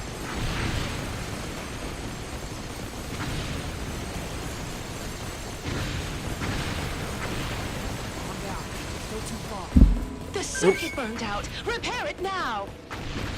Shoot him once they draw closer. Approved. Everyone stay alert. Yes, sir. Damn, they got range.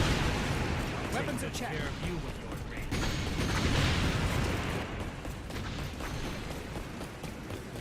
Entering the range. This is Carrier. Arrived on scene.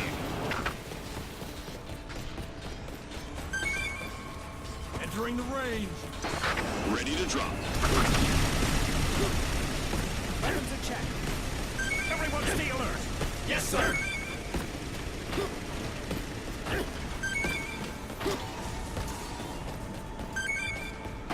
Disconnected.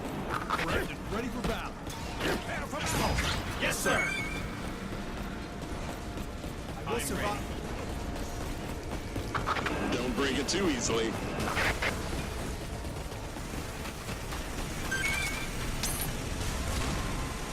Take this. Strike. Entering the range.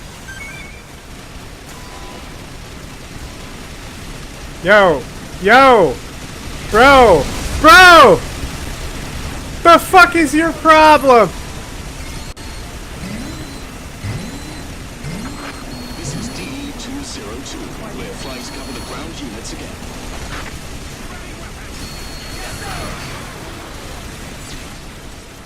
Battle will begin shortly. Looks like a bit too far.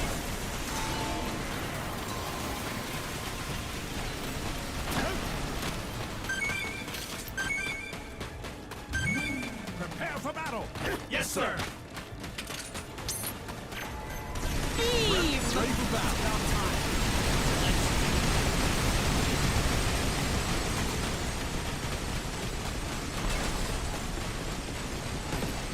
Battle will begin shortly. You have good Prepare to taste, engage. Air Raider. Yes, sir. Can't wait.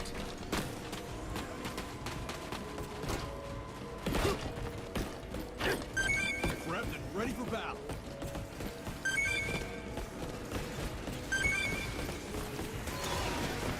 It's about time. Can't wait.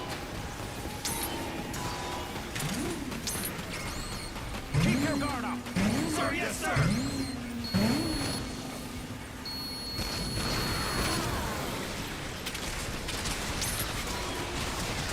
It's about time. Prepped and ready for battle. Fire! Looks like a bit too far. Let's go. Engage. Yes, sir. Shoot them once they're in range. Yes. This is Carrier. The vehicle's on the go. System reboot. Launch ready. Airdropping begins now. Beam! Ready to shoot. Strike. Let's do it. We'll survive. disconnected.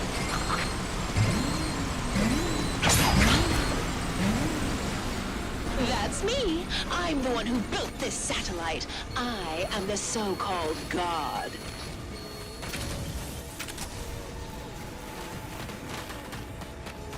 Can't wait. Keep your guard up. Sir, yes, sir.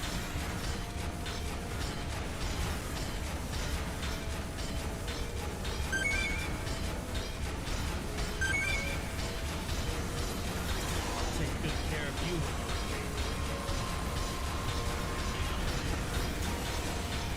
Ready weapon. Yes, sir. The enemy's coming.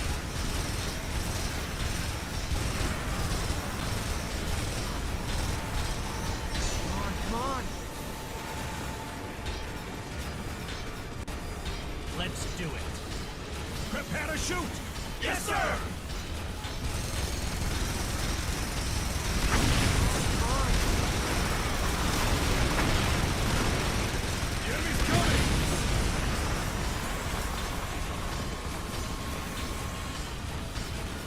Raise your weapon. Yes, sir. I'll take good care of you. We'll survive.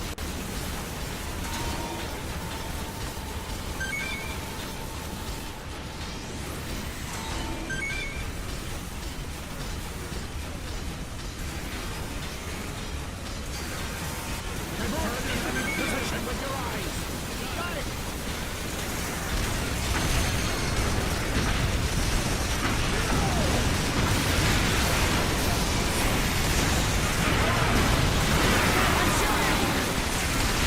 System reboot. Launch ready.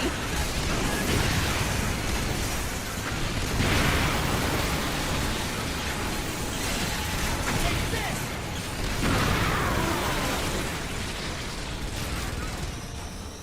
Having fun?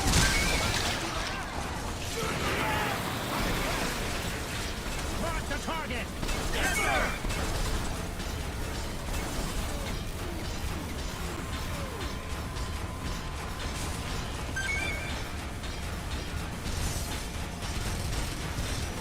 Weapons in check.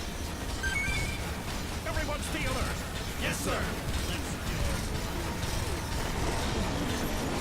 Entering the rain.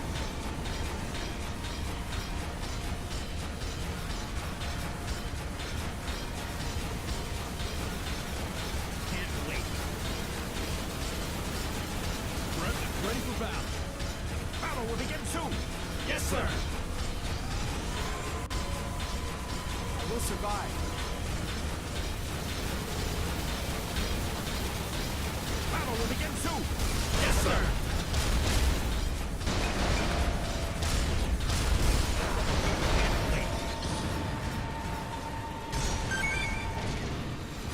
Prepped and ready for battle.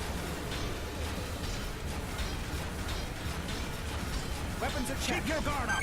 Sir, yes, sir. Entering the rain.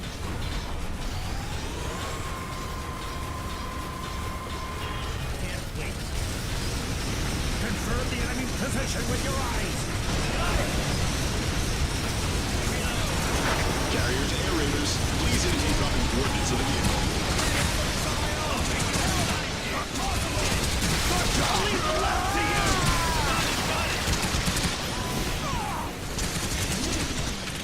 I'm reloading. Back me up. It's a hit.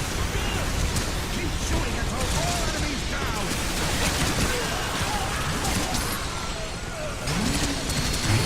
Stay still. They'll come for you.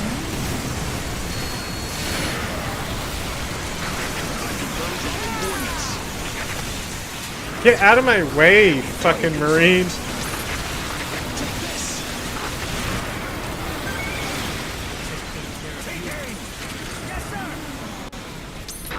Take him.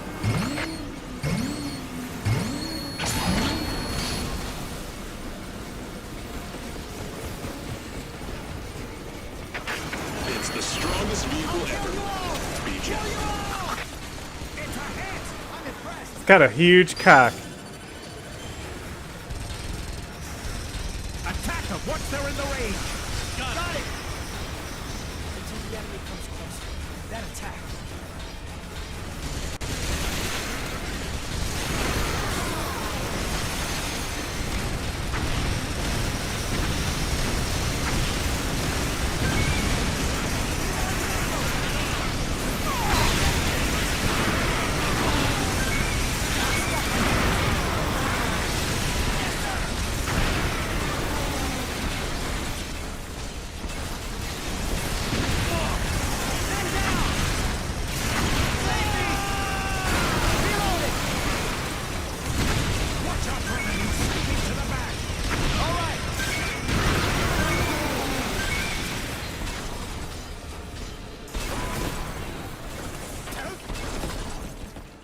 Gone one.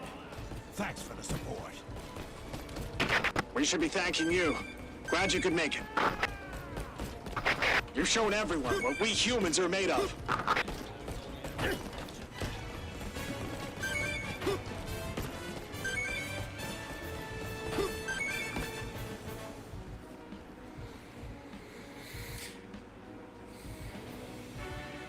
I wish it was that ain't true bliss. Finally a tank.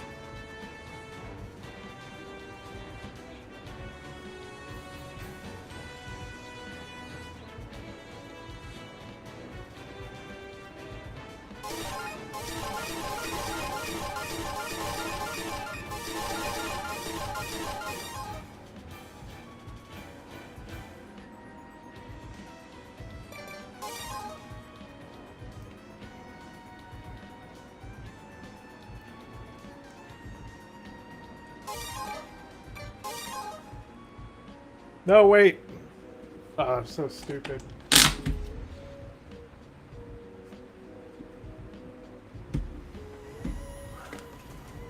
This is Gone 1. Initiating battle system. This is Gone 2. Reinitiating. I'll take down their missiles. Drones incoming! This is the end. Don't die before I do.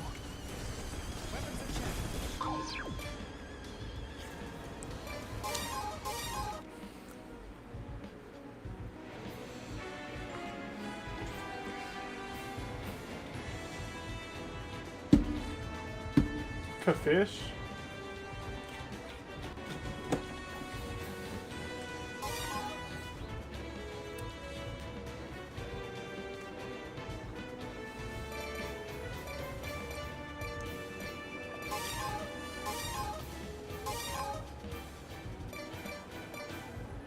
What? What is this? Is this similar to this? So it's got 8.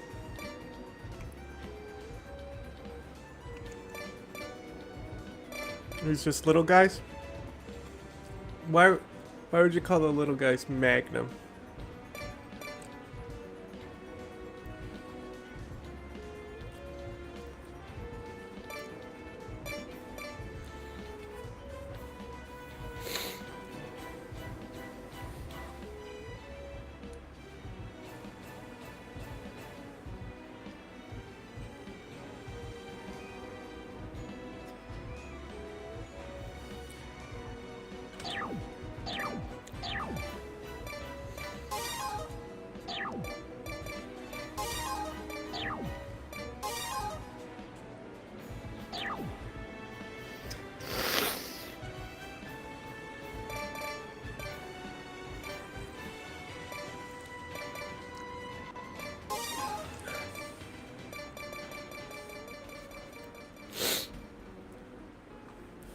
I just gotta fix my contact.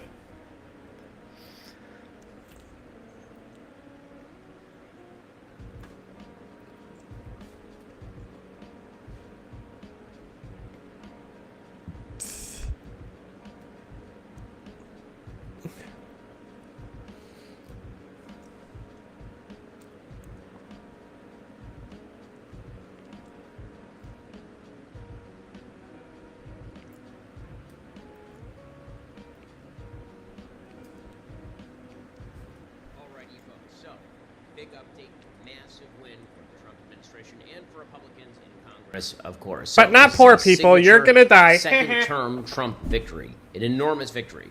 There's really only going to be one bite at the apple. That's why this turned into one big, beautiful bill, because reconciliation, which is the process whereby you can basically pass a giant bill without having to deal with the Democratic filibuster, in one term, it is rare to have two separate bills pass under reconciliation. So everything was going to have to get packed into this one. And indeed, in the end, it was. This bill maintains the Trump tax rates. That is the most important thing about this bill. Yes, there's no tax on tips, and there are tax deductions with regard to Social Security. Sure, there are changes that are made with regard to, for example, Medicaid. Now, there are work requirements for Medicaid, which should have been the story in the first place. Of course. And that's good. It does bend the cost curve somewhat. It doesn't bend the cost curve tremendously. It doesn't make sure that our national debt is no longer a problem or that our national deficit is solved. But if taxes had increased in the way Democrats wanted them to increase, it would have been a disaster for the economy and a disaster for the Trump administration. President Trump narrowly averts that disaster because, number one, President Trump obviously has enormous coattails. He can generate tremendous pressure within the party on anybody inside the party who's sort of on the fence. And most of all, the negotiating prowess of the Senate Majority Leader John Thune on the one hand and the House Speaker Mike Johnson on the other. Tremendous work by both of them. And I don't think this can really be overstated, because when Mike Johnson came in as Speaker of the House, there's a lot of talk about how he wasn't going to be able to put together a coalition inside such a narrowly divided House. Remember, he really needed to win pretty much every vote in the House. He could only afford to lose a couple. He only did lose a couple. Thomas Massie, of course, because Thomas Massie is one of the more useless members of Congress. Call it principle, but the reality is that there are many principled members of Congress who use their principle in order to generate better outcomes, whereas Thomas Massie uses his principle in order to generate no outcomes or worse outcomes. In any case, Thomas Massie of Kentucky voted against it, much to President Trump's consternation. Brian Fitzpatrick of Pennsylvania, who had also pledged that he was not going to vote for anything that contained significant cuts to Medicaid, for example, he voted against it as well. Those are the only two votes in the House that Republicans lost. Now, Democrats, of course, are despondent. Hakeem Jeffries did a full-on 7-hour crazy town's talk trying to forestall the passage of the bill. He finished, the bill passed like that. And Mike Johnson then got up with a big binder, and he was about to read from it, and then he put it aside and said, this is ridiculous, of course. Ronald Reagan said there's no such thing as a good speech over 20 minutes, and then he proceeded to speak for significantly less than that. Folks, freedom isn't just about fireworks and flags. It's about building the kind of future the left can't burn down. And that's why right now, during the Daily Wire Plus 4th of July sale, we're choosing to celebrate freedom by giving you 6 months for free when you become an annual Celebrate member. freedom right. by supporting fascism. Journalism and culture shaping entertainment. We're going out of business sale. Sometimes you can put together a real movement against a bill. And because there's safety in numbers, if it's 20, 30 people standing against a bill, everybody can kind of hide. When it's a very narrow majority, then you know the names of the people who voted against the bill. However, we do have to acknowledge here that the caucus for the Republicans ranges all the way from the New York delegation, which wanted gigantic SALT deductions, state and local tax deductions, for example, all the way over on the right to the Freedom Caucus, which didn't want any of that stuff and wanted more cuts to, for example, electric vehicle subsidies, which, by the way, are going to be cut in the final passage of the bill. And Speaker Johnson put that version of the bill together. He was able to get that together, and he was able to pass it. And then, in the Senate, Senator John Thune, the Senate Majority Leader, who, again, came in on the heels of Senator McConnell, Senate Majority Leader McConnell, one of the more effective legislative strategists in modern history. And I know he gets a lot of flack, but the reality is you would not have a conservative Supreme Court were it not for former Senate Majority Leader McConnell. He gave way, and Senator Thune is just as adept, it appears, in terms of being able to handle the levers of power. He was somehow able to cobble together 50 votes. He was able to kind of sweeten the deal a little bit at the very last minute for Lisa Murkowski in Alaska, make sure that she got on board, and then Vice President J.D. Vance was able to break the tie. And now the bill has passed both the House and the Senate. President Trump is expected to sign it into law tomorrow on July 4th. Again, signature victory for the President of the United States, gigantic defeat for the Democrats. And it shows that the President, he knows what he's doing. I mean, he really does. This time around, he really knows what he's doing. Term 2, there are a lot of wonderful things about Term 1, but President Trump is doing something differently in Term 2, and that is he really knows where the switches are. He knows where to pull and where to push, and he is joined in that fight by, again, a couple of very adept legislative leaders. Now, what does this mean for 2026? Well, there are a lot of people today who are saying, well, Republicans are going to get crushed in 2026 because this bill is so unpopular. And again, by the polling, the bill is not particularly popular. I will tell you what would have been way more unpopular, a massive spike in taxes. That would have been way more unpopular. And very often, whenever a big bill is passed, very rare that you will have a big bill that passes that is highly popular. Usually it's unpopular, and then over time, these bills tend to become more popular. That's actually what happened with Obamacare, which was highly unpopular, and then as it became kind of status quo, it became more popular. The same thing is likely to happen here. Democrats, of course, will campaign against it. But remember, the alternative would have been much, much worse, and every Republican knows it.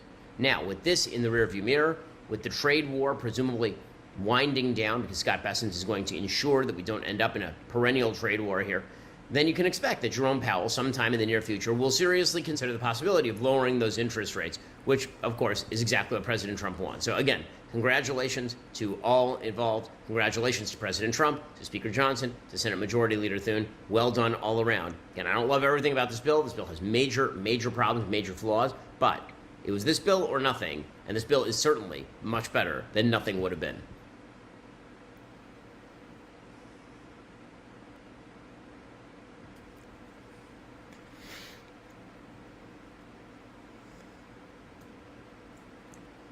I found this fascinating, particularly in the wake of the controversy or the questioning of Stephen Colbert when he had Mamdani and Zoran, when they had Mamdani and Lander on the program 2 nights before the election, about a week ago. I guess the night before the election, about a week ago. He had on Clarissa Ward, correspondent with CNN, and it's fascinating where this information goes. Like, I don't even know if you get this on CNN, but again, this is really, I love seeing this on this outlet because you're hitting a lot of people who do not follow this kind of reporting either on purpose or simply because they're not interested in it. And it's interesting to see this word going out. I mean, you have at least 75 Palestinians killed by Israeli bombing of Gaza.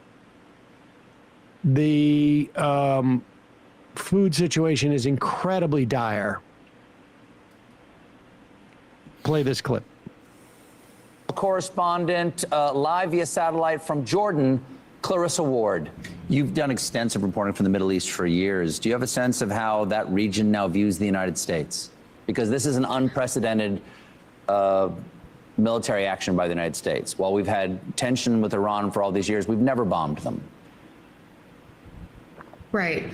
I think there was a moment, when Prime Minister Netanyahu and President Trump were kind of dangling this idea of regime change. That is anathema to people in this region. They remember the invasion of Iraq. They remember the hundreds of thousands of people and the wave of terror and sectarianism and chaos that was unleashed as a result of that. So absolutely, that's abhorrent for people to hear in this region. But honestly, Iran is not the big issue right now in this region with America. Gaza is what is tearing people apart, is what is fueling hatred. I cannot even tell you, every day people come up to me, Stephen, and they say, are they not seeing what we're seeing? Are they not seeing this moonscape? Are they not seeing tens of thousands killed, children starved, the largest cohort of child amputees in the history of modern warfare? Are they not seeing this? And it has eroded their faith in international institutions, in international humanitarian law, and in any notion that the U.S. is some kind of a guiding light or a beacon of human rights. And that really is a far more animating issue to most people in the Middle East right now than this latest issue or round of hostilities with Iran. I assume not simply because the United States is not living up to its principles of human rights, but because we're overtly supporting the Israeli military and giving them the equipment they need to carry out this military action in Gaza. We're paying for the weapons and we're giving them cover. And that is something that people really in this region cannot get their head around, cannot forgive, and cannot fathom. What is the latest on the ongoing hunger in Gaza? Well, the UN has been saying for some time now, we are approaching a man-made famine. We did a story on CNN the other day of a little boy in such frustration that he was putting fistfuls of sand into his mouth and screaming at the camera. We are talking about hundreds of people being mowed down, making the 8-hour hike to try to get food from these aid distributions. We've crossed the Rubicon here. And that's not my opinion. That is a statement of fact based on everything I am seeing every single day. And the one hope that people have right now is that maybe now, on the back of this ceasefire, maybe now that Prime Minister Netanyahu has kind of flexed his muscles to the more right-wing members or the far right of his cabinet, maybe now there is a space to have a ceasefire in Gaza, to get those hostages home. And by the way, the families of those hostages as well were out imploring Israel's leadership just yesterday, saying, please, don't just make this a ceasefire for Israel and Iran. Include Gaza in it. And we heard President Trump today, too, saying he's hopeful, there's a chance, and in the next few days we'll see if there really will be some possibility of a ceasefire in Gaza. Clarissa, thanks so much for joining us. I hope you... I mean, that seemed to go a little differently than one would anticipate. Brought on to talk about Iran. We should say this is in the wake of the reporting by Haaretz that Israeli soldiers were ordered to fire upon Palestinians who were coming for food aid. No suspicion of armed fighters amongst them, just fire on them.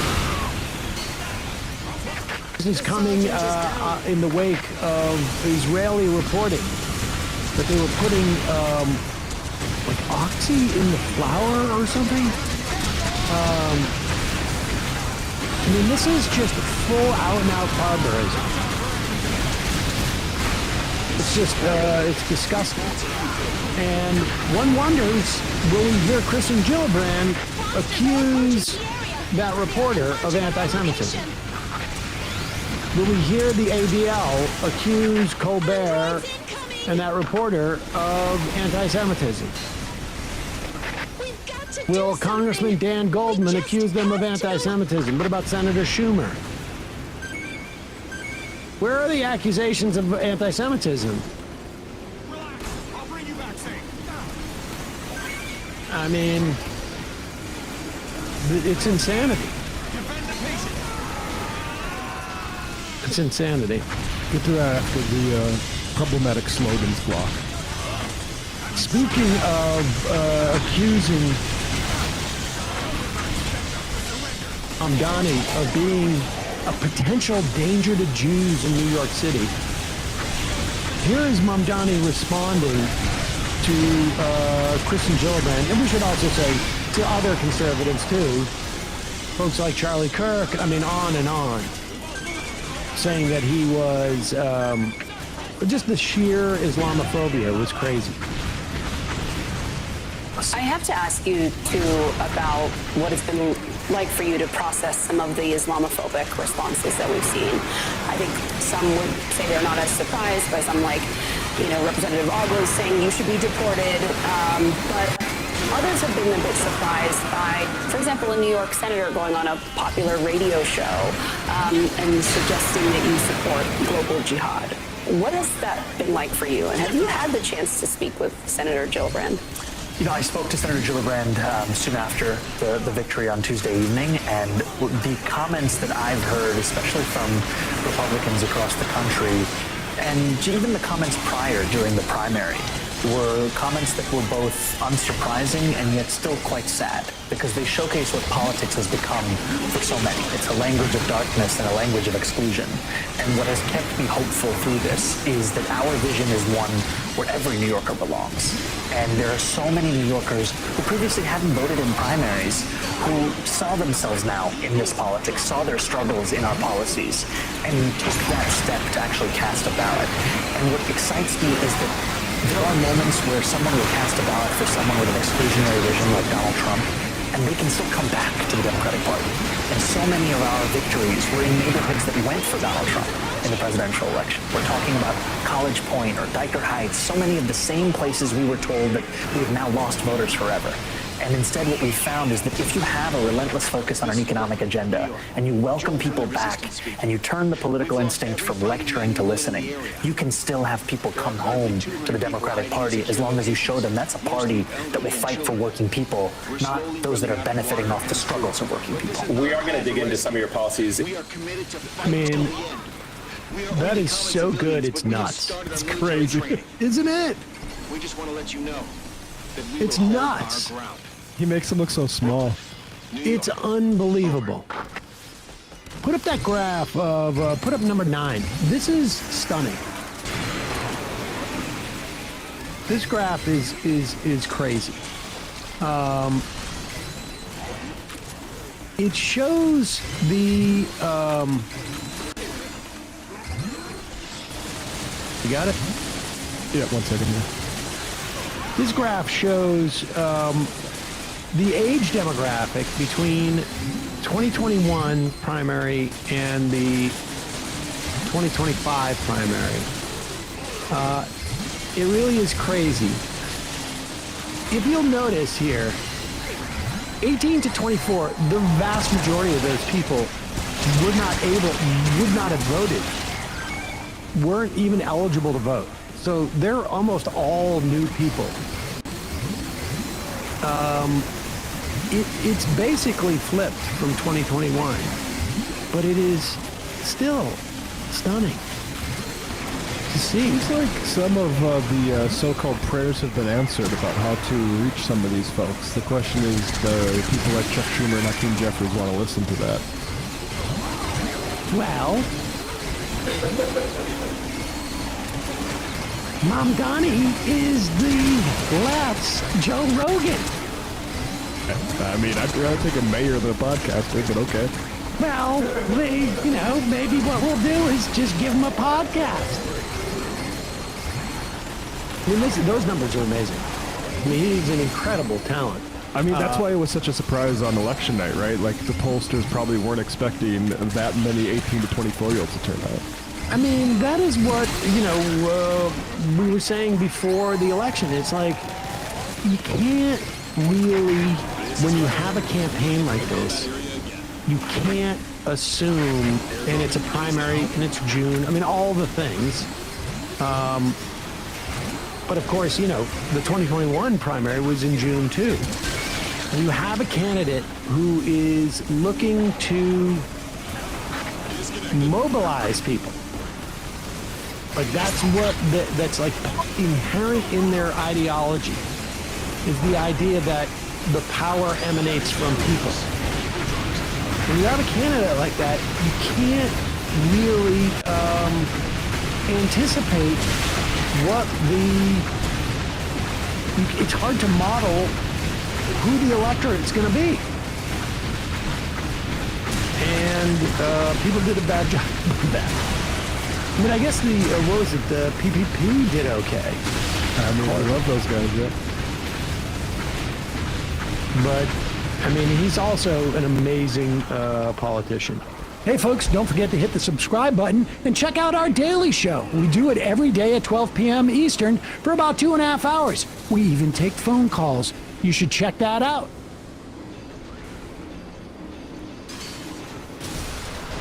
Ouch! Come on.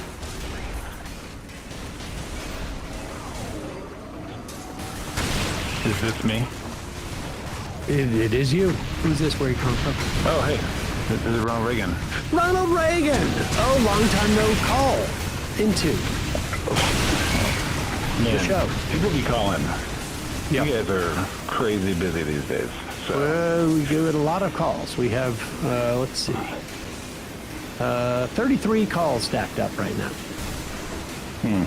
Crazy. I remember the old days when you were in a closet, a literal closet, and you'd call in. There's nobody waiting. It's like you were waiting for the call.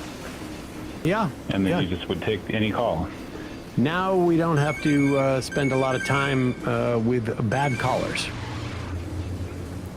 Yeah, honestly, that's too bad because, remember Greg? Yeah, I do. I do remember Greg. Anyways, shout out to Greg wherever he is. I think Greg and Jimmy Reefer Cake are doing a podcast somewhere. And I would actually listen to that. Low key, I was gonna say, like, somebody post a link to the Patreon. I'm signing up. So you're doing a really great job with the ICE stuff, the videos. I wanted to talk real quick about the stuff that happens on the back end and why what's going on is really so egregious. So a lot of the people... Well, I should just remind people that, Ronald Reagan, that you are an immigration attorney. True, yes. So probably with not everyone waiting in your lobby right now, but go ahead. No, there's a couple here right now, but they don't speak English. They think I'm calling about their case. So,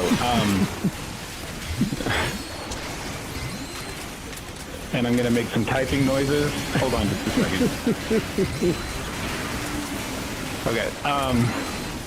So, not everybody, but a lot of the people that are being targeted have prior removal orders. They either maybe had a hearing a long time ago and missed it. They didn't know about it. Or maybe they fought their case to the end and they lost, and now they're stuck with this final removal order. One of the reasons why it's so problematic to just detain and deport somebody right away, first of all, they don't give any proof of the removal order. They tell you to FOIA it, which will take months. So you're kind of taking their word that a removal order happened, that everything happened correctly. They're also not giving people the opportunity to leave on their own. So I've had... maybe at this point, like half a dozen clients who are like in the process of getting their stuff together. It's a big deal to move countries, and they were just detained and deported. Whereas in the past, they would say, okay, look, in a month you need to come back with proof that you purchased a plane ticket, and if you don't, then there's a risk of being detained. But at least they were willing to work with people in that position. But just two quick stories from my past. We had a guy who was called in to do a check-in. This is probably during the Obama administration because he had missed a hearing and had a removal order. Well, we were able to do a FOIA, get the paperwork, and we saw that they delivered the hearing notice to a street and not an avenue, so he never got notice. That case was reopened, but under the current environment, there's like no way you would have the time to... First of all, they're denying any stay requests. Like if you're asking for, hey, give us a couple of months, no. It's a straight no. If you ask, like, can I get copies of the hearing notice that was sent? No, you need to file a FOIA. So can the person like stay with their family while we investigate all this stuff? No. So that guy today, 100% is getting deported. In another case, a lady came to me, again during the Obama administration, and she fought her asylum case to the end, lost, with another attorney, obviously, not me. Right. And was being told, like, by the local ICE office, okay, you got to come back next week, like, ready to go. You're at the end of the line here. Well, she came to me, and her daughter had been a victim of a crime, and her attorney represented both her and the perpetrator of that crime and told her, like, there's no grounds for relief here. But there was. And so... because ICE was willing to work with her a little bit, we were able to get an application filed, go with her to her next appointment and say, look, this is in the hopper, like we're working on this, she needs a little bit more time. And she's now a permanent resident, so she and her daughter both have green cards. And so even though a final removal order is final, like who is and isn't deportable is like very messy. And now they're completely quota driven, so it doesn't really matter. I mean, they're deporting people in situations that don't make any sense.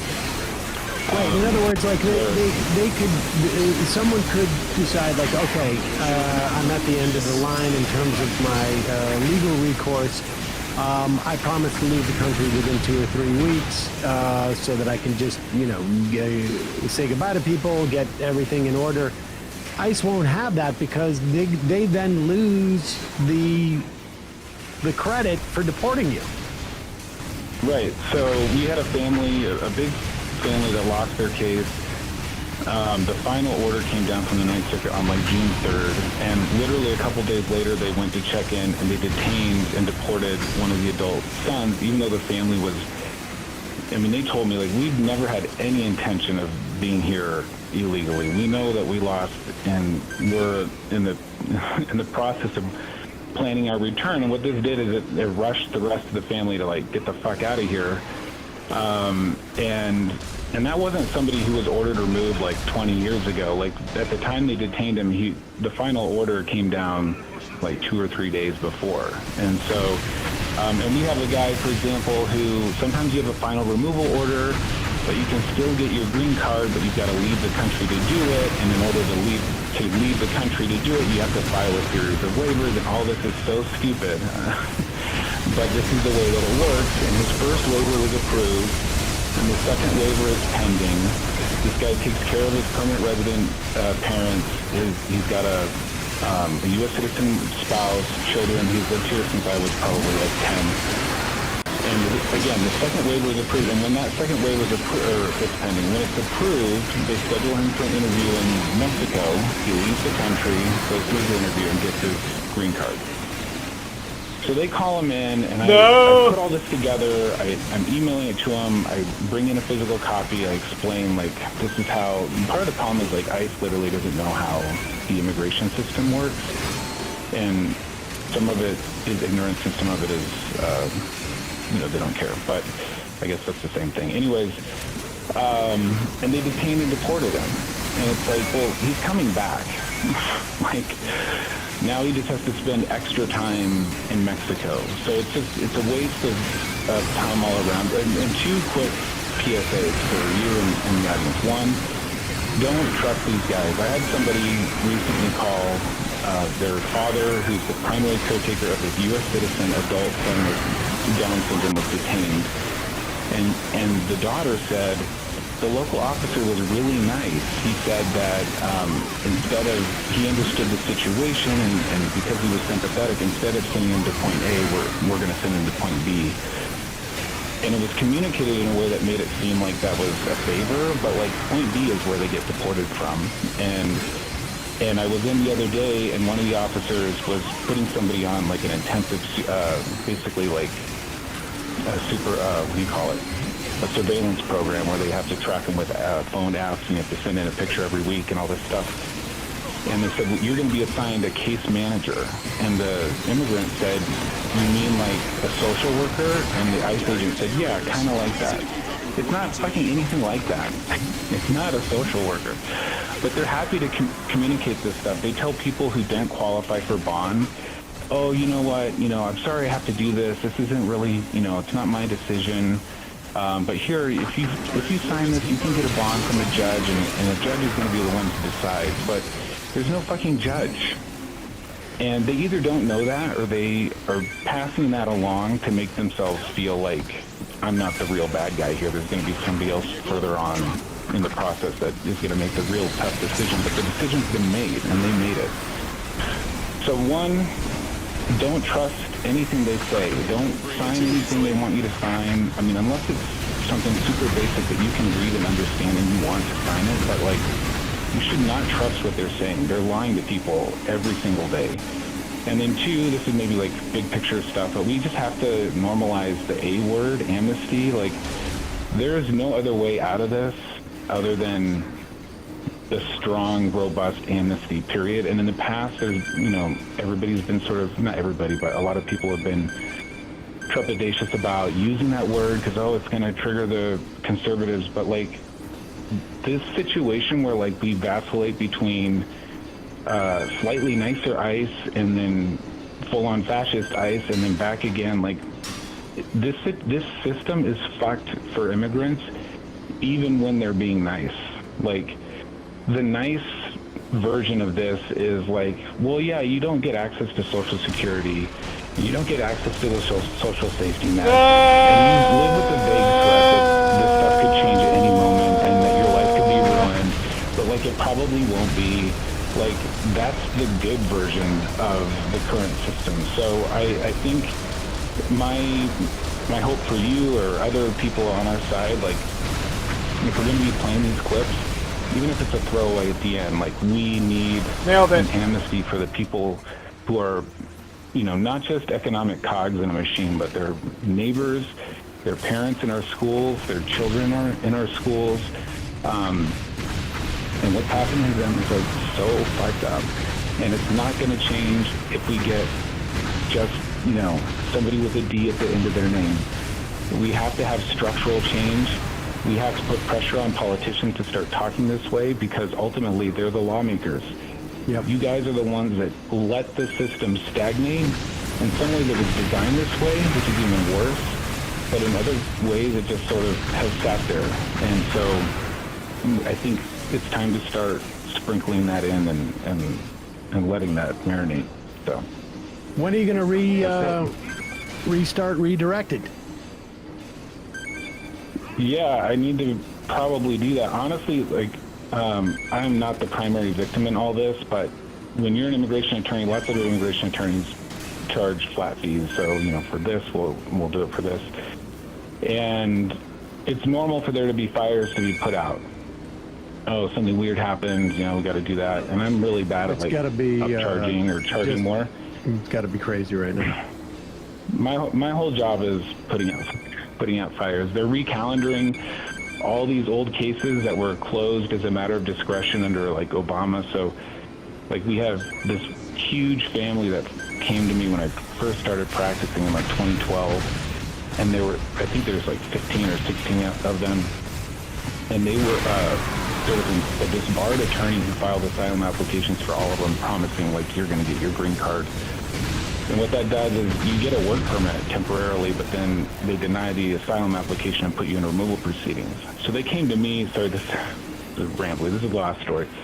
They came to me in like 2012, like we just need help renewing our green cards. And I was like, well, first of all, you don't have a green card. Second of all, like you're going to get deported because you're now in removal proceedings. And because of the Obama enforcement priorities, all those cases were closed, quote unquote, put on the shelf, basically taken off the court docket.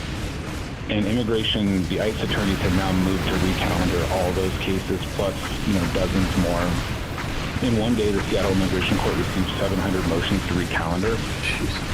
Some of those people they already have visas, they have other things, but they're using a boilerplate motion that says, we checked and they don't have status, but a lot of them do. So, anyways, yeah, it's been pretty crazy, but I will, I'm hoping to find a co-host, maybe Greg or Jimmy Reaper Cake, if they could hit me up.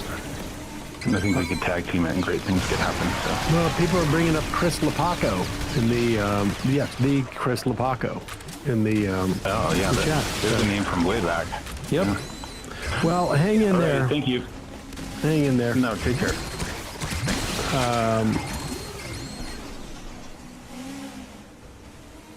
Rob from Minneapolis. Raygun sounds like he's aged 25 years since he last called in. He must be exhausted. I would imagine.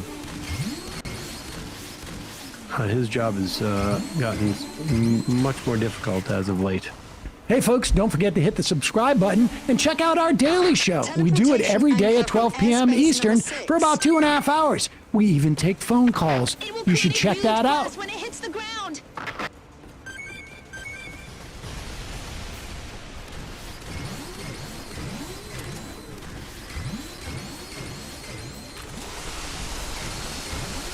Here is Mamdani on MSNBC. This is with Kristen Welker on Meet the Press on Sunday. It's impressive stuff. I mean, he understands who his audience is in these instances. but nevertheless maintains, I think, his political ideology. Here he is with Kristen Welker. All right, you are a self-described democratic socialist. Do you think that billionaires have a right to exist? I don't think that we should have billionaires because, frankly, it is so much money in a moment of such inequality. And ultimately, what we need more of is equality across our city and across our state and across our country. And I look forward to work with everyone, including billionaires, to make a city that is fairer for all of them. What's fascinating is the way that this question is structured. Do billionaires have a right to exist? It's like I was born like it's something that's like intrinsic to them. The question isn't whether billionaires have the right to exist. Yes, they do. They do not have a right, or they should not have a right to have that much money. They can call themselves a billionaire, but they should not be allowed to have that much money. No one should be. Matt should not have the right to have $1 billion. Sounds stressful. No one should have the right to have $1 billion. Brian, I'm sorry. You should not have the right to have $1 billion. It is antithetical to our democracy. You can't have this type of wealth concentration. It's a problem. We see it every day. Here is Mamdani on weekend primetime on MSNBC talking.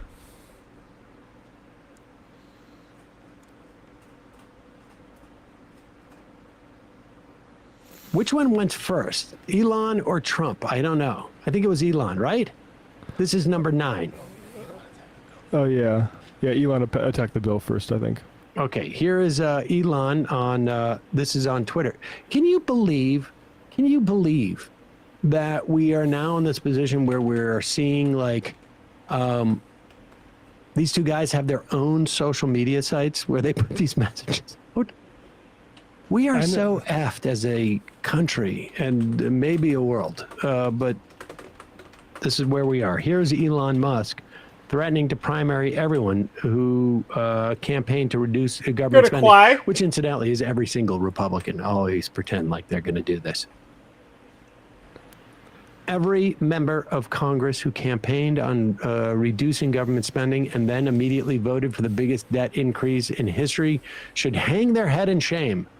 And they will lose their primary next year if it is the last thing I do on this earth. Now, next year, and then it's the last thing I do on this. Okay. I mean, there's a lot of hope in that. A little bit of naivety too. Both that they will all lose their primaries and we'll have weaker candidates on the ballot. And then also, if Elon doesn't do it, here's Donald Trump. Exactly. He made a promise just like he's mad that those candidates broke the promise.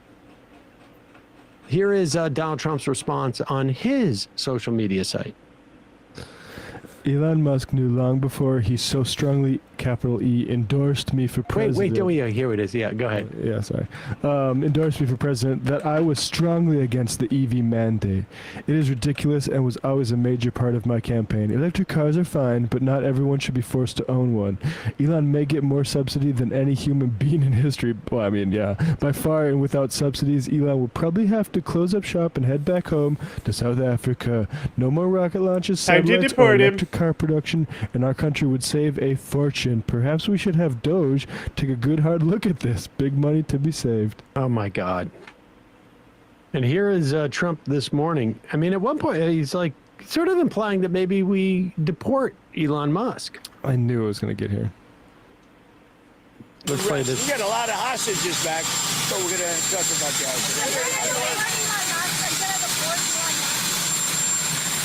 The question there was, from the person was, are you thinking about deporting Elon Musk, for folks who can't hear it over the airplane, I guess?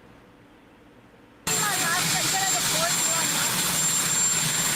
don't know. I think we'll have to take a look. We might have to put Doge on Elon. You know what Doge is? Doge is the monster that might have to go back and eat Elon. Wouldn't that be terrible? He gets a lot of subsidies, Peter. But Elon's very upset that the EV mandate is going to be terminated. And you know what? When you look at it, not everybody wants an electric car. I don't want an electric car. I want to have maybe gasoline, maybe electric, maybe a hybrid, maybe someday a hydrogen. If you have a hydrogen car, there's one problem. It blows up, you know? So I'm going to give that one to Peter. I'm going to let Peter test it out. He literally did an ad for Tesla's. Like he literally said, I just bought this electric car. He turned the Rose Garden into a car dealership and said, it's all computer. Look at that. It's amazing. Amazing. How do you turn this computer on and off? I need my son here. He's very good at that. I mean, I think there's value in this fight only to the extent that Musk may mess with Republican politics. Yeah. But as it stands, like it's kind photos. of like Trump benefited from Elon soaking up a lot of flack in the first part of his administration. And now that Elon is unpopular, he's getting to punch him around and get the benefit of that, of look at me fighting against this guy. Maybe it's hurting him. I don't know. I feel like people hate Elon more than they hate Trump, and that's kind of a problem. Yeah, I think so. It really is just a question of how much of Elon Musk's money is he willing to deploy out of spite, knowing that he got basically completely played by Donald Trump.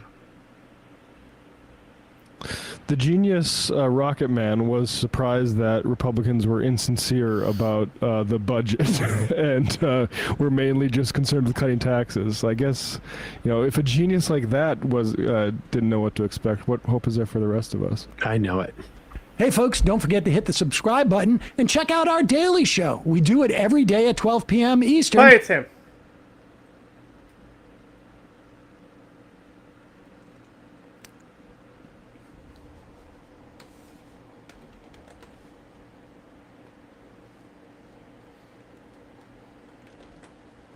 Wrap up.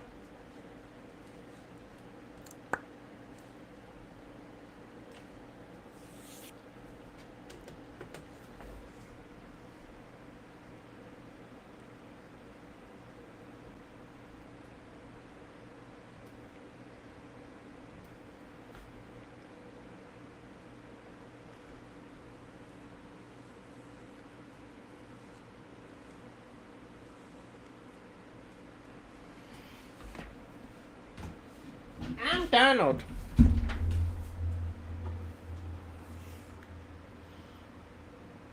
We call him Donald Cuck. Sup? Ugh. Just need a little micro stretch break.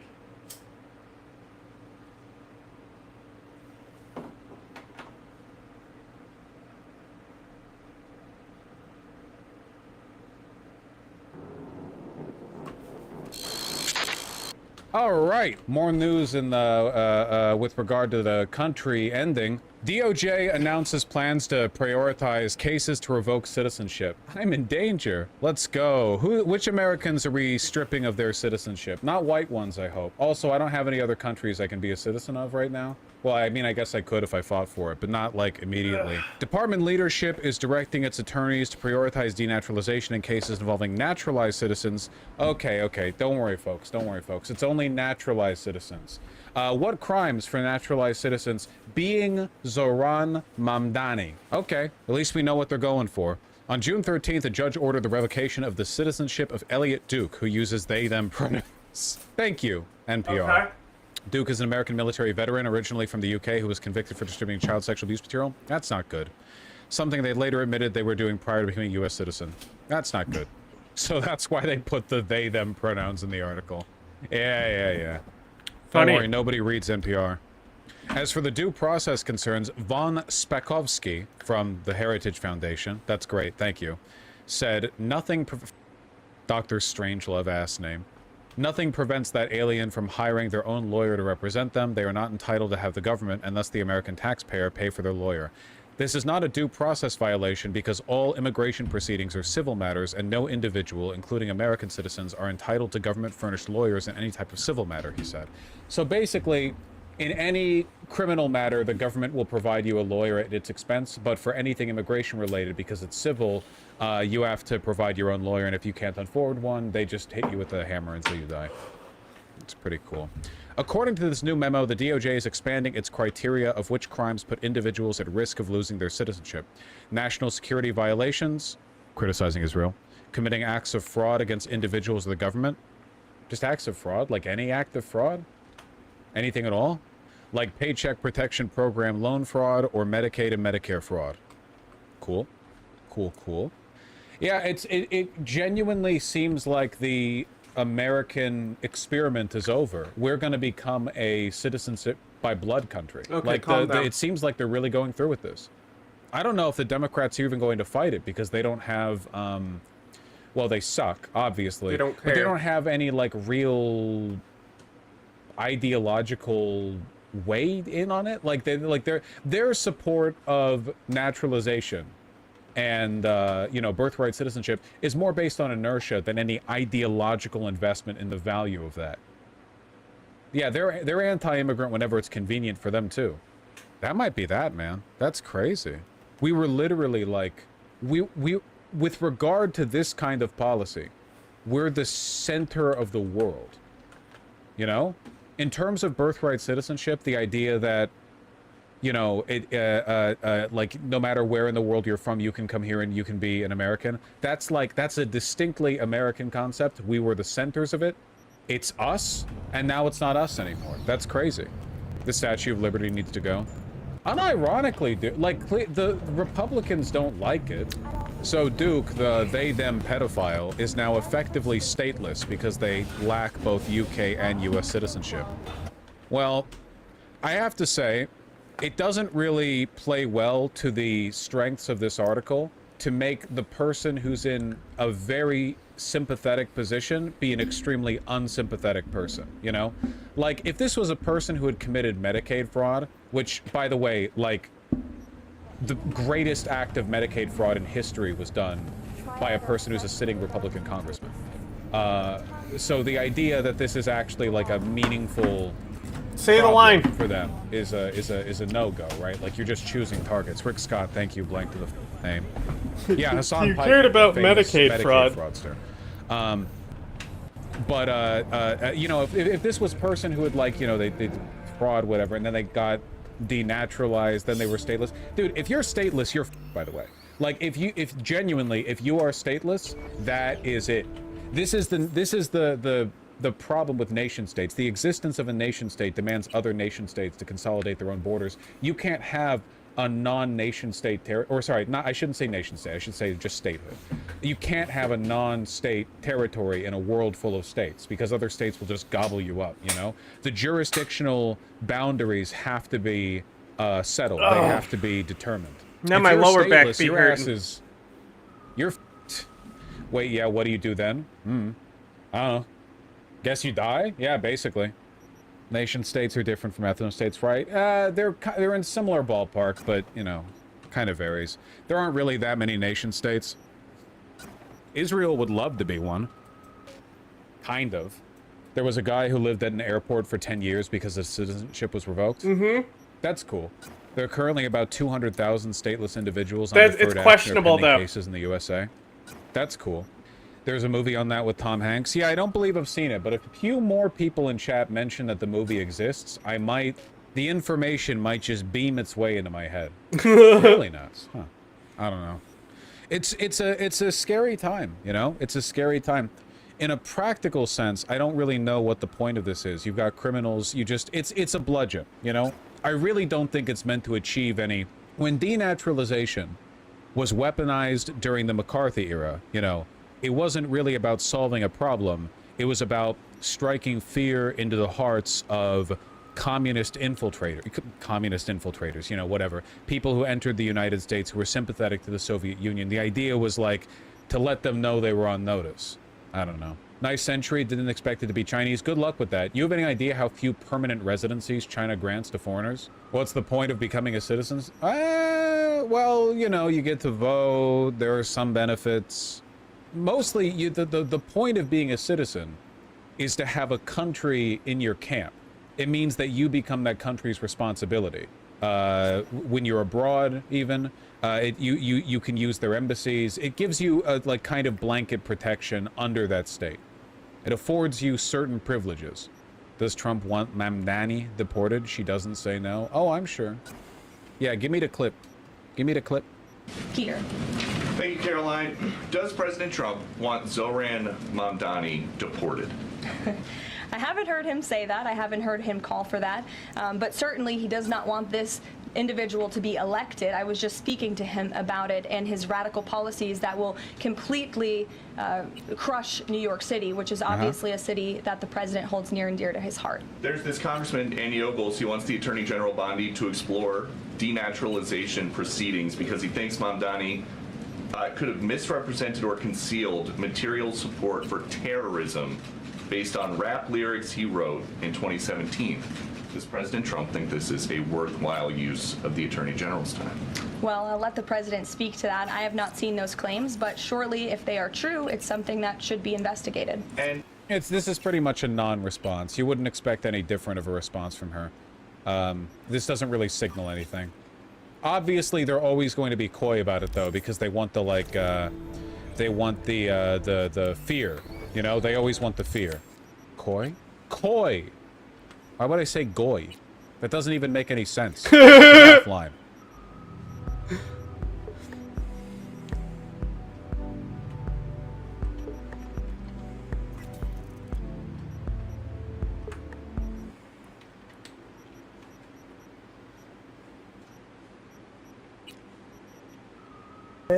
To President Trump.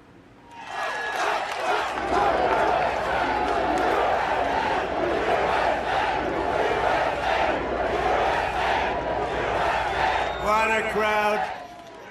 Well, I just want to say a very special hello to Iowa. We have had a good time together. We won so much here, we didn't know what to do. There was so much winning here. But we love Iowa. We got tired of winning. We won all 3 times. There was too much winning. So, sup? That's pretty good. And won by a lot, but I'm thrilled to be back in a state that I love, and I really do love it too, with thousands of proud, hardworking patriots at the world-famous Iowa State Fairgrounds. Thank you. Thank you.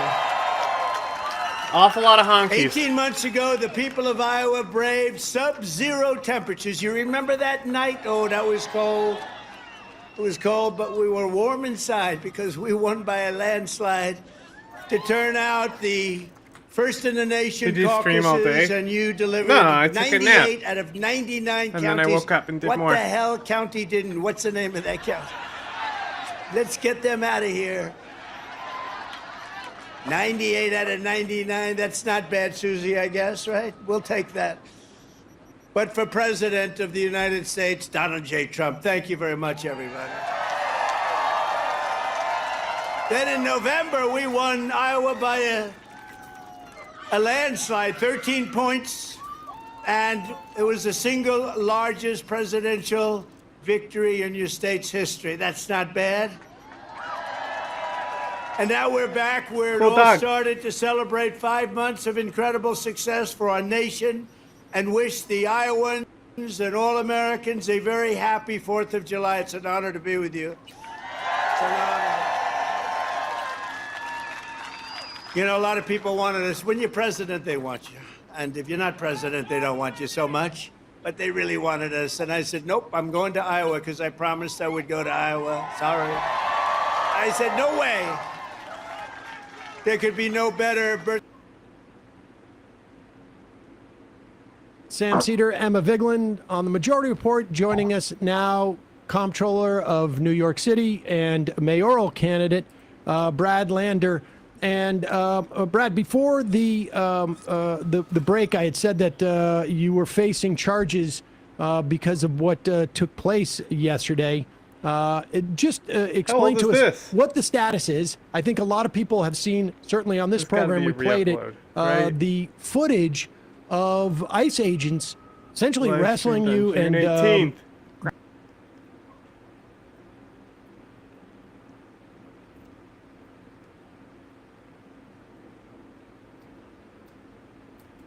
I wanted to see this. Why is my shit muted? How do I unmute my shit? I wanted to see this brain rot. Surrounded by a lot of immigrants, surrounded by a lot of ethnicities, surrounded by a lot of culture, they still said it doesn't matter what that says. You're still 100% American. The country comes first. Cuban American, Mexican American. Who do you want in your country? Oh God. Hey, I'm here in deportations, ICE. Banana boat. They come here and they go, you guys don't know how good you have it. Yes. Is America the greatest? Okay, too much music. Ain't fucking with it. He ain't worth it.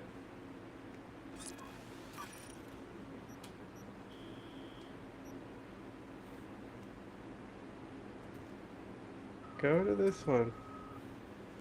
Ladies and gentlemen, we are Hi. seeing the initial How are stages you, of my Donald love? Trump's plan to squeeze China The out master of plan. trade, and some of these other countries Uh-huh. that were helping China get around their tariffs with Uh-huh. the structure in which the trade deal with Vietnam was set up. We're going to Yeah. look under the hood. We're going to examine this, and this is really what Trump wanted to do in terms of kind of restructure these trade deals with other countries to make sure that China cannot pass their goods onto these other feeder smaller countries, and Feet? then they send them to the United States to try and get around what is Did a he pretty say feet? significant tariff on China. We know the Chinese tariff is in place for the foreseeable future. That's been agreed upon. Beijing has admitted it. Trump has said it. And so now we've got this other trade deal with Vietnam. And we're going to take a look at the structure of this trade deal. It says Trump wants the world to squeeze out China. He is starting with Vietnam. An initial trade deal with Vietnam offers a glimpse at how Trump is pushing countries to cut back on trade with China. You can see the preliminary trade pact between Vietnam and the United States announced on Wednesday is the most significant step so far towards the goal of the idea of squeezing China out of their supply chains. Although the details were sparse, as they normally are when these deals get announced, Vietnamese exports to the United States will face a 20% tariff. So this is how it's structured. It says less than a much higher rate that Trump had threatened. Well, technically, Trump would have threatened the higher rate way back. I mean, I don't know. When has Trump threatened Vietnam recently? Sure, I mean, the Liberation Day tariffs were very high, but they were immediately brought down to 10%. But notably, the deal would put a 40% tariff on any export from Vietnam classified as a transshipment or goods that originated in another country that were merely passed through Vietnam.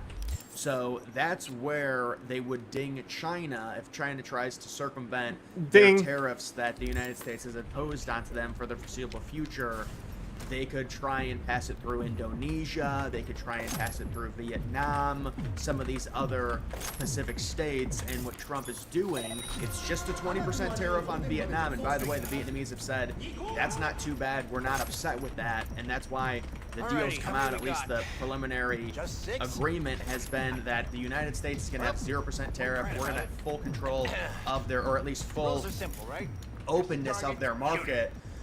And so they're not too upset with that, but this is in an effort, this 40% tariff on the transshipments, meaning the stuff that comes into Vietnam and then leaves, that didn't originate in Vietnam. This is an effort to stop China from using Vietnam as a vessel to get around the U.S. tariffs. And we knew Trump was going to do something like this, and this was one of the reasons why the Liberation Day tariffs, in a way, were understandable in terms of the tariffs on all the countries, which people originally said would never work. And to be fair, Trump did bring the tariffs down, but they were still at 10%. I mean, this is a 10% global tariff, basically, is what we have at least.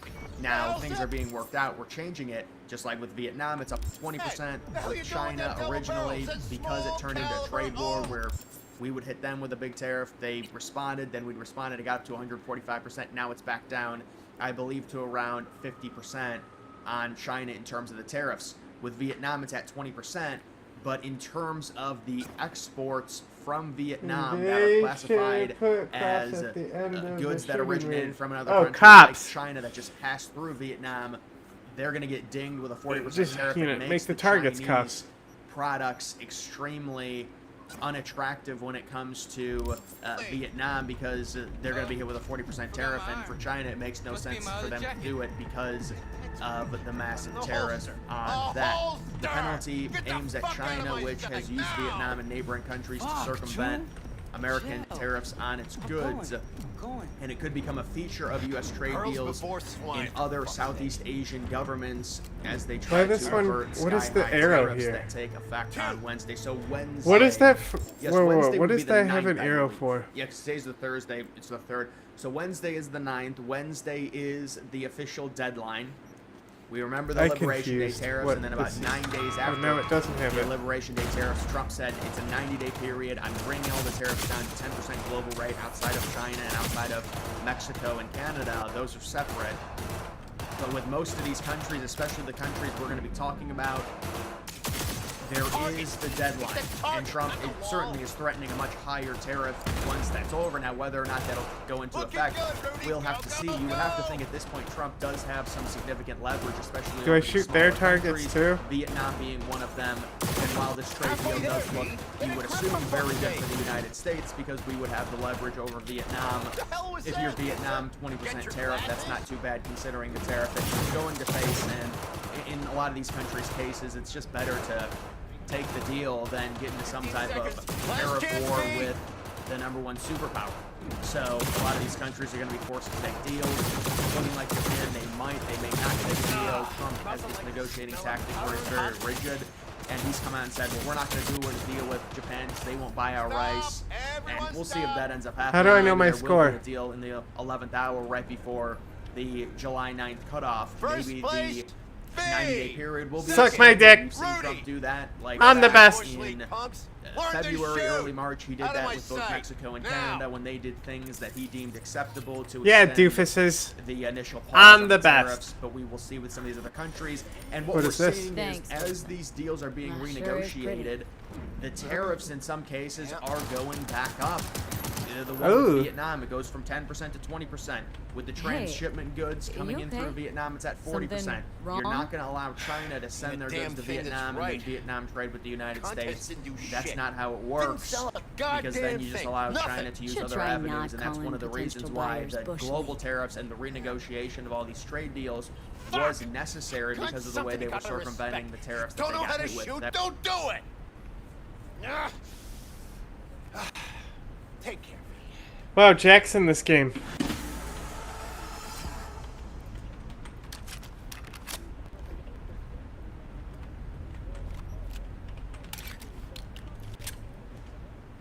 Okay, this gun right here can go in the trash. Okay? Hate it. Okay, this gun on the other. Wait. You mean to tell me that this gun right here, this gun right here, this gun right here has attachment slots on it? Oh my goodness.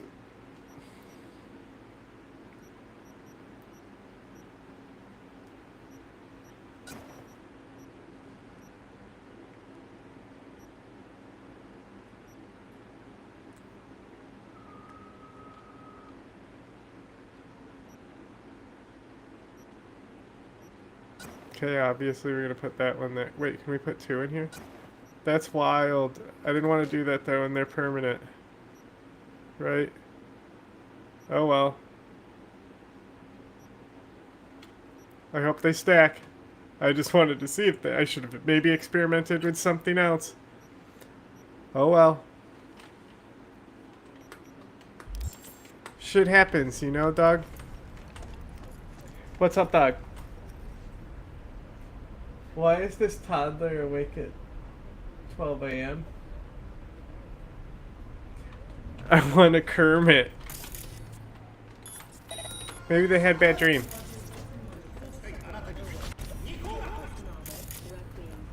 Yeah, well, I'll buy guns.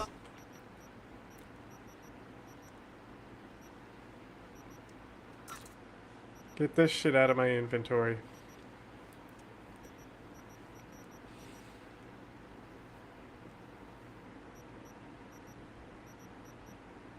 This shotgun's got a sight on it.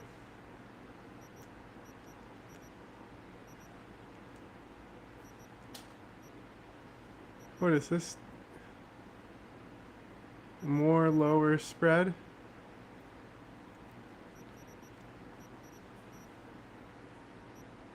Does anyone know if there's ever a way to take these perma mods out of a gun? That'd be great. Anyway. What is this?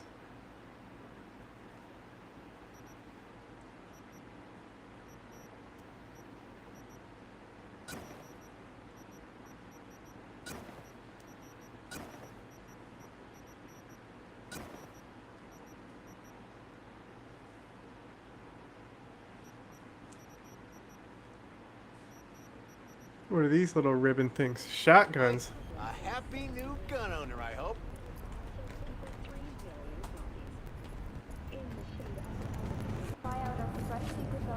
So did this get muted again somehow? It's on some things like Medicaid that could be a little bit of an issue when it comes to, you know, what's going on there. But a lot of that, you know, when it comes to that, there's so much that's manipulated. Like they say, oh, it's going to add 3.4, 3.5 trillion. I don't want to talk to him. What does that even mean? Leave me alone. Leave me alone. Revenue, that's what you're talking Oh about. my like, god, what is the everything is a different expenditures of fucking this big, button. beautiful bill? It's just based off of, whoa, it's going to add because we don't generate revenue. It's all projection. But either way, when it comes to this, this is really what Trump is looking to do. And you're going to have all these other trade deals. I wonder if they've got any other things going on here. I'm trying to see if they have any other countries. It's so crackly again. Outside of Vietnam that they're close to doing these deals with. Every fucking like they're talking about the I got it tariffs to on stop Vietnam, crackling the uncertainty before, weighing right? on Didn't I? Vietnamese businesses. A 20% tariff was not anyone's best case scenario, but quote, it's not so bad. Yeah, I mean that's probably what. That doesn't surprise me that they would think that their government would think that. And so I don't really see anything about other countries surrounding Vietnam.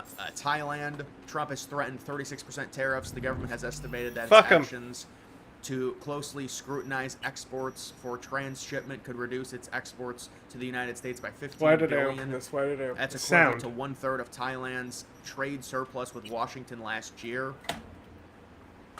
So Thailand's going to be another one, it looks like. And we'll have to see if that ends up happening, if that's potentially in the pipeline as well. But you see this isolation of China and not allowing China to use these other countries as kind of buffer feeders to the United States to get around the tariffs, and you isolate China. So this is really Trump's plan when it comes to trade. And it's really not even just isolating China. It's also understanding that you really can't tell the effect, the inflation effect these tariffs have on the United States until you actually enact them. So, you know, they've been enacted for a few months. They don't seem to be very inflationary. Some people will argue, well, there's a bigger lag. Overall, it doesn't seem like they're very... I mean, if it's 10% global tariff, you can kind of deal with it, and a lot of the companies will have to eat that because they want to keep their prices down. People buy them. It's competitive markets. And so Trump is trying to see what he can get away with. For example, the Vietnam tariff goes from 10% to 20%. On transshipment, on things they bring in to the United States, is at 40%. So he's raising them even in renegotiating, and that's part of. I mean, he really wants to. The tariff model, it's a big structure, it's a big revenue source. You're talking about, you know, originally they said, well, it's going to be 700, 800 billion. That would be crazy. That seems like if we were generating around that, there would be a significant reaction in terms of the inflation we would have if we were making around 700 billion in tariff. Why are they walking on their own? That doesn't seem like, because you're talking about massively high tariffs, and then you are forcing the American companies to potentially raise their prices because it would the tariffs would be so high, they'd be paying such a high tax. It would be very hard to overcome that without raising prices at any degree. but you can kind of change the lever a little bit and say, well, you know, if we've got a 10% global tariff, we've got some of the smaller countries we don't trade a ton with. What's the real impact if we go from 10% to 20%, 10% to 30%? I mean, China's got a significant tariff on them. That's really what Powell has been using for, you know, a reason why he won't cut rates. They're really going after Powell now. They're well, Powell came out and He said, deserves the it. reason I haven't cut, because the metrics are amazing for a cut. It's like it needs to be juiced through the cuts, especially considering 4.5% interest rates for an inflation that's been stagnant at around 2.3, 2.4%. It's insane. And what Powell now says is, well, it's because of the tariffs. And when it comes to the tariffs, we could understand that maybe in April and May when there was a lot of unknowing. But they had a Fed meeting in mid-June, and they didn't come close to cutting. If you look at the betting, there was a 99% chance of no change. So Trump enacted the tariffs. He was proactive. They came back down to the 10% global rate. We're coming to, you know, we have all these trade deals now. The tariff situation is a much less of a, it's more of a known commodity now on how this is going to happen.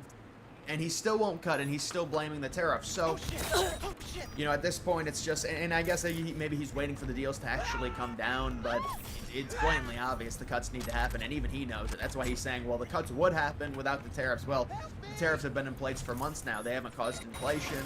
And Trump, in some senses, is able to, at least when it comes to countries we don't do a ton of trade with, or they represent a very small percentage in terms of total money when it comes to trade, you can kind of get away with raising them pretty significantly, 10%, 20%, What's over maybe here? 10% to 30%, whatever it ends What up is being. all this over With here? Vietnam, it's 20%, but if you have Chinese goods that pass through your ports, those will be 40%.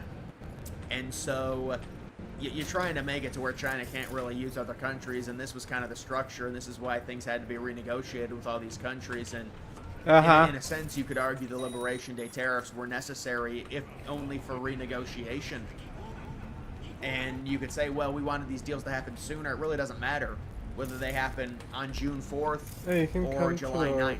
A lot of these deals probably happening within the next week, I would say. Some of the deals aren't even going to happen. There's no point. We're just going to tell countries, this is what Trump said, some of the smaller countries, we're just going to tell them what the tariff is. Now, I would imagine there's probably going to be some type of deal with the EU because Trump's communicated with them. And I would imagine there's going to have to be some type of renegotiation with China and Mexico. Now, whether that's renegotiating the North American trade agreement, which is originally what I thought Trump was going to do, but I haven't heard much about it. But there's probably going to be a renegotiation when it comes to that. Because remember, they were negotiating supposedly with Canada, and then Trump said, well, we're done negotiating, I'm just going to slap you with a 35% tariff, and then Canada said, all right, we'll remove the thing that you want us to remove, and we'll restart negotiations, which is what happened. So, you know, we'll see, but either way, guys, make sure you like the video down below. Also follow me on X. Link to that's always in the description. You know you don't want to follow him. North 'cause he's called Africa it is X. turning into a battleground with enormously important prophetic implications. Trumpet editor-in-chief Gerald Flurry wrote that over 10 years ago. We've spent the last few weeks telling you not to expect Israel or the United States to fundamentally change Iran, that they're going to remain Islamist and aggressive, and in that sense, their Islamist regime is going to survive whatever Israel throws at them. We've seen that happen. And another key prediction based on the Bible is that Iran will start moving into Based on the Africa. Bible? We're going to look at why on Wait. today's Trumpet. Oh my god. I was like, oh, this looks like an interesting analyst channel. It's a fucking biblical analysis. They're using the Bible to predict what Iran's foreign policy is going to be. I bet you they're better than Trump.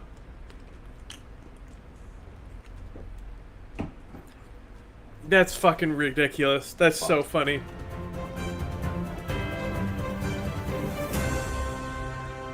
Trumpet world. Okay. Core prophecy for understanding Iran and the Middle East is Daniel 11 verse 40 and then onwards. And this tells us that Iran will fight Europe over control of Jerusalem. No, it doesn't. You know how I know it doesn't? Because Iran didn't exist when the Bible was written, bruv. It was called Persia. It was called Rome in Europe. And it tells us about several key nations that will be allied with Iran in this fight. And you can go back and look at our show a couple of weeks ago if you want to get a more detailed understanding of Daniel chapter 11. Understanding. But until now, Iran has been mostly focused on Syria and Lebanon and getting to Israel that way. Today, I want to look at Iran's push to Africa. It started, but we're also going to see a whole lot more, and we're about to see a major pivot in this direction. So by looking at this subject now, you can watch Bible prophecy be fulfilled in real time. So to help me look at this, I'm joined today by trumpet writer Ezekiel Malone, making his first appearance on the show. Over the last year or so, Zeke has written a series of articles on various different aspects of Iran in Africa, mostly about Sudan and Somalia, two very chaotic countries in different stages of falling apart or civil war. So Zeke, welcome to the show. Can you start by giving us a bit of an overview of what Iran has been doing in this part of Northeast Africa? First of all, thank you for having me. Mainly, what Iran is doing right now is it is funding so both of these countries, Sudan and Somalia, are very chaotic. There's always wars going on, basically, and when Iran sees violence in a country, it sees opportunity to start funding a side that it favors more, helping it gain more power in that country, with hopes that eventually that side can take over the government. Iran can set up a sphere of influence or even control in that nation. And so that's something we see in both Sudan and Somalia. Sudan right now is in the midst of a civil war that started a few years back. So we've got Sudan and South Sudan. I guess they've split already, and then they're continuing. Well, South Sudan isn't really involved in this current war. There are times when it comes up into the news, but that's not really important for the purposes right now. So yeah, Iran often works to take advantage of chaos in countries that it sees potential for power in. And so in Sudan, we see this. Since 2023, Sudan has been in a civil war between the Rapid Support Forces, or the RSF, and the Sudanese Armed Forces, or the SAF. And for a long time, the RSF was pummeling the SAF. The SAF couldn't find a victory for months, it seemed. And then Iran came in, restored relations with the Sudanese Armed Forces, and after a while, the SAF started winning, and they haven't really started losing ever since. So Iran is really working to ensnare Sudan in its power by not only by funding the SAF, and also there are reports that it's funding radical Islamist groups similar to Hamas or something in Sudan called the Kizan. So it's working in those ways. And then in Somalia, the same thing is happening. Somalia has been at war with a terrorist group called Al-Shabaab since 2006. They're Al-Qaeda. And Al-Shabaab is affiliated with Al-Qaeda and stuff like that, but more significantly, it's affiliated with the Houthis in Yemen. And the Houthis have been training Al-Shabaab soldiers, giving weapons to Al-Shabaab, doing all of this. And this year, Al-Shabaab began an incredibly successful offensive against the Somali government.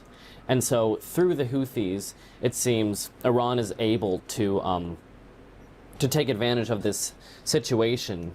So this does seem to replicate the pattern that we've seen elsewhere from Iran. I mean, Syria, obviously, very divided. They worked with one faction. That faction has now lost out, but they were able to use that. Lebanon, even more so, divided. They gained power by backing the Shiite faction. So maybe we start by looking at Sudan. Like, what's the root of the disagreement there? Is it simply rival generals and rival kind of teams, but nothing more ideological than that, and one side kind of became desperate enough to go to Iran? Or are we looking at something more like Lebanon, where there's kind of an ideological affinity with Iran with one of the sides? I would say with Sudan, it's more just rival generals going at it, though there is more of an ideological affinity between the SAF and Iran than there would be between the RSF and Iran. It definitely, I mean, the SAF is much more willing to, they don't openly ally with the Islamist groups in Sudan, but they are more ideologically radical than the RSF would be. What? And the SAF, they're closer to the previous Sudanese strongman, Omar al-Bashir, if I remember correctly. Yeah. So basically what happened was Bashir ruled Sudan for, I think, around 30 years. He was a ruthless dictator. And so he had his army, which was called the Sudanese Armed Forces as we know them today. But he also wanted a private personal defense group, basically. And so he went to a bunch of radical groups in Sudan's west called the Janjaweed, and he sort of combined them and made this personal security force, which eventually became the Rapid Support Forces. When protests broke out in, I believe, 2019 to overthrow Bashir, the SAF and RSF, they were teammates at the time. They saw what was coming, so they were the ones who eventually toppled him, and they kind of jointly ruled Sudan for the longest time until the SAF's leader, Burhan, looked to bring the RSF into the SAF, and so the RSF's leader, Hemeti, as he's known, said absolutely not. He attacked Burhan's fortress where he lived, and then war broke out throughout the country. And I think the Janjaweed, at least for those of us who grew up in Europe, is probably a term, the Janjaweed militia, very familiar to us from our nightly newspaper, going back probably a couple of decades now, that they were a particularly brutal group. And I remember we saw a lot about those in the news. And so they're the RSF. And then really for both sides, correct. Omar al-Bashir, especially in the early 90s, was very close to Iran. Iranian Revolutionary Guard Corps had set up camps. They kind of even trained the the Sudanese army, and Sudan was a key stopping point on the road for weapons smuggling to Hamas in Gaza, but then also was kind of this stopping point for weapons from Iran to spread throughout all of North Africa. And Omar al-Bashir learned some lessons about that puts you at risk of strikes from Israel, and I think kind of distanced himself a little bit from Iran as time went on, and Europe opened up their pocketbooks as well to try and win him over. But there's a lot of people, my point is just there's a lot of people there that are used to working with Iran, that have worked with the IRGC potentially for decades, and there's a lot of scope for Iran to build on things there. Then Somalia, I think you kind of outlined the situation pretty clearly earlier there, where it's basically the terrorist group. I guess in a lot of ways it's just Somalia is just a failed state. It's kind of hard to even paint clear sides. There is a terrorist group, and everything else is just kind of a mess. I mean, can you improve on that at all? Or Somalia is one of, in all the ways we have to define a failed state, Somalia is basically at the top of the list. It's one of the most corrupt countries on earth. The federal government has basically no power. You look at Somalia on a map, you're like, oh, okay, this is all of Somalia. But if you look at what the government actually controls, it's much smaller. There's a portion in the north called Somaliland, which is declared independence. It basically acts autonomously from the government. Right next to it, there's a region called Puntland. I believe Puntland just declared independence as well from the government. Somali government has no control over there. And to its south is a region called Jabaland, which I don't think has declared independence, but basically it kind of is its own state. And so the Somali government only really has control over the middle portion of the country, and even then its ability to control its own people and offer any services is very minimal. And this is what allowed Somalia to be kind of this pirate haven that, again, I think maybe 10 years ago, that was one of the big national stories, all of these pirate groups operating out of Somalia, the international missions to patrol the waters around there. I think before we move on and maybe get too bogged down on the details of geopolitics, I mean, we're going to go it's to the worth bog. pausing, and maybe you can just give us it's bog time. A picture of the human cost here, because I think this is something that gets overlooked all the time in Africa. There are a lot of people crazy. She got in these countries. A burrito machine in her tend not room. to make our news. And I mean, maybe we could even do a better job here, I think, with Trumpet World, highlighting some of these conflicts where I just remember when we were first started out with our radio show, KPCG FM, and we were putting together our own news bulletins, and we were just much more involved in getting hundreds of pieces of news story. I mean, we still collate a lot of news, but this was much more, say, breaking news rather than news analysis. And you would get like 2 people die in floods in America, and that would be the #1 story. And then there would be like 300 people die in a landslide in India, or even thousands in these places. And like Mogadishu in Somaliland, it was every few days you would have a major suicide bombing that would kill dozens of people. But because it's not a place that we go on holiday, it's not a place that people in the West tend to have relatives from, like, it's not something that resonates with us emotionally, so we just don't talk about it. There is a lot of real tragedy going on in these places. Yeah. I mean, in both of those countries are prime examples of, probably like last year, I wrote an article about how the media takes every opportunity that it can to portray Israel as this terrible state, and it'll overlook a lot of facts.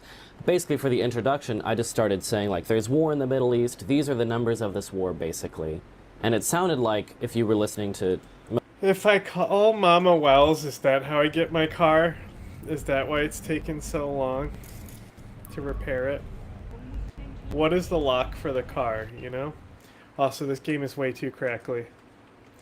We're gonna fucking try to restart this shit again.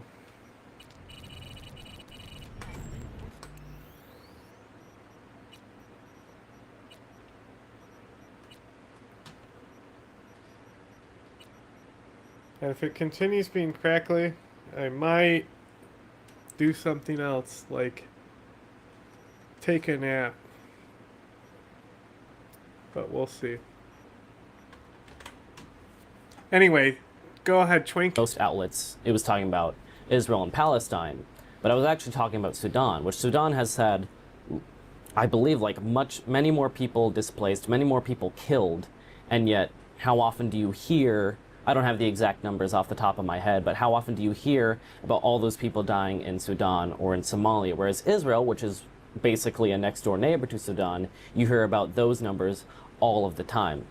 So yeah, these are real people. The amount of just displacement in Sudan specifically is staggering, because the RSF, one thing it does is it funds recruitment by allowing soldiers to loot.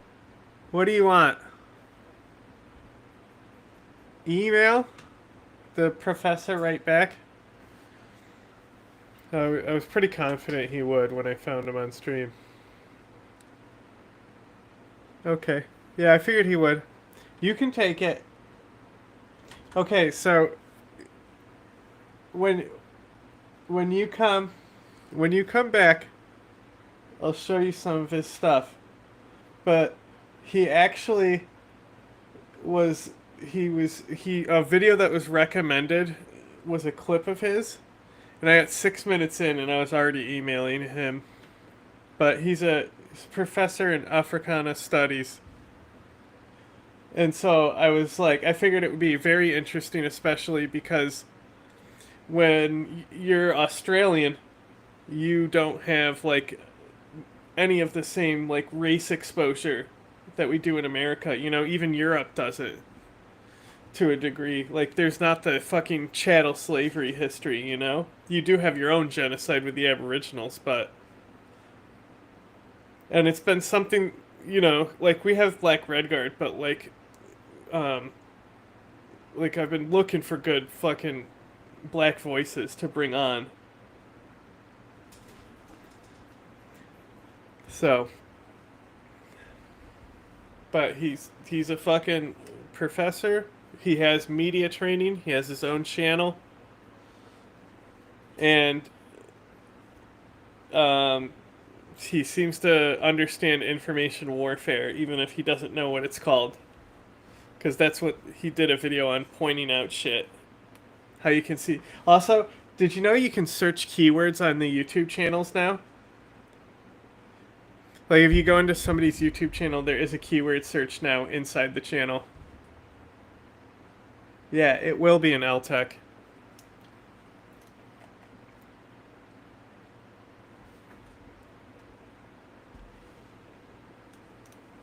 Yeah, not just a stream interview.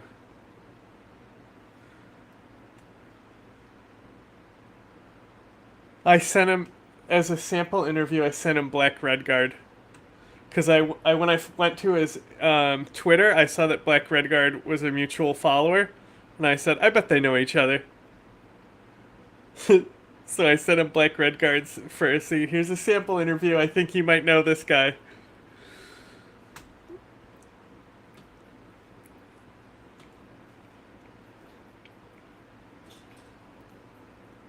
But yeah, and then I also said that I'm normally not the email guy. So...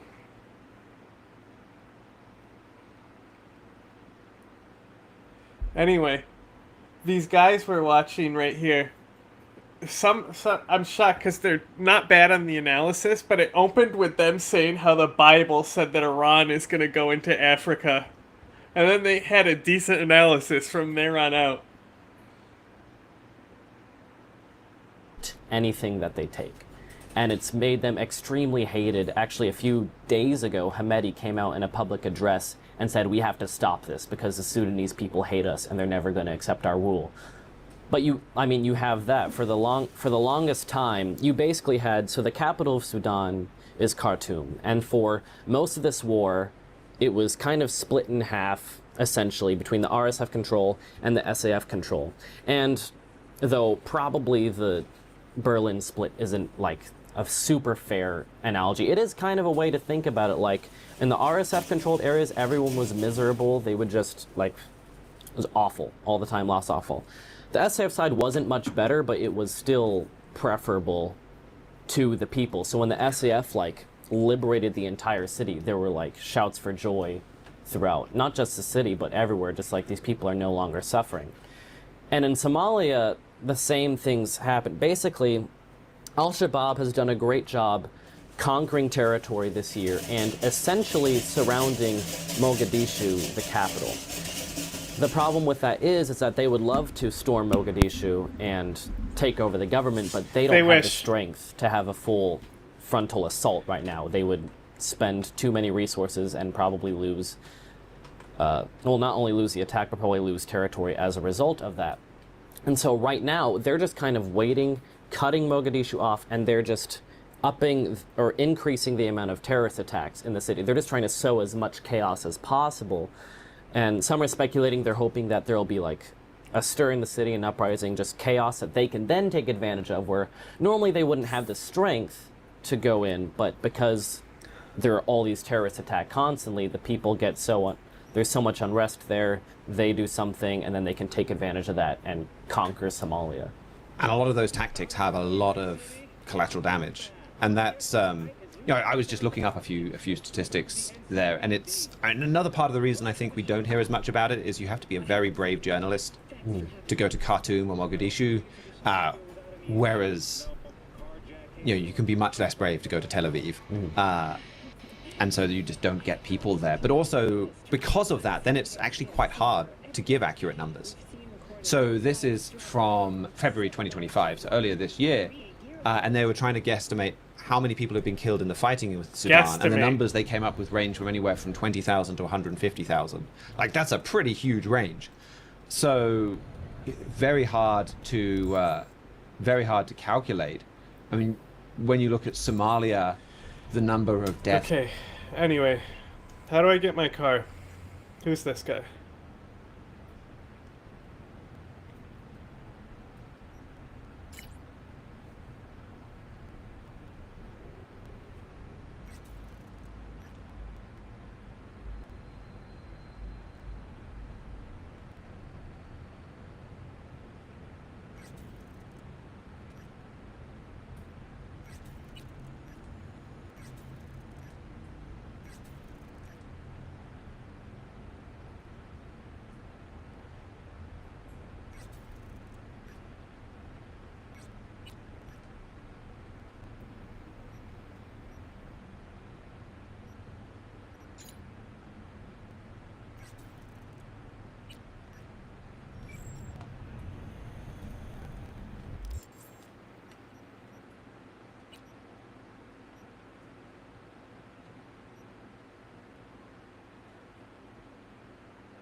Collect your reward. That's a good quest for me. Oh, hey.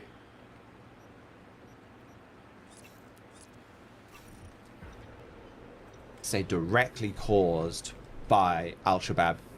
Seems like are in the hundreds every year, which is bad. But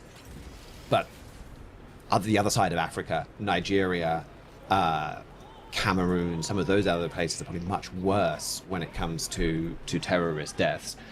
But then in both of these, like, famine and disease always follow in the wake of war. And maybe not in the way that the West has experienced war over the last few decades. I don't recall there being much famine, say, after the Iraq War or something like that, where it's kind of this short, sharp shock and awe campaign, and then a long insurgency, but still we try to keep everybody fed.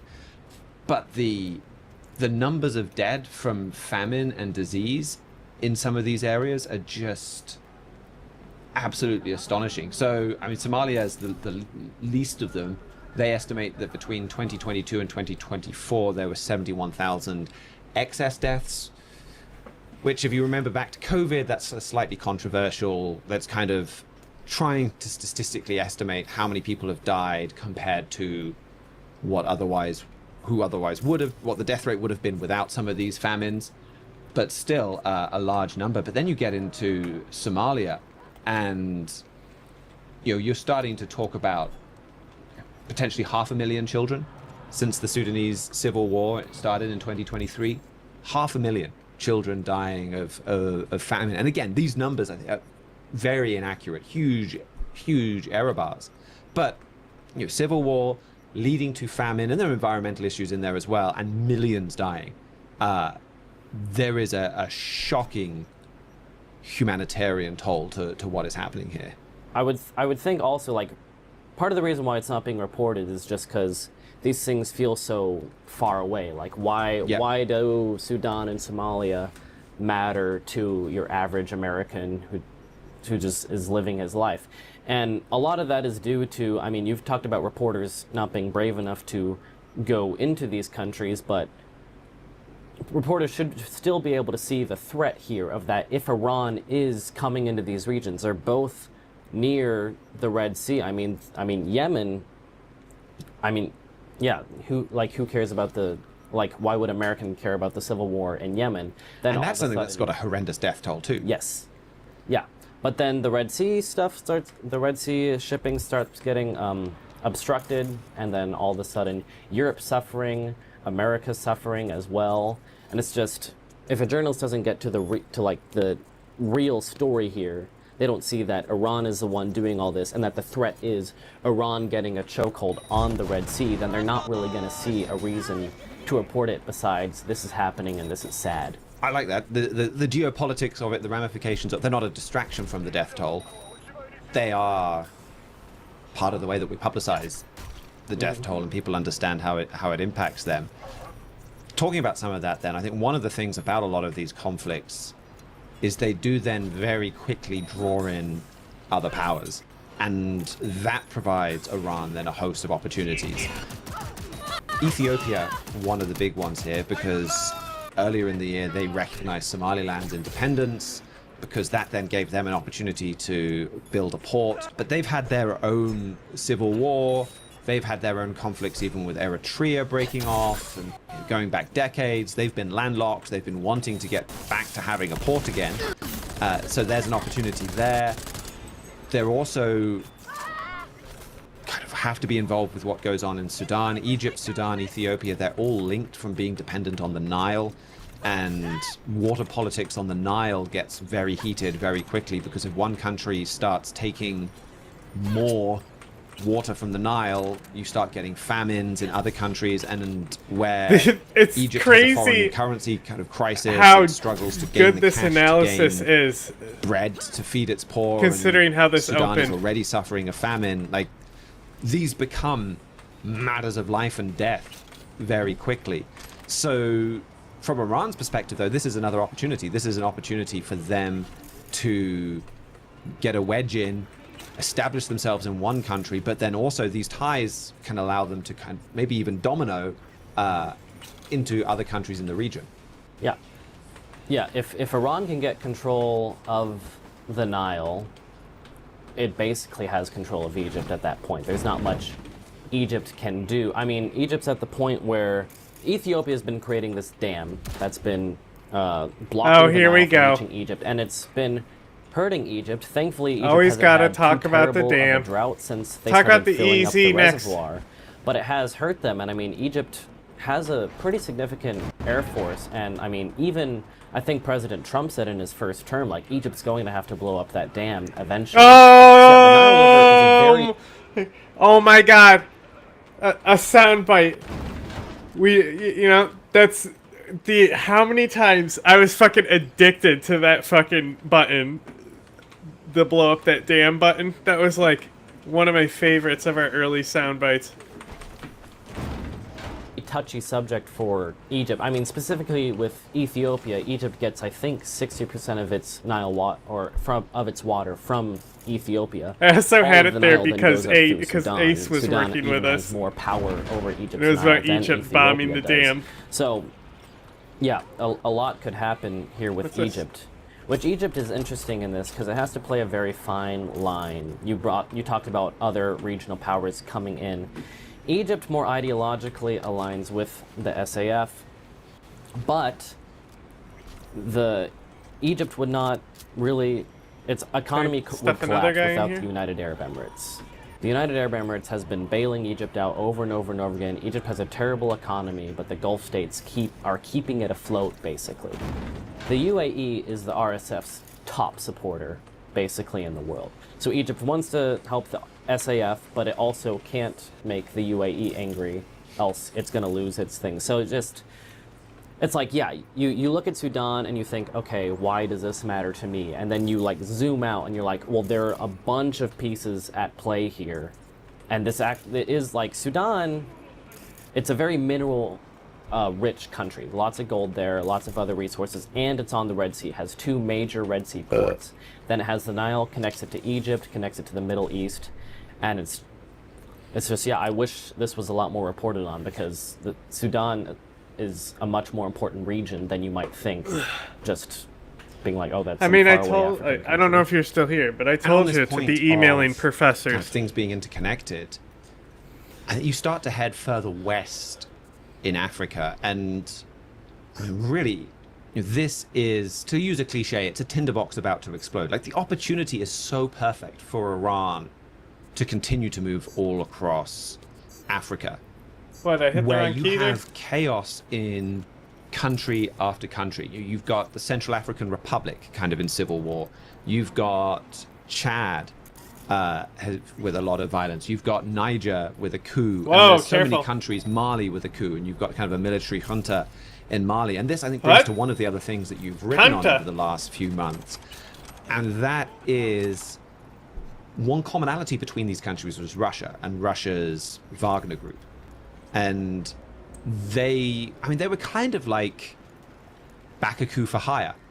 If you want to, I mean, it's a great proposition for any wannabe tin pot African dictator, because you can get the Wagner group to come in, help you launch your coup against usually a pretty inefficient, disorganized military, and then pay them back with the spoils that you win after carrying out the coup. And so it's lucrative for Russia, it's lucrative for these guys, it leads to all these coups across North Africa. Then Wagner falls apart, and you have the kind of the rebellion there where Prigozhin, I'll take a stab at his name, tries to takes a lunge at Putin, and he's eventually bumped off. Syria as well is kind of this key lynch point distribution hub for Russia to send arms throughout the area. Libya is another one where Russia is strongly backing one faction. And then as the war in Ukraine kind of consumes more and more of Russia's attention, it's like they've caused all of this chaos. They're not completely gone from the scene, but they don't have the influence there that they did. And so you've got more open doors now for Iran to continue to expand across Africa. especially because Russia's in control of that empire, basically ranging from Mali to Sudan. The fact that, so basically, yeah, Syria was very important for Russia's African empire. Basically, What's up? Are you not the doc? Who are you then? Fuck your burritos.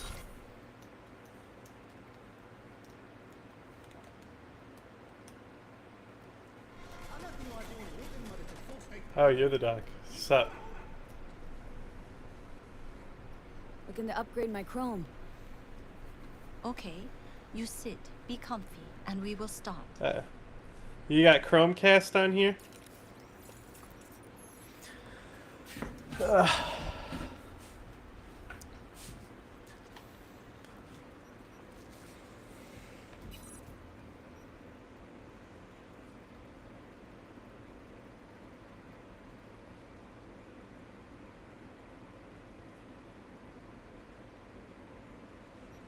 I do want to like test out this, like what a smart sniper rifle is like.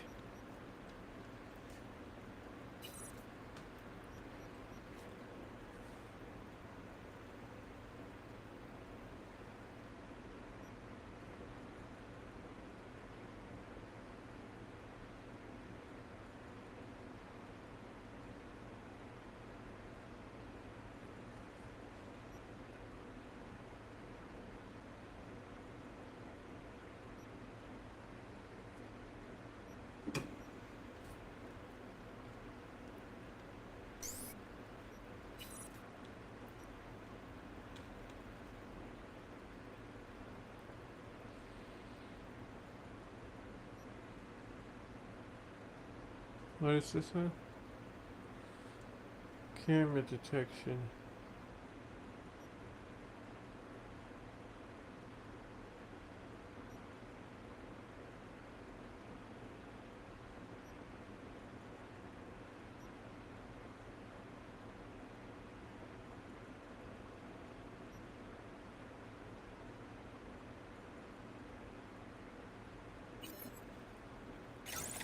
So we want that one. Do we got a blue deck now? Fuck yes.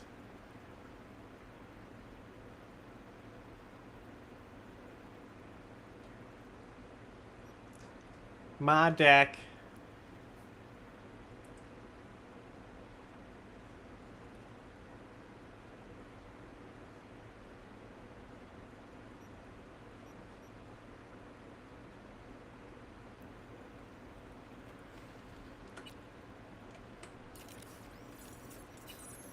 Like what? Okay, so what is the difference?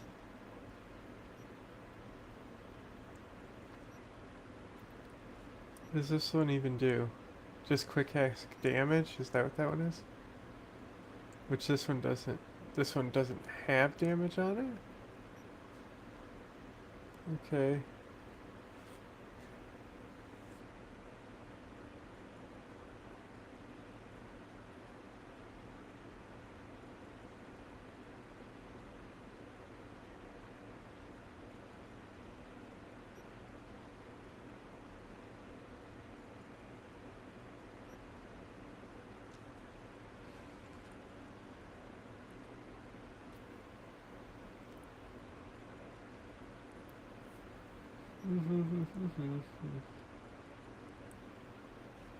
Okay, so I probably want this one. Duration plus damage over time, because I only use combat click hacks.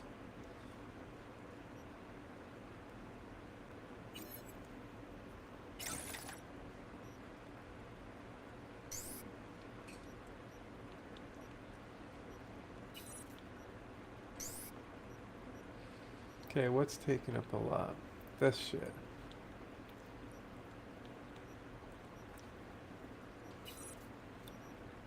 My gorilla biscuits. I don't really need to upgrade those.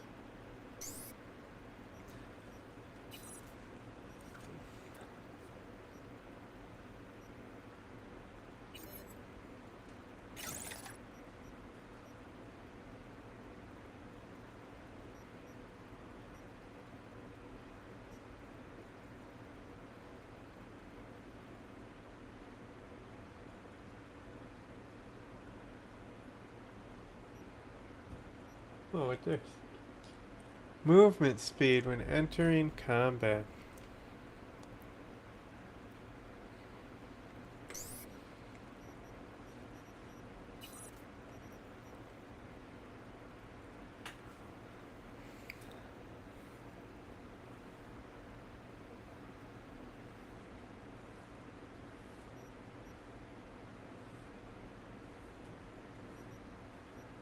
What is this? 4 RAM, upload speed for quick hacks? Holy shit. And I can afford this in my fucking loadout?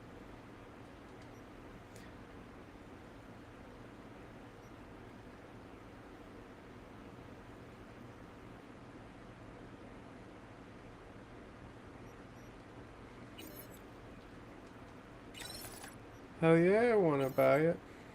Wait, equip it though. Wait. Wait. What happened?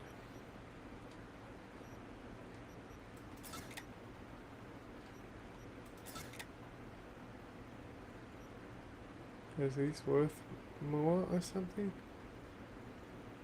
What happened? It totally said I had room, didn't it? Dad in it? Okay, wait, these are different? Oh, that one's tier 2, that's why. Okay.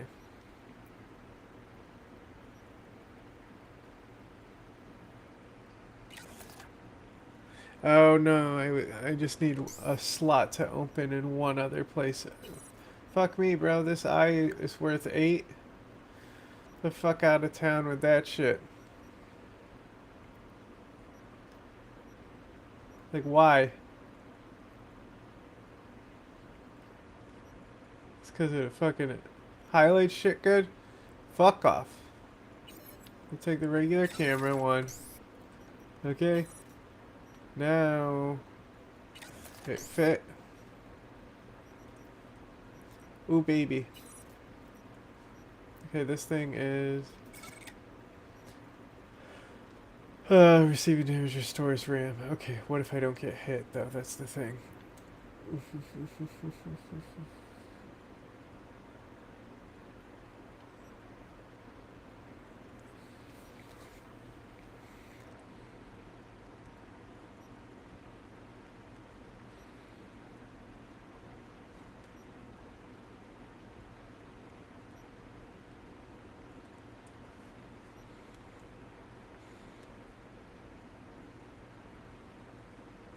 Now this I think is better. For me, at least. And then all these, like, none of these do anything that I like.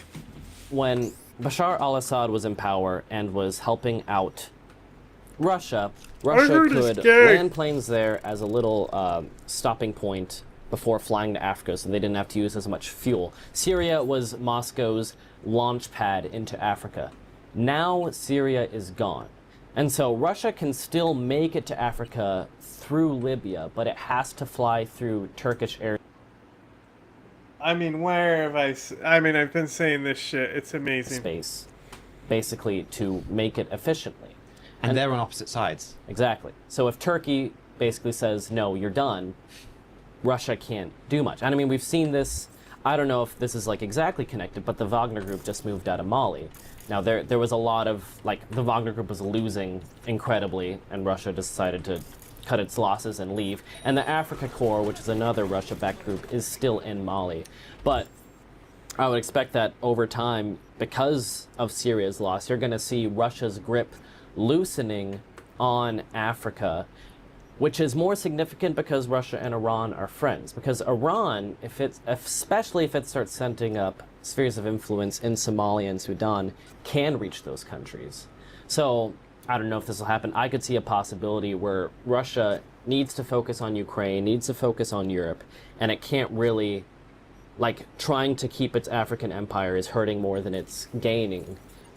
And Russia kind of just hands over the keys to Iran and is like, here you go, have at it. And that would Because not only is Iran moving into Africa, not only is there opportunity here because of this chaos, I would say Iran doesn't really have any other choice right now. Iran's not going to set up a sphere of influence in, like, Bhutan or somewhere in Asia. It's not going to do anything in Europe. The Middle East is a closed door for it right now. Africa really seems to be its only option of survival right now. And with this recent Israeli attack, Iran now knows more than ever, like, we need friends fast.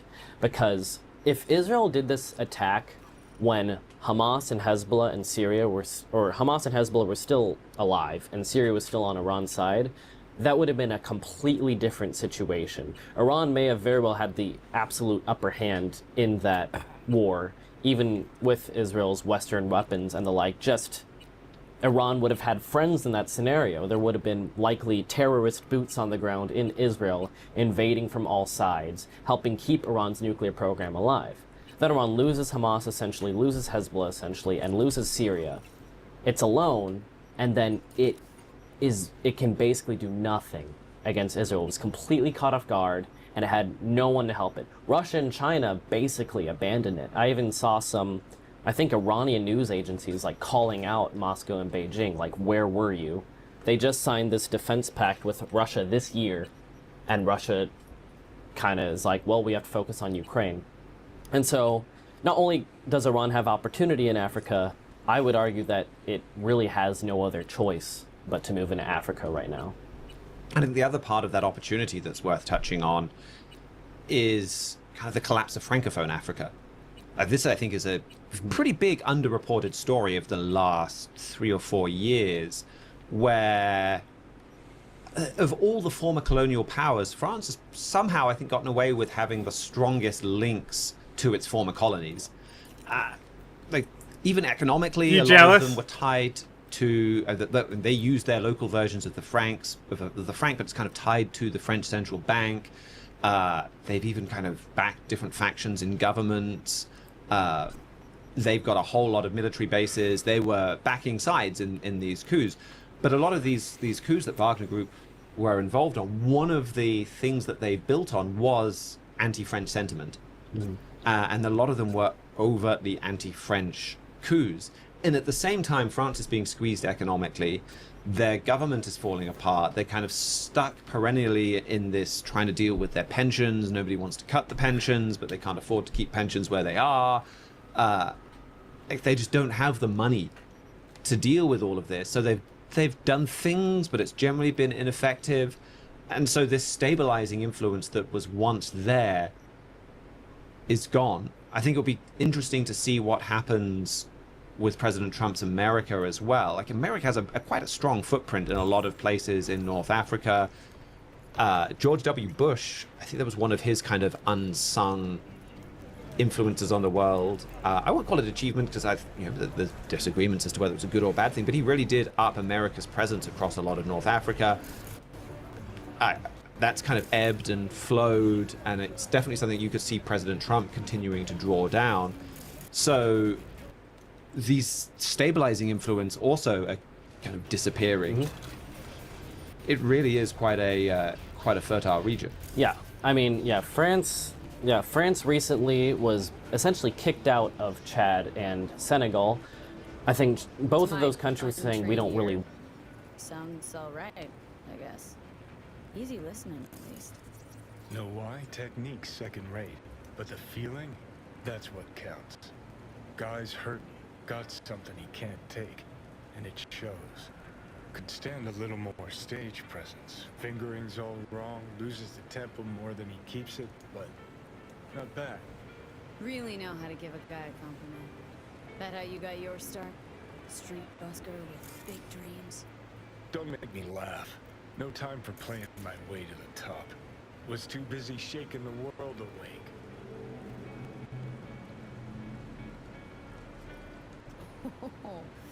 Ooh, isn't that what every failed artist says about their work? Where'd he go?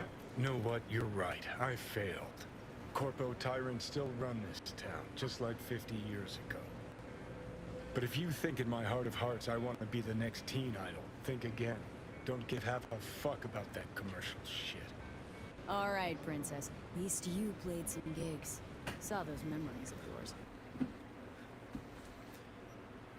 True. Played where we could. Parks, old factories, underground clubs. Had an audience from the start. Some recorded our stuff, didn't even know who we were. So, you're saying some old samurai bootlegs are still floating around town? I smell heads. No idea you were such a materialist. Could almost cry. Almost. Jokes aside, you think those tapes still exist after all these years? You know, Rainbow Cadenza's not far from here. Club we played till the band fell apart. Great spot. Place for people with their heads on straight. Maybe they'll know something. Another country coming in and setting up their sphere of influence here. I don't really know if Chad or Senegal have the ability to stop that from happening. But another thing in this is the United States, it was reported a bit ago, it's considering eliminating its Africa command. I mean, President Trump has more of an isolationist mindset, and he's kind of fallen into that mindset of like, why do I care about Africa to an extent. And that's in Somalia especially, this is a big thing, because basically Al-Shabaab was very powerful for a long time, and then in 2022 the Somali government was actually able to beat it back, but they were only able to do Mindless fucking consumerism wins the day again. Wait for the other team. Huh. This is why you don't bring back fallen warriors. Sooner or later, they're gonna see everything they fought for is turned to shit. You think you're a warrior? That's cute.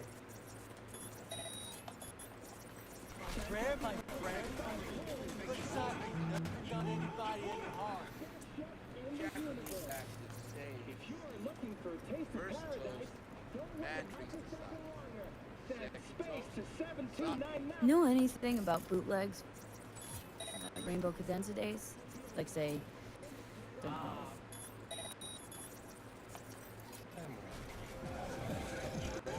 Oh, that ugly red face on black?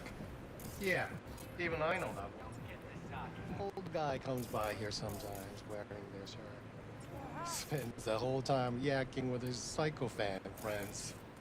Wouldn't happen to know where I could find him? You can find him living back in the 2020s. But besides that, he's out there at the market. What's he selling? Candy. He sells ancient, dusty tapes of ancient, dusty indie bands. No one's heard of a single one of them. Cream. Thanks. Hey.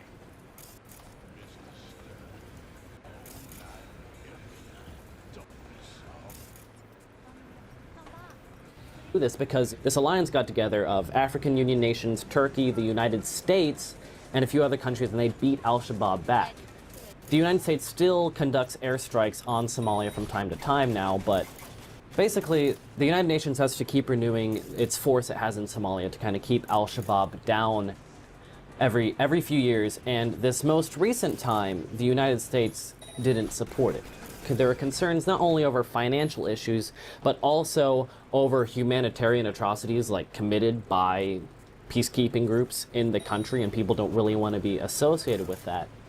And so if this like the US not supporting it now wasn't the end of the peacekeeping mission to Somalia, but if this continues, analysts are saying it might get rid of this force to a great enough extent to where Al-Shabaab can take over Somalia, or at least have a lot more power.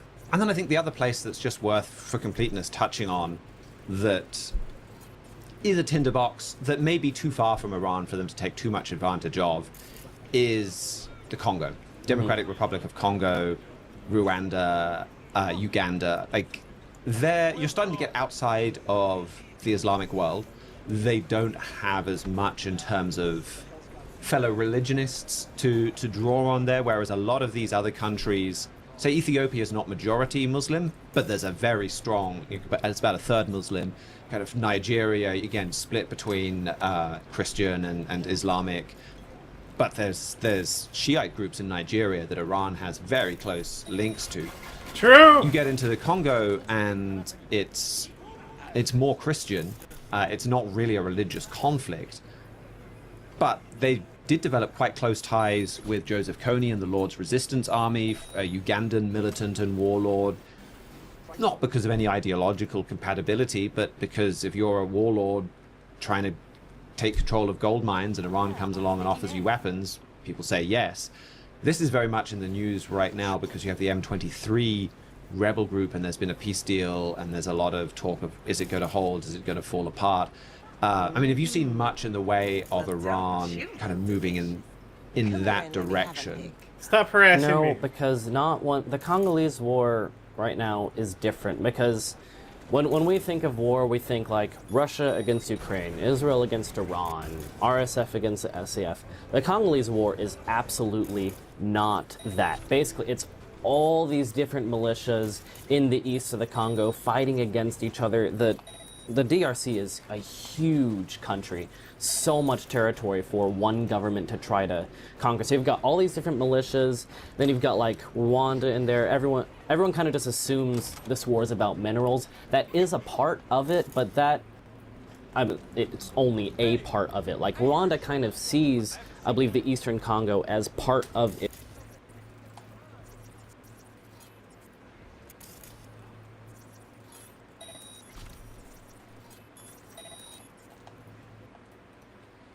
This controller, my guy. Move it at all.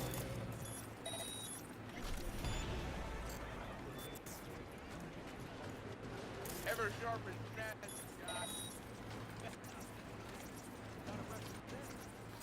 No, like, but for real. So dressed up. I'm wondering. Headed to the office. Coming here 6 months, and she suspects a thing.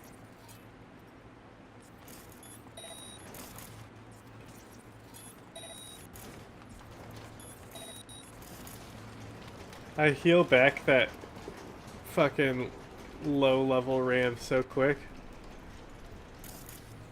What's up, baby doll? In my humble parlor, no less. Kako, long time no see. Cock. So what brings you here? Have some outstanding biz to settle. Remember Sandra Dorsett? I don't forget such things.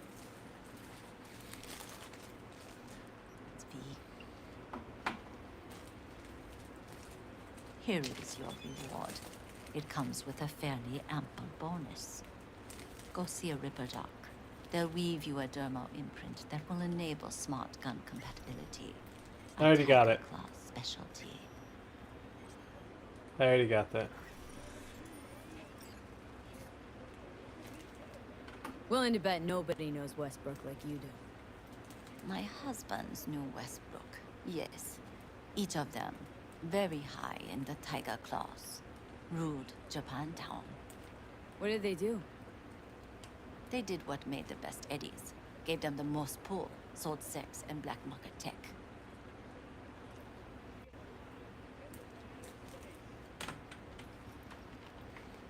Can't help asking. How many of those husbands did you have? 5. All went before their time. Terrible family tragedy. Not afraid that tragedy will strike you? Have to live somehow. For my 9 sons.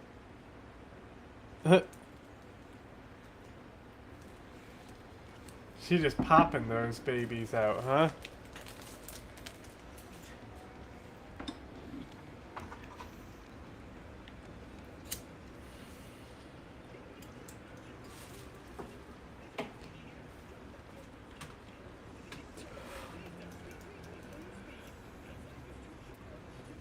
Looks pretty like a racist actor.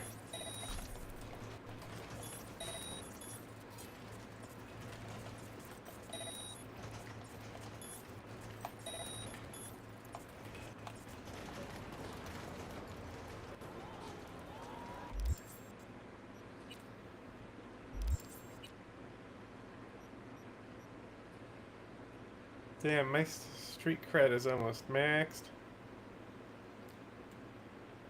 It's because I like to shoot all the peoples. If I see peoples, I throw a grenade. They say, ah, person, time to die.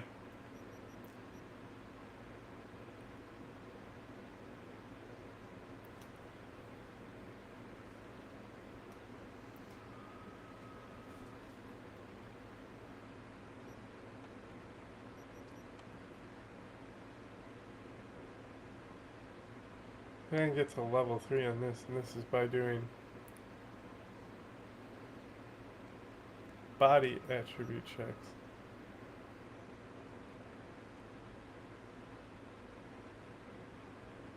What about with fists?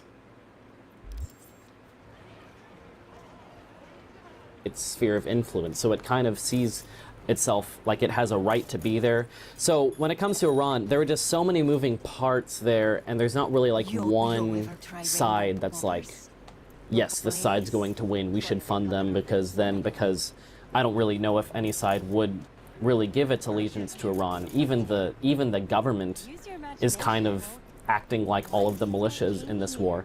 And the government actually is kind of cozying up to the US in this, because the Congolese government went to President Trump and was like, hey, if you help us, we'll give you a bunch of our amazing minerals, which President Trump loves that deal, obviously, and it seems, I believe that that's going to go through, unless something's happened that I'm not aware of. Oh.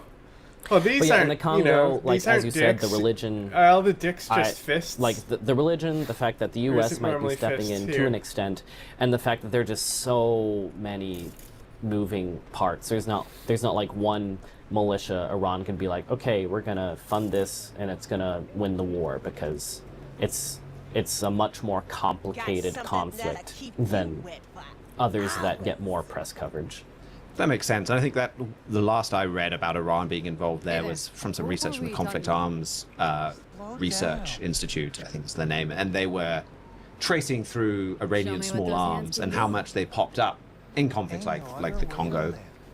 But they also concluded a lot of that Oh, is we're just gonna have gay because sex? there's sanctions on Iranian weapons. Let's go. So they're not going to be Gay exhibiting time- their weapons at the Paris time to Air be Show gay, or something time like to be that. gay. They've We got love being if they're gay. going to sell their weapons, they've got to sell it to some of these unsavory groups. Like, they're the only people that are going to be buying them. So that leads to that get link it. up. But also, you're right. I think that the Congo conflict is not really in our newspapers very much. Put And it in my again, pooper. Over the last 30 years, it's about 6 million dead. I love gay sex. Millions more refugees. It's a big conflict that doesn't make it into the news very much. But because of those minerals, I think it We is got a one jar that of China mayonnaise is quite closely and a watching. poodle. The United States is quite closely watching. So this does seem maybe a bridge too far for Iran at the moment. All right, so that's an overview of the region as it stands now. Clearly, we're expecting Iran to move into North Africa. What does the Bible have to say about what is coming next for this region? So the trumpet for its Health entire condition history 4. basically has been watching Africa okay, honey? closely, saying Iran's eventually going to move in. I remember there was a report a few months ago I wrote about, basically talking about how Iran's using the Houthis to move into Africa. They're calling it Iran's Axis of Resistance 2.0.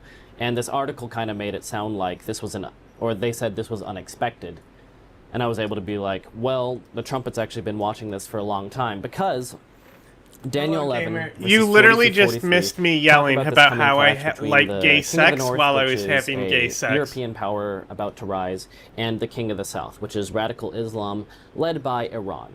And in verses 42 and 43, I believe, it mentions Egypt, Libya, and Ethiopia as being destroyed along with the King of the South. So, from this, we're able to know that Egypt, Libya, and Ethiopia are not only going to be on Iran's side, we can also use this to speculate that countries like Eritrea, Djibouti, and oh maybe my even God. Somalia will all... Guys, the analysis, you were doing good, and now you're going back to what will happen in the future, and instead of relying on what you clearly already know, you're going like, well, this is what the Bible teaches us. also join with the King of the South. And And we don't who's know that? where Sudan's going to line up, but it would theoretically make sense, though we don't know, that if both countries on either side of the Nile were King of the South, Sudan would be as well. It's also interesting to think of Sudan this way because Trump Editor-in-Chief Gerald Fleury has mentioned that in that passage, Egypt is mentioned twice, while Libya and Ethiopia are only mentioned once, showing that Egypt does the is going to Bible be the have power gay to sex? bring Libya and Ethiopia It to does Iran's how I do it. side. And so, if Egypt's going to bring Ethiopia to Iran's side, it would be physically hard to see how Sudan wouldn't get enthralled in that. Though there is a possibility, maybe the RSF's more aligned with Europe. Maybe it comes through, pulls out a victory, has secure power there, aligns with Europe against Iran. Maybe the Sudanese people revolt against both parties and invite Europe in to set up their own government, and Europe takes advantage of that. And there's precedent for that. Europe paid Omar Bashir billions, or at least millions, to set up a concentration camp basically for migrants in Africa traveling north. And here was somebody who was literally a convicted war criminal at The Hague, and they were quite happy to give him money and stabilize his regime if it meant not having not having migrants come to them, which, as I never tired of pointing out at the time, it was the same European leaders during President Trump's first term that sneered at Donald Trump and called him an evil person for building a wall with Mexico while they were literally paying a wanted war criminal to put migrants in concentration camps. But the point is, they've done those kind of deals before. And Europe doesn't want Iran to get this stranglehold on the Red Sea. Like, Europe is watching this closely. My first big article on Sudan that came out over a year ago, I found this report called The EU's Pact with the Devil. And it was by these two investigative journalists actually sort of found out that the European Union was, in a way, silently supporting the RSF because the RSF, it's used them to stop immigrants from going to Libya and then to Europe. They prefer the RSF. It's less radical. They have more of an affinity to it. And so, like, prophetically, it's less in an radical? article entitled Watch Algeria, Mr. Gerald Fleury talked about how there's going to be these, Iran and Europe are going to clash over Africa, basically.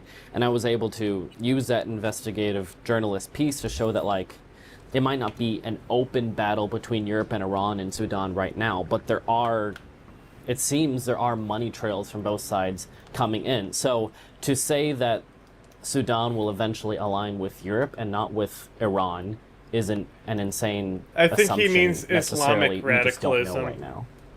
But that European connection is important to emphasize. I think first I just wanted to pick up on that point you made about Egypt being the linchpin. You referenced this earlier, but this is what Mr. Fleury wrote in The King of the South. He says, one more detail from this prophecy that's worth noticing. The emphasis in Daniel 11, 42 and 43 is on Egypt. Then we have Libya and Ethiopia. This shows that Egypt is the big conquest. It is the real power behind Libya and Ethiopia, which suggests that it is going to have a heavy hand in swinging those two nations into the Iranian camp. We need to understand the enormous impact that Egypt working with Iran will have in the Middle East and even globally. This Iran-Egypt axis will change the game in the Middle East, particularly in Libya and Ethiopia.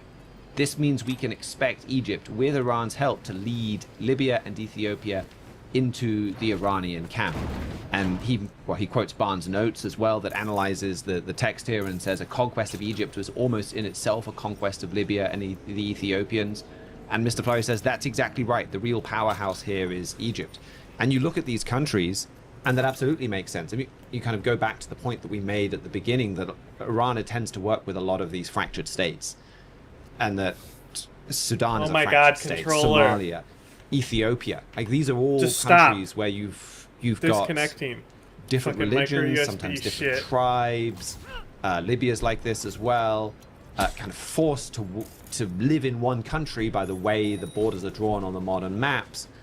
But they don't have a history of hundreds of years of commonality in the same way the French or the Italians have that. There is no kind of uniting love of one nation. There is no sense that, okay, you and me, we may disagree on some big things, but fundamentally we're both Libyan or Sudanese, and that is more important than what divides us. Like, that's just not there. Their nations are artificial constructs that they don't All really feel any nations. sense of loyalty to. That makes them really weak. And Egypt is the one big exception to that, where there has been Egypt for almost as long as there has been any. I think you can argue that Egypt is perhaps the oldest nation state on the planet, or close to that. So there's a cohesiveness, a power. I mean, they've got a population much larger than a lot of these other countries as well. They are very clearly kind of a cornerstone of stability, and if they get brought into the Iranian camp, that is an earthquake for the entire region. And Egypt has been very interesting since the 12-Day War began. It's looking at this, like, when Iran's first started getting pummeled, it became harder to see how Egypt would end up on Iran's side, because Iran must has to be be in a confident position where that 12-day Egypt war is going to wants end. to be on Iran's side, theoretically. Certainly. And it just would seemed be like Iran cringe looks if it so weak immediately right got now. It's going outdated, to take huh? a while for it to rebuild, for Egypt to want to be on its side. Can I Egypt hack has been vehicles yet? cozying I up can. to Iran more since that war started, which is incredibly interesting, because looking at Epic. the scenario physically, that doesn't seem like a very good move, and we don't really know how things are going to work out. But it is significant that even like Sisi, who isn't a radical Islamist, he's not from the Muslim Brotherhood, he's willing to cozy up to Iran even as it's weak, alone, and being pummeled by Israel. Yeah, actually we did a whole show about a year ago, maybe a little less than that. Hyde and I talked about Egypt, and so if you want to see more, that was one of our most popular shows of 2024. You could go back and find that. I mean, there's a lot of links and just interesting overlaps between Egypt and Iran. Hassan al-Banna is one of the kind of the founding figures of modern political Islam and even modern Islamic terror. He's the founder of the Muslim Brotherhood. He was an Egyptian school teacher. What he started had a lot of influence on political Islam in Iran, even though they're one Sunni and the other Shiite. Then when political Islam took over Iran, Egypt offered to host the Shah of Iran. You then had later, almost certainly with Iranian backing, the Muslim Brotherhood assassinate the Egyptian president, Anwar Sadat, and Iran really celebrated that. So, I mean, there's influences, there's bad blood. It's remarkable to see that bad blood being overcome now, but there's a lot of ties between the two. Mm-hmm. And I think part of it, Egypt has been pretty disloyal to whoever it's affiliated with. It was with the Soviet Union for a while, then the Soviet Union started falling, it moved over to America. It's there today, but perhaps with President Trump's isolationist mindset, they're starting to see, okay, the US is moving out, we need to find someone else. And an important factor concerning Egypt is that Egypt feels very vulnerable, because Egypt has a huge population, but pretty much less than 3% of its land is inhabitable. So everyone is just grouped together in the Nile region, especially the Nile Delta. And the Nile Delta is very vulnerable to attack if you don't have a strong navy. Egypt does not have a strong navy, but one thing that the Ukraine war and similar things has proven is that if you have a good drone program, you can put up at least somewhat of a fight against a navy. And Iran is known for exporting drones everywhere. They're actually moving their program into Africa as much as they can. So that's something that would make sense from an Egyptian perspective. Is like, okay, America's leaving. We don't have the protection we might once have. The Gulf states are kind of, it seems, getting annoyed at just bailing out Egypt as it spends all this money on these stupid things, stupid projects. A new capital city when you're struggling to feed your own people. Yeah. And it says Egypt needs a friend, especially because Turkey's navy is very scary to Egypt. Mm-hmm. And they know they're vulnerable. The Nile Delta is very vulnerable, and they need, if not a strong navy, they need some sort of alternative to help defend that northern flank. And then from Iran's perspective, we've got to remember their focus on Jerusalem, and how, they're the overseas branch of that's in charge of exporting the the Iranian Revolution is the Al-Quds Force, the Jerusalem Force. They're really focused on conquering Jerusalem, and that is as a tool as well to unite the Arab world behind them. well, they were working with Hezbollah in Lebanon, and that did put them pretty close to Jerusalem on Israel's northern border, and Hamas in Gaza gave them again an opportunity, an opening to strike there. They've lost that, or they've been severely set back. They're going to be looking for more opportunities in the area. They'll be looking at Jordan, they'll be looking at Fatah, and they'll be looking at the West Bank, but they will also be looking at Egypt. And for Israel, like, everything that they've done over the last couple of years since October 7th has been founded on this kind of assumption that they live in the world where their southern border is secure and they don't need to worry about the Sinai. Unlike the 70s and the 60s, and where they had to, their army could potentially be split in multiple directions. Now, you know, if they're going to go and deal with Hezbollah, they can do that, and they don't need to leave half their forces in the south to protect against Egypt. One of the fundamental assumptions of Israeli security will go out the window if Iran can swing Egypt behind it. So it's a very tempting prize for Iran as well. And I would say Iran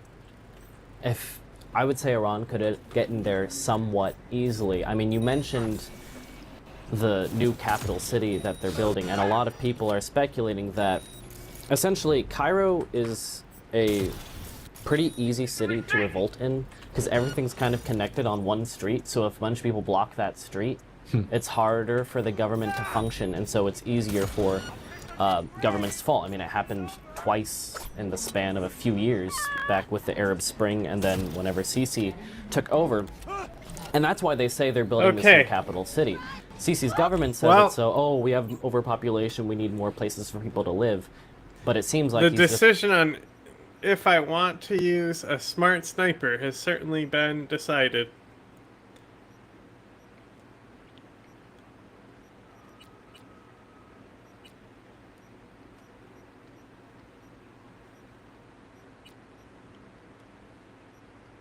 I do like Axe.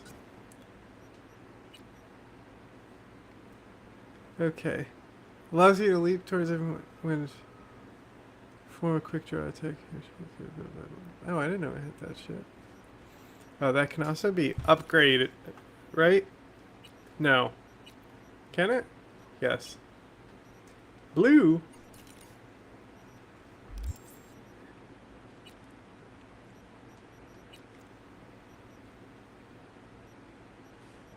Okay, so fuck that thing. Fuck you. Fuck you. Fuck you.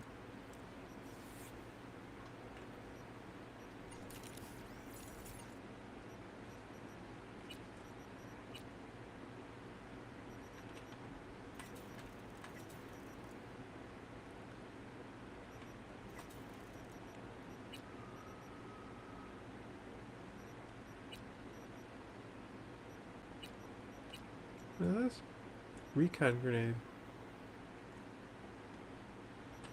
Oh, it boosts lockout effects? That's pretty cool.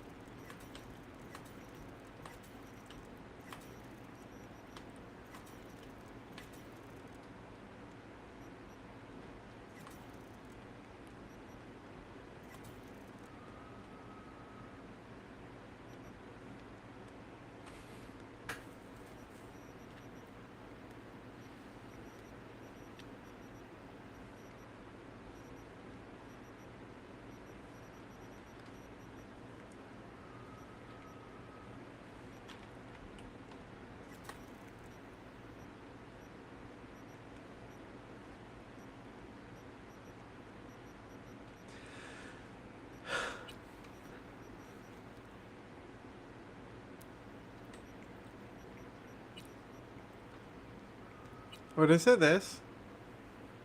Super frag? Super frag.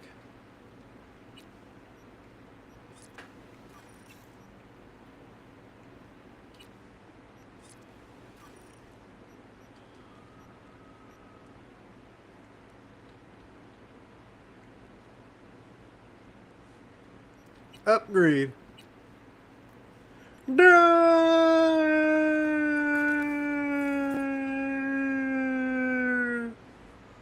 building kind of a military fortress for himself to protect himself, because he knows that with all these factors going around, especially Ethiopia cutting off a lot of its water through the dam it's building. Wait, what's going on? Unemployment is going up. Inflation Why are cops going attacking me?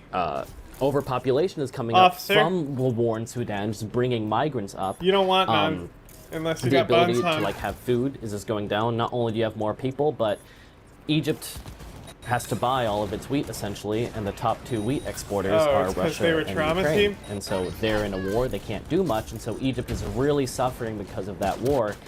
Egypt has, like, I think a year ago or so, I wrote an article basically like Egypt is kind of an epicenter of prophecy with everything going on in the Middle East. Everything's kind of surrounding it and is just building it's not my tensions fault. on Egypt to where it's almost ready to snap. Whether that is Sisi turning to Iran for help, or the people rising up, ousting Sisi, and setting up a more radical Islamist government, we'll have to see. But, I mean, Bible prophecy says Egypt's going to snap, and it's not too difficult to see how that might happen. So the next thing that is worth talking about from Bible prophecy is this point about Europe getting involved, which obviously you mentioned.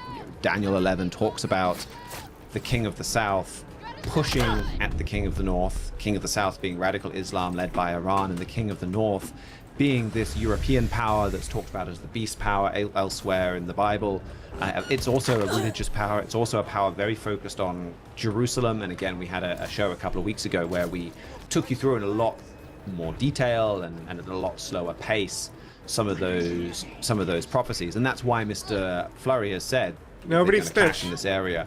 Watch for that. And this is something that when Iran starts moving in and getting even more control over this area, it is going to impact Europe fast. And it's not an accident of geography that a lot of North Africa, including Egypt, was part of the Roman Empire, because it's just the Mediterranean connects things. The Mediterranean it means our sea, the Mare Nostrum. It's Europe's sea. They own it. They are used to sailing and trading over it with complete impunity. I've been surprised that the Houthis have been kind of allowed to take pot shots at shipping for as long as they have going through the Red Sea, but at least there's another way around. And if you start having a similar group to the Houthis taking pot shots on the Mediterranean Sea, and the results, it will have a many orders of magnitude bigger, faster effect. I mean, you'd also be hitting yachts of the super rich, as well as trading goods and even people ferries, things like that. But then also you have civil wars, and if you lack a combination of civil wars and then a lack of regimes that are aligned with Europe that are willing to lock migrants in concentration camps, and Europe has a lot of deals with all the different factions in, say, the Libyan civil war to try and arrest people before they get to the coast. They had it in with Sudan, they have it with a lot of these countries, they have it with Algeria and Tunisia. You start losing that, and you start having more civil wars, and you have a wave of migrants heading towards Europe that makes 2015 look pretty small. And 2015, like, leaders were losing their jobs left, right, and center. The current kind of political crisis and paralysis in Europe, where you have fringe parties gaining 20 to 30% of the vote in country after country and then completely gumming up European politics because no one has a majority, dates back to 2015. You will see governments fall, potentially even revolutions, if you start to have something bigger, 10 times the size of that. So this is something that Europe will also have to respond to very, very quickly. Mm-hmm. And What is hitting me? once Egypt falls, because Get when out of Egypt my falls, way! or, I don't know if falls is the right word. Whenever Egypt turns, Leave me the LCC fuck is shifting alone. towards Iran. It might not be a regime change. It was a whatever mistake. happens there, I thought they then were Iran's got a regular grip on the Suez goon. and on the Mediterranean now. And what happens then, as Bible prophecy says, Egypt will be the linchpin that brings Ethiopia, but more significantly, Libya. You know, we say Egypt will bring Libya to Iran's side, and that might be kind of confusing because the recognized government of Libya kind of already is on Iran's side, while Egypt isn't. So it's easy to think, well, how What does is that happening? work? Most of Libya is controlled by an opposition regime not controlled by Iran. It's about half the population still, but it's like vast swaths, like most of Libya isn't under Iran's control. And so there's peace there between the two sides, but they Boy, still don't like fellas, each other. They still kind of have to focus I on have each had other. a doozy of a And, day, let me if tell Egypt you. sort of turns to Iran, and that's kind of how Egypt becomes that linchpin for Libya, is it sort of blots out Khalifa Haftar's government in eastern Libya. All of Bro, we're Libya learning is now about this Haftar pro-Iran on a country. fucking Then all of a sudden, weird Libya's threat to the Mediterranean Christo and Europe network. is a lot greater because it doesn't have. It's crazy that Libya's they not in this still constant inject struggle. that One side's Christo gone, Libya stuff, can and then they're still, focus like, better than on most. something else. And the other side of this as well is energy, that we haven't even talked about at all yet, where you've got, the scenario you're talking about, you close the Suez, well, now you have trouble getting oil from the Middle East. I mean, that's still an issue even with the Houthis, but that steps that up. The Ukraine war means that Europe is buying less and less from Russia, and the Nord Stream pipelines aren't there.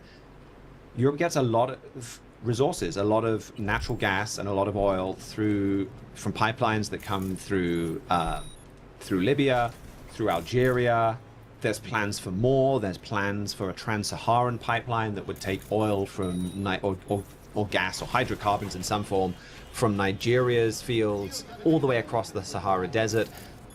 Europe would love that, but it's not viable until they've gotten control of the terrorism in that area, because explosive pipelines are very easy to blow up. So there's a lot of reasons for Europe to get involved as this area falls apart. And Algeria and even maybe Morocco are interesting. I mean, I don't know if we've written on this too much, but there's been speculation that perhaps Algeria could even fall into the Iranian camp. Morocco's also very Muslim. It's Sunni Muslim, so it might not want to go that way. But should Iran get control of Algeria, theoretically, terrorists from Algeria can start shooting at ships going through Gibraltar, which would then, like, if the Suez is closed and Gibraltar is now being hurt by damage, I mean, Europe is in a terrible position at that point. Not only because Europe gets so much of its oil from Algeria and nations like that, but the two choke points into southern Italy essentially are obstructed. That's a great point. I mean, that's a really interesting point I hadn't thought about as much, threatening Gibraltar, but even just the scale of traffic coming through the Straits of Gibraltar is considerably bigger than coming through the Suez Canal. I mean, this is kind of on the top of my mind right now because for the next Trumpet print, I just wrote an article talking about Britain giving away the Strait of Gibraltar. But for the Panama Canal, on average, you have one ship going through the Panama Canal every 40 minutes. Suez Canal, one ship. Hey, I happened to find naturally the area where I was supposed to meet this guy.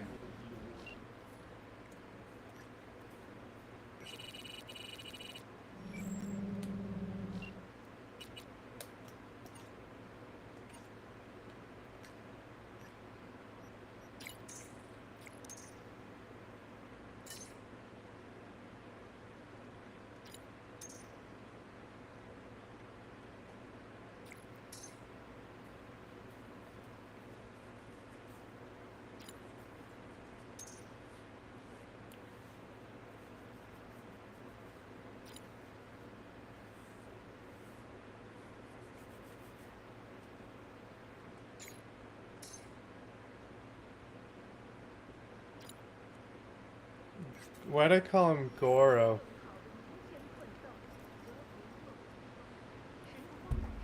Ship every 20 minutes. Strait of Gibraltar, it's a ship every 4 minutes. It's a very busy sea lane, and you can do a lot of... You're looking at least 5 times the damage if you're just counting quantity of ships. It is good to see you, B. Seems What's up, Daddy? pretty, secluded here. It is appropriate for such a secret meeting. Hi, Daddy. Friend you mentioned here? Oda? He should be here any moment now. Willing finally to give me the spec on him? He's Hanako-sama's bodyguard. Hanako Arasaka's? From the carrier at anchor in the bay? Saburo's daughter? Yes, and if he believes you, we'll next meet with her. Sure you can trust him? Yes. Convincing. Very. I have nothing to lose. Is that better? Worse.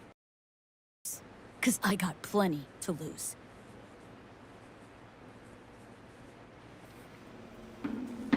By God, huh?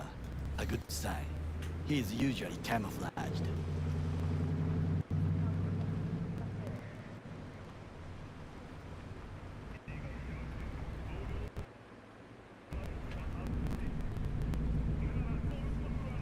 Come on, stop crackling.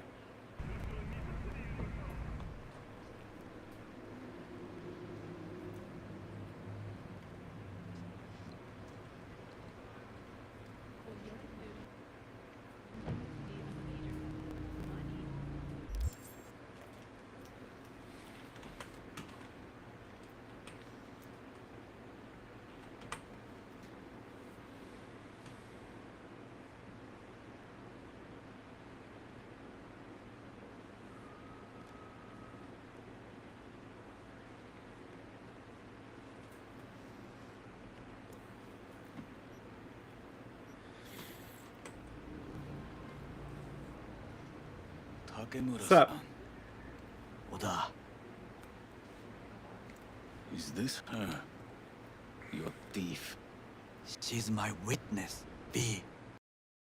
Can speak for myself, you know. Speak. I have been told you know things.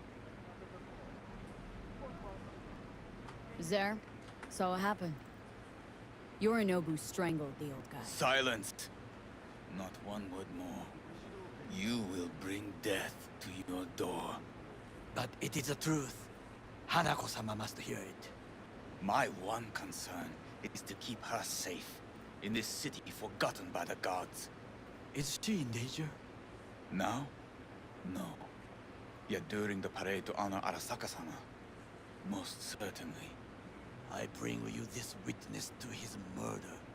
And you dare to worry about a silly parade? Fool!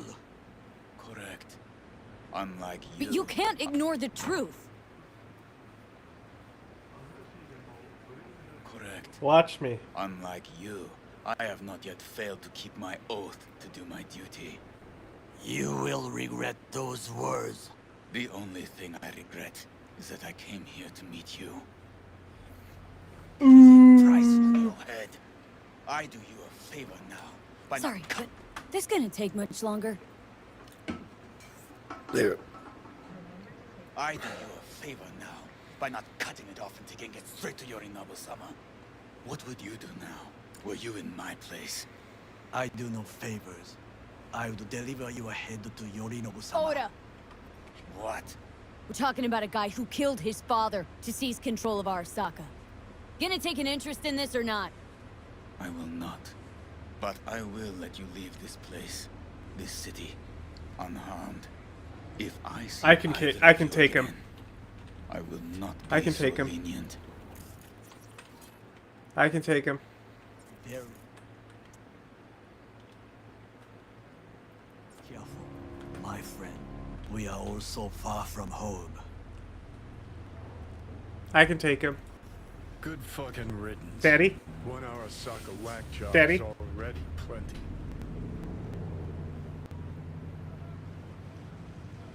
No way this was gonna work. Yet. We walk away with a small measure of success.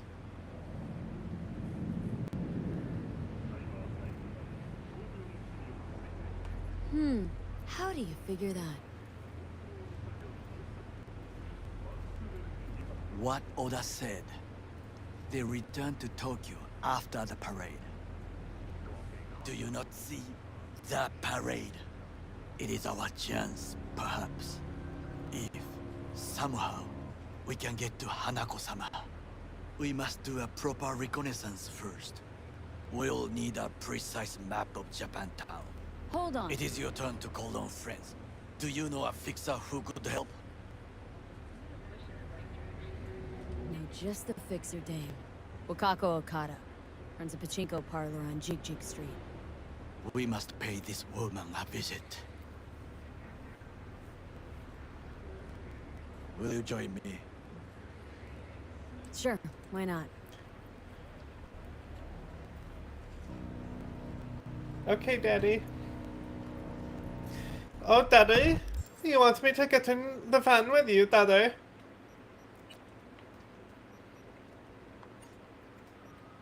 I'm Daddy's little daddy.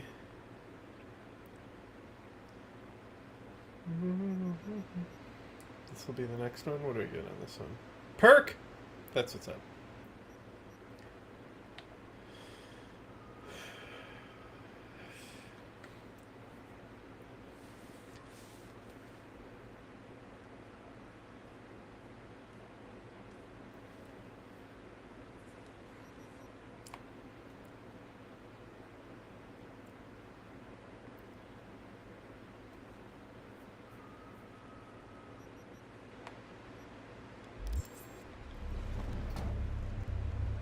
Hi, Daddy.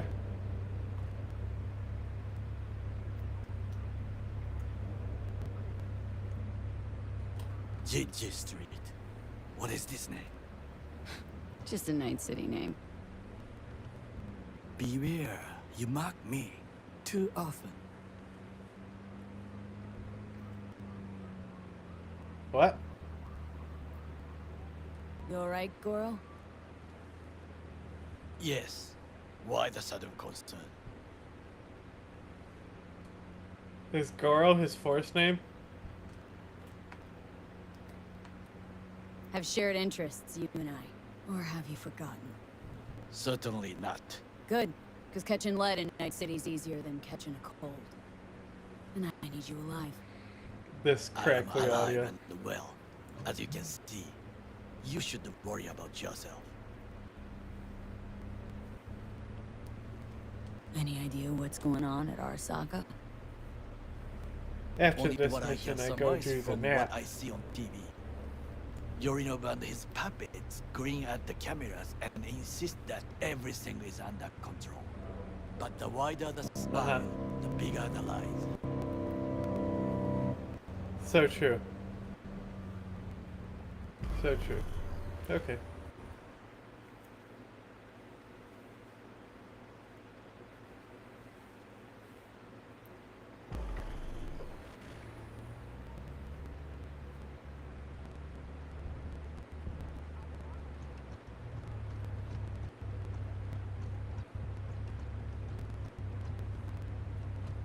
Alright, come on, bro.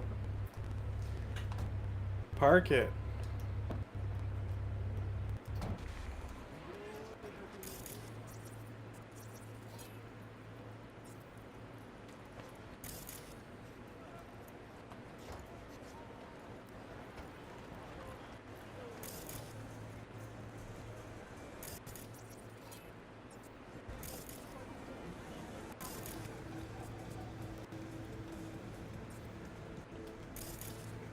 What am I supposed to be learning from her?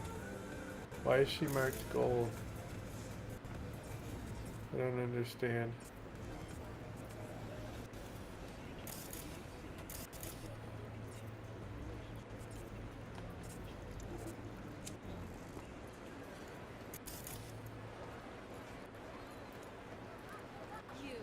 You asshole!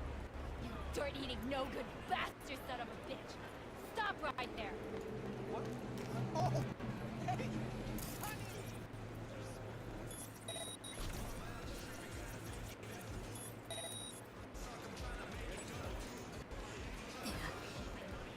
Here, kitty, what's the But rush?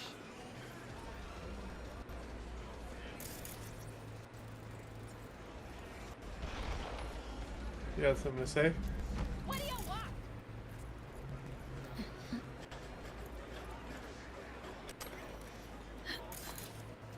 Now, may not be good with names. Where have I seen this before? On the TV? Very Oh, but of course! No. Legend! You are just in time. Do you know who this is? Hideshi. The late night comedy host. He was brilliant before he fell off. Can you still do your famous better buckle up? No. Come on, you don't forget a thing like that. Just once, please. We should go in now. Hideshi, don't leave this poor guy hanging. This is not the best time, truly. Oh, come on. I haven't heard it in years. Better buckle up! Wow. Ino-san, what happened to you? I do not know. I do not recognize myself. Are you happy? May we go? Fine, let's go. Hideshi Hino, to a foreign soul. Such a shame.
Right.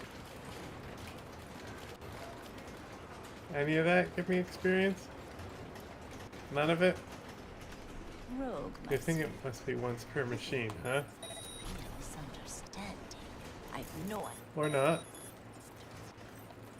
But at last, no, never. My own. I'm sorry, got to go. I have.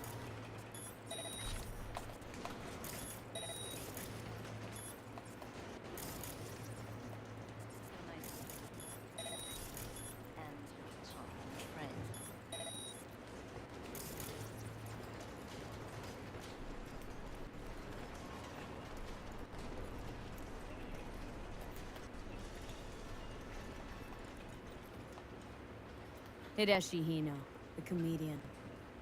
やめろって言ってんだ。竹村五郎。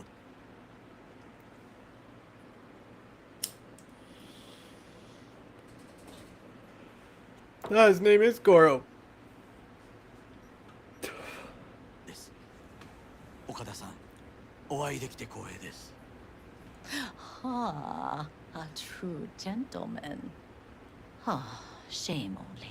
This that he's granny being can get hunted it. by all Arasaka's tin soldiers. And you, V, bring him to my door.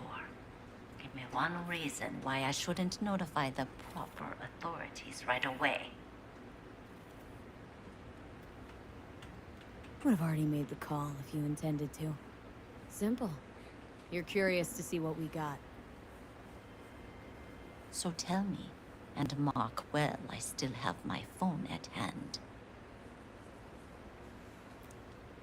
Need intel on the parade that's scheduled to come through Japantown.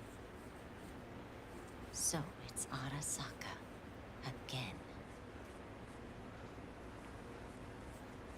What I fail to understand is, why come to me? Did Mr. Deshawn not come to the phone?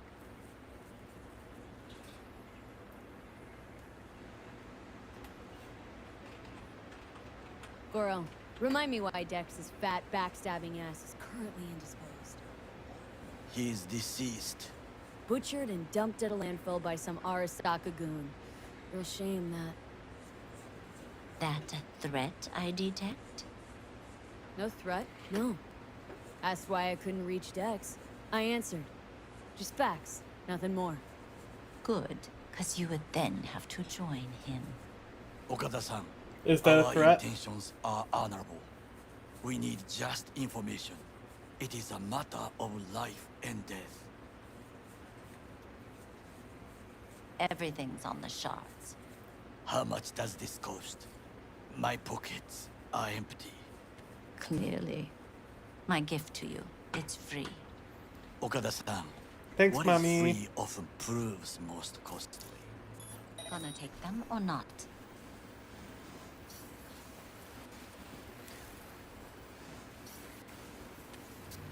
Japantown.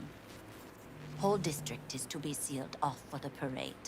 Uh-huh. Dashi platforms, the main attraction. They'll fly this way, high above street level. Along the parade route, balconies, footbridges, and vantage points affording good views. Hanako Arasaka, the guest of honor, will deliver her speech from the largest float. She'll do this exactly here. Got no idea about security, but given recent events, expect it to be tight. Our last parade, Arasaka undercovers infiltrated the crowd. Not to mention a smattering of sharpshooters, drones. And if that's not enough fun for one day, a net runner, one at least. They use the city CCTV to observe everything. Main access point, here. It's an old automated control center. If you ask me, most useful by far. At the end, the floats will float out of Japantown, and we'll be left with trash up to our elbows that no one will collect. That's it. It's all I have. It must be enough. Then go. Be on your way. Okay, Mommy. Thanks, Wakako. We appreciate it.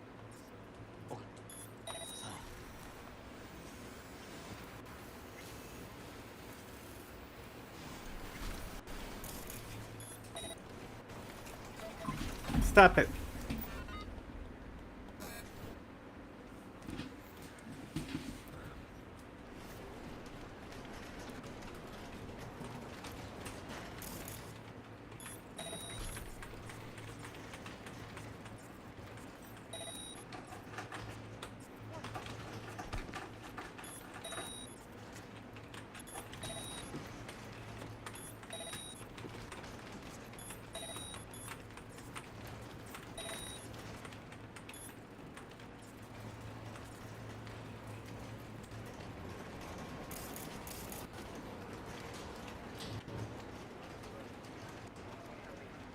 Hi, A Dada. delightful, mature woman.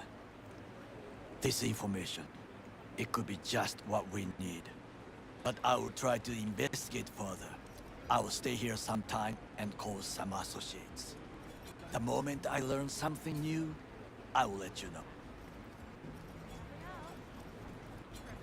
Stay safe, Goro. You as well. Until next time.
Alright, what I'm doing, I'm gonna save here.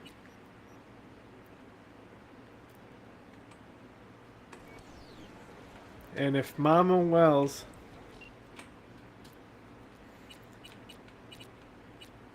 is she even? Oh, there she is. If she don't unlock my car and give me my car, Well, I reload that have you bitch. tried your luck at the slots?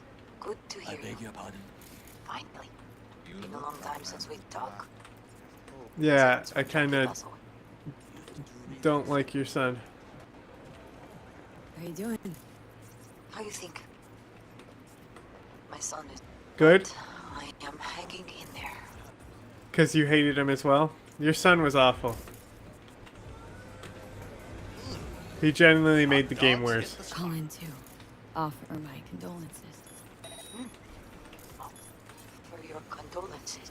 Ay, Jesu Cristo, V. You lived under our roof. Have the decency not to treat me like some stranger you just met. I was going to call.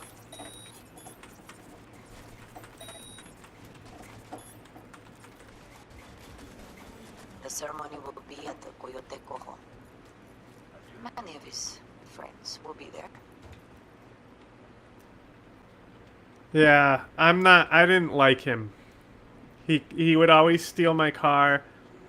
I kept telling, he just was very intrusive, honestly. I don't know why you made me call you. Don't know that that's something for me. I don't want to come, sorry. All you get with me. So you could say goodbye. Like a human being. Ahí te veo, V. I already did. When when I told him I hope you die in the elevator. How about you? You buying or just gonna stand there like a pig undercover? What have you got? Virtues?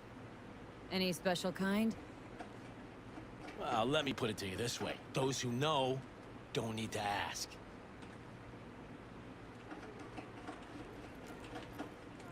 Okay. Then bye. Maybe I would have bought your shit. But considering that you're a very rude boy, I will not.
I know.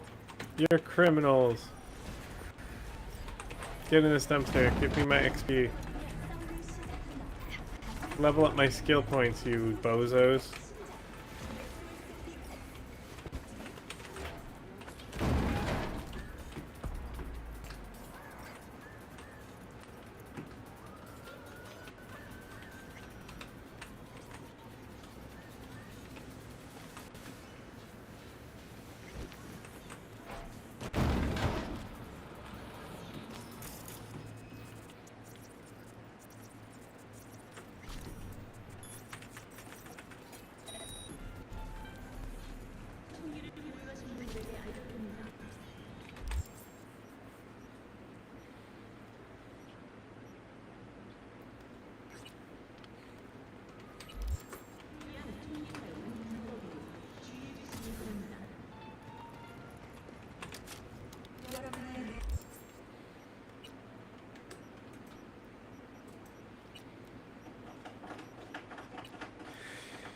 He love wood.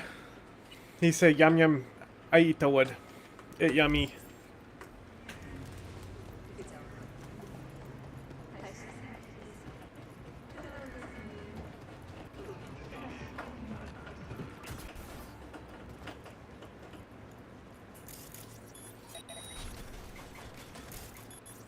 Ah, so I see. It does give me points, but if I repeatedly hack him, it makes it so I only get like one each.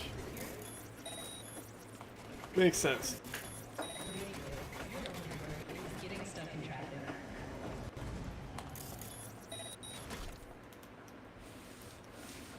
My second playthrough, definitely gonna build. Well, even then, it's like it still gives you the perk point for hacking, but it's like a rare perk point. This fucking cord. It was literally laying and not turning off the moment I want to use it. Cord fucks up.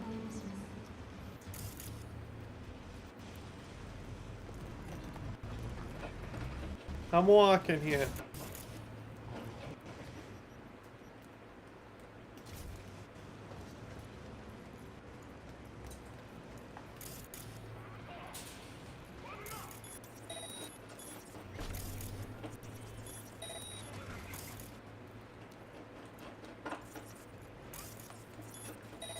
He love wood.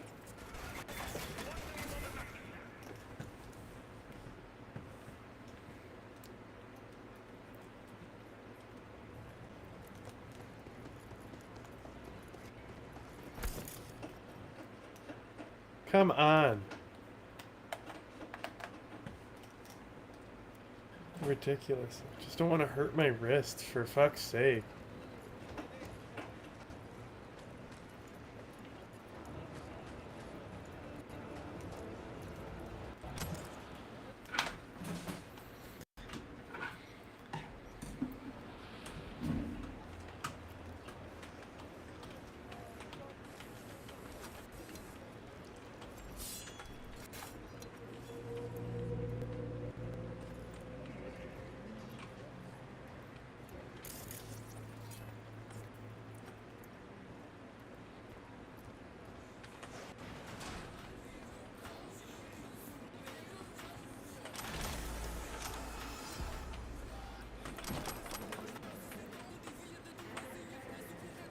That's pretty based. Free stuff, huh?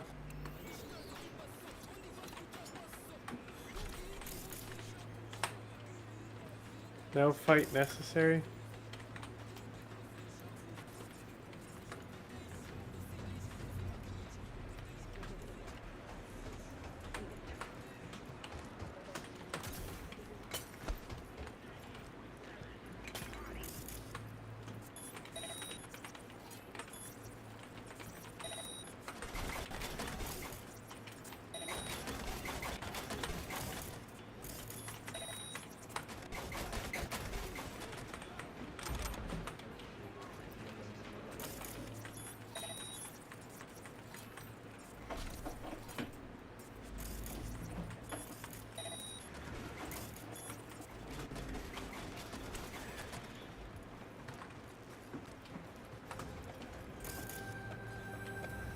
What is this?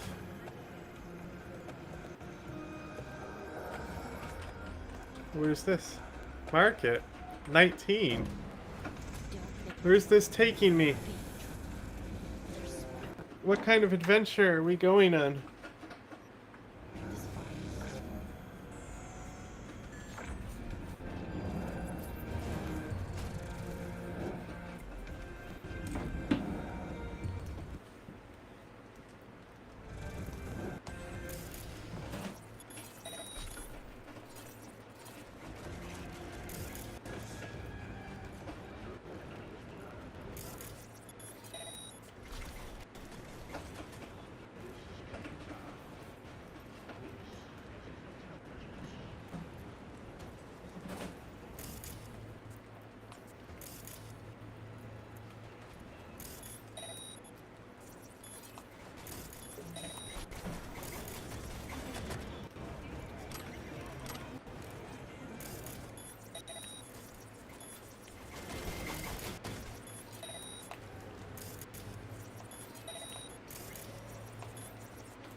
Bombodillo crocodillo.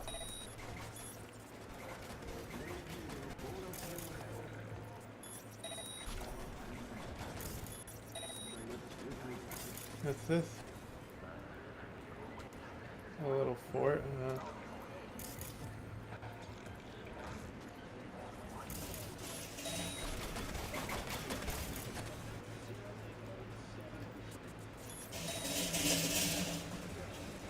Is there not a little...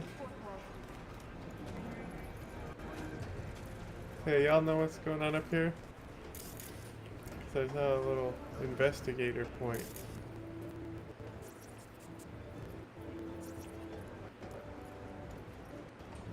And then it do be disappearing.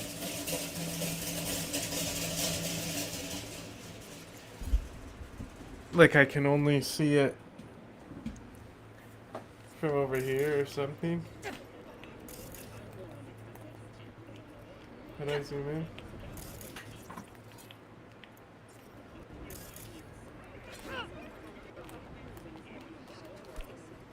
in? Oops. It wasn't me.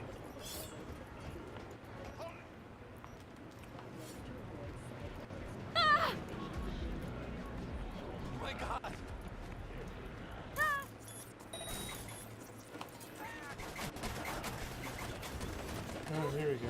Not this!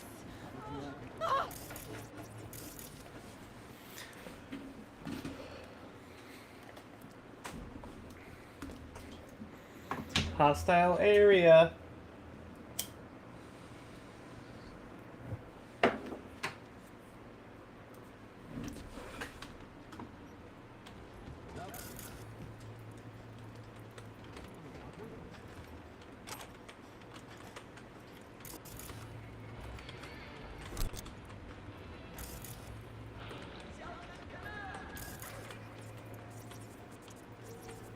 Please. Set trap.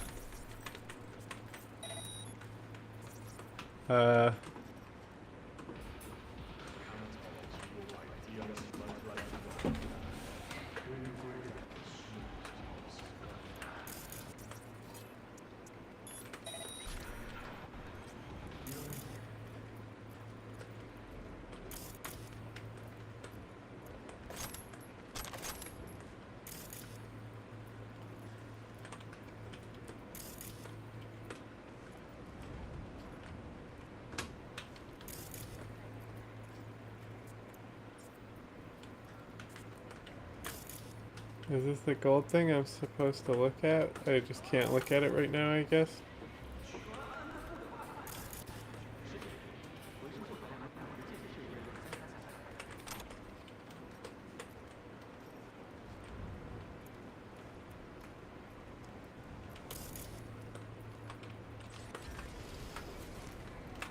What's up, fruit cups? What's going on up over here? Can I stand up, please? Oh, I also got the fucking vision going. Where's this go? Is this the elevator I came up in?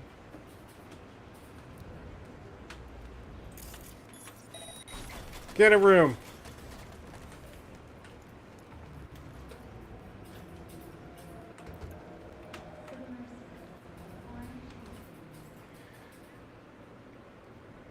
Go in the 18 plus building. I mean, it's just a non-interactable door.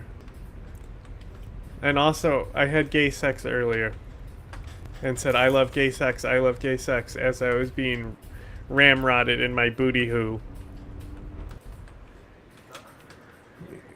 He put it in my pooper. Okay. What is the point? Is this supposed to be an entry point? So we come in through here as an entry point. Uh-huh. Is there even any baddies? There's not even many baddies here.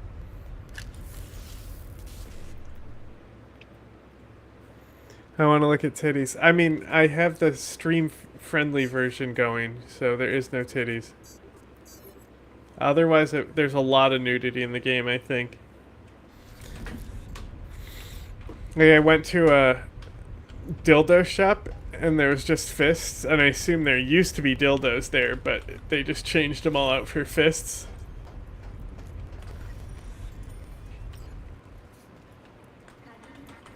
So what is the point of this place? Hello, V. Who are you? Do I know you?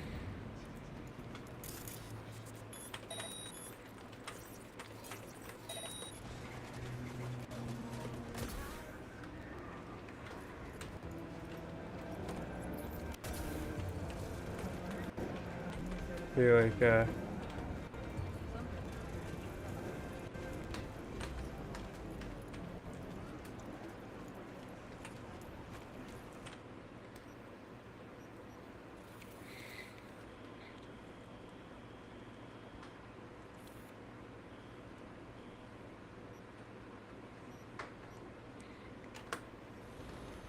Jay.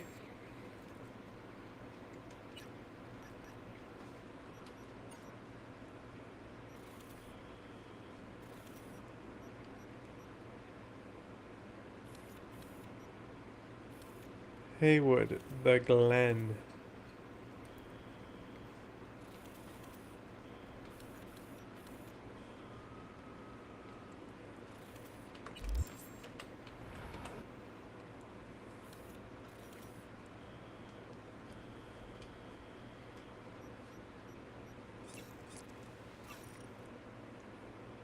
Oh, she's jacking on. Ah, suck my jag on. Oh, I can't believe I sucked your jag on. Answer. Do have a look around the area. I lost contact with the Delamain network vehicle nearby. I want my fucking car back.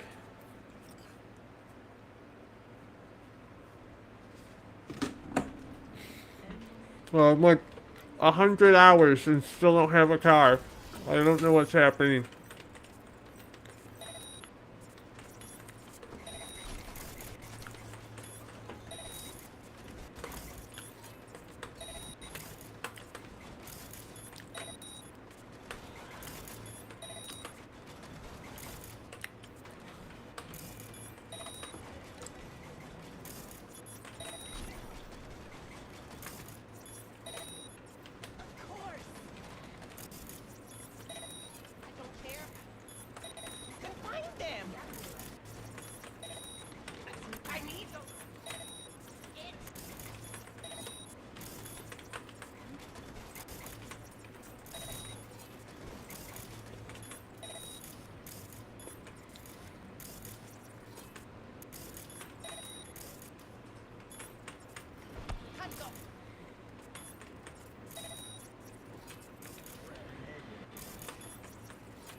I told you not to fuck with me.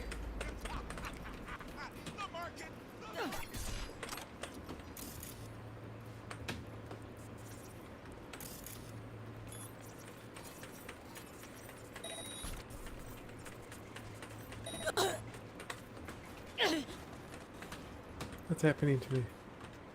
Oh, I'm touching barbed wire.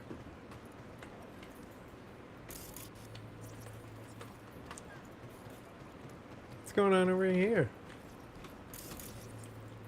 Any of these storage lockers open? No? Okay, good talk. Time to take the train.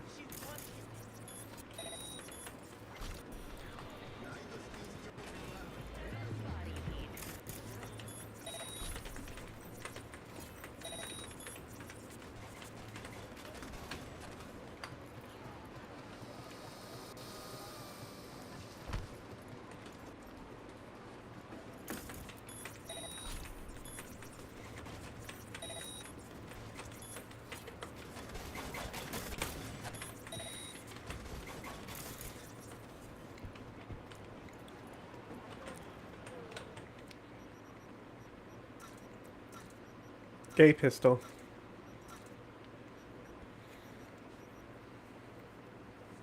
It's a pretty sexy assault rifle, you know?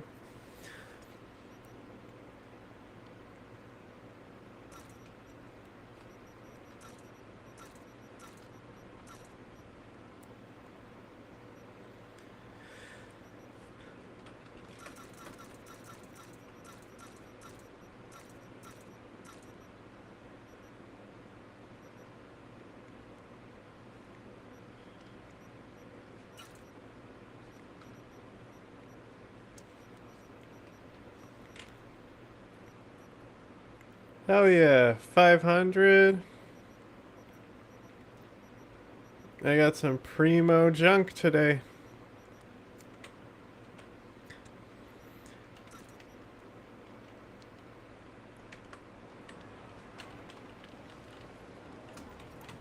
What? Hey, sweetheart.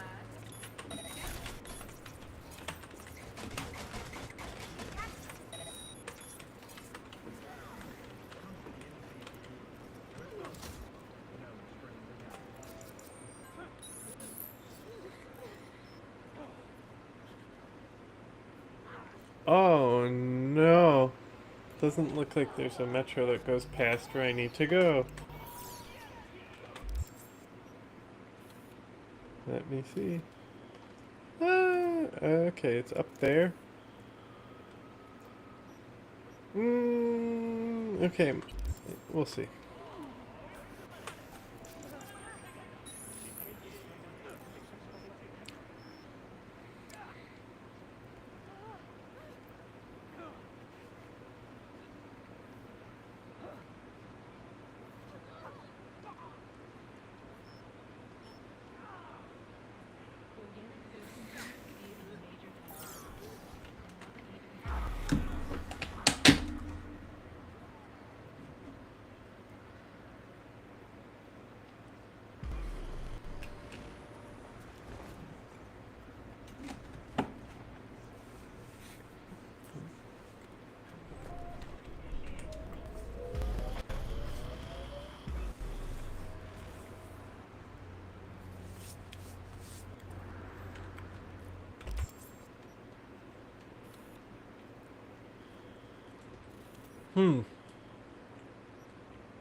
You mean those other metros were closer?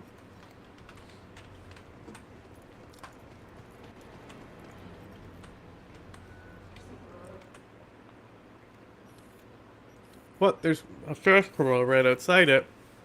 I didn't see that.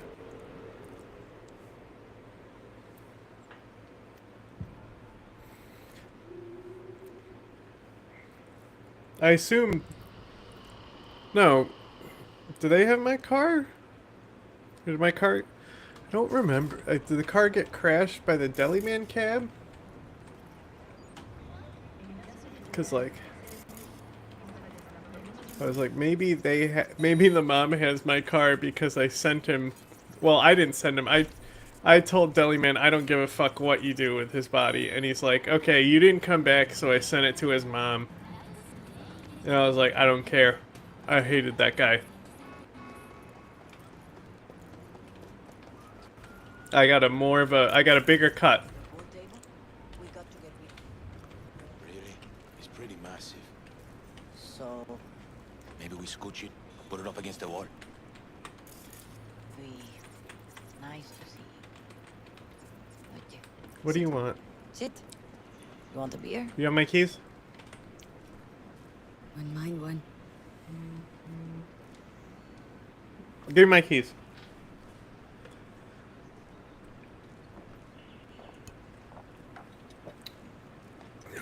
Salud. A lot of time has passed. This is not alcoholic, right? I don't drink. I only drink horse milk.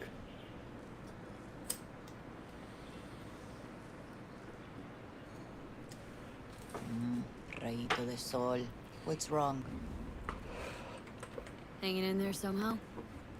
Somehow. You could have come over for dinner. I Nuestra casa es tu casa. don't know you. But okay. We put it behind us. I am in the middle of preparing an ofrenda.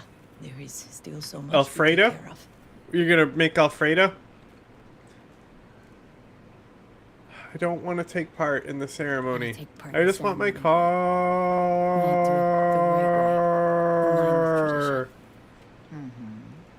But something I'd lay by his casket that'd do justice to his memory. I don't got anything. But your heart is in the right.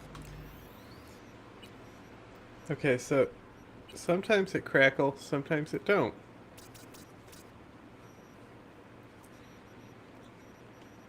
So let's see. Please, mi niña. That didn't make my tattoos look any better. Would you believe it?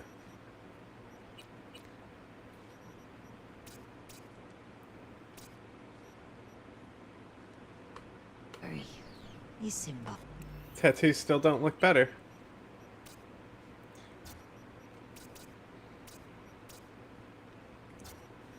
Like, this will give me only a few frames per second here, but...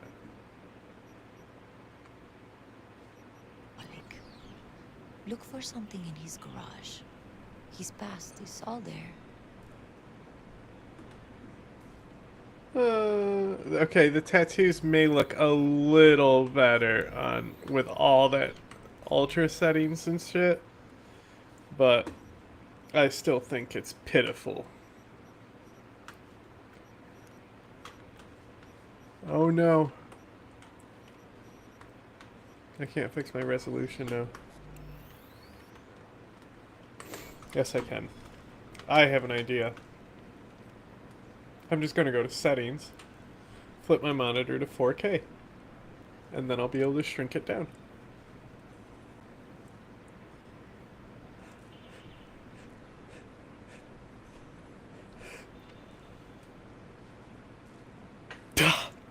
Are you getting enough sleep?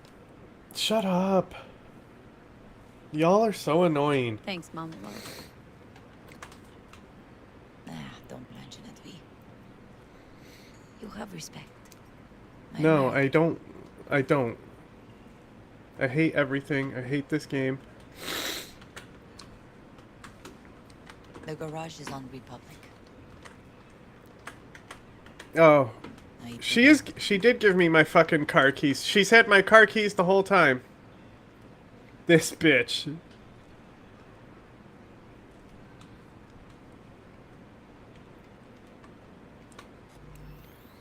Okay. Now we can lower that shit back to normal.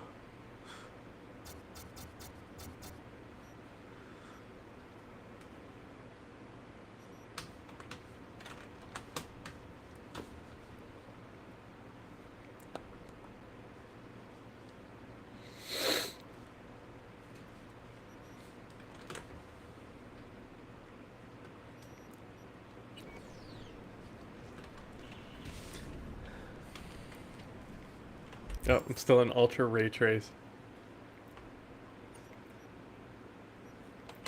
Honestly, and like it doesn't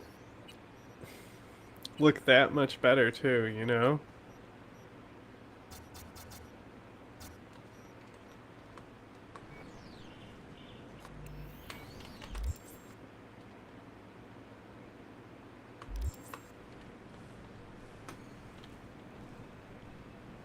Es Montserrat Wells. De Coyote.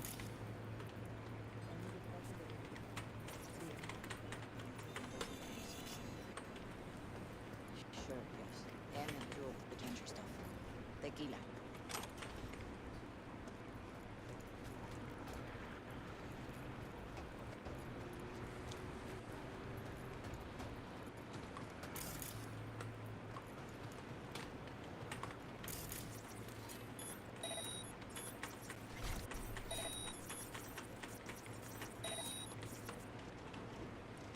Hey, are you villainous people over here?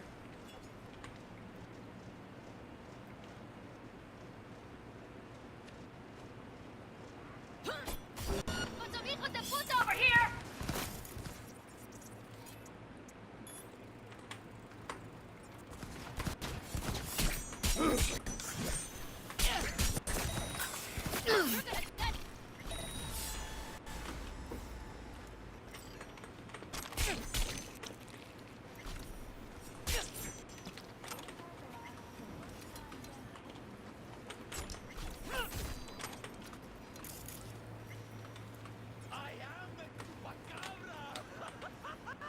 Oh look, there's other guys right here.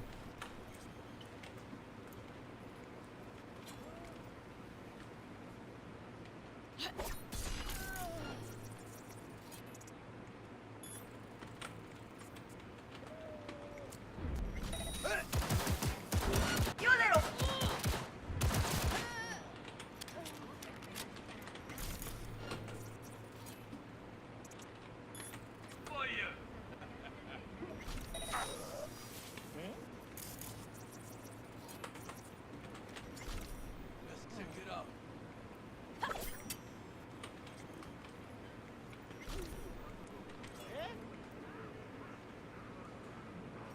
I'm on your scent, bitch.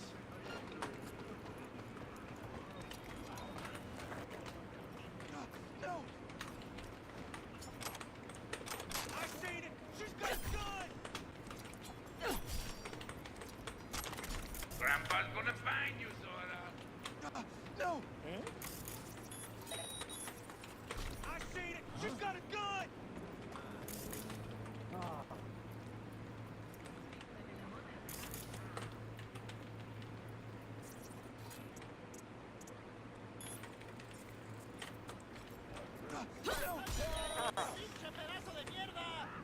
I seen it! She's got a gun! Let's check it out. Let's sign up for this shit! No. I seen it! She's got a gun!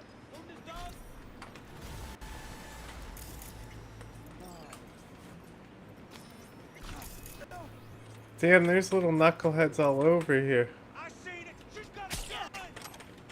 Who the fuck?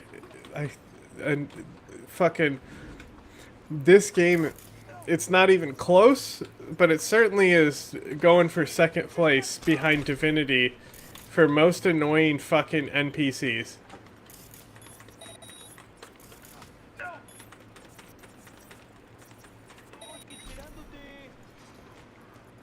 I seen it! She's got a gun!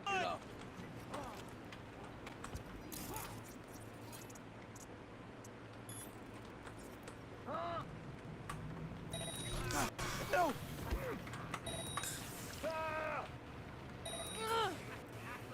Come on up! I got something big for you!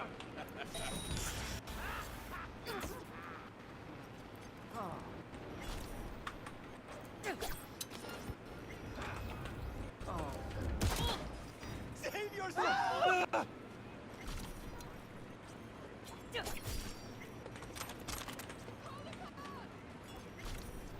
Yo, don't snitch. Since we're gonna work together, only right to say hello. They call me El Capitan, and they call you me. See, no introductions necessary. Already took care of that. Someone comes to me with beers, I take care of it. I eat, sleep, and breathe biz. Remember that. Aye, aye, Captain. While we're at it, you need fresh wheels, bikes? I got it all. Real good price. Can I have my car now? Hit me up anytime, you hear?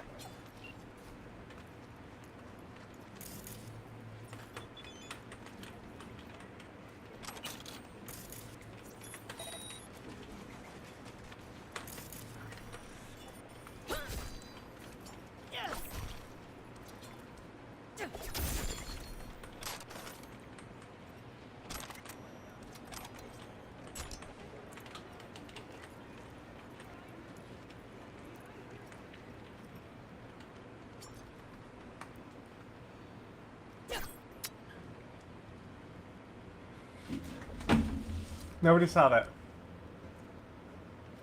Oh, so hang on. Yeah, we want this fucking...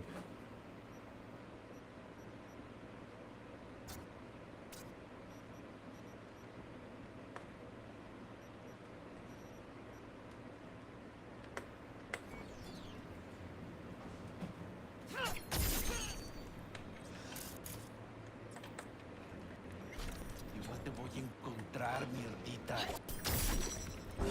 ¡Esto es una pinche emboscada! Chingado, todo me da vueltas.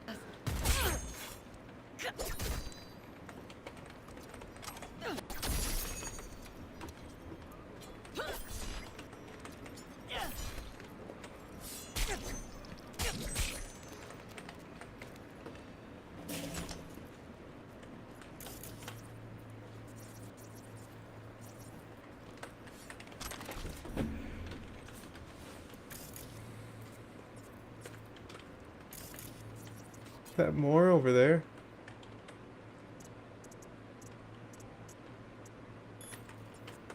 Man, they just don't stop spawning, huh?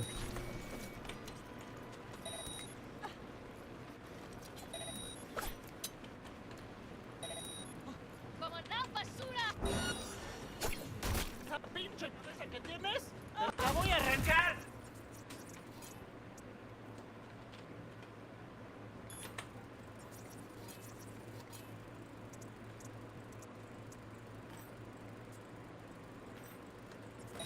¡Punto para mí, perra!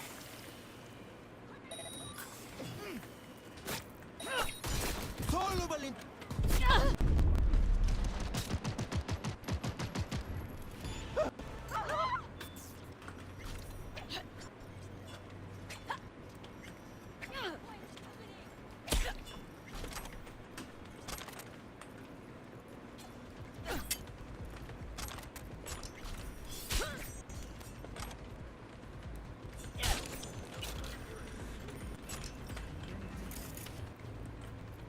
Boo boo! That more of them over there?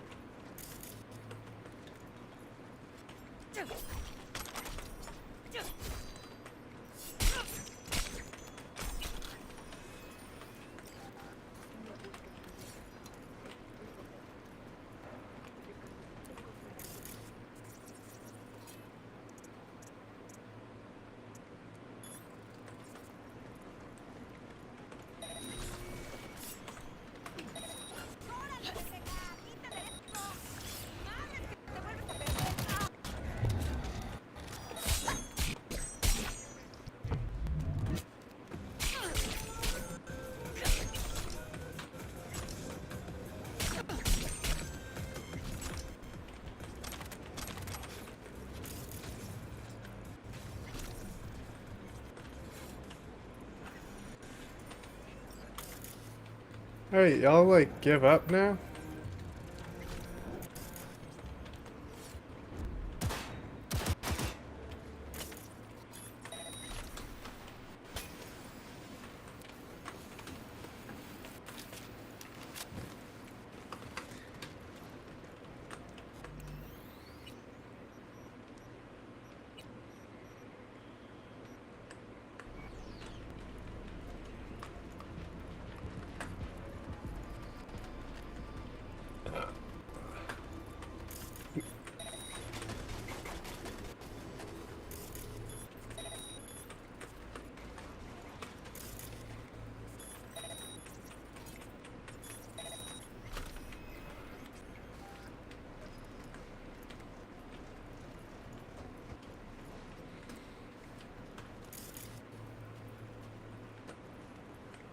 Oh god.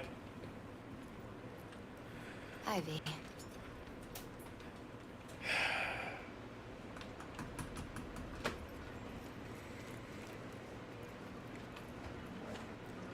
Can I have my car yet?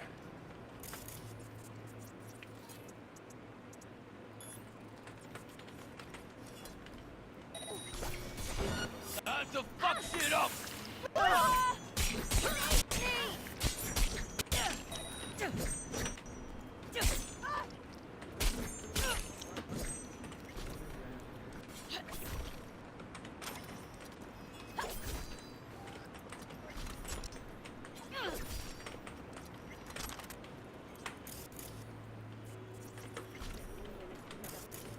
Did it just say I got a progression shard that's giving me an XP boost?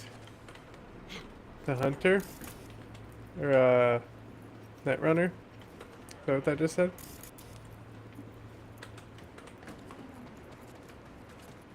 They really need a better job of like, can we get the font in front of the fucking player? Like, there's so much stuff that you miss. Like, it's everything is so badly designed.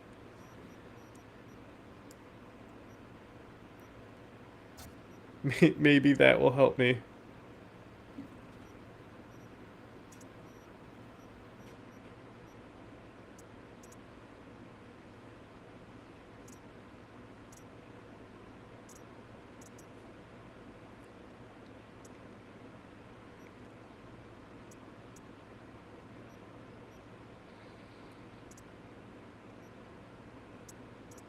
Oh yeah, I turned the hacking when it gave time limit off, because why not?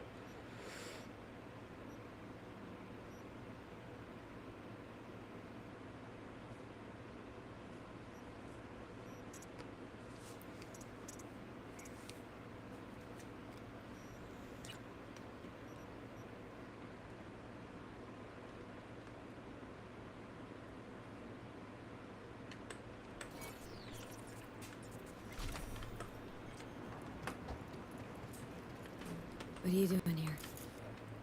Sitting and waiting. And yeah, waiting for him. Though I know he's never coming back.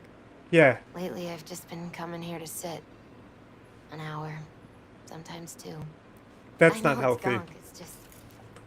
I miss him. A lot. Wanna sit? Catch up? No.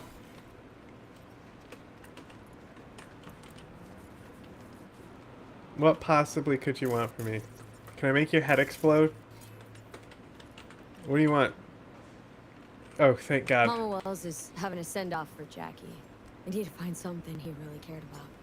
Mind giving me a hand? I'm not sure I should go in there, V. Still too soon. No, it's not that.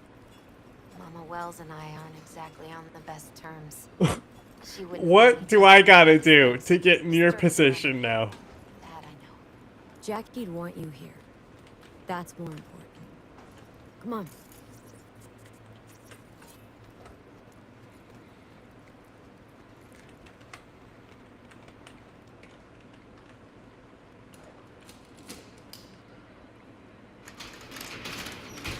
Is the bike in here? Because if it is, I'm taking it and leaving. That's why I came over here, right? Yes. Fine piece of metal and mechanics. Wait, I can't take this? He was I thought so she was giving me the key for the bike. It was just to open the garage to look at stuff. Locked. Wonder what's in there. That's his lair. Slept there. He must have had a different key. Let's look around. Might be tucked away somewhere. Gotta be hanging here since 2020. Jackie loved to pump iron, didn't he? He called it his form of meditation. I don't care. I don't care about you. I don't care about him. I just want my car. Oh, I guess I chose one.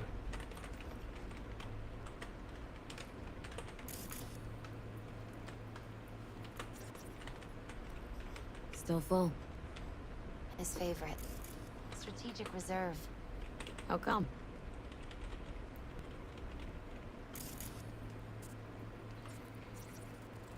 Love to poke around engines. He was 15 when he first... No,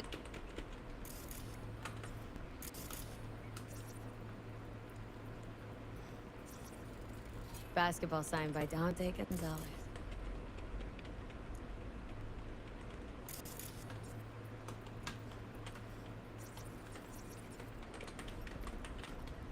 Pick it up. Pick it Fine. up.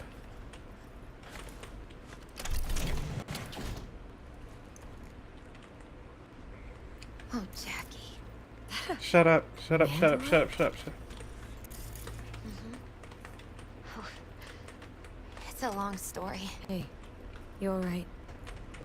I don't care. I'm so much Stop better forcing me into this. This isn't roleplay. I hate her. I hate Jackie. They're both cringe.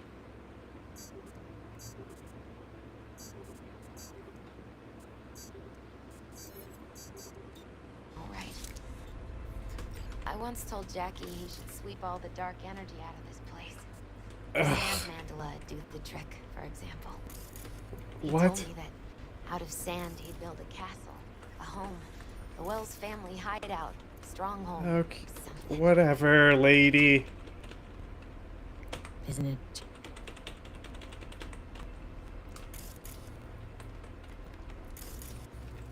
An aquarium? Oh, I don't think he bought it. Gotta be Jackie's dad. Did you...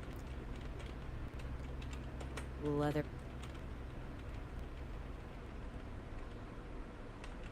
Wait, yeah, True the thing that it was a symbol of his abusive father. Yeah, let's bring that up at the funeral. That's a great idea. Jackie's favorite tequila.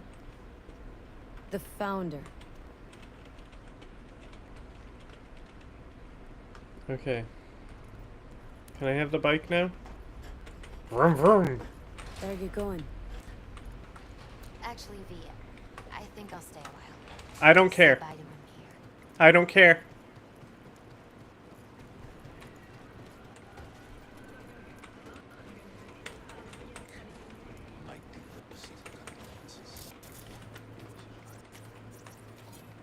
Go raise a glass to him, Padre.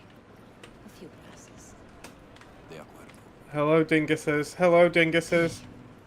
It's good you're here. We're about to Yeah, start. whatever. Sit No. down, please.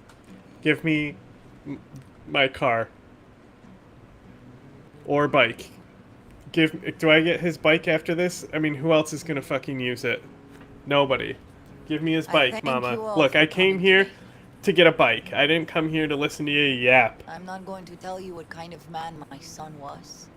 Bad. Or lament about how much I miss He was annoying and would stand in front of you. So you couldn't tell you a fucking shoot the enemy. When he He was did. about The whole time I knew him, he only did one useful thing. Jackie was in the Valentinos. They were at war with Maelstrom back then. Didn't ask. Get a call from the hospital. Okay. He was conscious when I get there. Uh-huh. He tell me.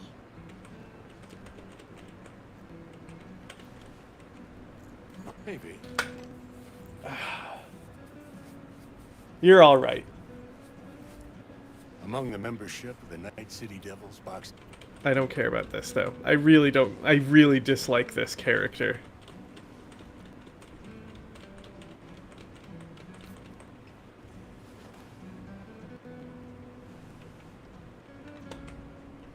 Stand and say nothing. Here's the leather belt Jackie used to be beaten with by his father.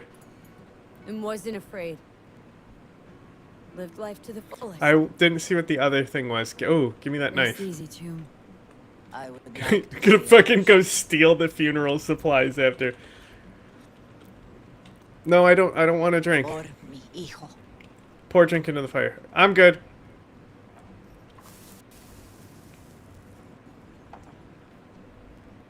I'm glad you're here.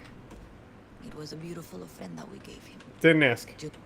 Jackie would want you to have these. Yes, yes, yes, thank you. I'll take some. Goodbye.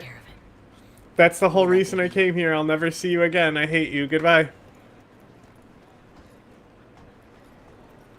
Pour you another? For Jaquito? Pour. For Jackie. I'm getting hammered. We getting wasted.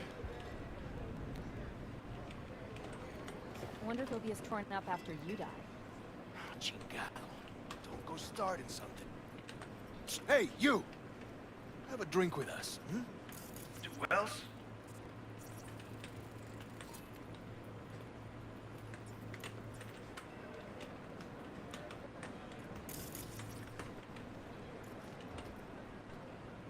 Think we might know each other.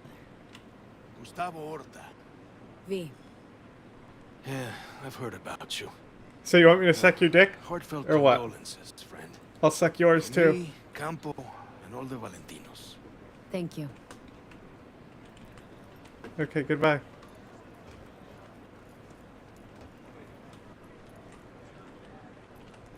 A lot of baddies here, you know? What's up, baby?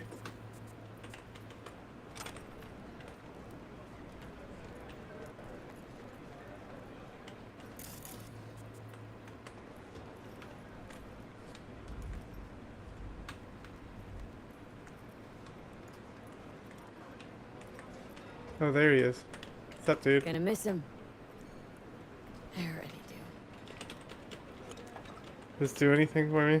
I'll see you, Vic. Sure. Hang in there, kid. I just have to leave the bar, right? Okay, goodbye. Yes. Haha, things are looking up, Millhouse.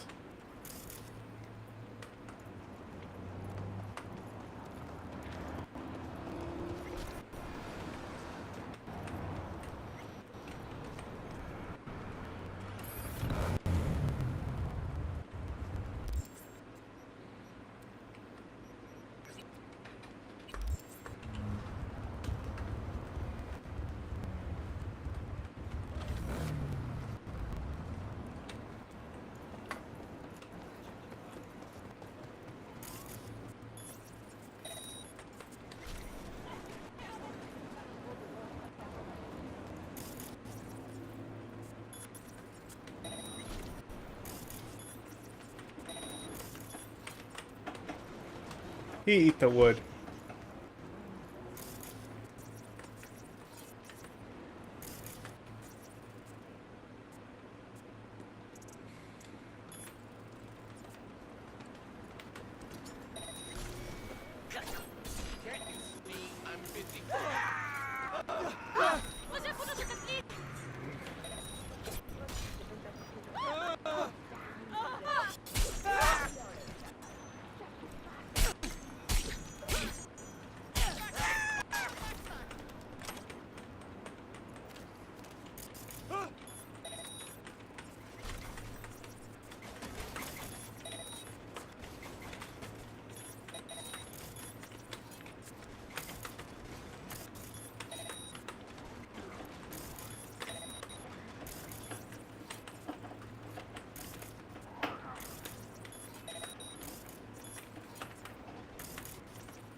La mejor parte del día.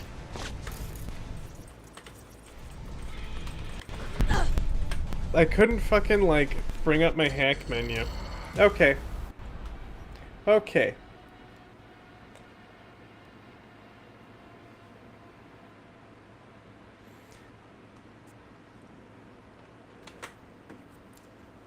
Time for a nap. I should have napped an hour ago. maybe 2 hours ago is when I really wanted to nap.